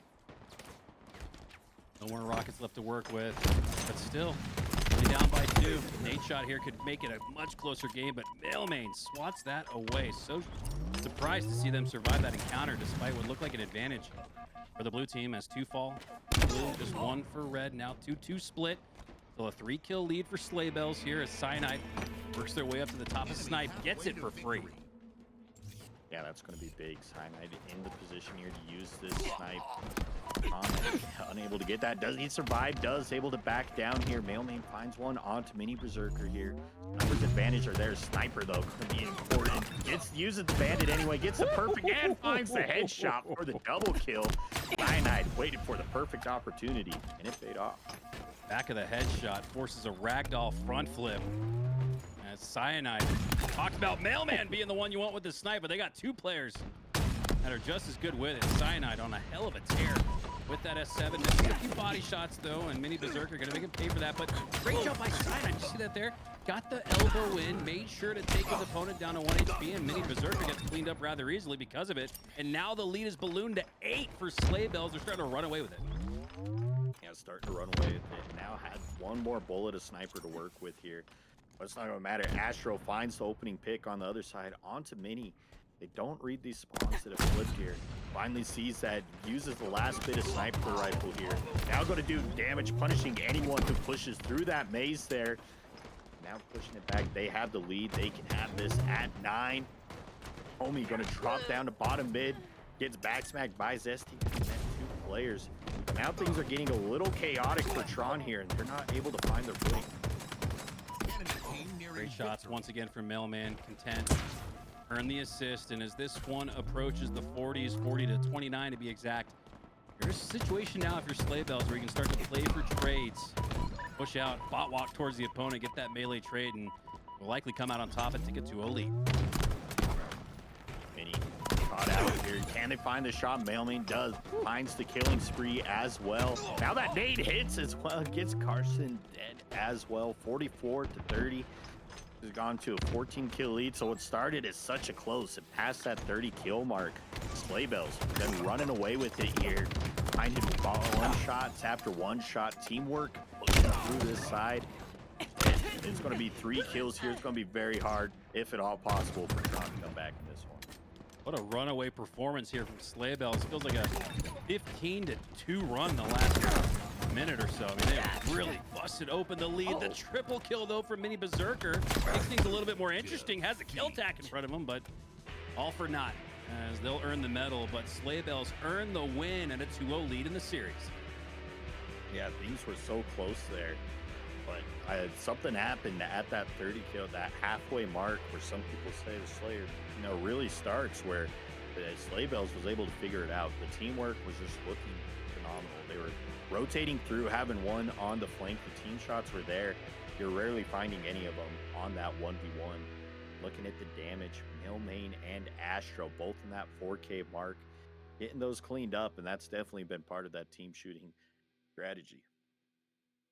Yeah, team shooting, cleaning up on the damage dealt out by the sniper rifle. We saw Mailman and both Astro making some nice plays with that S7. And even when they weren't finding the headshot, they were able to earn the body to allow easy cleanups for Zesty and Cyanide, as one ended up being rather easy for Sleighbells. I was expecting a much more contested fight in game number 2 based on what we saw in game number 1. And it wasn't like the opposition got heavily outslayed in that one. So we thought it'd be a little bit closer, but instead, a strong-armed lead here for Sleighbells. Can they bring it home and earn a spot in the grand final?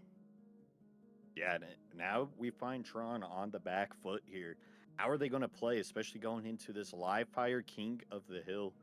I mean, the momentum is not on your side, and what are you seeing in these clutch tournaments? I mean, especially any draft for that matter, is your momentum is so important. And going down 2-0, especially when you've been playing since, 1. You've been on the game for a while here. So now it's going to go to your adrenaline and you're down momentum. So how are you going to find a way to bounce back? What is the captain saying there? Going to see, do they have the pep talk? Do they have the energy to bring it back here in live fire? Yeah, you talked about how we've seen Mini Berserker seemingly improve month after month throughout Halo Infinite's life cycle. And these Clutch Academy draft tournaments, it's about who improves game after game, even into the micro of second to second and play to play, and who's able to sort of form that chemistry on the fly. And got to give credit to Mailman. You don't even have to ask, who is the captain? I wonder who selected their team. I mean, it's just when that player sticks out to you like that, or when that player sticks out to you like that and they aren't the captain, and you're able to draft someone who's playing at that captain like level, like we've seen from Mailman.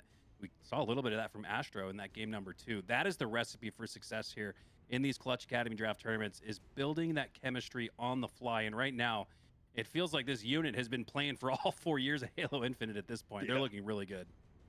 Yeah, the teamwork just been great. And I'm sure on that side, it's looking well. Whenever I'm talking to people after the Clutch tournaments, or even before, when they're looking for their teammates or who they're looking at, they're always like, I mean, the most important thing is, vibing together as a team, because that equals that chemistry. You can get a set of 4 great players, and it doesn't pan out when you get into those winners finals, because you're not working together.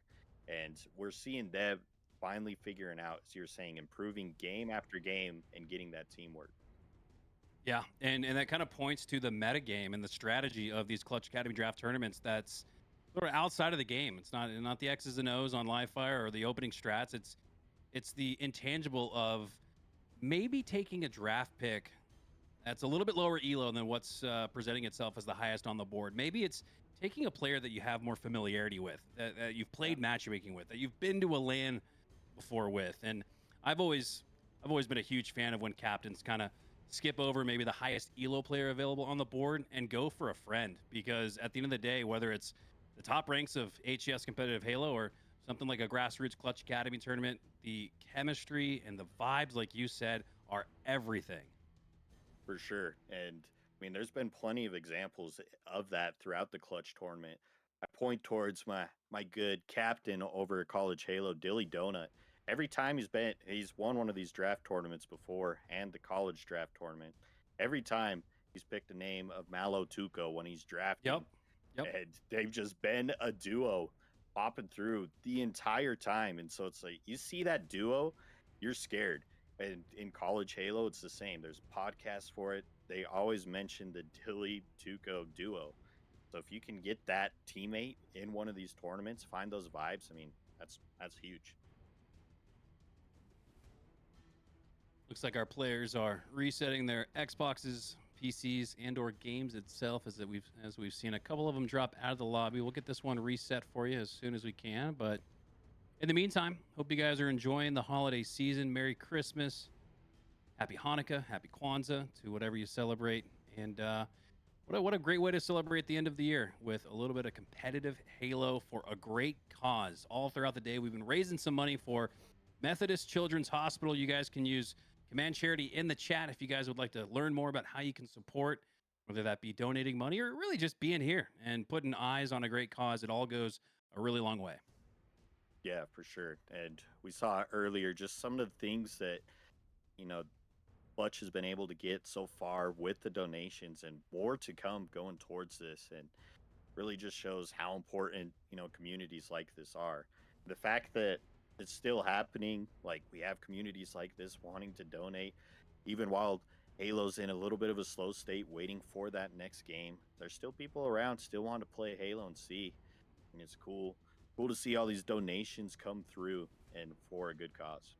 Yeah, this has been an incredible day. Just being a fan and a spectator throughout up until this point, just kind of feeling like we picked up where we left off. You know, it feels like there's been no hiatus, there's been no break. We all know that we'll have a year of no HCS, but I have a strong inkling that the likes of Clutch Academy and other grassroots partners across the Halo community are going to make sure that we don't go an entire year without Halo, and it all starts today. So again, huge shout out to Clutch, and there's just so many things to point out. Obviously, I think first and foremost, doing this for a great cause, benefiting the Methodist Children's Hospital, but bringing the community back together. I know, just in my friend groups, we're all kind of looking around like, okay, what's going on? When's the next tournament? When can I watch competitive Halo again?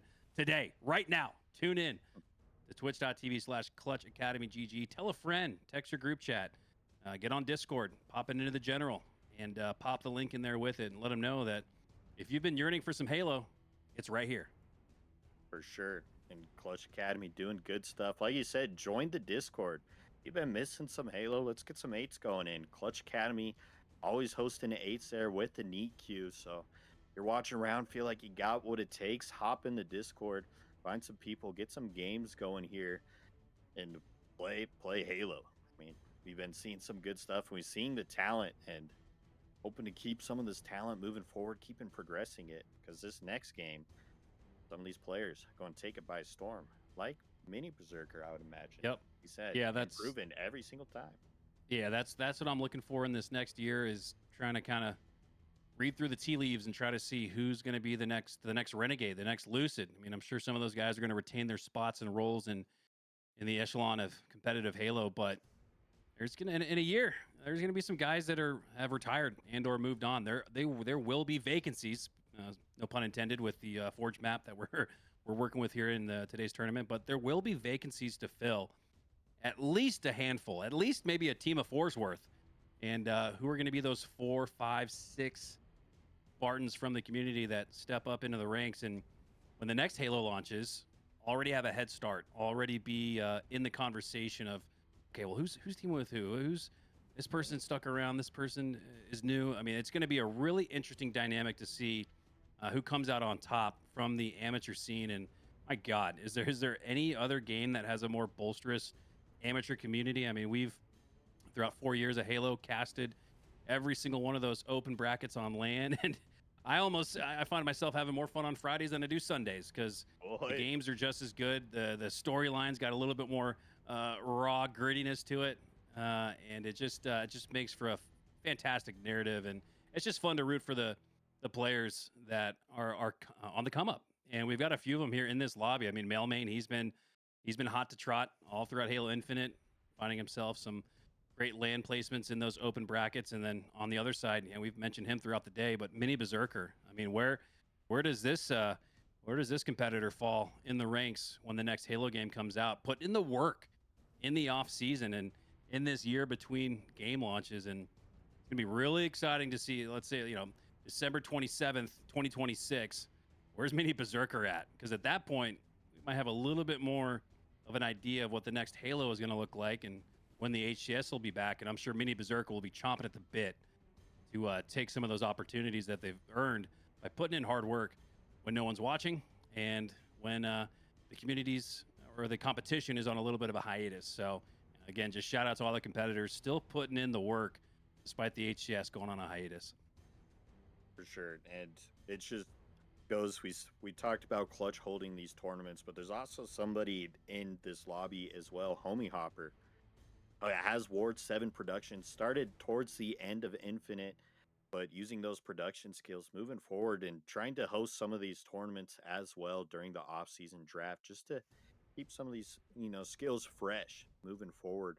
Another person in the grassroots scenes who has the potential to be hosting those draft tournaments, so look out for those on X as well.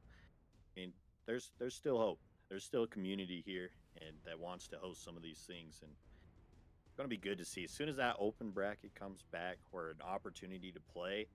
I mean, this community is going to be ready.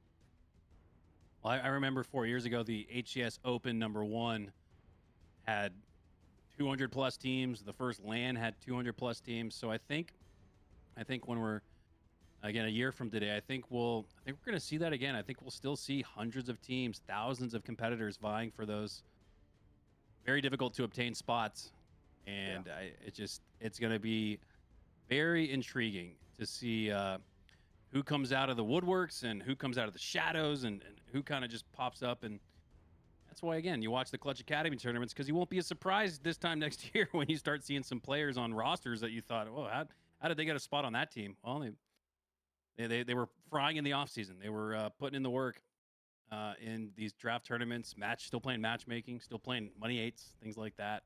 And Clutch Academy, a great community to be a part of. So if you guys are interested in keeping that love for competitive Halo alive, make sure you follow the channel. Make sure you guys check out the Discord as well. And I'd say that's your hub. That's your hub for competitive Halo over the next year. You'll want to be in that Discord. You want to be a part of Clutch Academy. Yep. And being friends with Clutch, I know there's some big plans coming up in the future. So if you join that, you'll have opportunities to see some of those big plans and be a part of it. Do that. But we still got some players here looking for the ruling, waiting for one to get back in. Some PC crashing here. But, I mean, going throughout the tournament, I mean, what's been some of the things you've liked seeing from this AM side of Halo? I think for me, I just go back to the Halo World Championship, and I know it was kind of soiled a little bit, kind of dirtied up with the Uzi Zuzi twins and their incredible run. I mean, it's just incredible. Just puts a bad taste in your mouth knowing what should have been. I mean, the highlight of Halo Infinite.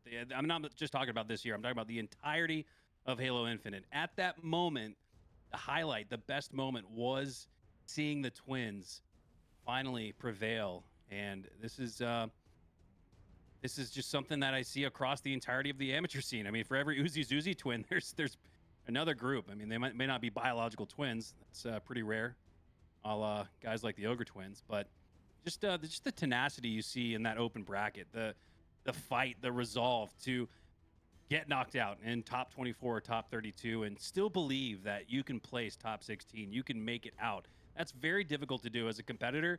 I mean, you were at the lowest of the lows when you go to a LAN and you're not one of those 4 teams to make it out of the open bracket. But it just feels like, Petabot, that time after time, despite the previous placing, if it wasn't what you wanted, it seems like everybody from the amateur scene fights even harder to get what they feel like they deserved in the previous tournament. And I just think that's remarkable.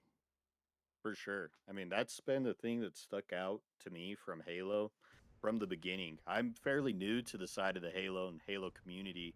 My first event was Salt Lake, the very first Salt Lake event. So not Always even the a major, the invitation. best outside of Worlds. I think Salt Lake was the best yearly trip around the carousel of Halo lands. You'd be hard pressed to go to Salt Lake City with SSG on it and not have a great time. That was always, if I had to pick my favorite event, it was probably the most recent Salt Lake. So you picked a good one to show up to your first one. Yeah, so the very first, and like I played all the Halos, but I was always more the casual. Never looked in the comp scene before, and seeing the AM side of it, I was like, whoa, this is kind of cool. Like, there's opportunities for players to grow and actually play in these pro brackets or against these pro teams, and then just people and SSG just hosting good stuff. So ever since the first one, I went to at least every SLC event after that. Started playing college Halo as well, getting into it, and been excited. I just love seeing this community grow and play Halo. Like, I mean, there's even times when it slowed down, like Halo 5. In between that to Halo Infinite, the community still thrived. Going back and looking at that, so seeing that such a tight knit community, not a lot of games have that.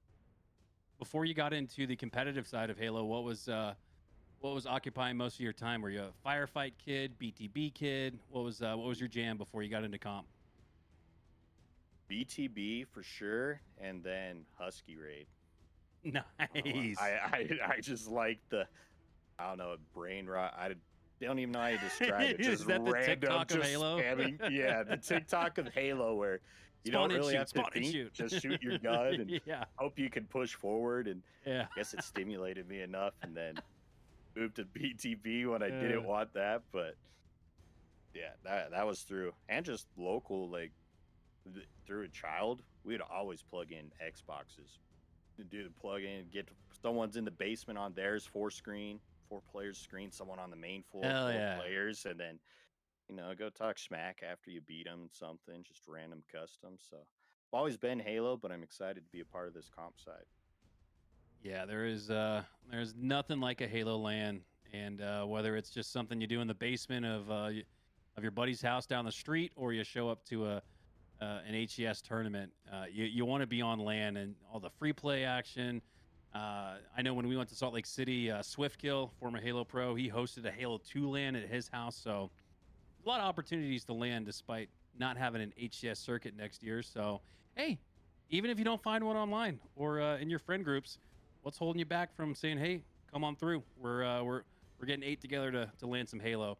If you haven't had an opportunity to yet, you got to. And I grew up playing the classic Halos, but Infinite really brought back the vibe and the feel of what Halo means and feels like to a lot of people. So even though it's deeper in the timeline, we're not still part of that classic era. What's keeping you from firing up MCC and playing some Halo 3 and then swapping over to Halo Infinite and then doing I mean, hey, if I'm hosting a LAN at this point, I'm playing Game 1 Halo 1, Game 2 Halo 2, Game 3 Halo 3, and then Halo Infinite for 4 and 5 or something like that. There's no shortage of options and opportunities to have some fun with the homies playing some Halo. Right, yeah. The cool thing you mentioned, Master Chief Collection, you could play any of the Halos on those consoles. But it's just, and once these, competitive stuff starts back up, if you're in the area, get a group of buddies and sign up as well. Like, I know it's scary playing those AMs. The first AM that I played in, I got slammed.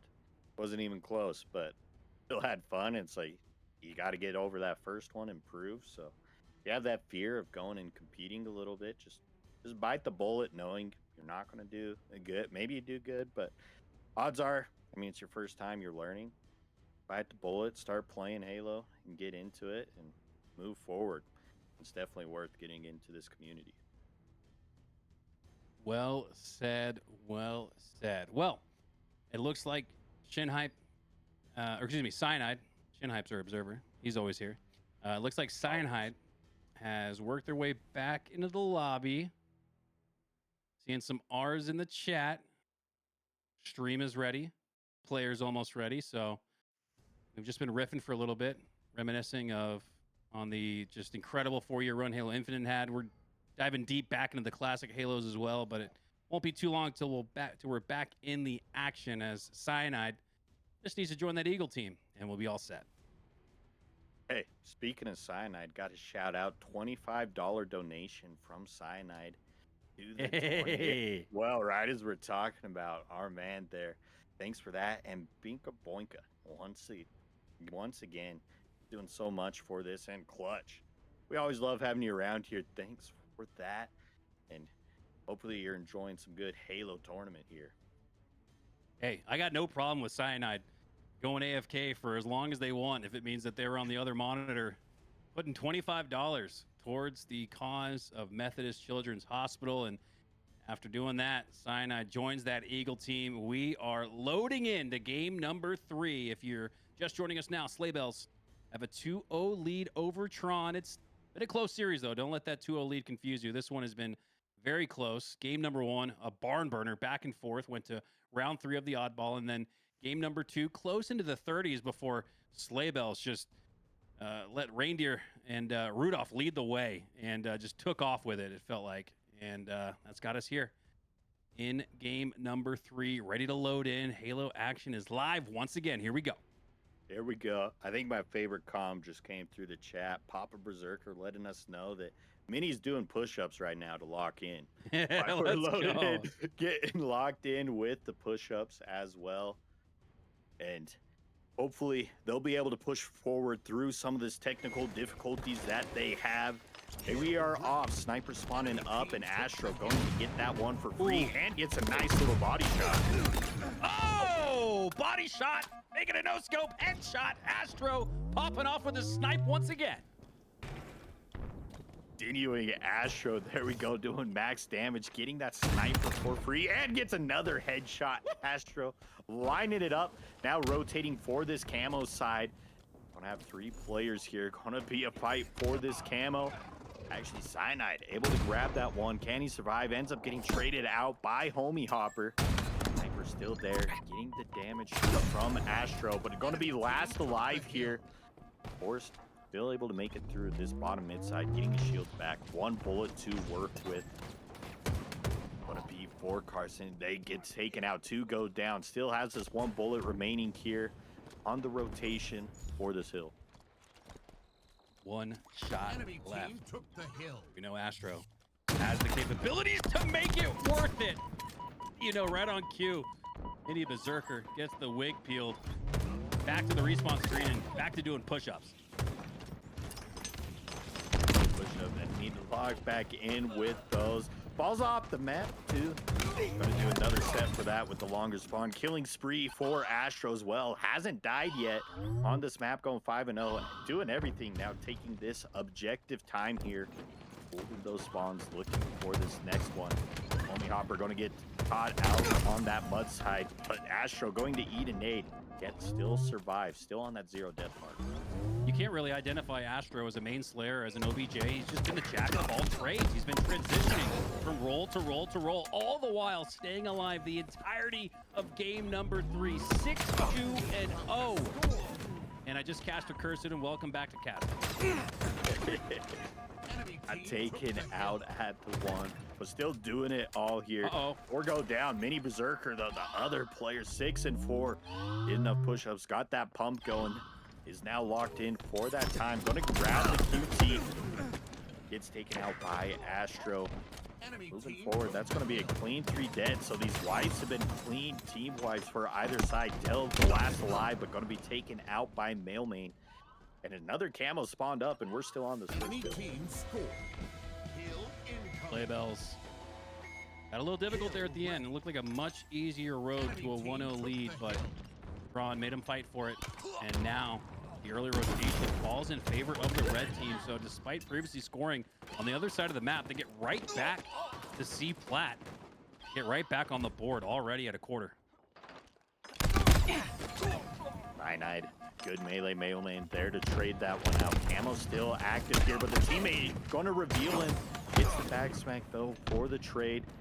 Now 2v2, trying to secure these back tower spawns to hold on to this hill here. Mailman doing damage, but Mini Berserker with the snipe going to back him off, and now the hill is there. They're sliding for this elbow side. Homer's there to clean up the damage, but too late. Going to be met by 2 more players. Gets taken out. Ooh, repulse there as well, so things continue to be scrappy on the tower hill. I brought up that thought of who's the captain, right? Like, just based on the eye test and what you're watching, who's the captain? Well, in games 1 and 2, you knew for sure it was Tourney, and he is.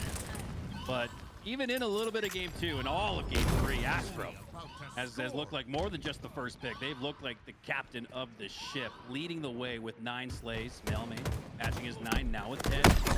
Astro looking to keep up the pace with 10 of his own, and you can see nobody in double figures for Tron. You've got half the squad there for Slay Bells. It's a big reason they're about to go up. 2-0. Yeah, just working together so well, and we saw that they were able to hit the routes to secure that tower side spawn. They were playing that tower the whole time, so it felt like every time Tron had a little bit of momentum, they were pushing forward all the way across the map to get on that side of the hill.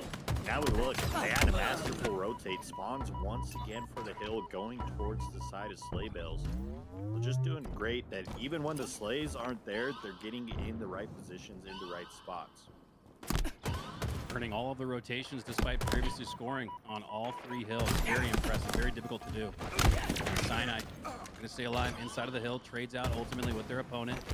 Now Zesty shots out towards the A courtyard side of the map now, peering towards the wall sheet. No players there.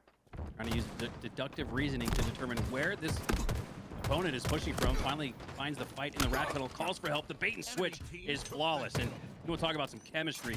A bait and switch is difficult to pull off in Halo, especially in a draft tournament, but it feels like Slay Bells are executing like a team of 4 that's been practicing for all 4 years. Yeah, just continuing to fire on all cylinders here. They gave up the camo to Mini Berserker, but they'll just slay every other team, and somehow Cyanide reads the camo as well. Great pre-nades to take that one out. So at this point, I mean, they're a freight train, and they have yet to be slowed down here. Can Tron pull off the reverse sweep in the hill and the series? Oh, that's tough. Dell makes a great play in the tunnels, and despite looking great, it did not do much, and we saw Dell get that slay and kind of conceded to just hold the ground at that point. The rest of their team had already died, and will Slay Bells earn another early rotation? No, for the first time we see Tron earn the early rotation, and they turn it into a 3-1 game. 3-0, not crazy to come back from, but usually when you see a 3-0 paid about it's maybe 3.5 minutes left, just because of how dominant and efficient the other team has been.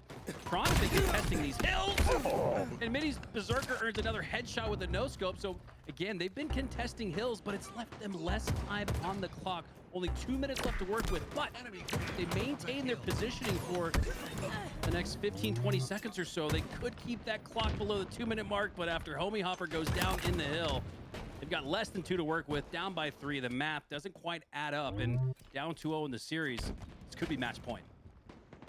Yeah, looking rough here. See if they're going for the hill, especially when Mailman finds the double with the sniper rifle as well. Going to stack on this hill. 2 players here. Going to force somebody to push into this to stop the hill. Looks like Tron going to have one last push. They're waiting for all spawners here to get up and push this. Homie Hopper first to push the damage. Not going to be able to find any on this nest. Finally backs him down. No one dies. Carson finds the first, but Mailman finds one on Mini. Mini gets the stick, though. And now we finally see that wipe going for the side of Tron. Cyanide, the last alive, staying ratty on that tower, finally gets taken out here. So the first hill from Tron, they still have a little bit of fight left in them. Can they do it with 2 more hills? There you go. That was part of the win condition there for him, was to not step foot outside of that hill. Keep that neutral clock locked. Moment though, it lights up in gray neutral, and 3 go down for Tron. This is going to make it even easier. Now the question on my mind, Patabot, is do Slay Bells play for slays the rest of the way? I'd say it's a little early, but up by 2 with 90 seconds left. They don't necessarily need to dive into the hill. They could play a little bit of a hybrid. Yeah, a little bit of both here. Since 2 players go down towards that, they give up the tower side towards Mini Berserker. So they were getting some of that extra time. Astro still getting scrap time here, pushing through mid. No one able to catch that one off. Going to be met by 2 players on that die side. Forced to back off, but great nades. Takes out Homie Hopper. Astro still being Houdini on the map, surviving here, and got so much, extra time there. It was all scrappy time. Get that, moving it forward. But this is the key, as you were saying, for Tron. There's been no great time. If they want to win this, there's still a minute 30 here. You got 30 seconds. This is doable. You got 30 seconds, give or take. Just maintain positioning in the hill. And with 1 minute left, down by 1, they would be right back in this game. Can they hold it, though? The hill does light up in red, but fortunately for Tron, that does keep the clock. 128, Mini Berserker trying to stay alive in the vents, but goes down.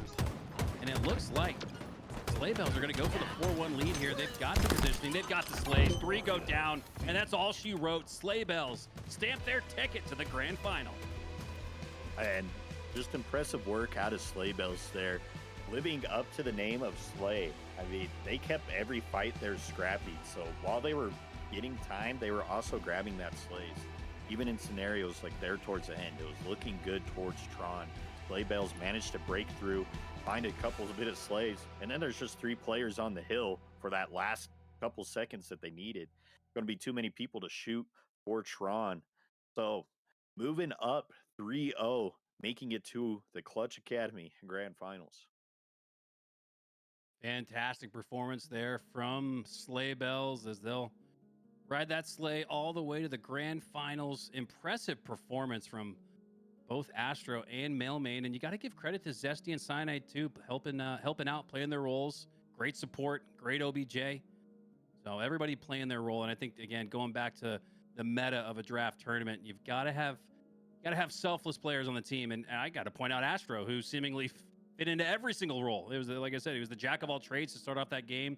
Went on the spree, 6 straight kills before they died at all in that opening round, and it opened up the 1-0 lead for them, and Astro was a big part of earning the hill time to get to that mark, and they never looked back. Yeah, for sure. They just are flowing together as a team, working well. And that's the big thing in draft. Even if, your lower ranked player, if you can kind of coach them, say like, hey, this is, where we need you to be. We saw that was working for them. They got the first 3 rotates on every hill. So every team was there getting the spawns. So even if you're not doing the damage, you're still being an impact on that map. And that was what was working for Sleigh Bells. So they move forward to the grand finals. We're going to be headed to a quick break as we get set up for the losers final. So don't go anywhere. We'll be back. Methodist Hospital got a special treat today as they moved into their rooms in the hospital's brand new wing. And as Eyewitness News reporter Priya Sridhar reports, it was a special moment for both the kids and their parents. 3-year-old Joshua Poole came here to Children's Methodist Hospital Saturday for kidney stones. It was stressful at the beginning. We were in the PICU, and so we've just been here for a day.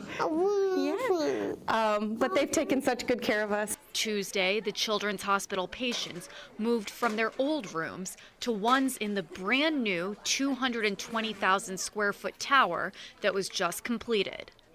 To commemorate the occasion, doctors and nurses turned the little ones into kapow, superheroes with capes as they made their move. As a mom who's had a child in this hospital before, to see the families and the patients light up and have some fun and some joy, it means everything. And when they got to their new rooms, bam! An even bigger surprise was awaiting them. Their favorite superheroes were there, dangling from the roof to welcome them. For the parents of these recovering children, seeing them have a wondrous moment was priceless. He was actually airlifted here and was in a lot of pain. And he's had a little procedure and a CAT scan and an MRI and a lot of stuff, so he's braver than I am. Tara Poole says that while her son Joshua got a chance to see his superheroes today, she's realized through his journey at Children's Methodist that her superhero has always been right in front of her. Priya Sridhar, Ken's 5, Eyewitness News. Can you imagine being one of those superheroes in the So winter? awesome. So we're in Bringing the agreement. smiles That to was the Spider-Man, kids. Yeah. Superman, and And Batman. Batman. Yeah, the big three. All, the big three. The big right there. three. I mean, all scale on the walls. I love it. I love it. Fantastic. All right, Tropical Storm.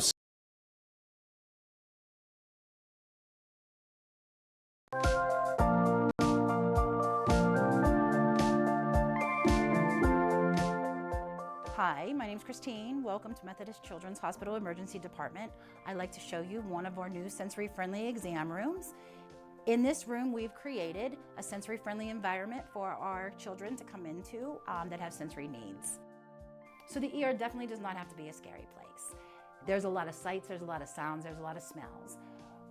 But with the right accommodations, the right tools, and the right education from our staff here in the ER, we don't have to make it scary. Our main goal is to educate on procedures, teach coping skills to kind of get through your hospitalization. What can we do to empower these kids to make sure that, you know, these hard things are happening as smoothly as possible and they're not traumatized every time they come back to us. So when you arrive to the ER, there's going to be signage everywhere that says we are a sensory-friendly ER. You'll tell the triage nurse that your child has sensory needs, and they will give you a packet that then you fill out to let us know what those needs are and how we can best modify the room to make those needs met. So what we love about this room is we've been able to make a few modifications to it. We've painted it a calming blue, we've added a light dimmer, we have these carts that have been stocked with different sensory tools so that way we can kind of modify the room to what the child needs and not to what the standard room looks like. Here in the Children's Emergency Department, we created this environment to make sure that not only just the child, but the parent have the best possible experience and also receive the best care. That's what we do here at Methodist Children's Hospital.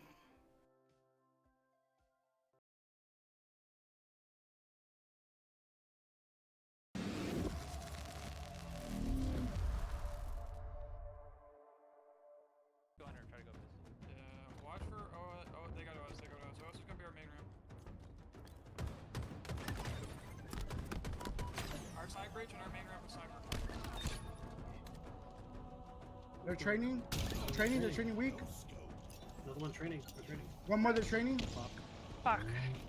Bridge, going out training. Weak. Open, unopen, sniper. I'm dead. Thank you. Thank you.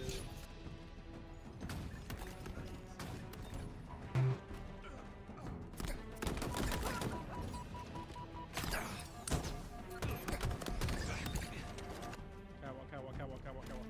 Yep, dead. A cross, one more. One shot A. And then bottom A. One shot bottom A, one shot box. Laga. Behind you, bot.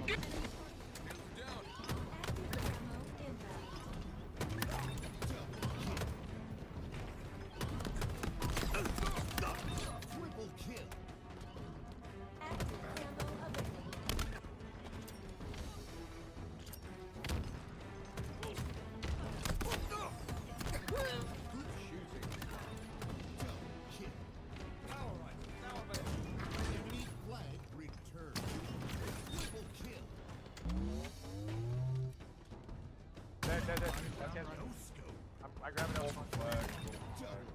Four dead. Yeah, Brock. Still dead.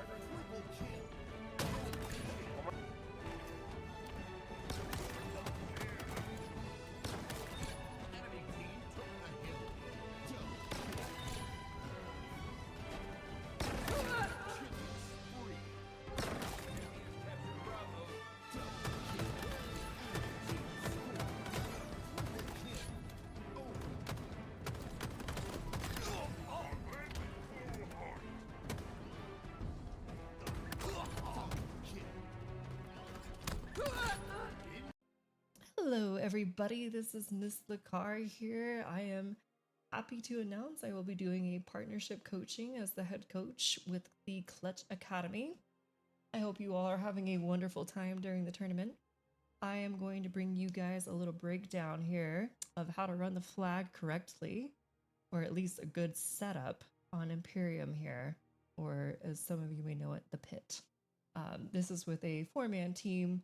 Obviously, you need some good synergy and teamwork to pull this off, but this is going to be a good general idea for setups that you want to have This is going to be specifically to pull the flag through the green hallway or the long hallway here, but we're going to be focusing mainly on the green hallway here.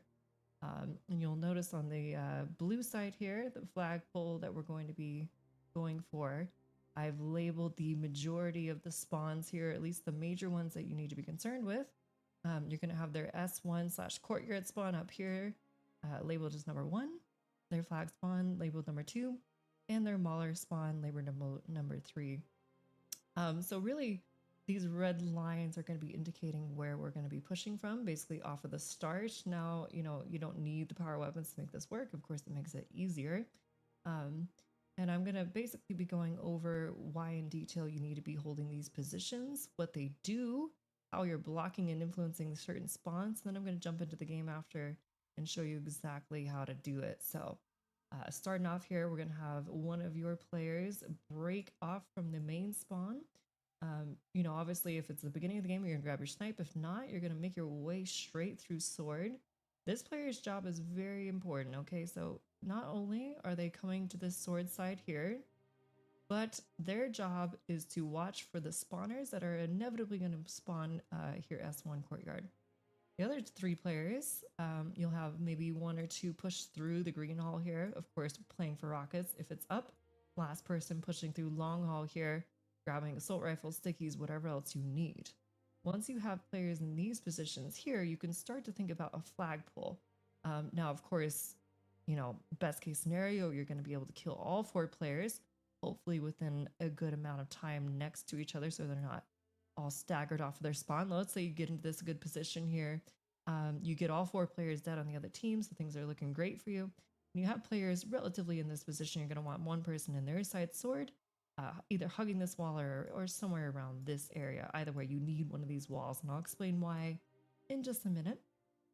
You're going to have 2 players in close to their green box here, and 1 or 2 players also pushing through the long. And so the idea is that you're going to have 2 players here push together through this smaller side, through the needle side, into their first and go for the flagpole. So generally what we're going to do is we're going to keep this number 6 player here watching for spawners.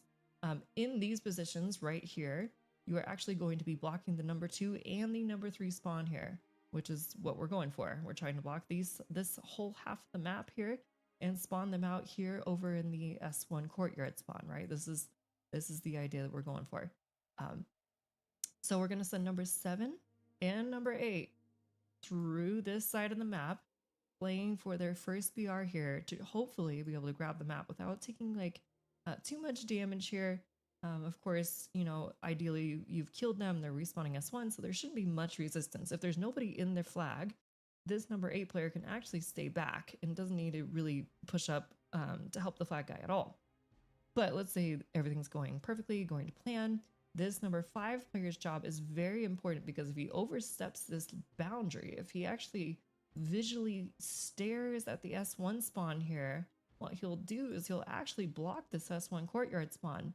And if you're close enough to this 3 spawn, the Mauler spawn, you'll end up blocking all 3 of these major spawn points at once, and you'll force the enemy team to spawn in their emergency spawn, which is this little yellow box here. They will spawn bottom runway underneath you on their side sword, which allows them to quickly and easily just overextend to your side through runway and beat you to your side as you're trying to run the flag. So obviously we don't want that, right? So this number 5 player here inside their sword has to be very... I know, Bob. Him pulling off that camo was incredible. Shot caller from Vix wins that one. Invincible, not going down without a fight. 10 assists, double-digit assists and kills.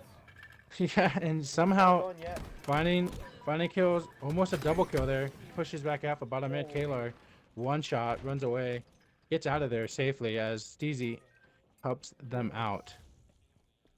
Ooh. All 3 of them. Who was that? Kalar, was that a triple kill from Kalar? Because that was all 4 down there for that was on shelves. The end, but they're really beginning to close it out here. Yep, 38 to 48.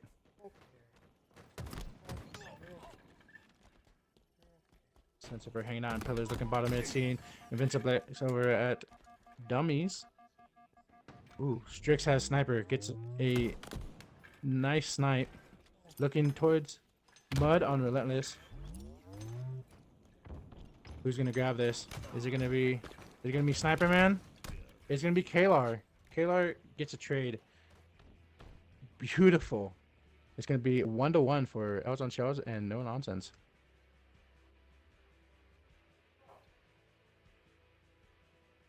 What does Baby Piffin have to say about that?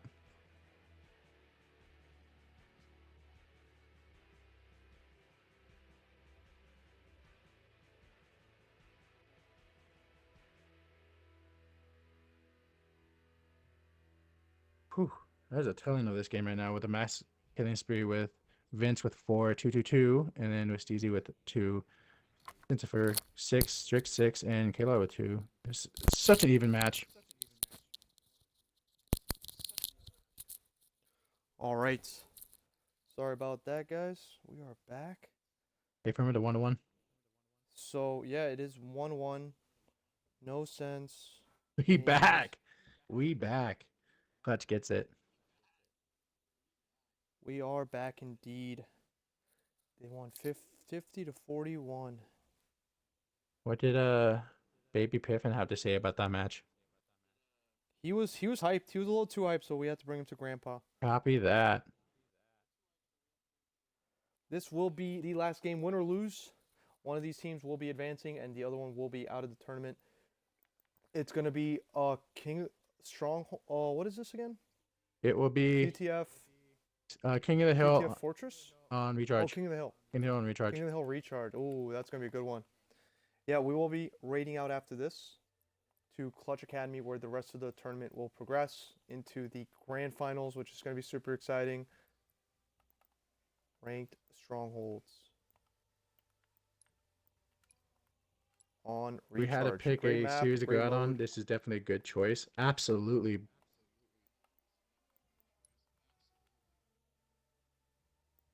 Absolutely. All right, let's get the ready from the teams. Get some R's. Got some R's.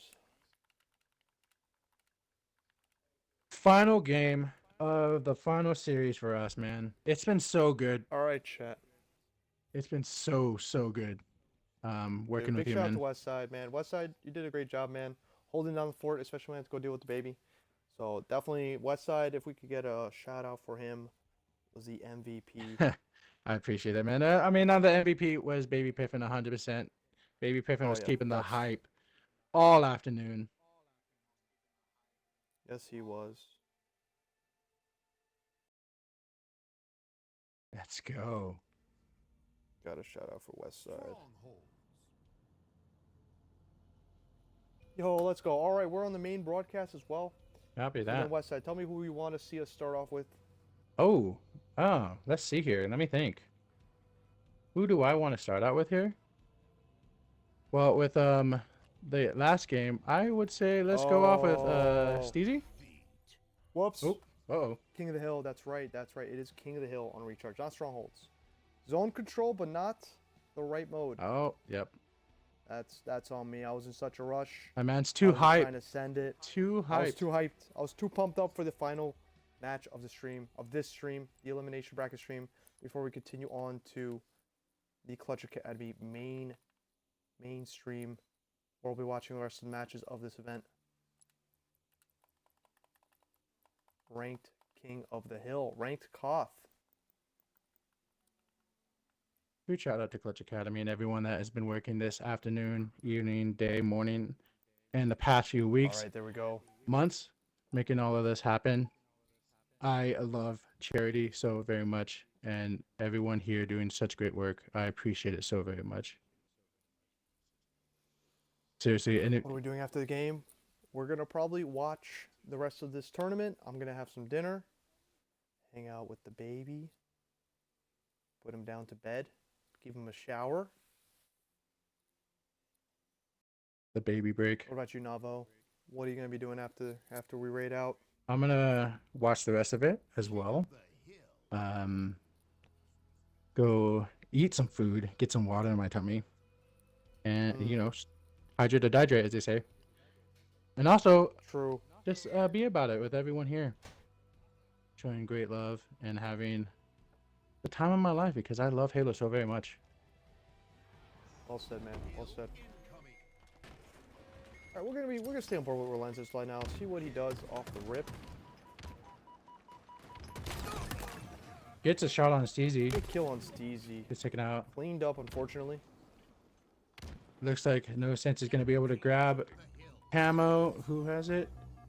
Kalar has it. Kalar? I think Kalar has it, yeah. Kalar is hiding, doing everything they possibly can. Oh, going over to the long haul. life right now. Vince is able to sniff them out, take them out. Dude, the camel eyes. We got Steezy in red pipes right now, trying to stay alive. Hold that side of the map to keep any of the other team from spawning there. That's a good play right now. Absolutely. Keep elves on shelves spawning either in A or back C. Steezy holding down, grabbing shock rifle, looking down on Whirlpool, making sure no one's gonna come in from behind. Weasel's gonna push in. Is he gonna get this? Throwing nades everywhere. Is able to trade out though. Big trade, big trade. Wonder Weasel. Sense of Fire now going into red pipes to keep that presence there for his team. For No Sense. Getting some time as well.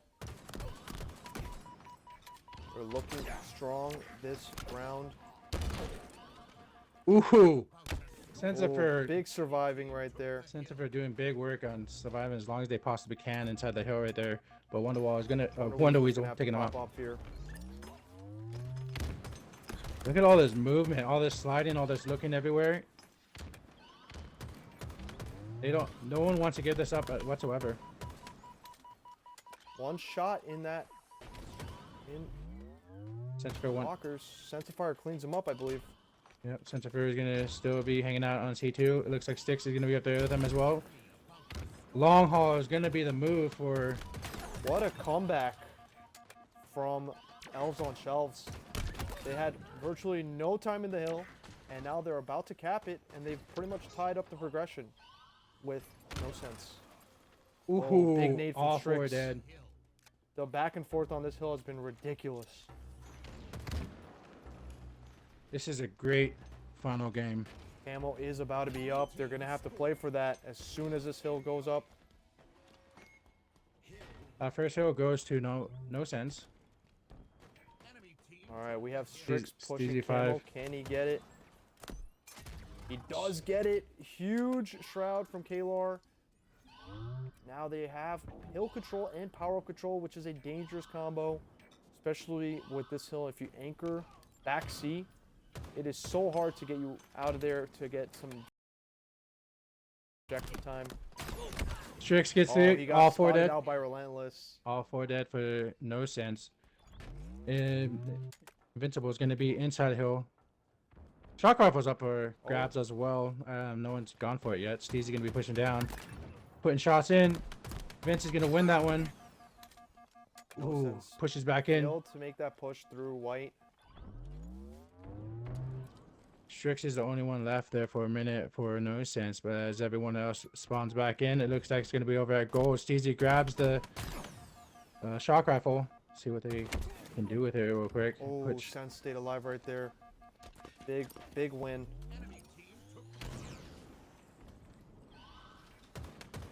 Ooh.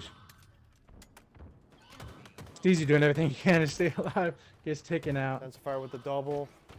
Can he Vince get the taking on triple? two of them. Sensifer gets taken out. Oh, gets 3. Who's going to win this between Strix? Relentless wins it. Relentless wins it. Steezy's might with be. the 5 is the last one alive right Over now. the hill. Everyone's popping back up. Looks like it's over towards window side. Long haul. Kalar. Relentless trying to did a get good the job remote anchoring detonation right on that there. one. Oh, those nades cooked. Strix Strix wins getting that a one. big. He's the last one alive though. Oh, 1-1. 1-1 right there. Strix did everything he could. But he's eating a lot, growing. He's so big. He's almost 20 pounds already. He's only 3 months. 3.5 months. Ooh, Invincible. Sees Strix, puts shots on, takes that one down with a perfect. Goes back over to bottom elevator. Sees K-Lark, puts 2 shots on him. Was anybody able to finish it off? Who's this over here? Rizzle gets taken Taylor down. with a double. Mama Piffin's good as well. Not much work inside the hill until right now. Let's see who's in it. Maternity leave's ending soon, so Strix is not looking forward to that. shooting everyone and everything. Rizzle surviving over in long haul right now. He's gonna put it back out. But Sensifier with the camo. Strix is ready. Go on board with him, see what he does here.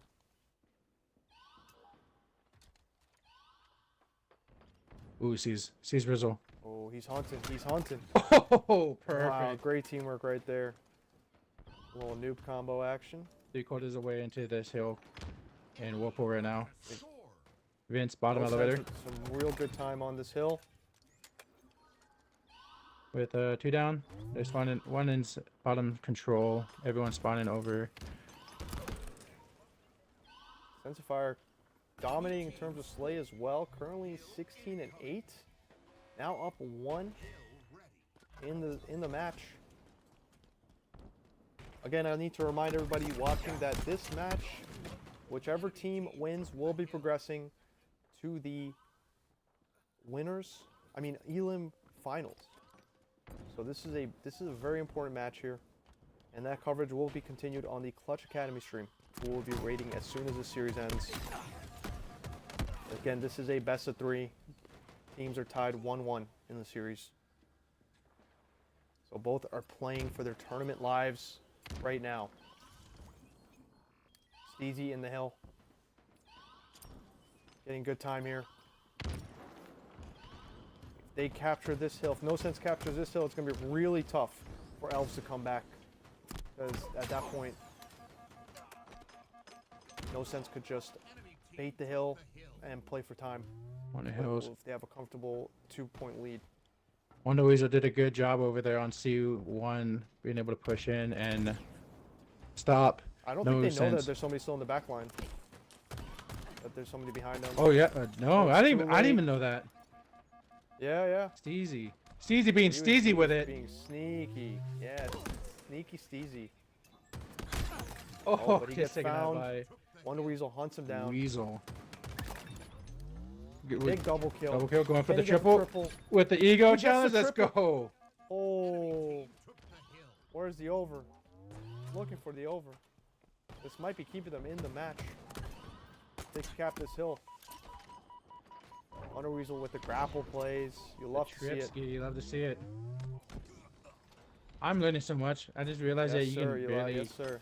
you can barely hide out inside that shroud. Teaching me all the things for my gold 1 lobbies. Dude, I'm loving the back and forth of this match. This match has been the closest of the entire series, I want to say. Maybe the... What was the first one? What was their first match before the Slayer one? Was it... Our first matches, the series? Was it Strongholds? There's Strongholds on Lapis. Yeah, it was. That one was, I think they had a triple point lead at the end. Oh. Yes. Oh They no. ended up getting the hill anyways. No They have sense winning 2 that one. minutes to tie it up. They have to win these. I mean, if Elves on Shelves want to win this, they have to win 3 hills in a row, and they have 2 minutes to do it. Yep. They are throwing There's every little- single body at little it, room bottom for end. error.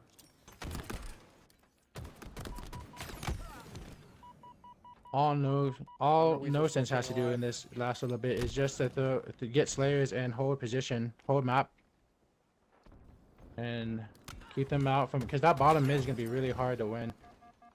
Bottom it is tough, yeah. If No Sense just plays for time, really whittles down the clock, makes Elves on Shelves desperate, that's all they really need to do to win this. Yes. Because even if Elves on Shelves wins this hill, if there's only like 10 seconds on the clock, it's so tough. Yeah. They have to make every second count. But it looks like they're still playing for the hill. They're not playing for time. Yeah. Which I respect. What's your thought on that? Like, would you want to keep trying to get time in the bottom mid, or let the time go out? Because I do know that the time does stop when somebody's inside the hill. I'd say if we're up by 2 points and there's like 2 minutes or less on the clock, you will kind of want to play for time. Yeah. Even if you just need that 1 point, I would just try to whittle down as much as possible. It does seem. If they look like they are, so like the only time I would really play for OBJ is if the other team is ahead in progressing on the hill, just to make them sweat. I would try to get some more hill time. Yeah. And then continue baiting it, and just whittle down the clock. But right now they're pretty close. They are pretty close Double to kill finishing out of this. Strix. It did seem to be working for them though, adding a lot of pressure to Elves on Shells though. As much as I was thinking that was a crazy turn of events, it worked out perfectly for them. It added so much extra pressure, so now they have to start throwing their bodies at it in order to make something happen. While Strix is going to be the last one alive, it's going to be... And they got it. So... Great work. No sense will be advancing to the Elim Finals for a chance at the Winners Grand Finals. That's incredible. Phenomenal work to all players this Technically, evening. this was a reverse sweep because Elves on Shells won the first match. That's true. That is very true. Of the series. And they won it in pretty commanding fashion.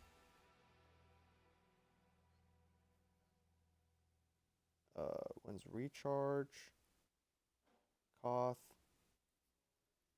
4-2. Was it 4-1, right? 4-1. Yeah. In favor of No Sense. Yep. Against Elves.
Hello, everyone, and welcome back to the Clutch Academy Draft Tournament Christmas edition, benefiting the Methodist Children's Hospital. My name is Mikowski. Joined alongside me is Paydabot, and after an incredible winter final, we are on our way to the lower final. Paydabot, your overarching thoughts as we approach what's sure to be an intense series.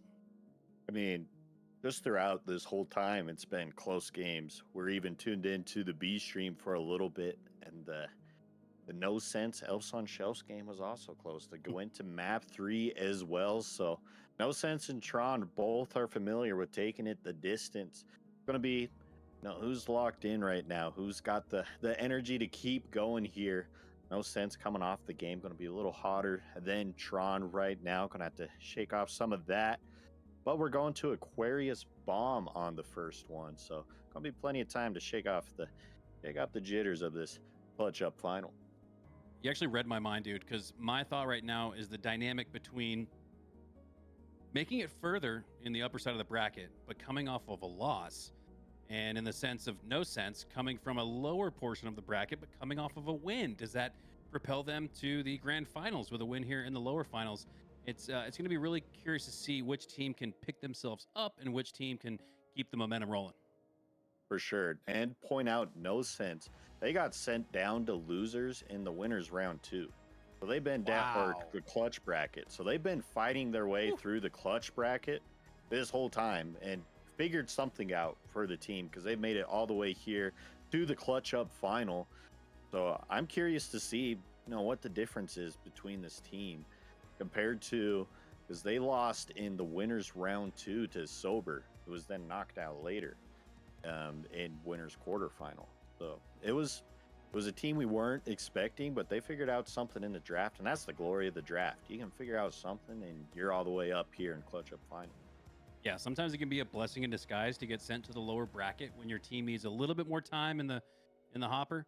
Right? You get a little bit more opportunity from the lower portion of the bracket to get some games in, try to figure out where that equation falls into place. And I think that's what we're seeing here from No Sense. I'm not gonna lie though, I am shocked to have heard that they were bounced in winners round 2. You would have thought to make it this far, they made it a little bit further, at least maybe to the quarters or the semis, but they have had a hell of a run in the clutch up portion of the bracket.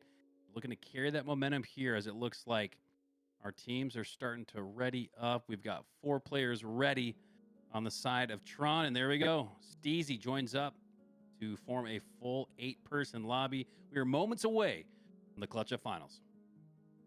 Yeah, I'm super excited to see, and it's also given a little bit of time for Tron to figure out some of the technical issues that were happening towards that last part.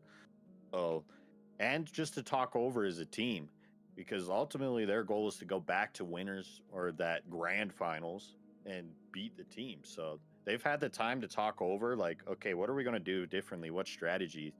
And now is their time to start to put that to the test, going up against No Sense, who's been here. So both these team dynamics are going to be very important. Also note Tron, the last time they played Aquarius Bomb, it was very close. Up in the winners bracket, went down to the last minute, last 40 seconds, somebody scored on them. So they did end up losing, but they do know this Aquarius Bomb and they know how to keep it close. So change a little things up. I think we're in for a fight. A fight we are certainly due for here. This will be the first best of 5 that No Sense have competed in. Tron in a previous best of 5 did go down 3-0, but they put up enough of a fight to feel like they have a chance here. But again, going down 3-0 to a team that just won a game 3, do or die to get to this point. You can't argue right now. The momentum is on the side of No Sense. So for Tron, in the early goings of this game number 1, reclaim authority, reclaim the dominance, and really say to the other side of the lobby, there's a reason why you guys fell in round 2. There's a reason why we are just coming out of the winner side of the bracket, and we're looking to see if that takes place here as the teams have loaded into Aqua Bomb, getting ready to kick things off. Yep, big plays here. Automatically, the first thought is to control that 50 side. Camo spawns up there, but in Aquarius Bomb, you always need somebody on that 50 there doing damage to the spawners and watching the cross. So that's going to be our first big fight here, going to be very important. And we are off with KLR fighting towards this util side, getting ready for that game. we go. Hopping on board here with Kalar as they work their way down the car side now, redirecting attention towards Pink as Mini goes down to 1 HP. Opponent dead ahead, also 1 HP. The low ground, not the high side position you want to have. They'll look to reposition, reset. As, wow, Kalar actually used the underground flank, if you will, to get all the way to the other side of the map. This is going to pull Tron back, set their attention back on their spawn. It looked like they had the opportunity to maybe push out, but Kalar is causing trouble in the yellow base now. The first opponent to enter the opposite side of the map, but he goes down shortly after.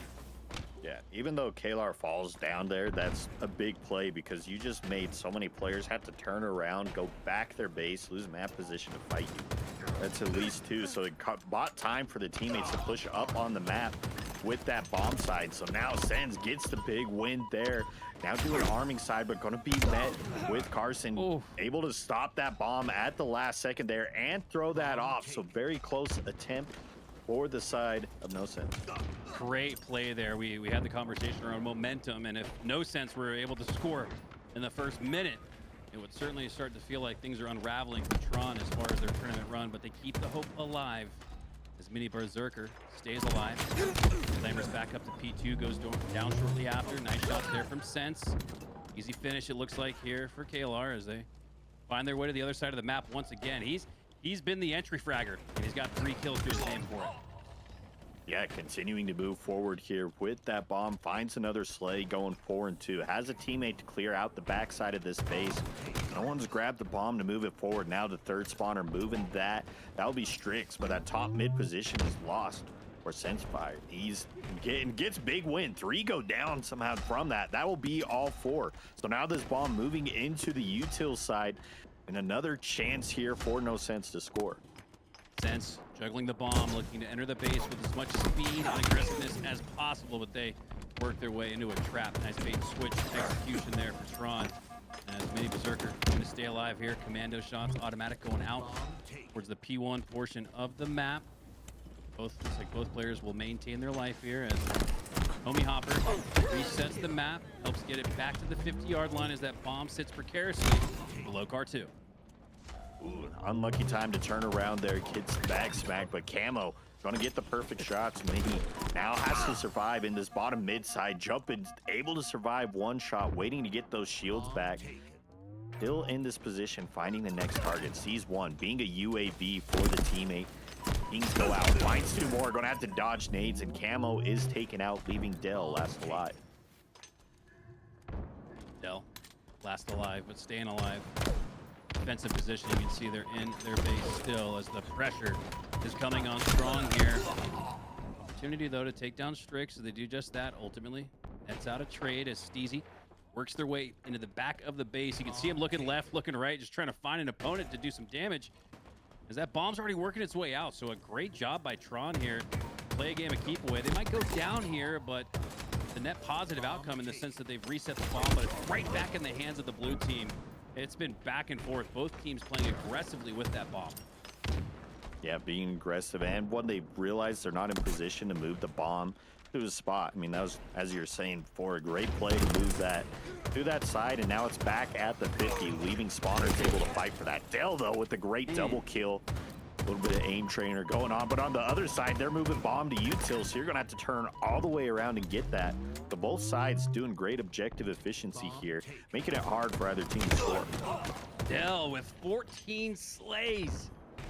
Double, maybe even triple the rest of the lobby, at least on his team. So they have really led the way here in this one. Gonna be happy with that draft pick. As Kalar, used to seeing him aggressively push towards the yellow side of the map, now occupying space in the middle. Defensive grenades going out, chase grenades dealing out not enough damage. Oh, actually they did. Wow, Mini Berserker did take some frag damage, also dealt some out, but the mathematical equation was in favor of Kalar the whole time, and now they have the positioning, but no, the back smack comes through. You thought he had the back of 1 or 2, but his back was exposed instead. And then Strix gets taking it out, making it a clean 4 dead for the other team. 1 going to be late on the spawns as well. Good job from Tron, though, to go to clear the back base. They've had some solid defense so far. But now waiting for this bomb push. The BR doing work from cross map. Dell continuing to add slays. Also going to be able to pop this camo. now going to be in their position. Last alive, going to have to wait for spawners to make a play on this ball. Still going to be able to make them think a little bit. Steezy, Camo Eyes drops down, and they're able to teamwork, clean that Camo up. Camo. It wasn't like Dell exposed himself by shooting shots or letting that camo dissipate. Those were just, like you said, called it great Camo Eyes from the opposition, as that'll negate the camo use for now. Halfway through this game, just about 30 seconds away, and we're still notched up at 0. Kalar doing a good job here, getting the shields back, helping out the teammates, does the damage onto Mini and takes out Carson. He last alive, needs to turn there, got his shields back, but Kalar there with the big win for the 4 dead. Now ball moving forward here. No sense in scoring position. Okay, Kalar, that was absolutely filthy, and it might just put his team up first in what's been a difficult fight to put one on the board. No sense. Makes sense of what's been an absolute fist fight through the halfway mark. 6 minutes left on the clock and a 1-0 lead for No Sense. Yeah, great job. Other players backed out to that P2 side. So now all of Tron is spawning towards the fridge. Got the 2. Finds one. Homie going to be weak as well. Kalar going to get this double here. Does. Finds the double kill and gets the killing spree. Bomb now moving forward. Mini last alive to try and slow down this scoring position at all. One spawner ends up in the back of the base. That is Dell. Big score, 18-11. Now survives on that backside, and Dell having a great map here on Aquarius, trying to get this team back into a winning position. Oh, man.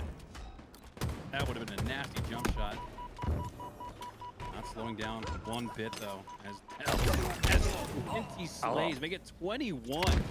Needs a little bit of help at this point. There's a little too top-heavy on the slaying side for Tron. Dell almost, you could argue, has too many slays relative to the rest of his teammates. It's created a little bit of a gap, a little bit of separation on the map that has allowed No Sense to push through. They've been the more aggressive team. They've had the bomb in the face of Tron more often than not.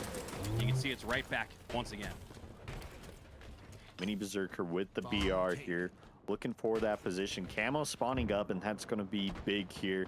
Fight's going forward. Trade 3v3. Mini also pushing the bomb while trying to get in position for this camo. Still waiting for that position. Teammates end up falling. Looks like Camo was grabbed on that side as well. Mini trying his best with the BR. Gets a trade, but ends up getting taken out. So once again, the pressure of No Sense goes through and grants them the camo. Oh, great job by Sense.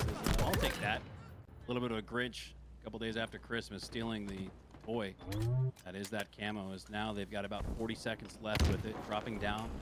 Bottom pink has the info to know that there's at least 2 around the corner. Snapshot on Adele, takes down the 1 now. Instantaneous shots going into that second, but they don't take the fight.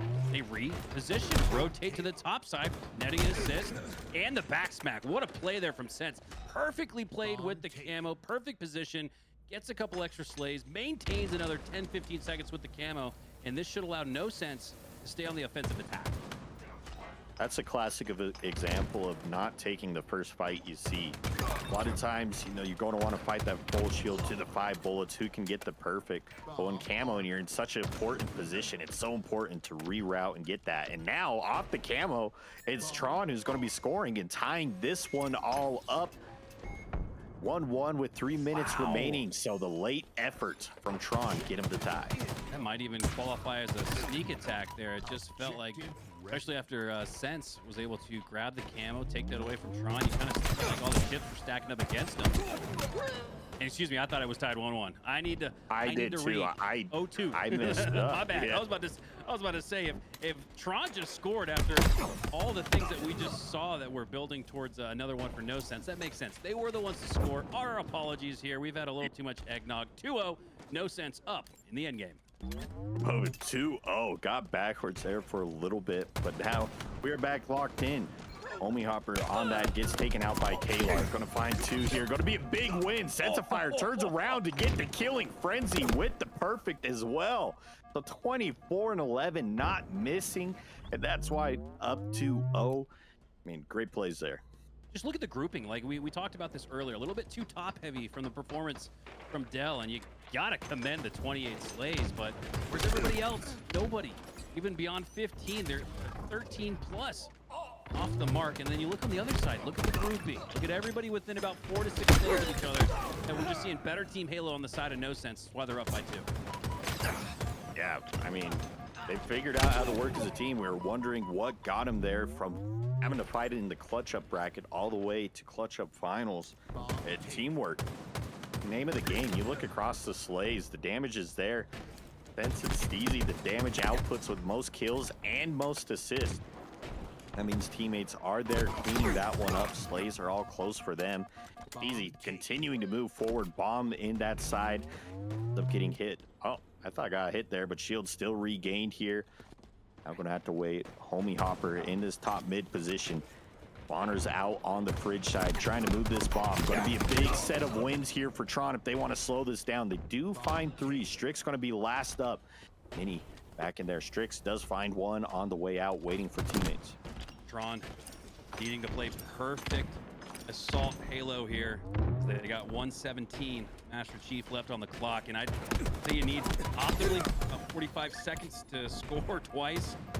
Yeah, this is going to be tough. It's a lot more difficult to score on assault than it is on CTF, and that clock is not going to stop. It's going to pass the 60-second mark with No Sense on top. It's just been all-out relentless pressure. I can hardly even recall a single time where Tron has even got the bomb into the opponent's base. Meanwhile, on the other side, No Sense, seemingly the entire game has been played on the yellow side of the map. And that's a tough equation. That's a tough situation for Tron. And No Sense isn't waiting for the clock to run out. They're looking to make this a 3-0 stamp. Keep momentum going in towards the Slayer. I mean, capitalize on that would be so huge. Keeping that momentum. Easy still surviving in this top mid side. 20 seconds left. At this point, you're just looking for last couple slays to keep the gun hot going into the Slayer. Not going to be enough time for Tron to push forward. Good damage. Steezy finds 1, finds 2. Going to get the 3rd on the back smack for the triple kill on the way out. I was saying they're just looking for slays. They're also looking for the Twitter clips. Almost got one more for that overkill, but still, Steezy on triple kill. No Sense. Looking very good in this map 1. Started off the game with much more aggressiveness and authority than the opposition, and they end it with a triple kill. Back smack, no less. That's one way to send your opponent with their head shaking and tail tucked into the game 2 lobby, as they'll have much to discuss. And we talked about the momentum. It was a big talking point heading into this clutch up finals. We saw No Sense win the previous series. Tron, try as they might, 3-0 sweep. They had some moments. They had a really good game number 1, but ever since then, it's starting to fall apart for them a little bit, and very difficult. It's like it's like jumping out of an airplane and building the parachute on the way down. That's sort of the task that's ahead of Tron here, is they've got to figure it out, and they don't have much time before they hit the ground. Yeah, and looking at those stats, No Sense, just so much more damage on the side than Tron. And that goes to that pressure we've been talking about, where they've been constantly just in their face fighting spawners. So as soon as you spawn and try and get your bearings right, you're getting hit with a nade, you're getting hit with bandits, and it's hard to break out of those cycles there. And No Sense doing a great job at keeping them in it. So now moving to this Slayer, go and recharge. You have that opportunity to slow things down. You got to figure out, how are you going to stop the pressure of No Sense if you're on the side of Tron? That's going to be tough. I mean, who do you target, and who do you try to slow down? There was at least 2 or 3 players that seemingly hit the hot streak there, especially towards the end of game number 1. So trying to quell the momentum, try to slow things down. It's going to be tough. We saw a top performer there on the side of Tron. I'm trying to blank on their name, but they had a star performer. They had someone on the team that gave them enough hope to think that they had a chance here in game number 2. But you're going to need a repeat performance. You're going to need another 15 plus slays from that player. Who was that? I shout that was Dell. Dell. Yeah, there we go. Dell. Dell is the player I'm looking for on Tron to bring them back. Mini Berserker gets taken out, and now the momentum continues happening for No Sense as they find a quick 3 kills, going up 3-1. Homie Hopper last up here with the shock rifle. Has to reload, and it's going to be caught out by Kalar. Kalar hits good shots there. And now the trap continues. The pressure is here. They're fighting the spawners on A. Mini last alive. And since the beginning, we haven't seen all 4 up from Tron. It's been a blender. Yeah, this is not the start. This is looking like, if not for the change in map and scenery, this is looking just like game 1. As Tron having a difficult time finding their footing. Down by 5, so they've kept it close. Now back to within 4, and I think that's where you want to be. Keep it within 1 possession. Keep it within 1 team wipe into the 15 mark or so, and your confidence will start to grow. Otherwise, if this gets out of control and out of hand, you feel like a 0-2 lead is like a 3-0 sweep. Yeah, Dell, though, has that shock rifle trying to put on a show like the last time. Get this. Homie Hopper finds the first, but gets traded out by Strix. Do go down, so they still have it in that 1 possession here. Mini needs to survive. Body blocking coming from Dell, but Kalar still gets the headshot. Damage great onto Dell as well. Trying to dodge the shield's going to come back, and a great shot. Now that's what you need from Dell to get them back into this. Get your team back into this match. Yeah, Dell likely screaming out, "Dead!" in the mic. There's one thing I've seen, especially on land. You get a nice slay, a loud dead in the mic. There's just something that just reinvigorates the squad. And I'm starting to see that here from Tron as they were down by 5 to start things off, but cut that lead in half, only down by 3. A lot of work here. Homie Hopper gets caught out. That's 2 kills from Sensifier. Going up, and now the collapse is happening. Carson going to be caught out alone. Mini Berserker on the other side of the map, trying to provide any support, but gets taken out. Carson, so that moves forward. Nade's going through 2 players in that gold side. Sensifier trying to be patient. Gets a melee, misses the sticky though. Good teamwork coming out of Tron to find that opening pick. So they're still down that 1 possession. Camo spawns at the bottom mid. Whoever gets this camo going to be big. Homie Hopper takes the reins of the main Slayer role. 8 in the lobby, second best. As Dell, not quite as hot as they were in game number 1. They've kept things within reach, but it's right at the precipice of getting out of control. This is again where they need to bring it back to within 4. They need to bring it back to within 1 team wipes. Reset the map and try to use your numbers and spawn awareness to start to put the other team in the blender like we've seen Tron be so far, but Dell gets his face ripped off again. That's going to make things worse for the wear.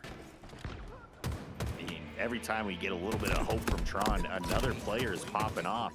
At this time it is Strix, but Sensifier at the beginning going 11-5. Strix camo as well. Part of the reason able to get that clean shot with the shock rifle here. Now waiting for the next opportunity. Being patient, getting back. Teammate falls on the other side, decides to back up with this shock rifle, keeps the power weapon, and then uses that rotate, take out Homie Hopper. Gets the chain as well and uses the nade to cover that. Still alive. Strix is alive. Finally gets taken out by the nade of Mini, but not before. Lots of damage done to Team Tron. Tron still keeping it close, but we need to see some of that +2, 3, maybe even 4 outcomes. Oh. They want to get back in this one. Only down by 5 right now, so they're still within reach, but it's time for Dell to have the game 1 performance here in game 2. Yeah, we're expecting some of these other players to start to step up. Dell and Mini Berserker as well. They're going to be the X factors of this team. Looking for that. Now down by 6. Homie Hopper doing a good job. Mini starting to get the gun hot here. Finds one. Now backing up, waiting for the spawner. Sees the spawner and now holds this map position. Going to be an important spot here to watch the cross. Doing the damage. Teammate flies into that gold side. Gets naded out. Going to have to back up. Plasma pistol hits. Gets the 1 shot. Now the chow. Kalar backs off. Not giving Mini the chance to chow that. So things close, but 35 here for no sense. Despite what looks like a nice sequence of play there. Doing a great job holding the line.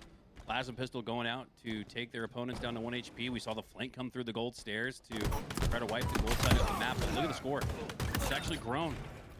Back up to 7, now back to 6. But here's the tough thing about a 6-kill differential. The next 2 kills make it an 8-kill game or a 4-kill game. Which way do you want it to go? If you're Tron, you need to get the next 2 slays to bring it back to within 4 as we approach the 40s. That'll keep it close enough to keep that belief factor, which is so important in the comms, right? Like, just hearing the tone in your teammate's voice, knowing like, all right, we still got this. We're still in this. And they are right now. Nearing victory. Yeah, the tone is so big here to motivate. I mean, we see teams come back from some crazy leads, but it first comes up with the belief of doing that. So staying composed here. 9 kills is all it's going to take for No Sense. Dell has to back off from the fight here, getting up to that 11 category, so they're slowly trying to bring that one close. Homie Hopper finds the pick there, but the trades are in. 44, and then Steezy finds a clean one as well to slow down the pace. Mini Berserker once again last alive. Now trying to rotate, get some spawners here in this long call. Oh, but it was just a 4-kill game, and what do you know, that tricky, sticky 6-kill lead situation rears its ugly head once again if you're a fan of Tron, as put themselves in the driver's seat towards a 2-0 lead. A little bit of meat left on the bone though, a little bit of work left to do. As Strix looks out across the map, throws some grenades to occupy the space at Glass, make sure that opponent doesn't have a chance to advance. As Mini has that shock. Oh, but he gets shut down. Sense with the sticky to close things out. That's a painful way to lose right there too. You're sliding, capitalizing on this damage, but then Steezy gets two with that sticky, brings it close. And that's going to be one that lingers there. You're going to be thinking about that going into map 3. So Tron, once again, find themselves in a situation where if they want to move forward, they need to get a reverse sweep. Yeah, after losing 2 in a row, they're going to need 3 straight. And my God, what a story this has been throughout the day for No Sense. Dropping in round number 2, folks, to potentially find themselves in the grand finals. That is, I mean, we call it the clutch up bracket for a reason. It's not the lower bracket here. It's the clutch up bracket. And they've been doing just that all day. Pointing out the damage, Sense of Fire almost reached that 6K mark at 5,800. Teammates were just there to clean up, tap heads with that, because with that amount of damage coming out of you, Captain, I mean, got to be big for your momentum here. So looking at that, I mean, Tron really going to have to dig deep here to figure out that teamwork that they once had earlier on in the winner's side. They were challenged together. We were seeing some duos pop off. They need to bring that one back here. They can't be taking the ones because the guns are hot for No Sense. Yeah, we've seen better bait and switches throughout the series for No Sense. And like to your point, Petabot, yeah, you can't take 1v1s because, surprise, it's probably not. It's probably a 1v2 that's just waiting for that bait and switch to come around the corner. So start to rely on your teamwork, start to rely on your comms, your positioning, and a lot more outside of just individual skill. We're seeing a little too much hero ball for Tron right now. They're going to need to bring it back together if they want to make this a series once again.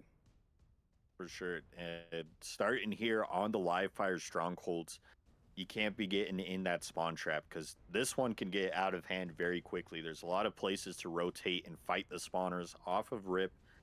So you got to be avoiding that AC cap and taking routes to ensure that you're 4 up when you take that next fight. So all the more, this map's going to make it much more important to back up things we were saying, that you need to be working together as a team.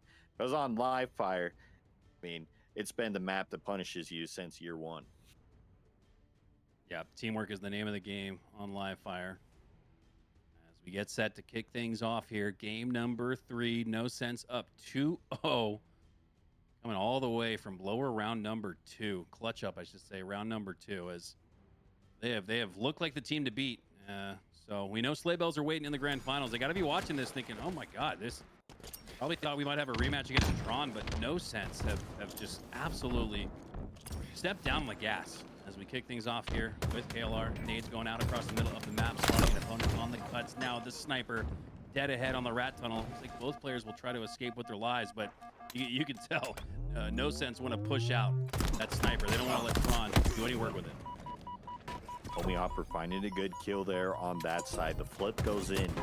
Tron trying to get ready for this BC hold side. Camo goes up. Dell's able to get that one for free as well. Not for free yet. Nade's coming in. Has to get that BR. Trying to survive. Pence trying to get this camo. Using the bait. Dell survives with that camo. Big plays. Now needs to jump out of here. Great plays out of Dell to keep that camo alive. I mean, multiple players attempted to take Dell out, but still alive here. Now going to be able to utilize it. First minute of the map has gone by, and it's been mostly slays. Now, though, Tron have started the scoring, and they are not letting go. BC in their favor. 30-second threshold has already been reached. Dell with the perfect shots to stop that C pressure here. Easy forced to back down in this bottom mid side, wait for some spawners. Find someone weak on that pillar side, ends up backing up. Just waiting to find that opportunity to crown. Sees it on C, able to get the damage trade here, maybe. Yes, gets the kill assist, and now C going. This is a potential for the first score of No Sense. Unfortunately, though, for Steezy and the rest of the crew, he's the only one left. He'll reset C, but at what cost? At A. Go back in favor to Tron. They'll spawn at A and get that for free. Get that mini berserker with the back smack. Now doing damage on the cross to B. Gets perfect shots from downtown for the double kill here. Now looking for the triple. Gets taken out. Homie Hopper gets the double as well. That's a 4 dead from No Sense. The mini berserkers starting to find rhythm here in this map 4 or 3. Tricks. Trying to stay alive. But there he goes. We talked about how strong the bait and switch has been. That was a great example right there. And on the side of Tron, we've seen better bait and switch play from No Sense, but Tron starting to put it together a little bit here as they've eclipsed 70 seconds to just one. What a great bounce back this is from them. Yeah, well, looking good here. Kalar able to get that camo though. Trying to bring this comeback in this later half of the map. Camo here getting any information, gets the ping, takes the first fight onto Homie Hopper, forced to back down, and then the bait and switch is there. Sense gets that. Trick's also there as well, finding the double kill. Kalar cleaning up on the damage. So that little bit of hold. They have this AC. They're going to be spawning them B. They do read this. They're getting the pinch. Camo's going to be there. Ooh. Homie Hopper though with a big win on Camo. That does get traded out, but Camo now out of the way. 82 stagnant to 11 as Tron have maintained their advantage. It's the first time we've really seen them up in this series. Can they hold on to it? As they hold on to A and B, they're going to continue scoring. So what a great bounce back performance. And look at this again. The grouping is much more collective on the side of Tron. You don't really see anyone popping off as the main slayer. Everybody's playing their part. Everybody's dealing out damage. And they have 10x'd on this lead at this point. Unbelievable. 107 and rolling to just 11 for No Sense. They got to start to figure things out a little bit. They don't want to get it too far out of control. You can always come back in strongholds, but once it crosses the 100 threshold, that's a big lead. That's a big lead, and Tron so far have been totally fine playing a slower pace battle. They're okay with getting a setup on the AB and making you push towards them. So they're just slowly trickling the score as they pass that 125. Adele, now last alive, ends up getting taken out with the nades. Was landing some shots. Now a little bit of hope. Now we're seeing a little bit of difference here. No Sense going for the triple cap and finding the no scope there as well. What was that? Just as we said, No Sense got to start putting it together. They do. The trip cap, back-to-back headshots. They're back in it. 100 points is a lot, but if you have a triple cap, it slowly moves, and then you have Sense hitting shots like that as well. They're starting to get them in that spawn blender. We're starting to see the No Sense of the other one still hitting shots, and Sense cannot miss right now. Now pushing forward out of sniper rifle, but still has the confidence to push with his bandit. Going to take out Homie Hopper and get the killing spree. Oh my God, Sense just about single-handedly got No Sense back in this one. Hey, you're the captain. You're the team's namesake. You almost are obligated to put on a performance like this. Finally goes down, but not before bringing No Sense back with authority, with a trip cap, no less. Yep, that lead slowly moving away. Homie Hopper finds one on the trade. The camo is up. Tron and No Sense both sending players to fight for this one, but Mini Berserker going to find the kill to get that. Now moves back towards the seaside. Going to have to dodge some nades here before he gets revealed.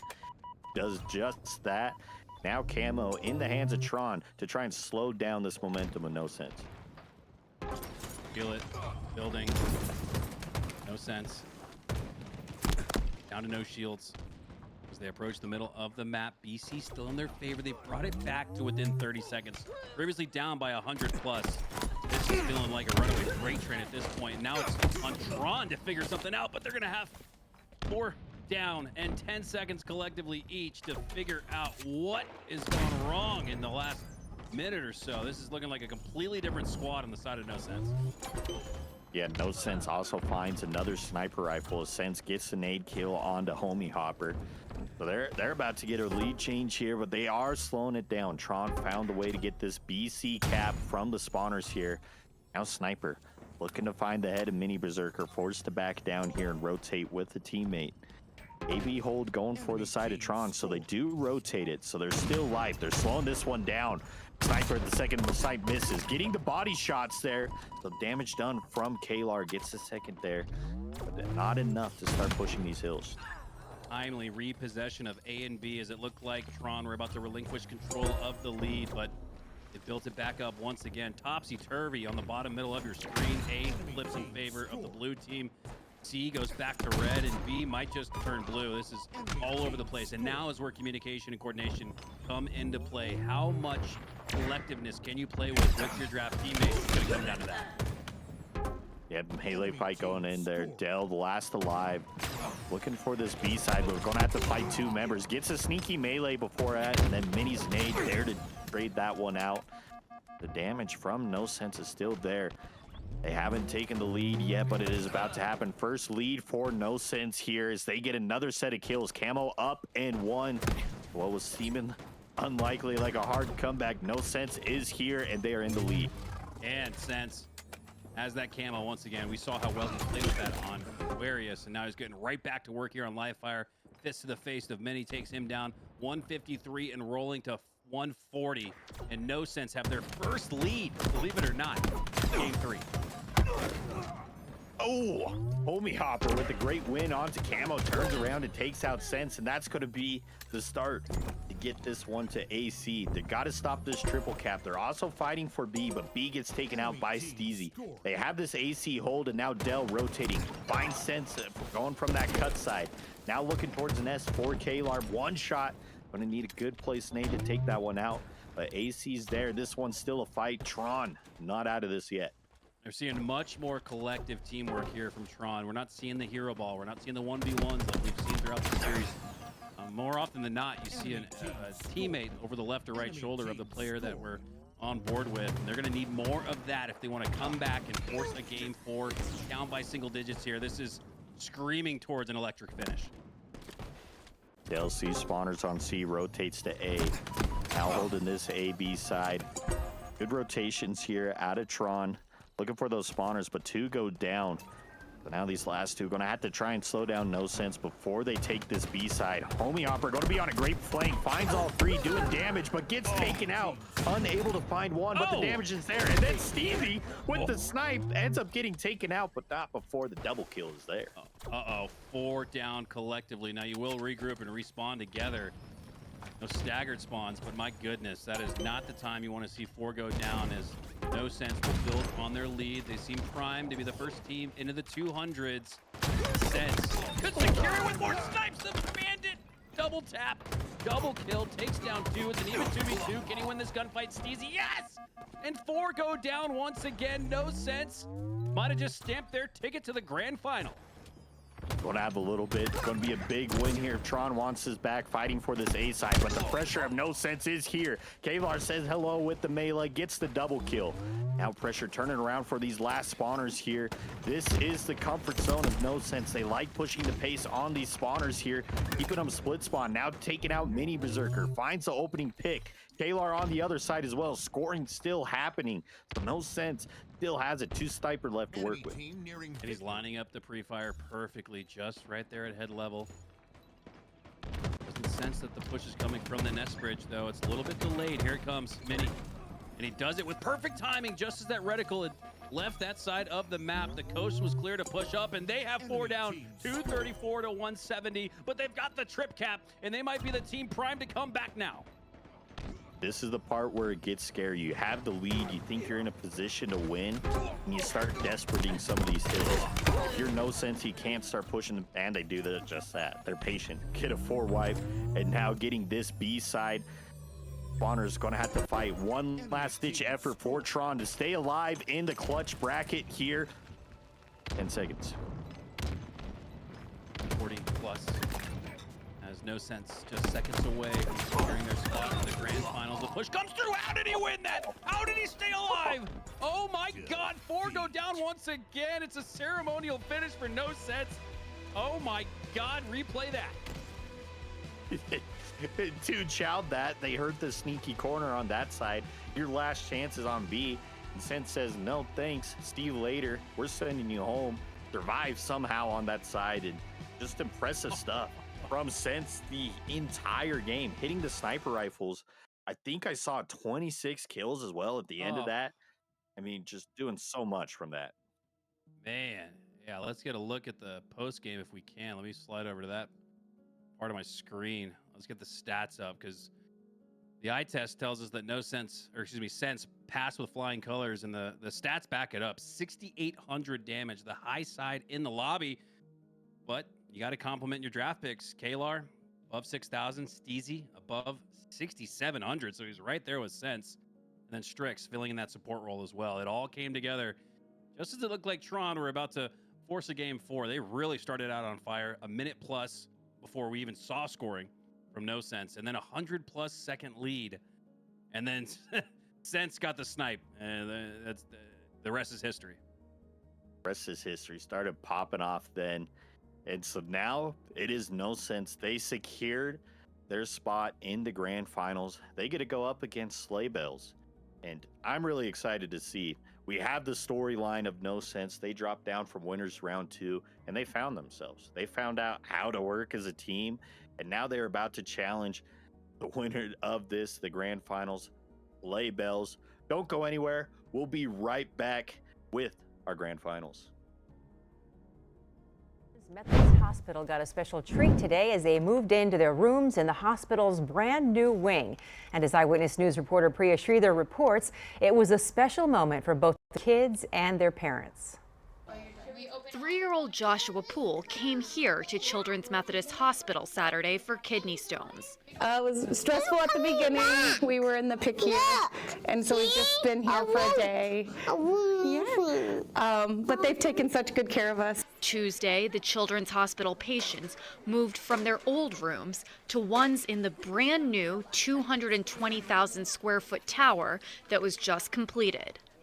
To commemorate the occasion, doctors and nurses turned the little ones into kapow, superheroes with capes as they made their move. As a mom who's had a child in this hospital before, to see the families and the patients light up and have some fun and some joy, it means everything. And when they got to their new rooms, bam! An even bigger surprise was awaiting them.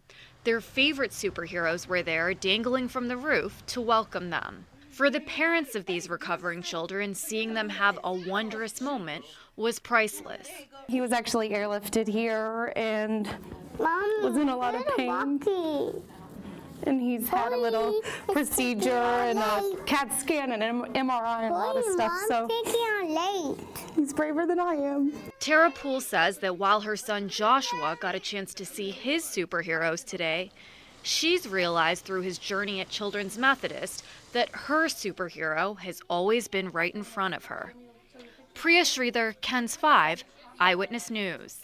Can you imagine being one of those superheroes in the so winter? Awesome. So we're in agreement. That was Spider-Man, Superman, and Batman. Yeah, the big 3. The big 3. The big 3. I mean, all scale on the walls. I love it. I love it. Fantastic. All right, Tropical Storm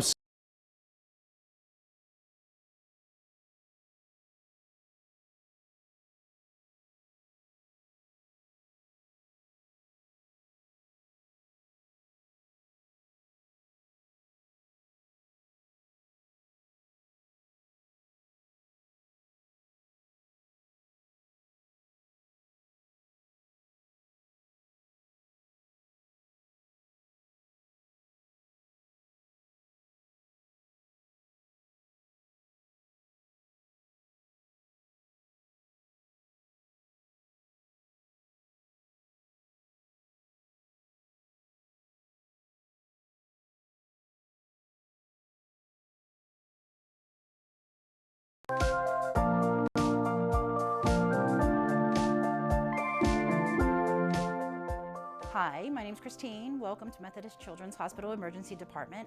I'd like to show you one of our new sensory-friendly exam rooms. In this room, we've created a sensory-friendly environment for our children to come into that have sensory needs. So the ER definitely does not have to be a scary place. There's a lot of sights, there's a lot of sounds, there's a lot of smells. But with the right accommodations, the right tools, and the right education from our staff here in the ER, we don't have to make it scary. Our main goal is to educate on procedures, teach coping skills to kind of get through hospitalization. What can we do to empower these kids to make sure that, you know, these hard things are happening as smoothly as possible and they're not traumatized every time they come back to us. So when you arrive to the ER, there's going to be signage everywhere that says we are a sensory-friendly ER. You'll tell the triage nurse that your child has sensory needs, and they will give you a packet that then you fill out to let us know what those needs are and how we can best modify the room to make those needs met. So what we love about this room is we've been able to make a few modifications to it. We've painted it a calming blue, we've added a light dimmer, we have these carts that have been stocked with different sensory tools, so that way we can kind of modify the room to what the child needs and not to what the standard room looks like. Here in the Children's Emergency Department, we created this environment to make sure that not only just the child, but the parent have the best possible experience and also receive the best care. That's what we do here at Methodist Children's Hospital.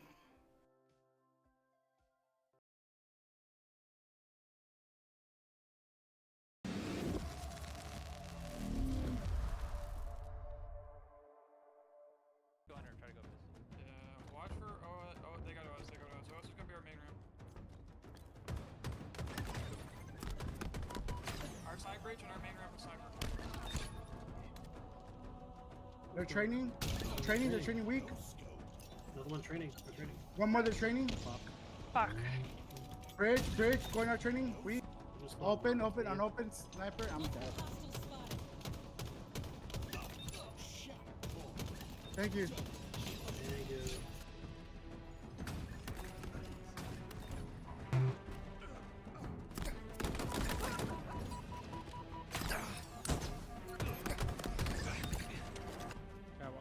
Catwalk.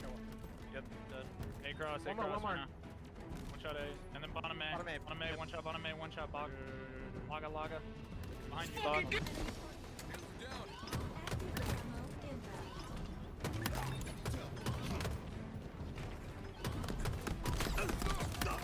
Triple kill.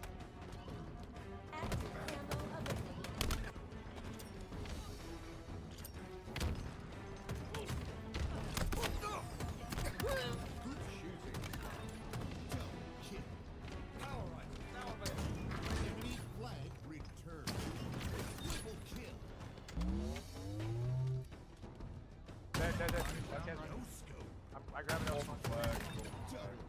Four dead. Yeah, right. Still dead.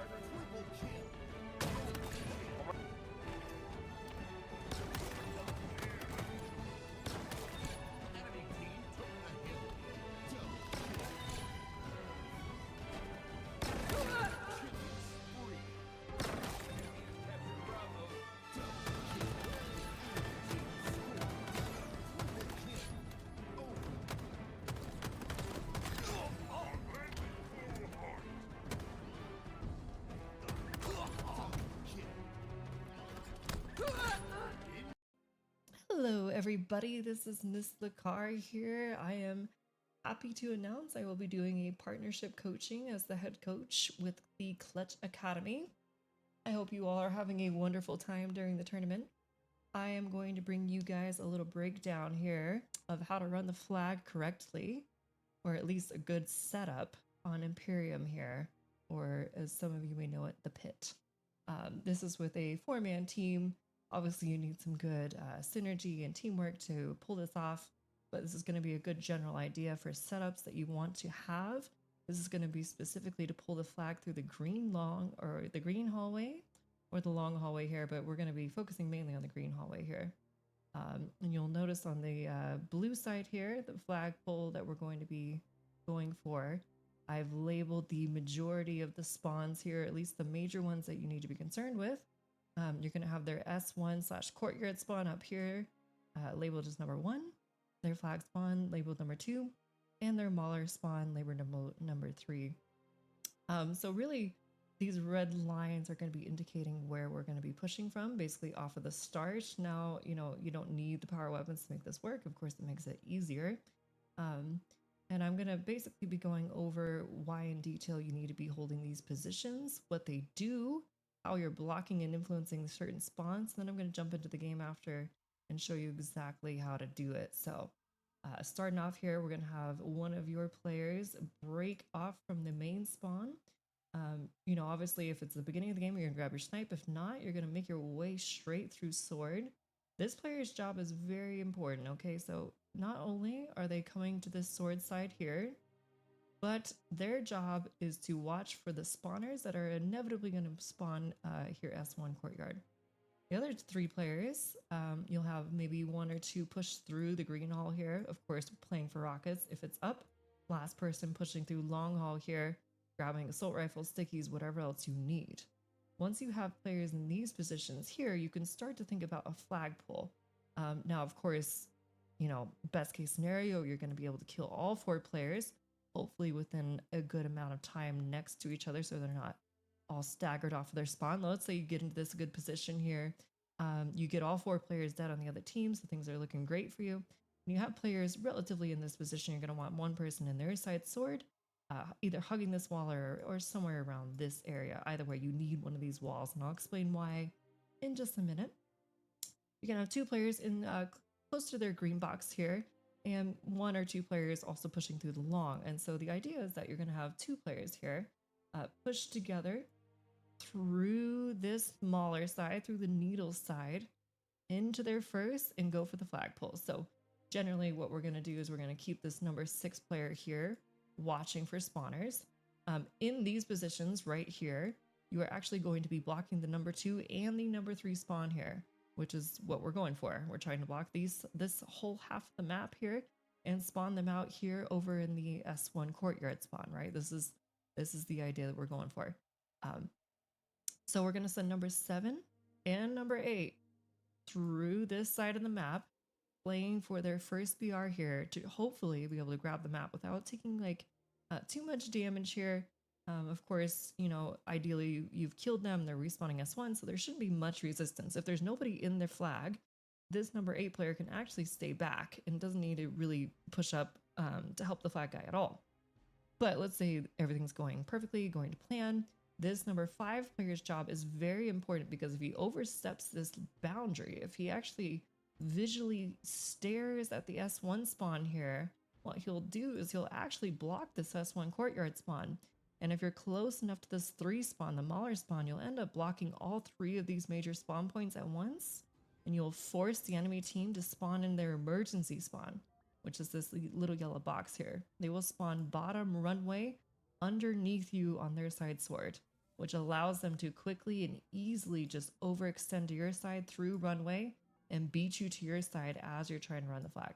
So obviously we don't want that, right? So this number 5 player here inside their sword has to be very careful, checking their scoreboard, making sure that he's not challenging this S1 courtyard until all 4 players, or at least the majority of them, have spawned already and we got the flag moving.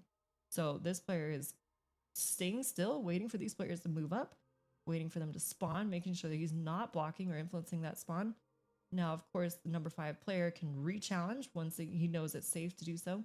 Number 6 player needs to play their life quite carefully here because it's important. Number 7 here will be grabbing the flag, and something you can try out here that's like a fun little practice. If you have really good teamwork, at least, you can actually get right to the front of this platform and toss the flag all the way to the other side, and then number 6 can go ahead, pick up this flag, and then run across into Green Hall with the flag. I'm going to grab the arrow here on accident. Here we go. He'll be running the flag right through the Green Hall here. I'm sorry, not Long Hall. Green Hall right through here. Now it's these guys' job, of course, to stop these spawners from being able to overextend back to their side, right? You're trying to prevent these guys by going through runway or needles. There's going to be a lot of pressure on this number 5 player. His job is to stay alive. Of course, make sure that there's no people getting through the runway. And basically, that's a free flag run if you can pull that off. should be very easy to just quickly jump through. If you're getting pressured too much, if this number 5 player dies, it's very easy to just quickly reroute and go through the long haul instead. It takes a bit longer, but it's a little bit safer because you're not going to be pressured so fast from these guys through these players through needles if you lose your number 5 player here. So I'm going to quickly jump into the game. I'm going to specifically be showing this number 5's position. Alrighty, and here we are on the enemy team's side sword, and I am in the number position of the 5 player I was showing you. And hopefully you guys are going to understand a little bit better why this player's position is so crucial. The first and most obvious, right, is that the enemy team will be spawning this courtyard here. Their fastest route to get to your side is through the runway right underneath where you're standing. So your job is to basically prevent those players from easily taking over their training side here or their sword or just overextending through the runway. Now, initially, of course, while the enemy players are dead and they're off a respawn and your team is pushing through to their first to grab the flag, you need to be paying close attention to your scoreboard here, checking and making sure that you are not going to overextend and look at this spawn as they're spawning up, right? Because if you happen to look this way or even just glance at it right here, aim down sights, shoot, throw grenades, anything to do with this area as they're spawning, like I said, you could flip that spawn. They could spawn Mauler right behind your teammate trying to run the flag, or worst case scenario, if they're blocking all 3 spawns, they could spawn runway underneath you and quickly overextend. So we don't want that. So again, we're making sure all 4 players have respawned first. Now we can check their courtyard, put some shots in, put some damage in. Hopefully they're distracted, already trying to shoot your flag runner and your teammate in their training side right now. So usually you're not going to have too much pressure. You can get some shots as they're distracted, back down quickly if you're taking too much damage, slowly transition over to your side here as you're getting your shields back. You'll be full shields again by the time you get back over here, and then you can clean up anybody that's happened to make it through runway or is trying to push into your training.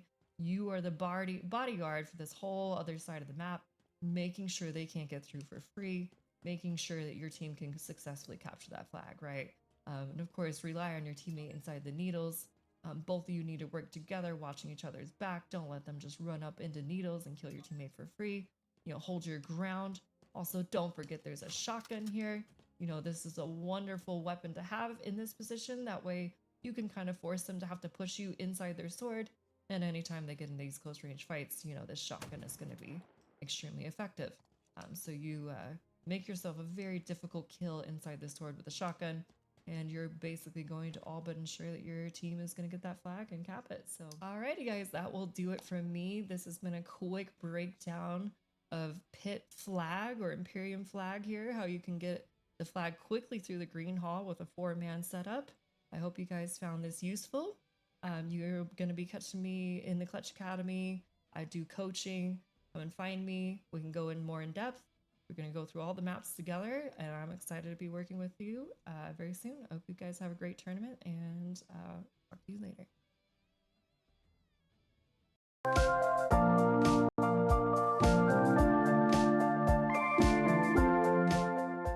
Hi, my name's Christine. Welcome to Methodist Children's Hospital Emergency Department. I'd like to show you one of our new sensory-friendly exam rooms. In this room, we've created a sensory-friendly environment for our children to come into that have sensory needs. So the ER definitely does not have to be a scary place. There's a lot of sights, there's a lot of sounds, there's a lot of smells. But with the right accommodations, the right tools, and the right education from our staff here in the ER, we don't have to make it scary. Our main goal is to educate on procedures, teach coping skills to kind of get through your hospitalization. What can we do to empower these kids to make sure that, you know, these hard things are happening as smoothly as possible and they're not traumatized every time they come back to us. So when you arrive to the ER, there's going to be signage everywhere that says we are a sensory-friendly ER. You'll tell the triage nurse that your child has sensory needs, and they will give you a packet that then you fill out to let us know what those needs are and how we can best modify the room to make those needs met. So what we love about this room is we've been able to make a few modifications to it. We've painted it a calming blue, we've added a light dimmer. We have these carts that have been stocked with different sensory tools, so that way we can kind of modify the room to what the child needs and not to what the standard room looks like. Here in the Children's Emergency Department, We created this environment to make sure that not only just the child, but the parent have the best possible experience and also receive the best care. That's what we do here at Methodist Children's Hospital.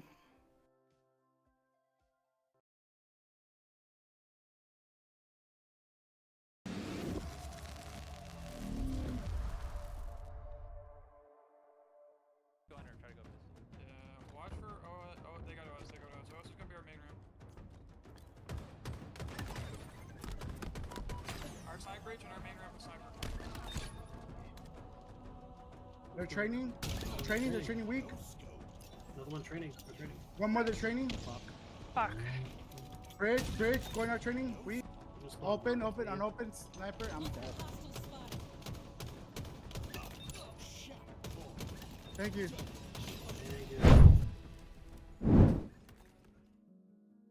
Hello, everyone, and welcome back to the Clutch Academy Christmas Tournament benefiting Methodist Children's Hospital. My name is Mikowski. Joining alongside me is Petabot. And Petabot, we have seen an incredible day of Halo, and it all culminates with this. Sleigh Bells, who have been in the upper bracket through the entirety of the day, versus No Sense, who have been in the lower bracket through the entirety of the day. Which way do you think it goes? I mean, it's hard to say. No Sense, we said earlier, got taken down in the winners round 2. So they had to find how to play as a team and move forward through that clutch bracket. And they haven't played Sleigh Bells yet. So I'm really liking how this team works, and I think this is going to be a good grand finals. I think both of these teams match up together well, and we're going to see a shootout. I mean, going this first series, I mean, No Sense still has a lot. We might be seeing a map 7. At least I I'm hope. sure everybody. Oh, sorry. On my side, cut out. I'm sure everybody would love to see a Game 7, best of 7. But what we've loved to see all throughout the day are the donations from the community going towards Methodist Children's Hospital.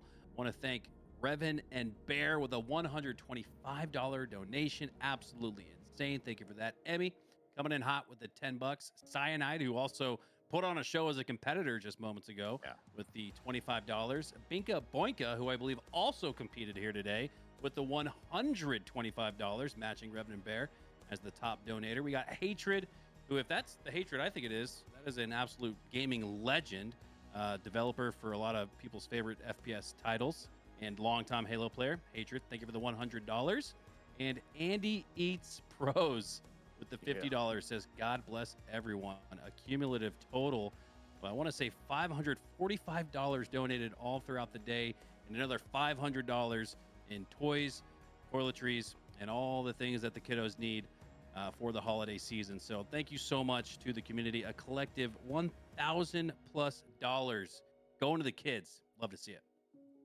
I mean, yeah, it's so important. We saw what earlier on in the stream, the Christmas tree, just some of the things we've, Clutch already been able to get with your guys' donation. But now today, throughout the tournament, these extra donations are going to mean so much for those kids and going to be able to provide so much more. So we truly thank you guys for tuning in and supporting with the donations. So now let's get ready for an awesome grand finals here. Locking in, we got No Sense going up against Sleigh Bells. It's going to be very interesting to see. And I kind of want to pick up the conversation around momentum, where No Sense came in winning the previous lower semis. Their opponent in Tron had just lost in the upper finals. So in this sense, No Sense, they've been on the sticks throughout the entire day. Sure, they've been in the lower bracket, but they've been on the sticks the entire day. My feelings, Petabot, towards being the team that makes it to the grand final from the upper side, it requires a long period of time where you're just sitting on your hands, hoping to get some 2v2 flag CTF warm-ups in, maybe some matchmaking. So for the last couple of hours, while No Sense have been slaying out, their opponents have been on their hands. So let's see how quickly they can pick things up here as we kick off the grand finals on Fortress CTF. Here we go. Overshield spawning here on the bottom mid side. Also west side with the big donation there as well. The 100 continuing to spread the love here. Ready for the grand finals. Now we have Steezy with the snipe. This is that one. A Mailman takes another, but he's not going to miss the jiggle. Gets a quick scope onto that. And moving forward, they continue this. Looking like the conversation that we just started is the momentum and just the heat factor. The heat index is a 10 out of 10 right now for No Sense. As they're the aggressor once again, already have a flag out into the courtyard. Shot to the blue teal of his opponent. But Sense and the rest of the squad on alert. As 3 go down for Sleigh Bells. This might be the first score of the game, and it might just occur in about 60 seconds. Yeah, moving forward here. Steezy trying to find one, gets taken out. That flag is at the 50. It ended up getting stopped here, and now Sense gets another here. That flag's about to be read, and we are all reset. Sense fire, big plays. Unbelievable. I really felt like No Sense was about to put the first score on the board, but we see the tug of war occurring now in the middle of the map. Who's going to gain control of the 50? Great prioritization of opponents here from Sense. You can see he pulled the reticle off. That third player slid it to the right to take down the opponent that presented the greatest threat to him and turns it into a triple kill. And now No Sense are right back where they started in the base of the opposition. Yeah, doing good here, continuing that pressure. No Sense still has the heat from that first, and they have been showing Sleigh Bells what they've been missing down in the clutch bracket.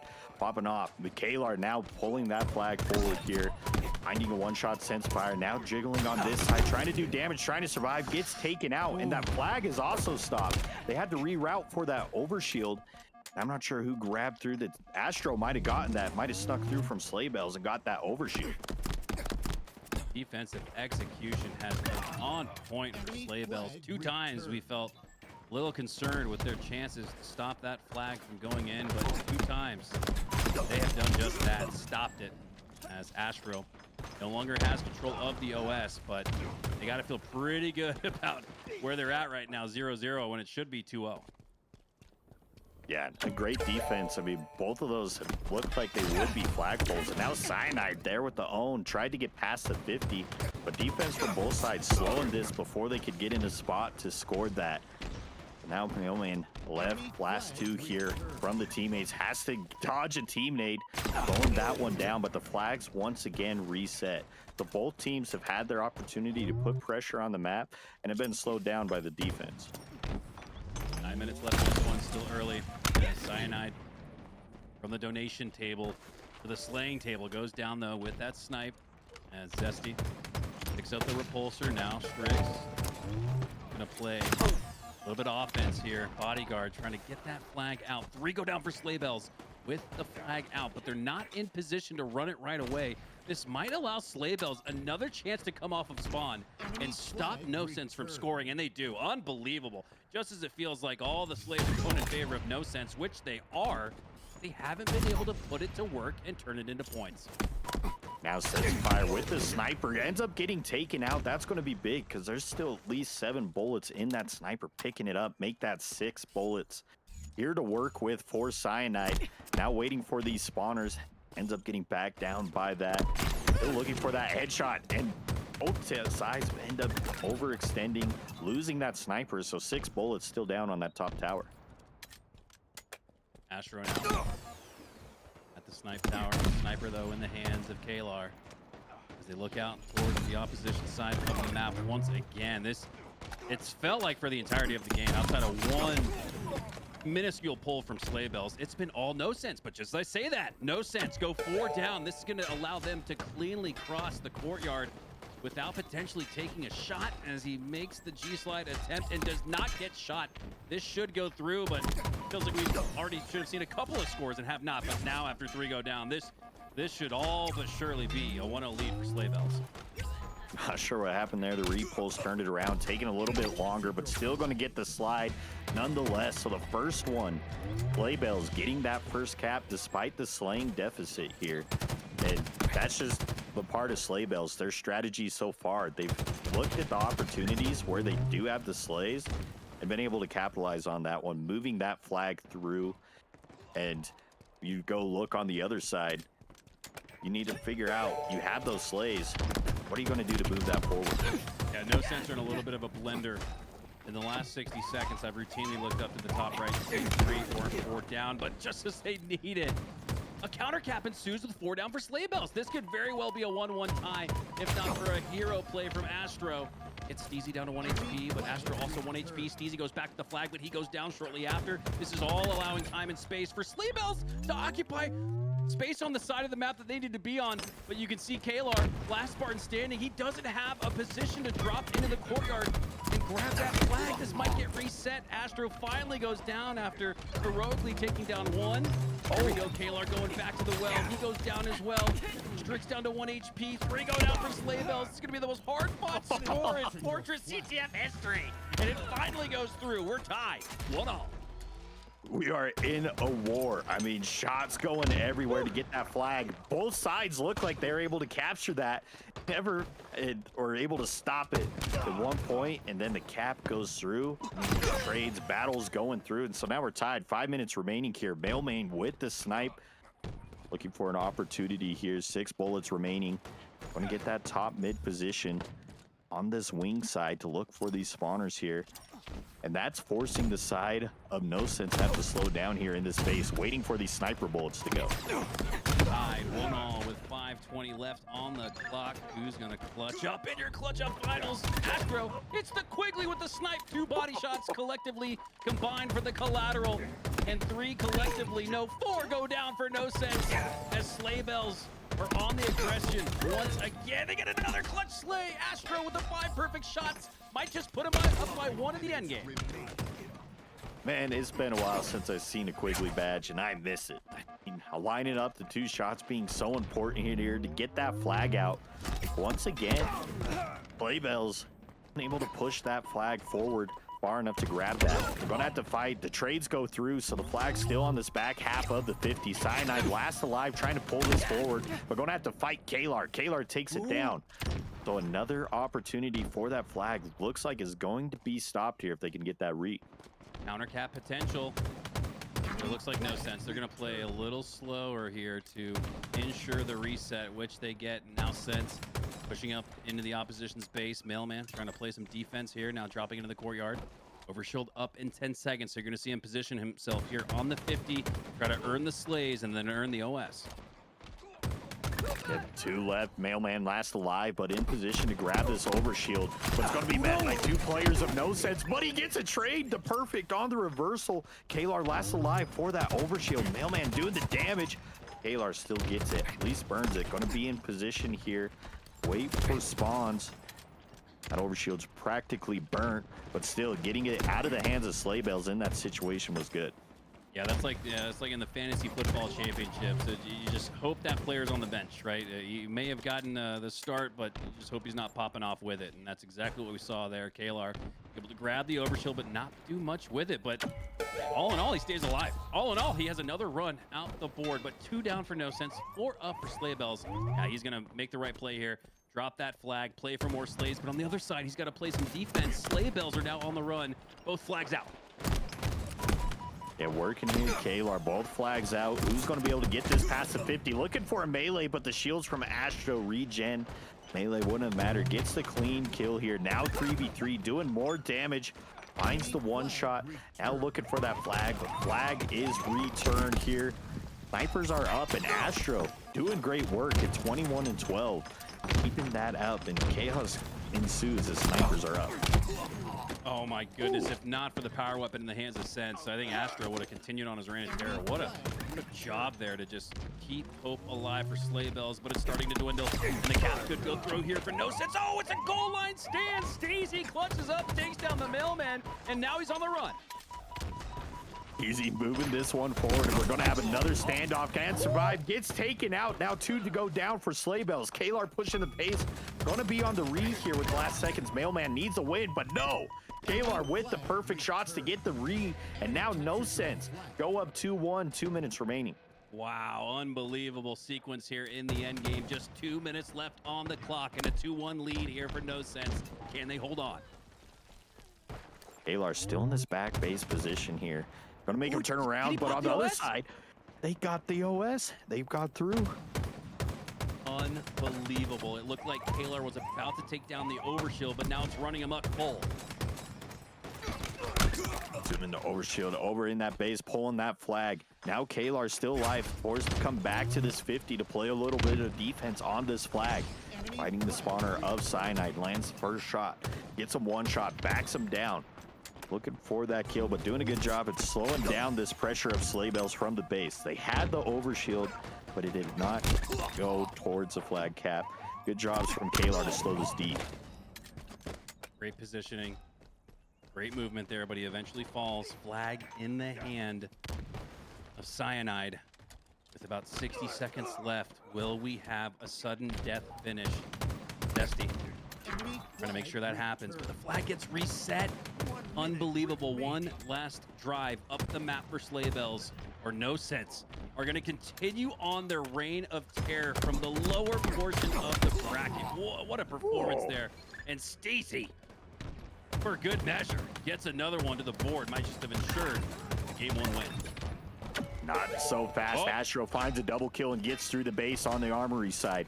Now running this flag is going to get past the 50. Spawners on the other side. Last second goal stand. Mailman also finds one.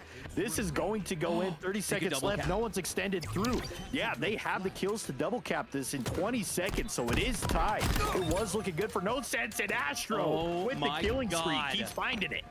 I thought Stacy had potentially shut the cellar door, but no, we're tied too. With 10 seconds left, this one's going to sudden death. Yep, they're waiting for this. Get into setup. Sniper's overshield will be fresh off the rip on the side. Unless someone gets a last touch, Astro not going to get there fast enough. Still, Sleigh Bells, last sense. There's the last minute, able to slow down No Sense, get him to that 2 cap. And we are in overtime in our first map of Grand Finals. What a game. There's no telling which way it'll go here in sudden death. Next 4 wins. The next priority is that OS bottom mid. Sneezy with the body shot takes down 1. Kalar ensures that the overshield goes in the hands of No Sense, and they're already pulling the flag. Great use of the repulsor. Tangent a little bit further in the courtyard, but will it be enough? Oh, Steezy popping off once again. We thought he ended game 1 in regulation, but it might just take a little bit of extra time to do that. Still, the flag is moving forward, but snipes from Mailman slow that one down. Getting it past the 50, Steezy backing up, finds one, doesn't get the back smack, needs to get the headshot, shoots the head, and the flag goes through. And it is No Sense with the win here. Steezy, man, said that to overtime, but they wanted to make it a little sketchy, make sure they still have that clutch factor. Just gonna let everyone in the chat know that right now is the time to go get your water, to go get your popcorn, to maybe make yourself a chicken dinner. Well, chicken farm sounds pretty good right now, because this one's going the distance. This one is due for the long haul, as No Sense from the lower side of the bracket looking to force a reset. And I always say the marching order for the team coming from lowers is to win game 1, is to reset before you reset, and that's exactly what we saw there. What an absolutely unreal performance when it mattered most, when all the chips were down on the table. No Sense seemed to clutch up more than the other, and they had the ice to secure game 1. That was nuts. Yeah, and great stuff out of them. And looking at No Sense, they were able to keep up with Sleighs. Earlier on, it was always Sleigh Bells up ahead in that category. But now they have met their match of No Sense going forward here. And I mean, it's just impressive to see. We've mentioned it so many times just because of how impressive it is. Winners round 2 is when they got knocked down. They've been in the clutch up bracket this whole time, getting to grand finals. They've figured it out here, taking that map 1. So now we're going to a Solitude Slayer. Hold up. That green bar is looking a lot greener, and I think that means we just had a new donation. It feels like a big one, too. As, take a look. Yes, we did. Westside Navajo with the $100 to eclipse $655 in cash raised for the kids. Another $500 plus in toys and toiletries. Unbelievable. I think a game 1 like that, fitting that we just saw the $100 dono there from Westside Navajo. Thank you so much, homie. Going towards a great cause. Great Halo today. Great cause. How could you complain? Here we go. Game 2. Now we're on Kalar. In position, grab this camo, but good shots from Mailman. Gonna have to win a fight and use. Stays alive. Steezy there with the backup. Finding the first kill for No Sense. They get a second one. This camo's still up. Kalar in prime position to grab it. But that surviving gives the camo towards No Sense. 3-1 lead. No Sense have continued with the momentum that they captured quite literally in game number 1 as Kalar earns his first slay. One's across the board, Olive Garden Red Sticks. But it's netted them a 3-kill lead, 2-5 off the start. Yeah, Kalar making work with this camo, going up 7-2. But now Sleigh Bells find themselves in a deficit. They find that No Sense is pushing the pressure. So the game plan's going to have to change a little bit from them. Normally we're seeing Sleigh Bells being that fast-paced team, having to push pace towards those spawners. But No Sense has been able to match that. And going up 9-4, this camo's still in the hands of Kalar, looking for these spawners, but teammates on the other side cleaning up everything. Unbelievable. No Sense have made their stamp on the grand final, up big in the early goings of game number 2. And all the while, forcing the confidence to falter for Sleigh Bells. You got to start putting something together. I mean, you'd think that No Sense was the team that made the run through the upper side of the bracket, but they're the team that dropped in round 2 and have, I don't know, had a Michael Jordan halftime speech or something to get back in this tournament and look like the top dog. Yeah, I need to see who's giving the speech. Is it the captain? Who's motivating these guys? Because this is just a different team. No Sense still pushing forward. They're up by 6 kills, so Sleigh Bells still have a little bit of fight in them. Still trying to make sure this lead doesn't grow too big. Getting the trades there from Astro. Now we're seeing a little rotate here from Cyanide, waiting for that. It's the information player sliding through, but doesn't know it's 2 players. Has to dodge, trying to get a melee, but none able to connect for the lunge. Gets taken out. And another well-timed bait and switch here for No Sense, as it extends the score to 18-12, a 6-kill lead here. About the middle portions or so of the map. As Astro will fall, Cyanide now at the top of the snipe tower, drops down to the camo, but it's in the hands of Sense.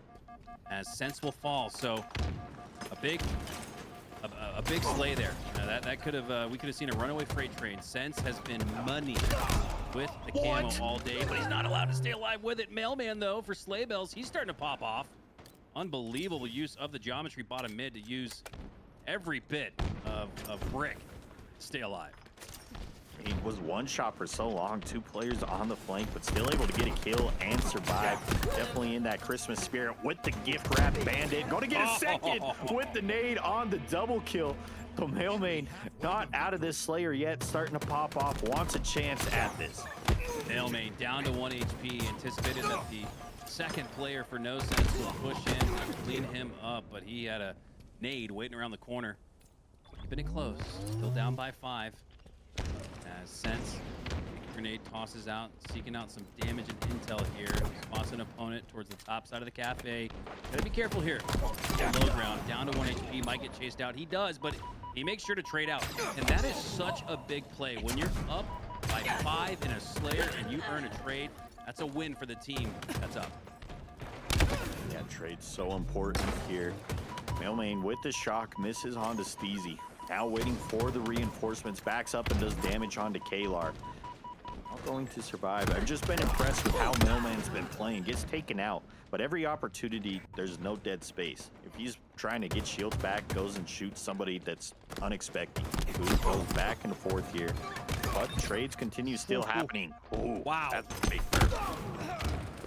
Oh, look, great nade toss, too. Not going to do much in the sense that I don't think that player will get cleaned up, but still a great process, great execution of the process there. As Sleigh Bells keeping it close, still down by 5. Set up for the back smack is Strix, and that's going to be about the easiest slay you'll see all day. Very sneaky corner there, and then able to clean up on the damage. Finds the camo as well. Double kill from Strix. The prime positioning there gets the back smack and 2 more with that camo, bringing this lead to 7. My goodness. No Sense really about to take a 2-0 lead. Feels like their moment is right here for them. 2-0 lead translates into much more than just a 2-0 lead. Again, it's about the confidence and the cohesion, the chemistry, the strategy that you've tried to deploy and tinker throughout the day. Seems like No Sense have finally found their fitting, and it's fitting like a glove. Camo here. Astro trying to survive 4 sleigh bells, using this as a last opportunity, and the kills have been going their way. So now this lead is 4. It is 1 possession here, 1 set of sleighs, 4 sleigh bells to get back into this. No sense, not out of here yet. Still have some work to accomplish with the 10 kills, but Steezy gets started, finds one, ends up getting traded out. But when you're up, trades will work. 37, now 38 to 43. One's still close, but it's been that 5-kill lead all throughout for No Sense, and they've been doing it via the trades. Now they can play for more. Taylor earns the assist, takes an opponent down to 1 HP as well. 2-2 even split. Again, trades are going to be the name of the game for No Sense, and you might just find some +1 or 2 outcomes here as Strix has the snipe. The closer is in his hands. Easy with the nade, finds the opening pick on the other side. Strix just doing good at holding this position, knows that they have to push if they want to come back into this game. But Senspire on the other side finds 2 as well to get it to 49. 1 kill is going to be the difference. Mailman finds 1, but will there be a trade in sight? Will someone take it out? Tense still alive, but Destiny takes him out. The 1-2 push, the trades did not go through. Sleigh Bell's a little bit of life, but they had to play perfect Halos. No Sense needs 1 kill. They're going to need more of it, and they're not going to get it. No Sense earn a game 2 victory after a back-and-forth, sudden death, overtime affair in game number 1. No Sense. It looked rather easy in game 2. Yeah, and impressive keeping that momentum. And at the beginning, we were saying, I mean, they're the ones that have been playing through. Sleigh Bells have had to wait a little bit, but now they're 2 games in, and No Sense is still winning these games pretty handily. I mean, it's been close, but that Slayer was looking pretty good.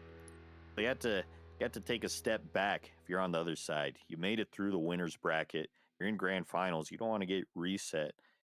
You got to get work on that mental. Don't get checked out now. You still have an opportunity to win this one. Do a little reset, 1 map at a time.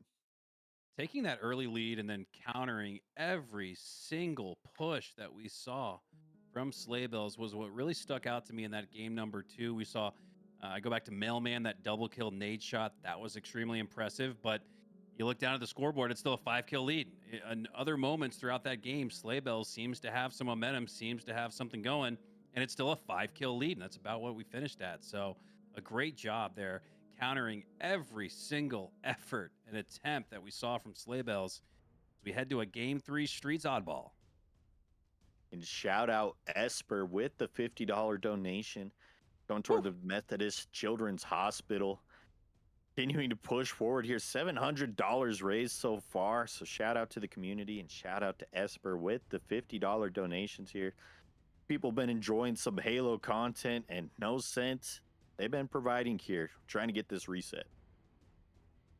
What is going to be in store for us here in game number 3, as it looks like we'll have a momentary reset, and maybe this provides an opportunity for Sleigh Bells to talk through a little bit more what's going on right here, because they've got the brain power, they've got the experience, they've got the guys to try and figure out what is going on here. But and No Sense, just going back to when we first saw them on stream here a couple of series ago, as far as when we hopped in, it's just been all out relentless aggressiveness. And I go back to that assault on Aqua, where it felt like every single sequence we saw No Sense in the base of the opposition. They've carried that all the way through the rest of the way. So there's something to holding forward and being the aggressor in Halo and just putting the opponent on their toes. That's what we've been seeing here so far in the grand finals.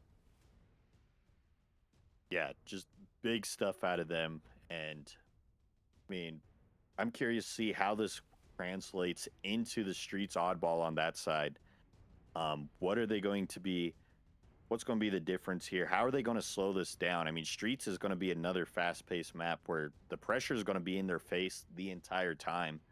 And trying to find a way to slow down No Sense and get time on this ball is going to be their key. And you said it perfectly. The goal here is to slow down No Sense. And what better opportunity than in an oddball where the name of the game is to kind of slow things down, right? Like this is one for the long haul. This is going to be a much.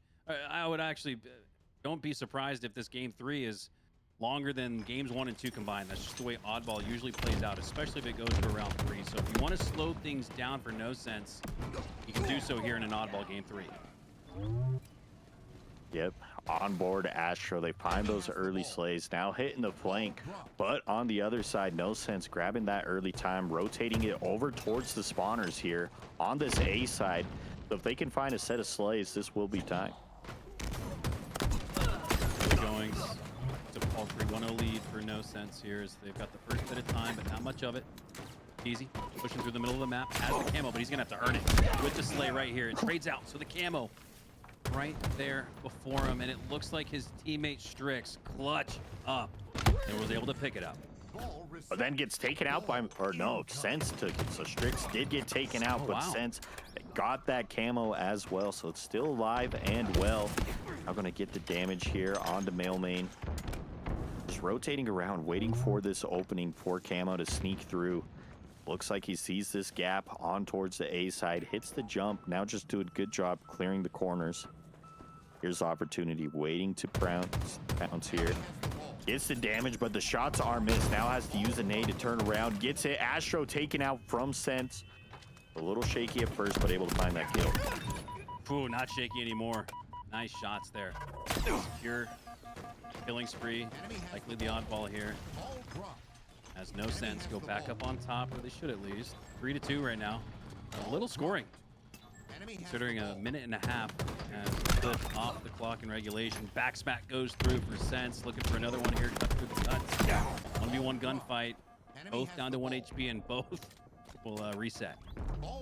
And then on the other side, his team Slayville's pushing through sub and getting the ball out. And now the pinch is going to be there. Mailmain finds one. So Slaybell's going to have opportunity for this sub setup here. Astro rotating to this driveway side, trying to slow down. Going to be met with Steezy. Turns around. Unlucky timing here. Gonna have to wait. And now there is Steezy. Big 1v1 fight. Uses an 8 and gets taken out. So as quick as that setup started, it gets shut down. Still close here. This is going to be a low-scoring affair. This could be one of those 50-45 round 1 victories, as neither team has really been able to put together a collective hold of 20-plus seconds. 20 not even reached by other teams yet. As Steezy turns the melee. Grenade goes out towards the cuts, but he gets cut down on the benches instead. 3 down for no sense, so now is an opportunity for Slaybells to strike.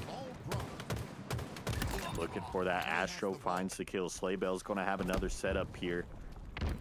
Now waiting for this position. They have the sub, but both teams really haven't been able to get much time. We're only at 19-16.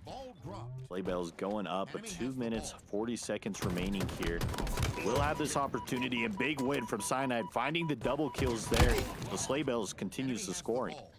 Here we go. We were waiting to see when somebody would put together a string of 10 or more seconds on a hold, and we're seeing just that here from Slaybells, doubling up exactly that. 32-16, now rolling with 35+. Cyanide's starting to reach flow state. Absolutely, the killing spree and the positioning tell me he is. The double kill as well, slides in, rips the dome of Steezy. 3 go down, and much more time will go up on the board for Slaybells. Putting a player in flow state so satisfying. At the perfect flank and then just hitting the first shot there. 1 tap to the head. Still continuing, and now has Red Gun to work with. 9. Really going towards the way of Slaybells, and with how scoring has been, it will be hard on the other side to keep it up. Opening pick there from Steezy, taken out. Galar now looking for that. Getting the trades here. Astro finds that, but trade battle going through. Steezy still grabbing this time. Good bit of time here for no sense, but I want to look back towards the left side of your screen as Mailman has 7 slays, just 2 deaths, and 40 seconds of oddball time. That is the type of performance that you need from your captain. It might not be enough. No sense have really put together a match for the previous 10-20 seconds we saw uncontested for Slaybells, and the numbers continue to dwindle for them. Slaybells go another 2-3 down. No sense only have 1 down and got the oddball back. In a precarious spot here at the cuts as Cyanide take down the ball holder. Another player to fight there. Steezy takes him down. Zesty off the spawn. Gonna get back in the fight, but no sense take it back to Tram, and they're now primed to regain the lead and flip it. Yeah, just doing a good job at rotating. That is no sense. Bringing that one back, bringing it into prime spots for these setups. So Steezy's now getting some more time here. And they do take this lead. Now we're on sense, looking for this damage. Gonna have to hide here, but Mailman reads that one, takes him out, and then perfect shots from Mailman to find the second and get some more time. So Mailman breaks a stop to that setup. Feeling a little bit more like that game one where it was just back and forth. It required overtime to determine a winner as Sleigh Bells have regained control of the lead. 67 and rolling to 61 here as No Sense look to make their push from the B rail. Kalar pushes in. So too does Steezy. So too does Sensifier and Sensifier. And they fall one by one. Strix, the last player alive for No Sense, but it looks like he might just maintain his life. And his job now is just hold the line of scrimmage and try to get some help from the cavalry, but they anticipated that push. Those chase grenades connect. Landing, and now 23 seconds is what it's going to take for Sleigh Bells. You need to get a big win. Astro there with the trade. Now 3v2. Mailman finds one. 3 go down for the side of No Sense. I'm still, they might have time for one push if they get good spawns, but they're going to have to wait. Strix going to be the entry frag here. Finds one. Now going to have to get a trade. 5 seconds remaining. They're not going to have time to push this. And that will be Sleigh Bells taking round 1 in the oddball. Sprint to the finish. It felt like a heavyweight fight where both teams were landing haymakers, counter punches, jabs. But in the end there, it was Sleigh Bells with the haymaker. And they were the better team at stringing together collective 20, 30 plus seconds at a time. That was how they were able to come out on top. Round number 1 as we kick things off here. Round number 2, both teams vying for the oddball. Kalar gets it, but he's the only player alive. And his player icon is lit up on the map like a North Star. Despite that, he still stays alive, takes down one of the cuts, and earns 9 seconds despite being the only player alive. That's huge. I mean, yeah, we'll take that scrap time on the ball, being last alive, and finding a kill. Keep it scrappy. That oddball is always going to melee faster. Now going up in the air as Mailman ends up surviving here, but Camo ends up getting taken up. Mailman just does a good job getting the shields back, finds a kill, and now rotating for this ball. Sensifier last alive, and Sense was the one that grabbed that camo, but teammates might have fallen, but have an opportunity with this camo. Sense has been money with it, but he gets struck down there as Astro continues on their way towards the back of A. A little too out of the fight, realizes that, now works his way back to the cafe, back to the oddball there on the shotgun as he works his way down the cuts, now back to the cafe. Hasn't really been able to find anybody just yet, and he's kind of gotten caught out in the fight. He's the last player alive and just looking to stay alive. Earn his team to collect the spawns on the side of A. They'll regroup and go again. Yeah, both these teams really are just waiting for that perfect time to grab the bomb. You see not a lot of time happening once again at the beginning of this, and there's just been trades everywhere. No one really having that opportunity to pull. You see it looked like an opportunity for Sleigh Bells, but trades go through in the killing spree. Now Mailman last alive, trying to get some scrap time, but not going to be able to get a setup without his teammates. This is looking a lot like round number 1, where it was back and forth.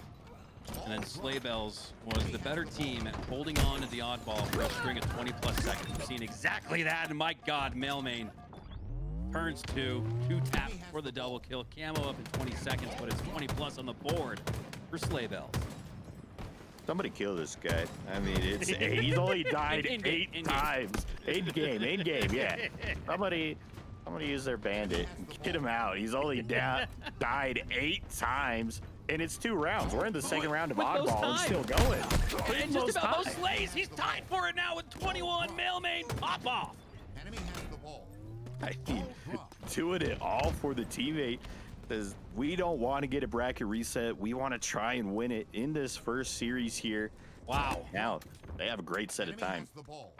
It's looking a lot like how most competitive Halo tournaments look, where the team from the upper side of the bracket, a little lackadaisical, a little bit on the sleepy juice, it looks like, for the first game or 2, but I don't think sitting on your hands for the last hour has had any effect on Sleigh Bells. They've gotten worn back up. They've had to relinquish 2 games to get to this point, but I think you'll take that, and that's why you got that token in your back pocket. They could afford to reset, but like you said, Patabot, yeah, they don't want to. Yeah, they don't want to be up. I mean, they've been playing Halo. It's been a long day of Halo here. So the sooner they can do it, the sooner they keep this momentum will be better for them. Because when you're going into those last rounds of a bracket reset, seeing whose endurance is there is, I mean, that's going to be key. But now Sleighbells continuing to fry on this oddball here as they get the time past 50. 55. 18 here. The dominance we were expecting from Sleighbells has showed itself here in game 3. Not too late, right? You need a reverse sweep. You go down 0-3, things look a little tough. You go down 2-1, and all you need is one to tie things up. Exactly the opportunity in front of Sleighbells here, as they have put together a strong performance here in an oddball game number 3 that we said they needed to reset things a little bit. Not just the momentum for No Sense, but just how Sleighbells were working as a collective team. We weren't seeing that same level of teamwork and cohesion, but it's back now. Yeah, definitely where you look across the scoreboard there, 3 players past that 20 kill mark. And then you look at the time, the players not slaying is at 65. Means having to compete with Palemate is just doing so much, but still up there, still getting that objective time for the team. So they're really starting to hit that flow state here. Palemate gets a trade on that other side. Strix has to find one, gets a perfect trade here. Now Kalar, they have their first chance at some time in the second round. Here we go. This is the opportunity for No Sense. We haven't seen them hold onto the oddball for 20 to 30 seconds consecutively, but it looks like they're going to get just that and get right back in this game. Yeah, a couple more of those holds and you're right back in the lead. Gets the double melee there. Kalar does good with the oddball. That's twice now. Used the melee, that melee boost with the ball to get a kill. Now Camo looking for the back smack. Gets the ninja on the Sense. Timed it perfectly. And Kalar continues racking up the time. Stand on your head, Ninja, and stand on your feet, chat, because this is an incredible game number 3. Well, we have a round 3. Next about minute or two will determine that, as No Sense have brought it back to within single digits. They're only down by 2. They might just regain the lead. They are, and Sense gets the camo and takes out Melme. That's a player you need here. Gets the second one, finds the double kill for the killing spree. So Sense not ready to lose this oddball, wants to go up 3-0 in the series. Now 15 seconds here. Sleighbells gonna have one last chance to push here. You need to take down Sense, and they do just that. But will it be enough? 98, 99, 100, and what better to have a round 3 in game 3, is just as we thought Sleighbells had regained control of the series and at least this match. No. Gonna take another 5 minutes to determine that. Yeah, it's going to be a while here. We're in for the long haul in this oddball. As you're saying before, this time might take longer than the first 2 games. And it's starting to prove here as he's going to the distance. Each of them timer almost out on the oddballs as well. So in here for the long haul on streets. Oh, 4 dead. And I love how instantaneously Mailmain recognized that, turned immediately to his left, grabbed the oddball. Still has the opportunity to scrap together a few more seconds of time and get it into C. Also got to shout out Astro at the 30 and 20 mark. Doesn't have the ball time, but definitely holding the positions. They've seen, watching those crosses, making sure they can't push into those setups. End up getting taken out. Zesty last alive, looking for a win here, but going to be met by 2 players of Don't Sense. And so now time for them here. They have this sub setup. Last time they had it, they were getting some good time. Yeah, and Zesty not able to set up for the preemptive reset there. That would have afforded them a few more seconds off of spawn to get back into C, but instead No Sense set up with a setup already built for them. And they've got the oddball in the lead once again. Elmain evens it out, going to a 3v3 on this push. Kalar finds one though. Cyanide needs to win this against Strict. Weak on the damage here, going to survive, but gets taken out by Sense. Now the push is here. The full sub setup is back once again. They do have some players in that commando side they're going to have to look out for. Watch the flank is Mailmain, but Steezy getting big wins, and now Kalar there with the bait and switch. So those Seds, well, it's looking like a slow start for them in oddball, now up in this round 3. 45 and rolling to just 14 for Sleighbells. It has been all No Sense. the last 3 to 5 minutes. As Cyanide gonna hold positioning at C, takes a melee but does not go down. Grenades exploding around him. He's not gonna take the frag damage. He's gonna regain his shields, grab that commando, and take his perch atop the trash can. Now working out towards the driveway, anticipating the spawns on PD. Here comes the push. Do go down here. They are getting time. Sleigh Bell, but Sense just doing damage to the jiggle. Doesn't read the crosses. 3 other players, they're able to trade that one out. But Zesty's still been getting time on that ball, able to rotate this through. Alar finds his pig onto a spawner, trying to keep things mixy. And that camo's up, and Strix going to be the one to grab it.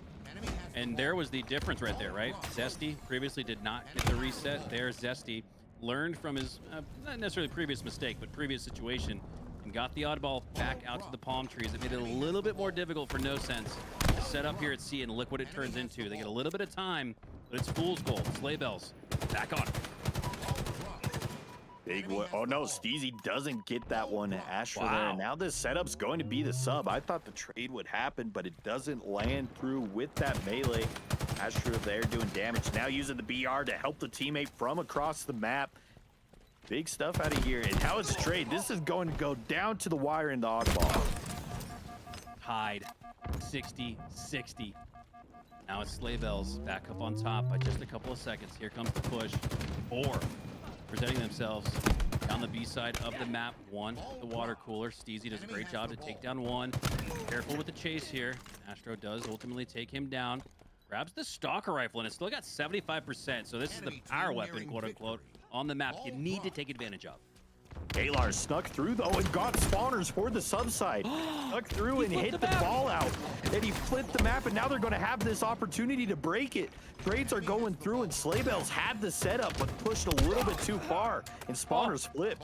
Oh, what a huge job there, staying alive. I thought Mailman was dead to rights. It's going to make it a little bit more difficult for No Sense to grab onto that oddball. They have to be careful here, because Mailman is making his move, gets 1 but not 2. 2 down on each side. 80-67. 3 go down for No Sense. That was the tide tilter that Cyanide and Sleigh Bells needed. Enemy has the ball. Now they're going to get the ball, but did someone sneak through again? They're going to have one last opportunity here. Going to be a big win for Strix, but no, Cyanide gets that one, slows down the pace. 15 seconds going to be the difference. Now 1v2 for the side of Sleigh Bells, pushing for this ball side. Going to have to fight Sense. It'll be a big one here on the driveway, but rotates his ball back. They only need 15 seconds, and now going to be in a hard spot for No Sense to shoot him. And Cyanide knows grabbing that oddball is going to pull in the members of the blue team. Steezy with the double. Kalar gets 1, and all 4 fall for Sleigh Bells with just 8 seconds of do or die time. And now only down by 20. You could argue there's only 1 final push left for Sleigh Bells, despite coming so close. They might not get the job done. Enemy has the ball. They have to watch this camo here. Your Sleigh Bells grabbing that camo and getting a plank in these last couple seconds can be the difference maker. They try it, but Kalar takes him out, finds the opening pick. Now Cyanide going to be one of the last, pushes towards Steezy, gets the 1 shot. The damage is done. Cyanide blast alive, able to get 1 trade, but going to be met by 2 more. That pace is stopped. They're going to have time, but they're hitting the G slides. The pressure is on from Sleigh Bells. Oh my goodness. The lead goes back to No Sense, and they rotate perfectly. Oh my god, he's the last player alive, but he plays a almost perfect game and keep away. 97-93, and that will finally do it. Sleigh Bells earn their first series victory. Oh my god. I mean, talk about last second. They're able to bounce back from that spawn on the sub side. It was just, I mean, it was getting so sketchy there for a second, but literally last 5 seconds, Mailman sneaks through, gets the kill, and grabs the time. Who else than Mailman to finish that one off? The Mailman delivers even close to midnight Eastern time on a Saturday. He's working overtime. But now, 2-1 here. They have this opportunity. It looks like they're going to reset the lobby. They're going to get a little bit of time to talk to each other. But now we're starting to see Sleigh Bells find a little bit of momentum here. Starting to get back into that team we saw earlier on in the winner's bracket. Do they have what it takes to bring it back and win it in this first series?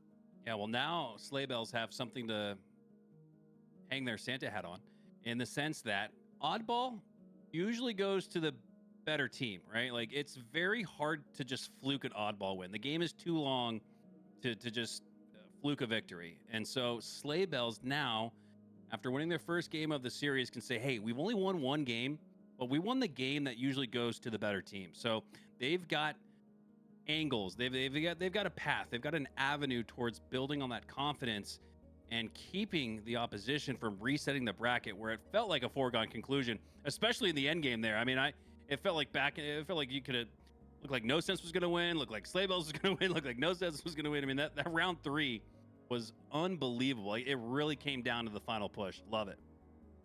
And now we're going into a King of the Hill on Recharge. Game 4, another objective mode here.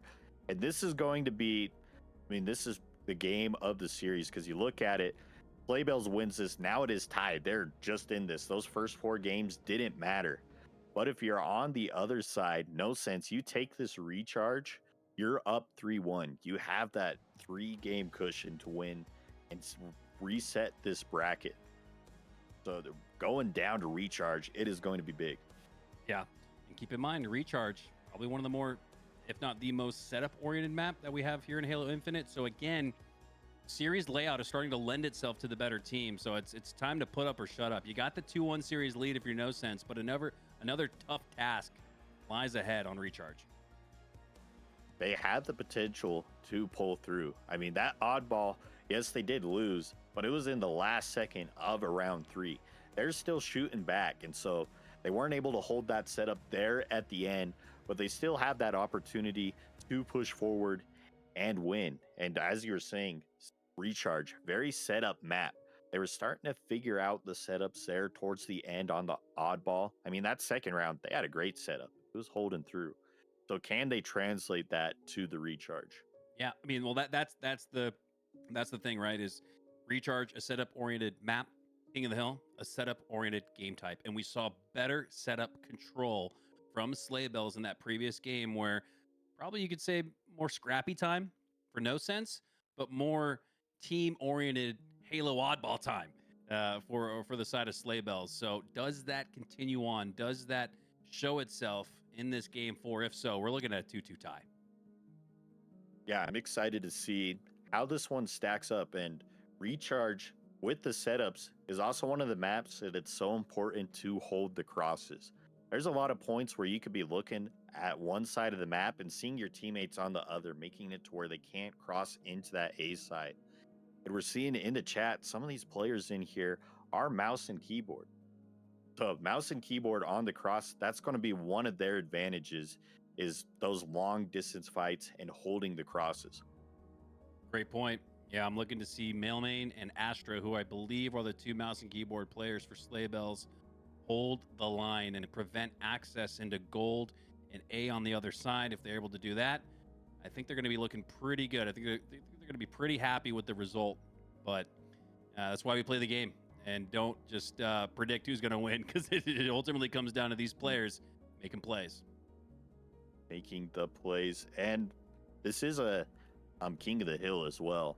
So there are the setups, but you're going to have to know multiple of the setups for each hill. It's not like the oddball or the strongholds where you can hold AB the whole time, hold oddball in that A side. There's going to be opportunities where you need to flip the spawns, you need to rotate and hold that C side as well. Rotate how you're holding those crosses. So either team's going to have an opportunity. It's going to be who's put in the practice and knows those rotates and those setups.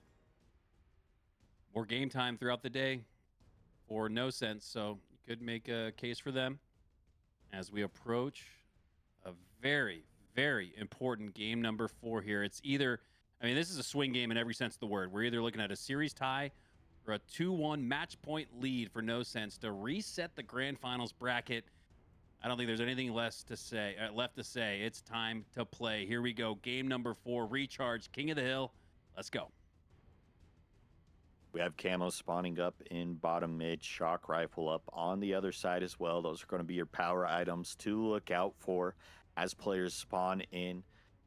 So how they're going to push for this here. We are on Mailmain here. Looking at the top, going to get early damage from that cross map side. using that M&K. Gets the nade as well for the double. Talk about a Kobe from downtown. Mailmain gets the Kobe and the camo. It's a Christmas miracle. How did Mailmain secure that frag toss? It looked like it was just kind of like a haphazard, like, oh, I'll toss this nade out and see if it does anything.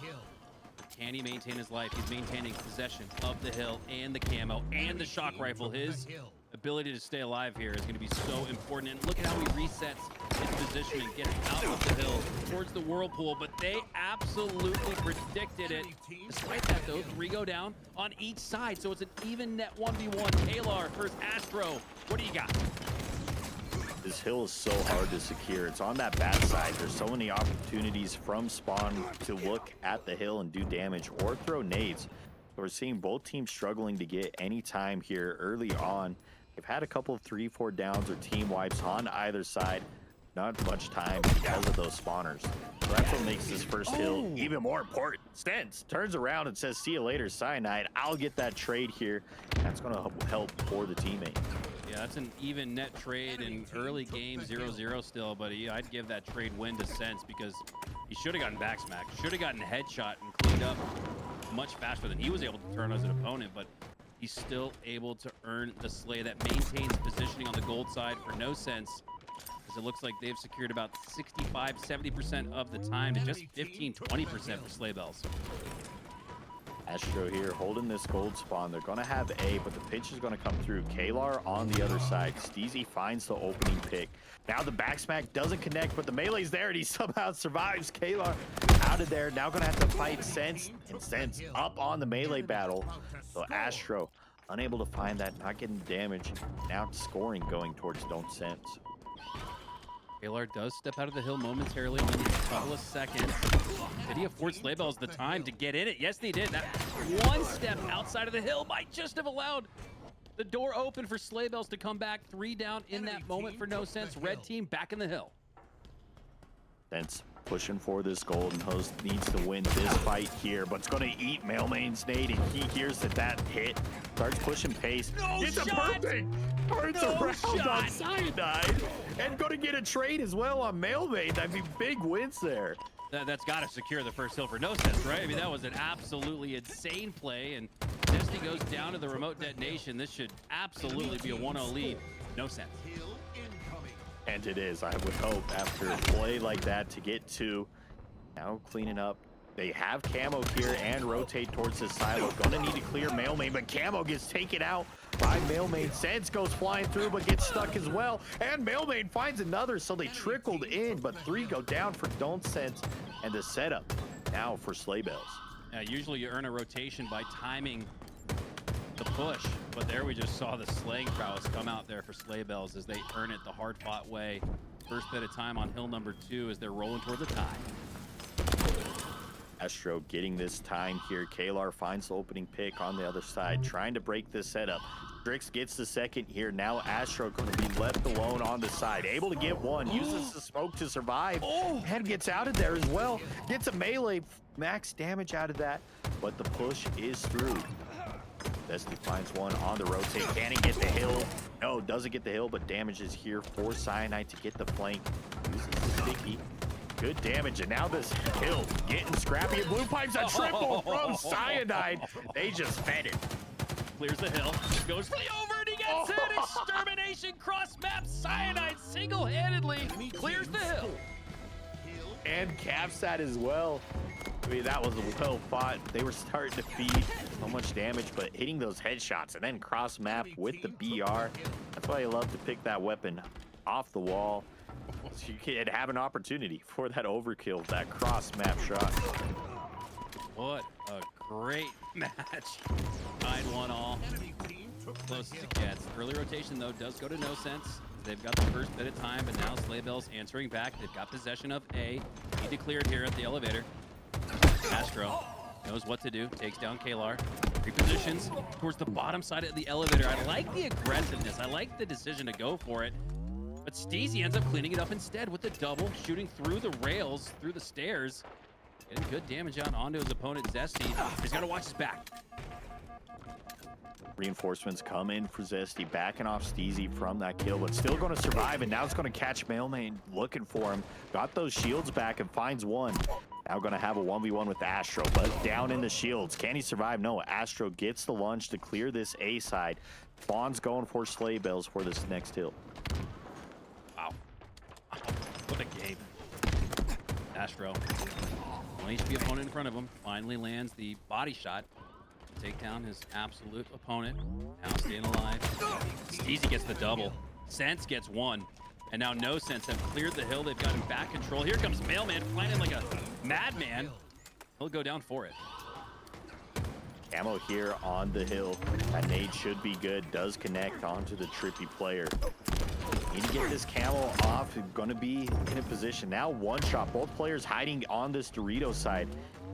That camo is burnt using that wall to try and survive, but time still going for No Sense, and they find a kill. The trade battle is in their favor. They're slowing down this push. Great job. Put together a collective string of time, and 3 go down. This might be all but over, and this is one of those situations, Pate, about where start in the comms asking, like, do we want to play for next? I think you do. Yeah, this setup too strong on the A side. You need to have a good start. Despite not playing for next, I do still think that the red team play well, have the positioning, but no! Astro goes down on the other side. Mailman finds one with the 5 perfect shots, and yes, Sleigh Bells are able to somehow to earn the early rotation, but it feels like No Sense are equally fighting for it. Yeah, still scrappy here. Taylor doing good damage on this wide, but going to be eat a team nade. Now one shot forced to back down here. Using nades to slow down this white side push. 3 players in this white side. That's going to take out Sense with the perfect shots. Mailman goes sliding in to get the trade. The melee is there. Last 2 players remaining for No Sense, trying to fight, trying to get these spawns. Going to be up to Steezy to survive here on this blue side, but no, it's going to be taken out. Starting to see the numbers dwindle for No Sense. But they are doing such a great job. Despite numbers going down, they're earning scrappy time. They're maintaining positioning on that C platform, and they've made it really difficult for Sleigh Bells to secure time, despite having more sleighs. Yep, still working. Cyanide gets the back smack, turns around to find a double kill with the killing spree. Now going to look for one more, but eats the nades and bandit shots. Gets taken out here. So this 4th hill proves to be scrappy for both sides, trying to get this set up here on Silo. Percent on the board for No Sense, and take a look at the clock. 118 left in this match in regulation. If No Sense are able to make it a 3-1 game, that does not leave a lot of time for Sleigh Bells, but they may not need it. After taking down a collective 4 for No Sense, Sleigh Bells are back in the hill, and this is one they've got to have. Gotta have. The push is going to come through this white side, but the nades are there. Mailman cleans up on the damage, finds a second, gets a third with the melee as well. Steezy last alive, and that's a clean 4. 3 of those coming from the way of Mailman on that side. So now, looking at the side, you need to push here. You're going to have 1, maybe 2 more pushes if you keep it scrappy. Enemy about to score. Scrappy, indeed. That is exactly what this hill in particular has been, as both teams have put a good bit of time on the board, but it's a little bit more for Sleigh Bells. Can they secure the final seconds, in the final seconds of game 4 to tie up the series? Keeping it 2v2 now. Astro going to fight these people white while teammate grabs the time. They're going to need to contest this hill now. They have 1 second. They capitalize it. They got it last second to the millisecond, and now we are all tied up 2-2 here. 50 seconds remaining. It feels like this next hill is going to determine our winner. 45 seconds left in regulation, and the hill descends to the mosh pit.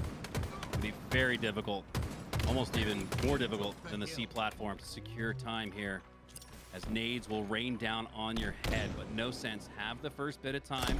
Alar set up really well on the C platform, but the flank comes through on the left side from the long haul. Dipping into the corner, trying to regain his shields, calling for help. You can see it. Steezy approaching. As he takes his opponent, Cyanide, down to 1 HP. Can he stay alive with the shot? Needs to hit a clutch shot here. Switches to the bandit. Helps take down 3. And despite 40% on the board for No Sense, this should be a good hold here for Sleigh Bells, so they can rotate on the spawns. Take down No Sense after pushing off. They'd be in a really good spot, but Cyanide going down does not bode well for them. Yeah, that'll hurt that anchor player on the C flat side, and now forces someone else to push and try and take that power position, but gets punished for doing so. Another great nade from Mailman. Where is he throwing these from downtown? Finds another one, but Kalar gets the camo.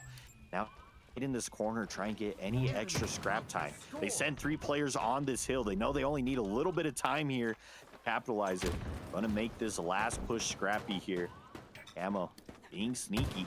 It hasn't been contested at all. This third hill is going towards No Sense.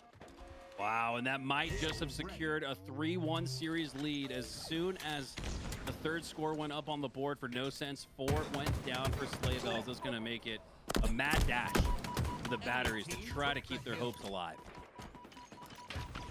Yep, gonna have to hit this rotate. It is camo. They just get all the kills on the other side. Sense with the carbine. 5 seconds remaining. 1 spawner. Gonna have to touch the hill. Won't have time to do so as Kalar there gets the melee. And No Sense once again clutching up another map here in the later half. My goodness, what a game.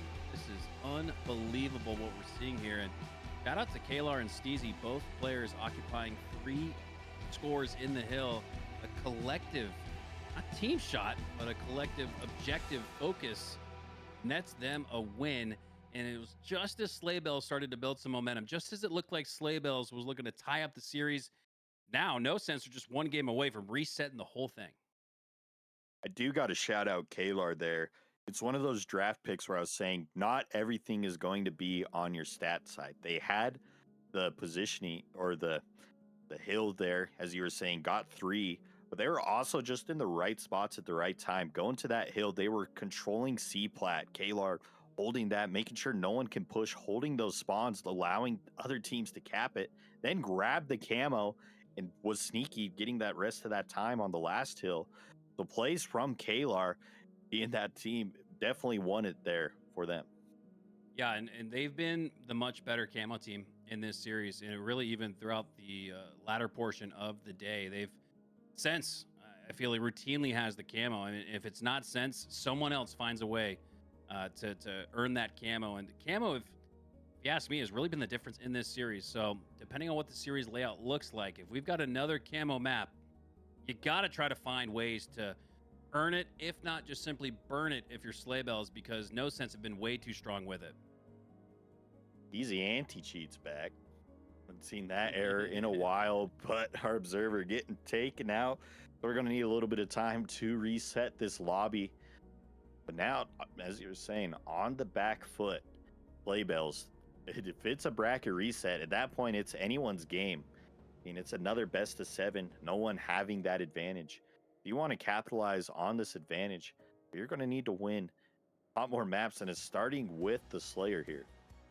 Yeah, this is going to be very difficult. The last match is the most difficult because it's like the most dangerous animal in the world is a wounded animal back against the wall, and it's exactly what Sleigh Bells are right now. They've got the strength, they've got the power, they've got the squad. Still bring this to a game 7 to still prevent the reset. Now things are looking a little dire. Yeah, looking a little dire, and so now it's going to look, how are you going to play this Slayer? Those other 2 modes, I mean, you're holding the pressure, you're holding those setups. Slayer, going to be a little bit more in your face, and that's how this No Sense team is going to want to play it. And just looking, you're going to need to control those. Sniper, also going to be very vital going on this live fire camo. Okay. You were mentioning No Sense being great with camo. How are you going to stop that? Yeah, they'll have a chance to run it back here with a live fire Slayer. And I feel like camos are even more important in Slayers, especially with a 45-second counter. You can push out the line of scrimmage. You can clean up some headshots or some weak opponents who maybe work their way back to a waiting camo. So I think that's going to be the key. I usually think everybody would say the sniper is the priority on live fire. With the way this series has gone so heavily in favor of No Sense in the camo, I'd say actually this is one of those rare games where camo is going to take priority over the S7. Yeah, for sure. I mean, we just seen how many plays. I mean, that camo secured on the last hill. Throughout the rest of the series, No Sense been utilizing that. So I'd have to agree. I mean, this is an opportunity where I would want to see Sleigh Bells play for that camo a little bit heavier, making sure you're rotating your team and getting in positions where you're either grabbing it or you're not letting No Sense get away with it for free. You're doing the damage and you're burning it. Yeah, at the very least, I'd take a burn at this rate. I'd love to see if I'm on Sleigh Bells, I'd love to see somebody pop off with the camo. But at this point, just getting a burn is going to be a win condition for them. How many extra sleighs have we seen No Sense get throughout this series and throughout the last couple of series because of the camo? So can't put enough emphasis on that power up, because that is going to be the difference here in this one. For sure. And while we have a little bit of a break, want to thank once again everyone who's donated to the charity fundraiser so far. I mean, we've been getting good numbers. We're at $705. And shout out to all those who have donated. And I mean, if you want to step in, donate towards a good cause, Methodist Children's Hospital, step in now, get those donations in. We're seeing earlier toys and toiletries going towards them. It's going to be so important, especially in this holiday season. Yeah, another quick thanks to Revan and Bear, Esper, Ripper, Westside Navajo, Emmy, Cyanide, and Binka Boinka for collectively raising $705 in cash, another $500 in toys and toiletries, going to about as good a cause as you could imagine. So shout out to Clutch Academy, shout out to the community, and shout out to Methodist Children's Hospital. Hope you guys are having a Merry Christmas down there, and can't wait to send you guys some goodies. Yeah. So you've been in these situations before where you're on the back foot. You have to look, especially going through the winner's bracket. You need, you have this situation where you want to win it now. You don't want to reset. How are you motivating your team? What are you telling them to go into this next map? It's not over yet, right? That's part of what you afforded yourself with that Game 3 win, was to put a 1 on the scoreboard next to your name in the series layout. So this could very well have been a series sweep. And then you're kind of looking into the next one like, oh boy, wow, what do we do? I mean, it reminds me of FaZe when they started to just win and not lose in that World Championship, I want to say in Season 2 against Optic. I'm getting kind of shades of that right now. But unlike Optic, Sleigh Bells were able to take a match, and that is huge for them. That is absolutely massive. It keeps themselves alive, keeps that winner bracket token in their back pocket. For how long? That's the question. They do not have much time left. There's no games left. There's no room for error. And now you got to start playing almost like you have come from the lower side of the bracket, because it's do or die at this rate. Yeah, do or die here. Don't want to play on that side, and you got to find a way to grab that momentum, grasp at what you were doing before. And as you're saying, it's not over yet. It's one map at a time. This Slayer can go either way, playing through that. So just start and find what made Sleigh Bells special. I mean, we were seeing that teamwork earlier on. Start bringing some of that back. Start feeling out how your team is playing. Bounce off of that. And if you can, I dare say, you win this Slayer, you slow down the momentum of the other side, you have an opportunity. Like, I think you now grant that momentum. You have a chance to win it in the Game 7. Right there for them, but they've got to take it. And that's kind of been what we've been seeing throughout this series. Is the ice has been there throughout, outside of that oddball game number 3, which came down to the final second. It's really been No Sense's series to lose. So on the other side, I think they're saying, hey, boys, just keep doing what we're doing. I mean, we've got them against the ropes. We're the team from the lower bracket, and they're against the ropes. That's a good spot to be in. Yeah, for sure. I mean, when you go into that game, your first objective is to get that bracket reset. Now you're almost there, and then you get that new opportunity of, okay, this is possible, especially being so close. This is possible to win this. Then going into another best of 7 where you would have that momentum. I mean, it's theirs for the taking. So big map coming up here in the Slayer. But as big as it gets, big as a Christmas dinner at this rate, as No Sense and Sleigh Bells have absolutely put on a show for us. It's hard to tell which way this one goes. I know No Sense have that 3-1 lead, but I don't know. maybe I'm putting too much emphasis on male main. I mean, I just think so highly of him as a player. And in these draft tournaments, you get a little bit more of an opportunity to shine as a single individual player than you would in a competitive stage where everybody's scrimming, doing VOD review, going over opening strategies for months and months, if not years and years. Now you got to put it together on the fly. And it makes it a little bit easier to do so when you got a guy like Male Main is running amok on the map. Yeah, it's one of those opportunities where an individual player can definitely be that difference. Halo is such a team game. We were always mentioning the teamwork, but when you go into this draft tournament style where you're not facing a well-oiled team, now the cracks start to seep and you find that individual player where they have a chance to make a difference on that map, to be that big, big slat slayer, and that is Mailmain so far. So definitely an opportunity going here for him move into the Slayer. Layer up next as both these teams, looks like we have a little bit of a reset. Everybody wants to make sure that their PCs are at optimal stages of the game as we are at the optimal stage of this tournament. If you're just tuning in, welcome to the grand finals of the Clutch Academy Christmas tournament benefiting Methodist Children's Hospital. We've had a great time all throughout the day. We've seen some great Halo, raised some money for a great cause. No complaints on my end, and it just feels good to be back. Feels really good to be back watching competitive Halo. It's been a couple of months since we last saw it at the Halo World Championship. Everybody's been wondering, when are things going to kick off? This is, well, what better time to kick it off than during the Christmas holiday season? Let's get Halo back on the screen and back seeing such just incredible competition. How about that overkill in the last game? I mean, we have no shortage of highlight moments and insane moments throughout the day. Yeah, and we say it a lot that this series has gone up to 3-1, but they've all been close matches. That's just more adding to, how good this series has been, how good Halo's been. And just these players, from Clutch Academy that have been performing, some of these amateurs. So if you've liked what you see, want to improve your game, and seen some people how to ask, Clutch Academy is the perfect start to improve your game. They have a Discord where they're always hosting 8s where people are playing together. And if you join that, there's always someone there willing to teach you how to get better, how to take your game to the next step. Also, a bunch of great videos over there with different coaches from the HCS. So a very good opportunity. You want to improve Halo, you want to get ready for the next Halo game, Clutch Academy Discord, the place to do it. I mean, there's a lot of unsung heroes in the Halo community. Coming from LVT, I'm a little biased caster towards them.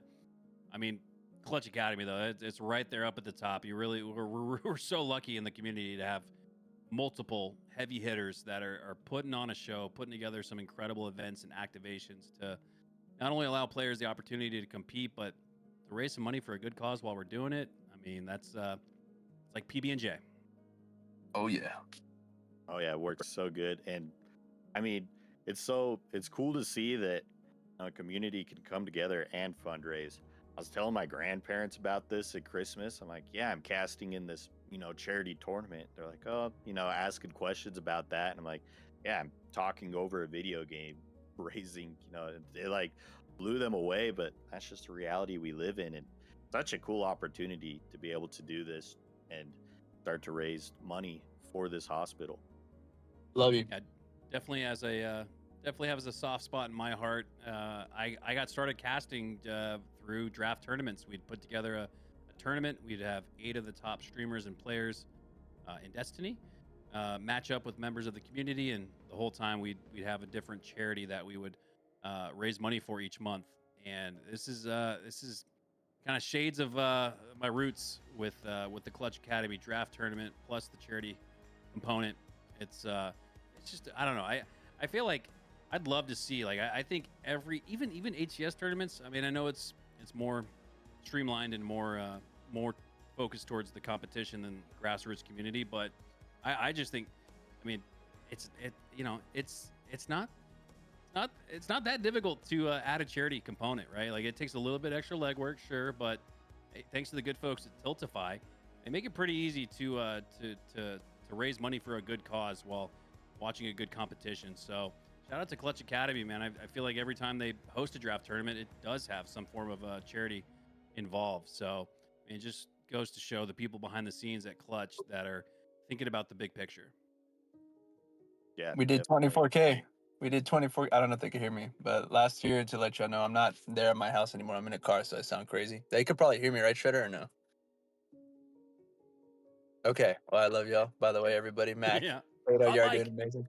Hot micing in the car. What's going on? No, but basically, we helped raise in a couple of different charities. So it's like a combined effort, about 24,000. I think y'all saw the tweet a while back, like $24,000 worth of donations and stuff across the board. So we got help, of course, with those, of course, and it wasn't just to us, like our charity. It was to other charities, like the breast cancer awareness charity that we had for a tournament, where we had Tyra Snipes actually come on and talk about it from a scientific perspective, about how breast cancer research gets helped, everything in between. I mean, I just thought that was so important. I mean, we have such a big platform here that we miss out on, that we just think about playing all the time, and that's great. I mean, I love the competition. I've always loved the community aspect of Halo and everything in between. But there's things outside of Halo. I know it sounds kind of like, oh no, this is Halo though, that are important too, and people that miss out, and even having the opportunity to play a game like this and even earn money playing a game like this, or casting and earning, all these things that we have the opportunity to do because we're blessed with what we have right now. And it's perfect time of year. I know Thanksgiving was last month and Christmas is now, but these kids don't get to play this. And some of them, it sounds really sad, won't ever get to play this game. You see what I'm saying? Like some of them have, from cancer, like the cancer research in specific, some of them are really young and they don't ever get to witness the fun that we get to have. So at the end of the day, at the very least, we want to do is I know it sounds very sad, but make it as happy as we can for them and where they're at individually. And some people, that might bring them out of where they're at, or at the very least, it'll make them feel better on the journey there, right? So, yeah, that's why I like to do almost every tournament with the form of donation, because there's always more to be done. It's limitless, to be honest, and where we're at right now. So that's my little spiel. I love y'all. Thank you, Clutch, for stopping in, letting us know. I mean, yeah, just continue to show the important work that's been happening with the donations. It looks like players are loading in. You're finally ready. We passed the easy anti-cheat, and now we are live on Slayer. Speaking of nostalgia, that brings me back. But, yeah, after a little momentary delay in the action, it looks like we are getting set to kick things off once again. Our live fire match, Slayer. Game number 5 is now live. Sleigh Bells on the verge of having a fight from a neutral bracket, if you will, with No Sense looking to reset, needing one more win. Yeah, Sleigh Bells making it difficult here with the early start. Repulse that nade, keep Cyanide alive with that camo. So a good start here going from Sleigh Bells. Going to need to find these trades here, going in the bottom mid. Camo doing damage and backing off, looking for an opportunity to get this flank. Look at this. A 7-3 lead, but that's not what you should be looking at. You should be looking at the fact that Camo is in the hands of Sleigh Bells. And I think you'd see a 8-5 lead for No Sense here if they were the ones to have grabbed the camo instead. So a great job by Sleigh Bells noticing the priority. Get control of that camo. We said a burn would be a win, but grabbing it like that and doing some work with it, even better. 10-5, Sleigh Bells. Yeah, working here. Steezy pushing towards that nest side. Astro going to find a fight here in bottom mid. Going to have to back off from this nade. On the other side, though, Sleigh Bells Cyanide gets the stick to open this one up for the push. Big win out of Astro onto Strix as well. It's that, and now they are up by 6. There we go. Exactly what we needed to see from Sleigh Bells to force that game 7 we were hoping for, at least a bracket reset inside of No Sense. But everybody's come to play here. Everybody at least even or positive, and even Mailmain, who's just even, which is crazy to say for him. He's got 4 assists. He's got the only assist for his team so far. 15-8 now, as they've doubled up on the lead. Alar last alive here with this snipe. Needs to use it. And does. Gets it in. Gets a double with that no-scope. I mean, perfect opportunity there for Kalar. That's what you need to see to bring this one back. Now it is 5. Oh, man. Great chase grenade there to prevent the push through the top side of the tower. And But now Kalar still has a little bit of snipe left to work with, but the lead continues to grow. It's back to 7. So despite that improbable double kill from Kalar, it hasn't cut itself into the lead very much. If anything, Sleigh Bells are looking even better after that insane play on the top of Snipe Tower. Yeah, for sure. Bounce back quickly, and they might have just grabbed another camo. Something we haven't seen. They did. Cyanide able to grab that camo. But once again, Sleigh Bells with the camo. And that was one of the things we were saying. If they want to bounce back, they need to be controlling those camos. And early on, doing a good job so far. Yeah, we made the kind of unorthodox prediction that the sniper wouldn't be the #1 focus on the map. It'd be the camo. We haven't really even seen the sniper outside of right there on the cuts. But none from first person until now, outside of the snipe that we did see from Kalar, but hasn't made much of an impact yet in the match. If Strix can get going with it, though, the camo might find its, the snipe might find its spot atop the priority list once again, but he's got to worry. Everybody knows his location. He might just want to toss this off into the drink, which he does, but not before an 11-kill lead. So they've grown the lead by 4. It was previously at 7, so a clean team wipe there for Sleigh Bells. Has them in full control, and it's starting to get out of control at that. 27-15. Sleigh Bells are popping off, and they're not missing shots. Not pissed, but Sense wants a piece of the action, gets a double kill, ends up getting traded out. But now Astro goes flying into some nades there, ends up getting taken down by Strix. Trying to keep this one close, but Sleigh Bells has passed that 30-kill mark. They're starting to run away with this game. Positioning is so much better, too, for Sleigh Bells. They're watching over each other's back. They're playing in closer proximity to each other. You don't see like that one player kind of wandering out by himself. We saw a little bit of that on the recharge King of the Hill that opened up the door for a couple of caps. But it has been perfectly played Halo so far. I mean, this is Blender territory at this point. From 7 to 11 to 14, the lead continues to grow. Every time you look at the POV of No Sense, you're seeing 2 players of Sleigh Bells challenge. Like, they're doing so good at working together. That one, 3 go down, Mailmain on the flank there, able to clean it up. But just that teamwork has been such a huge part. They started to change. They're sticking together with their duo. And now we see that lead to a 36-23 in the lead. Strix with the good win. We're going to need a lot more of those to come back into this one.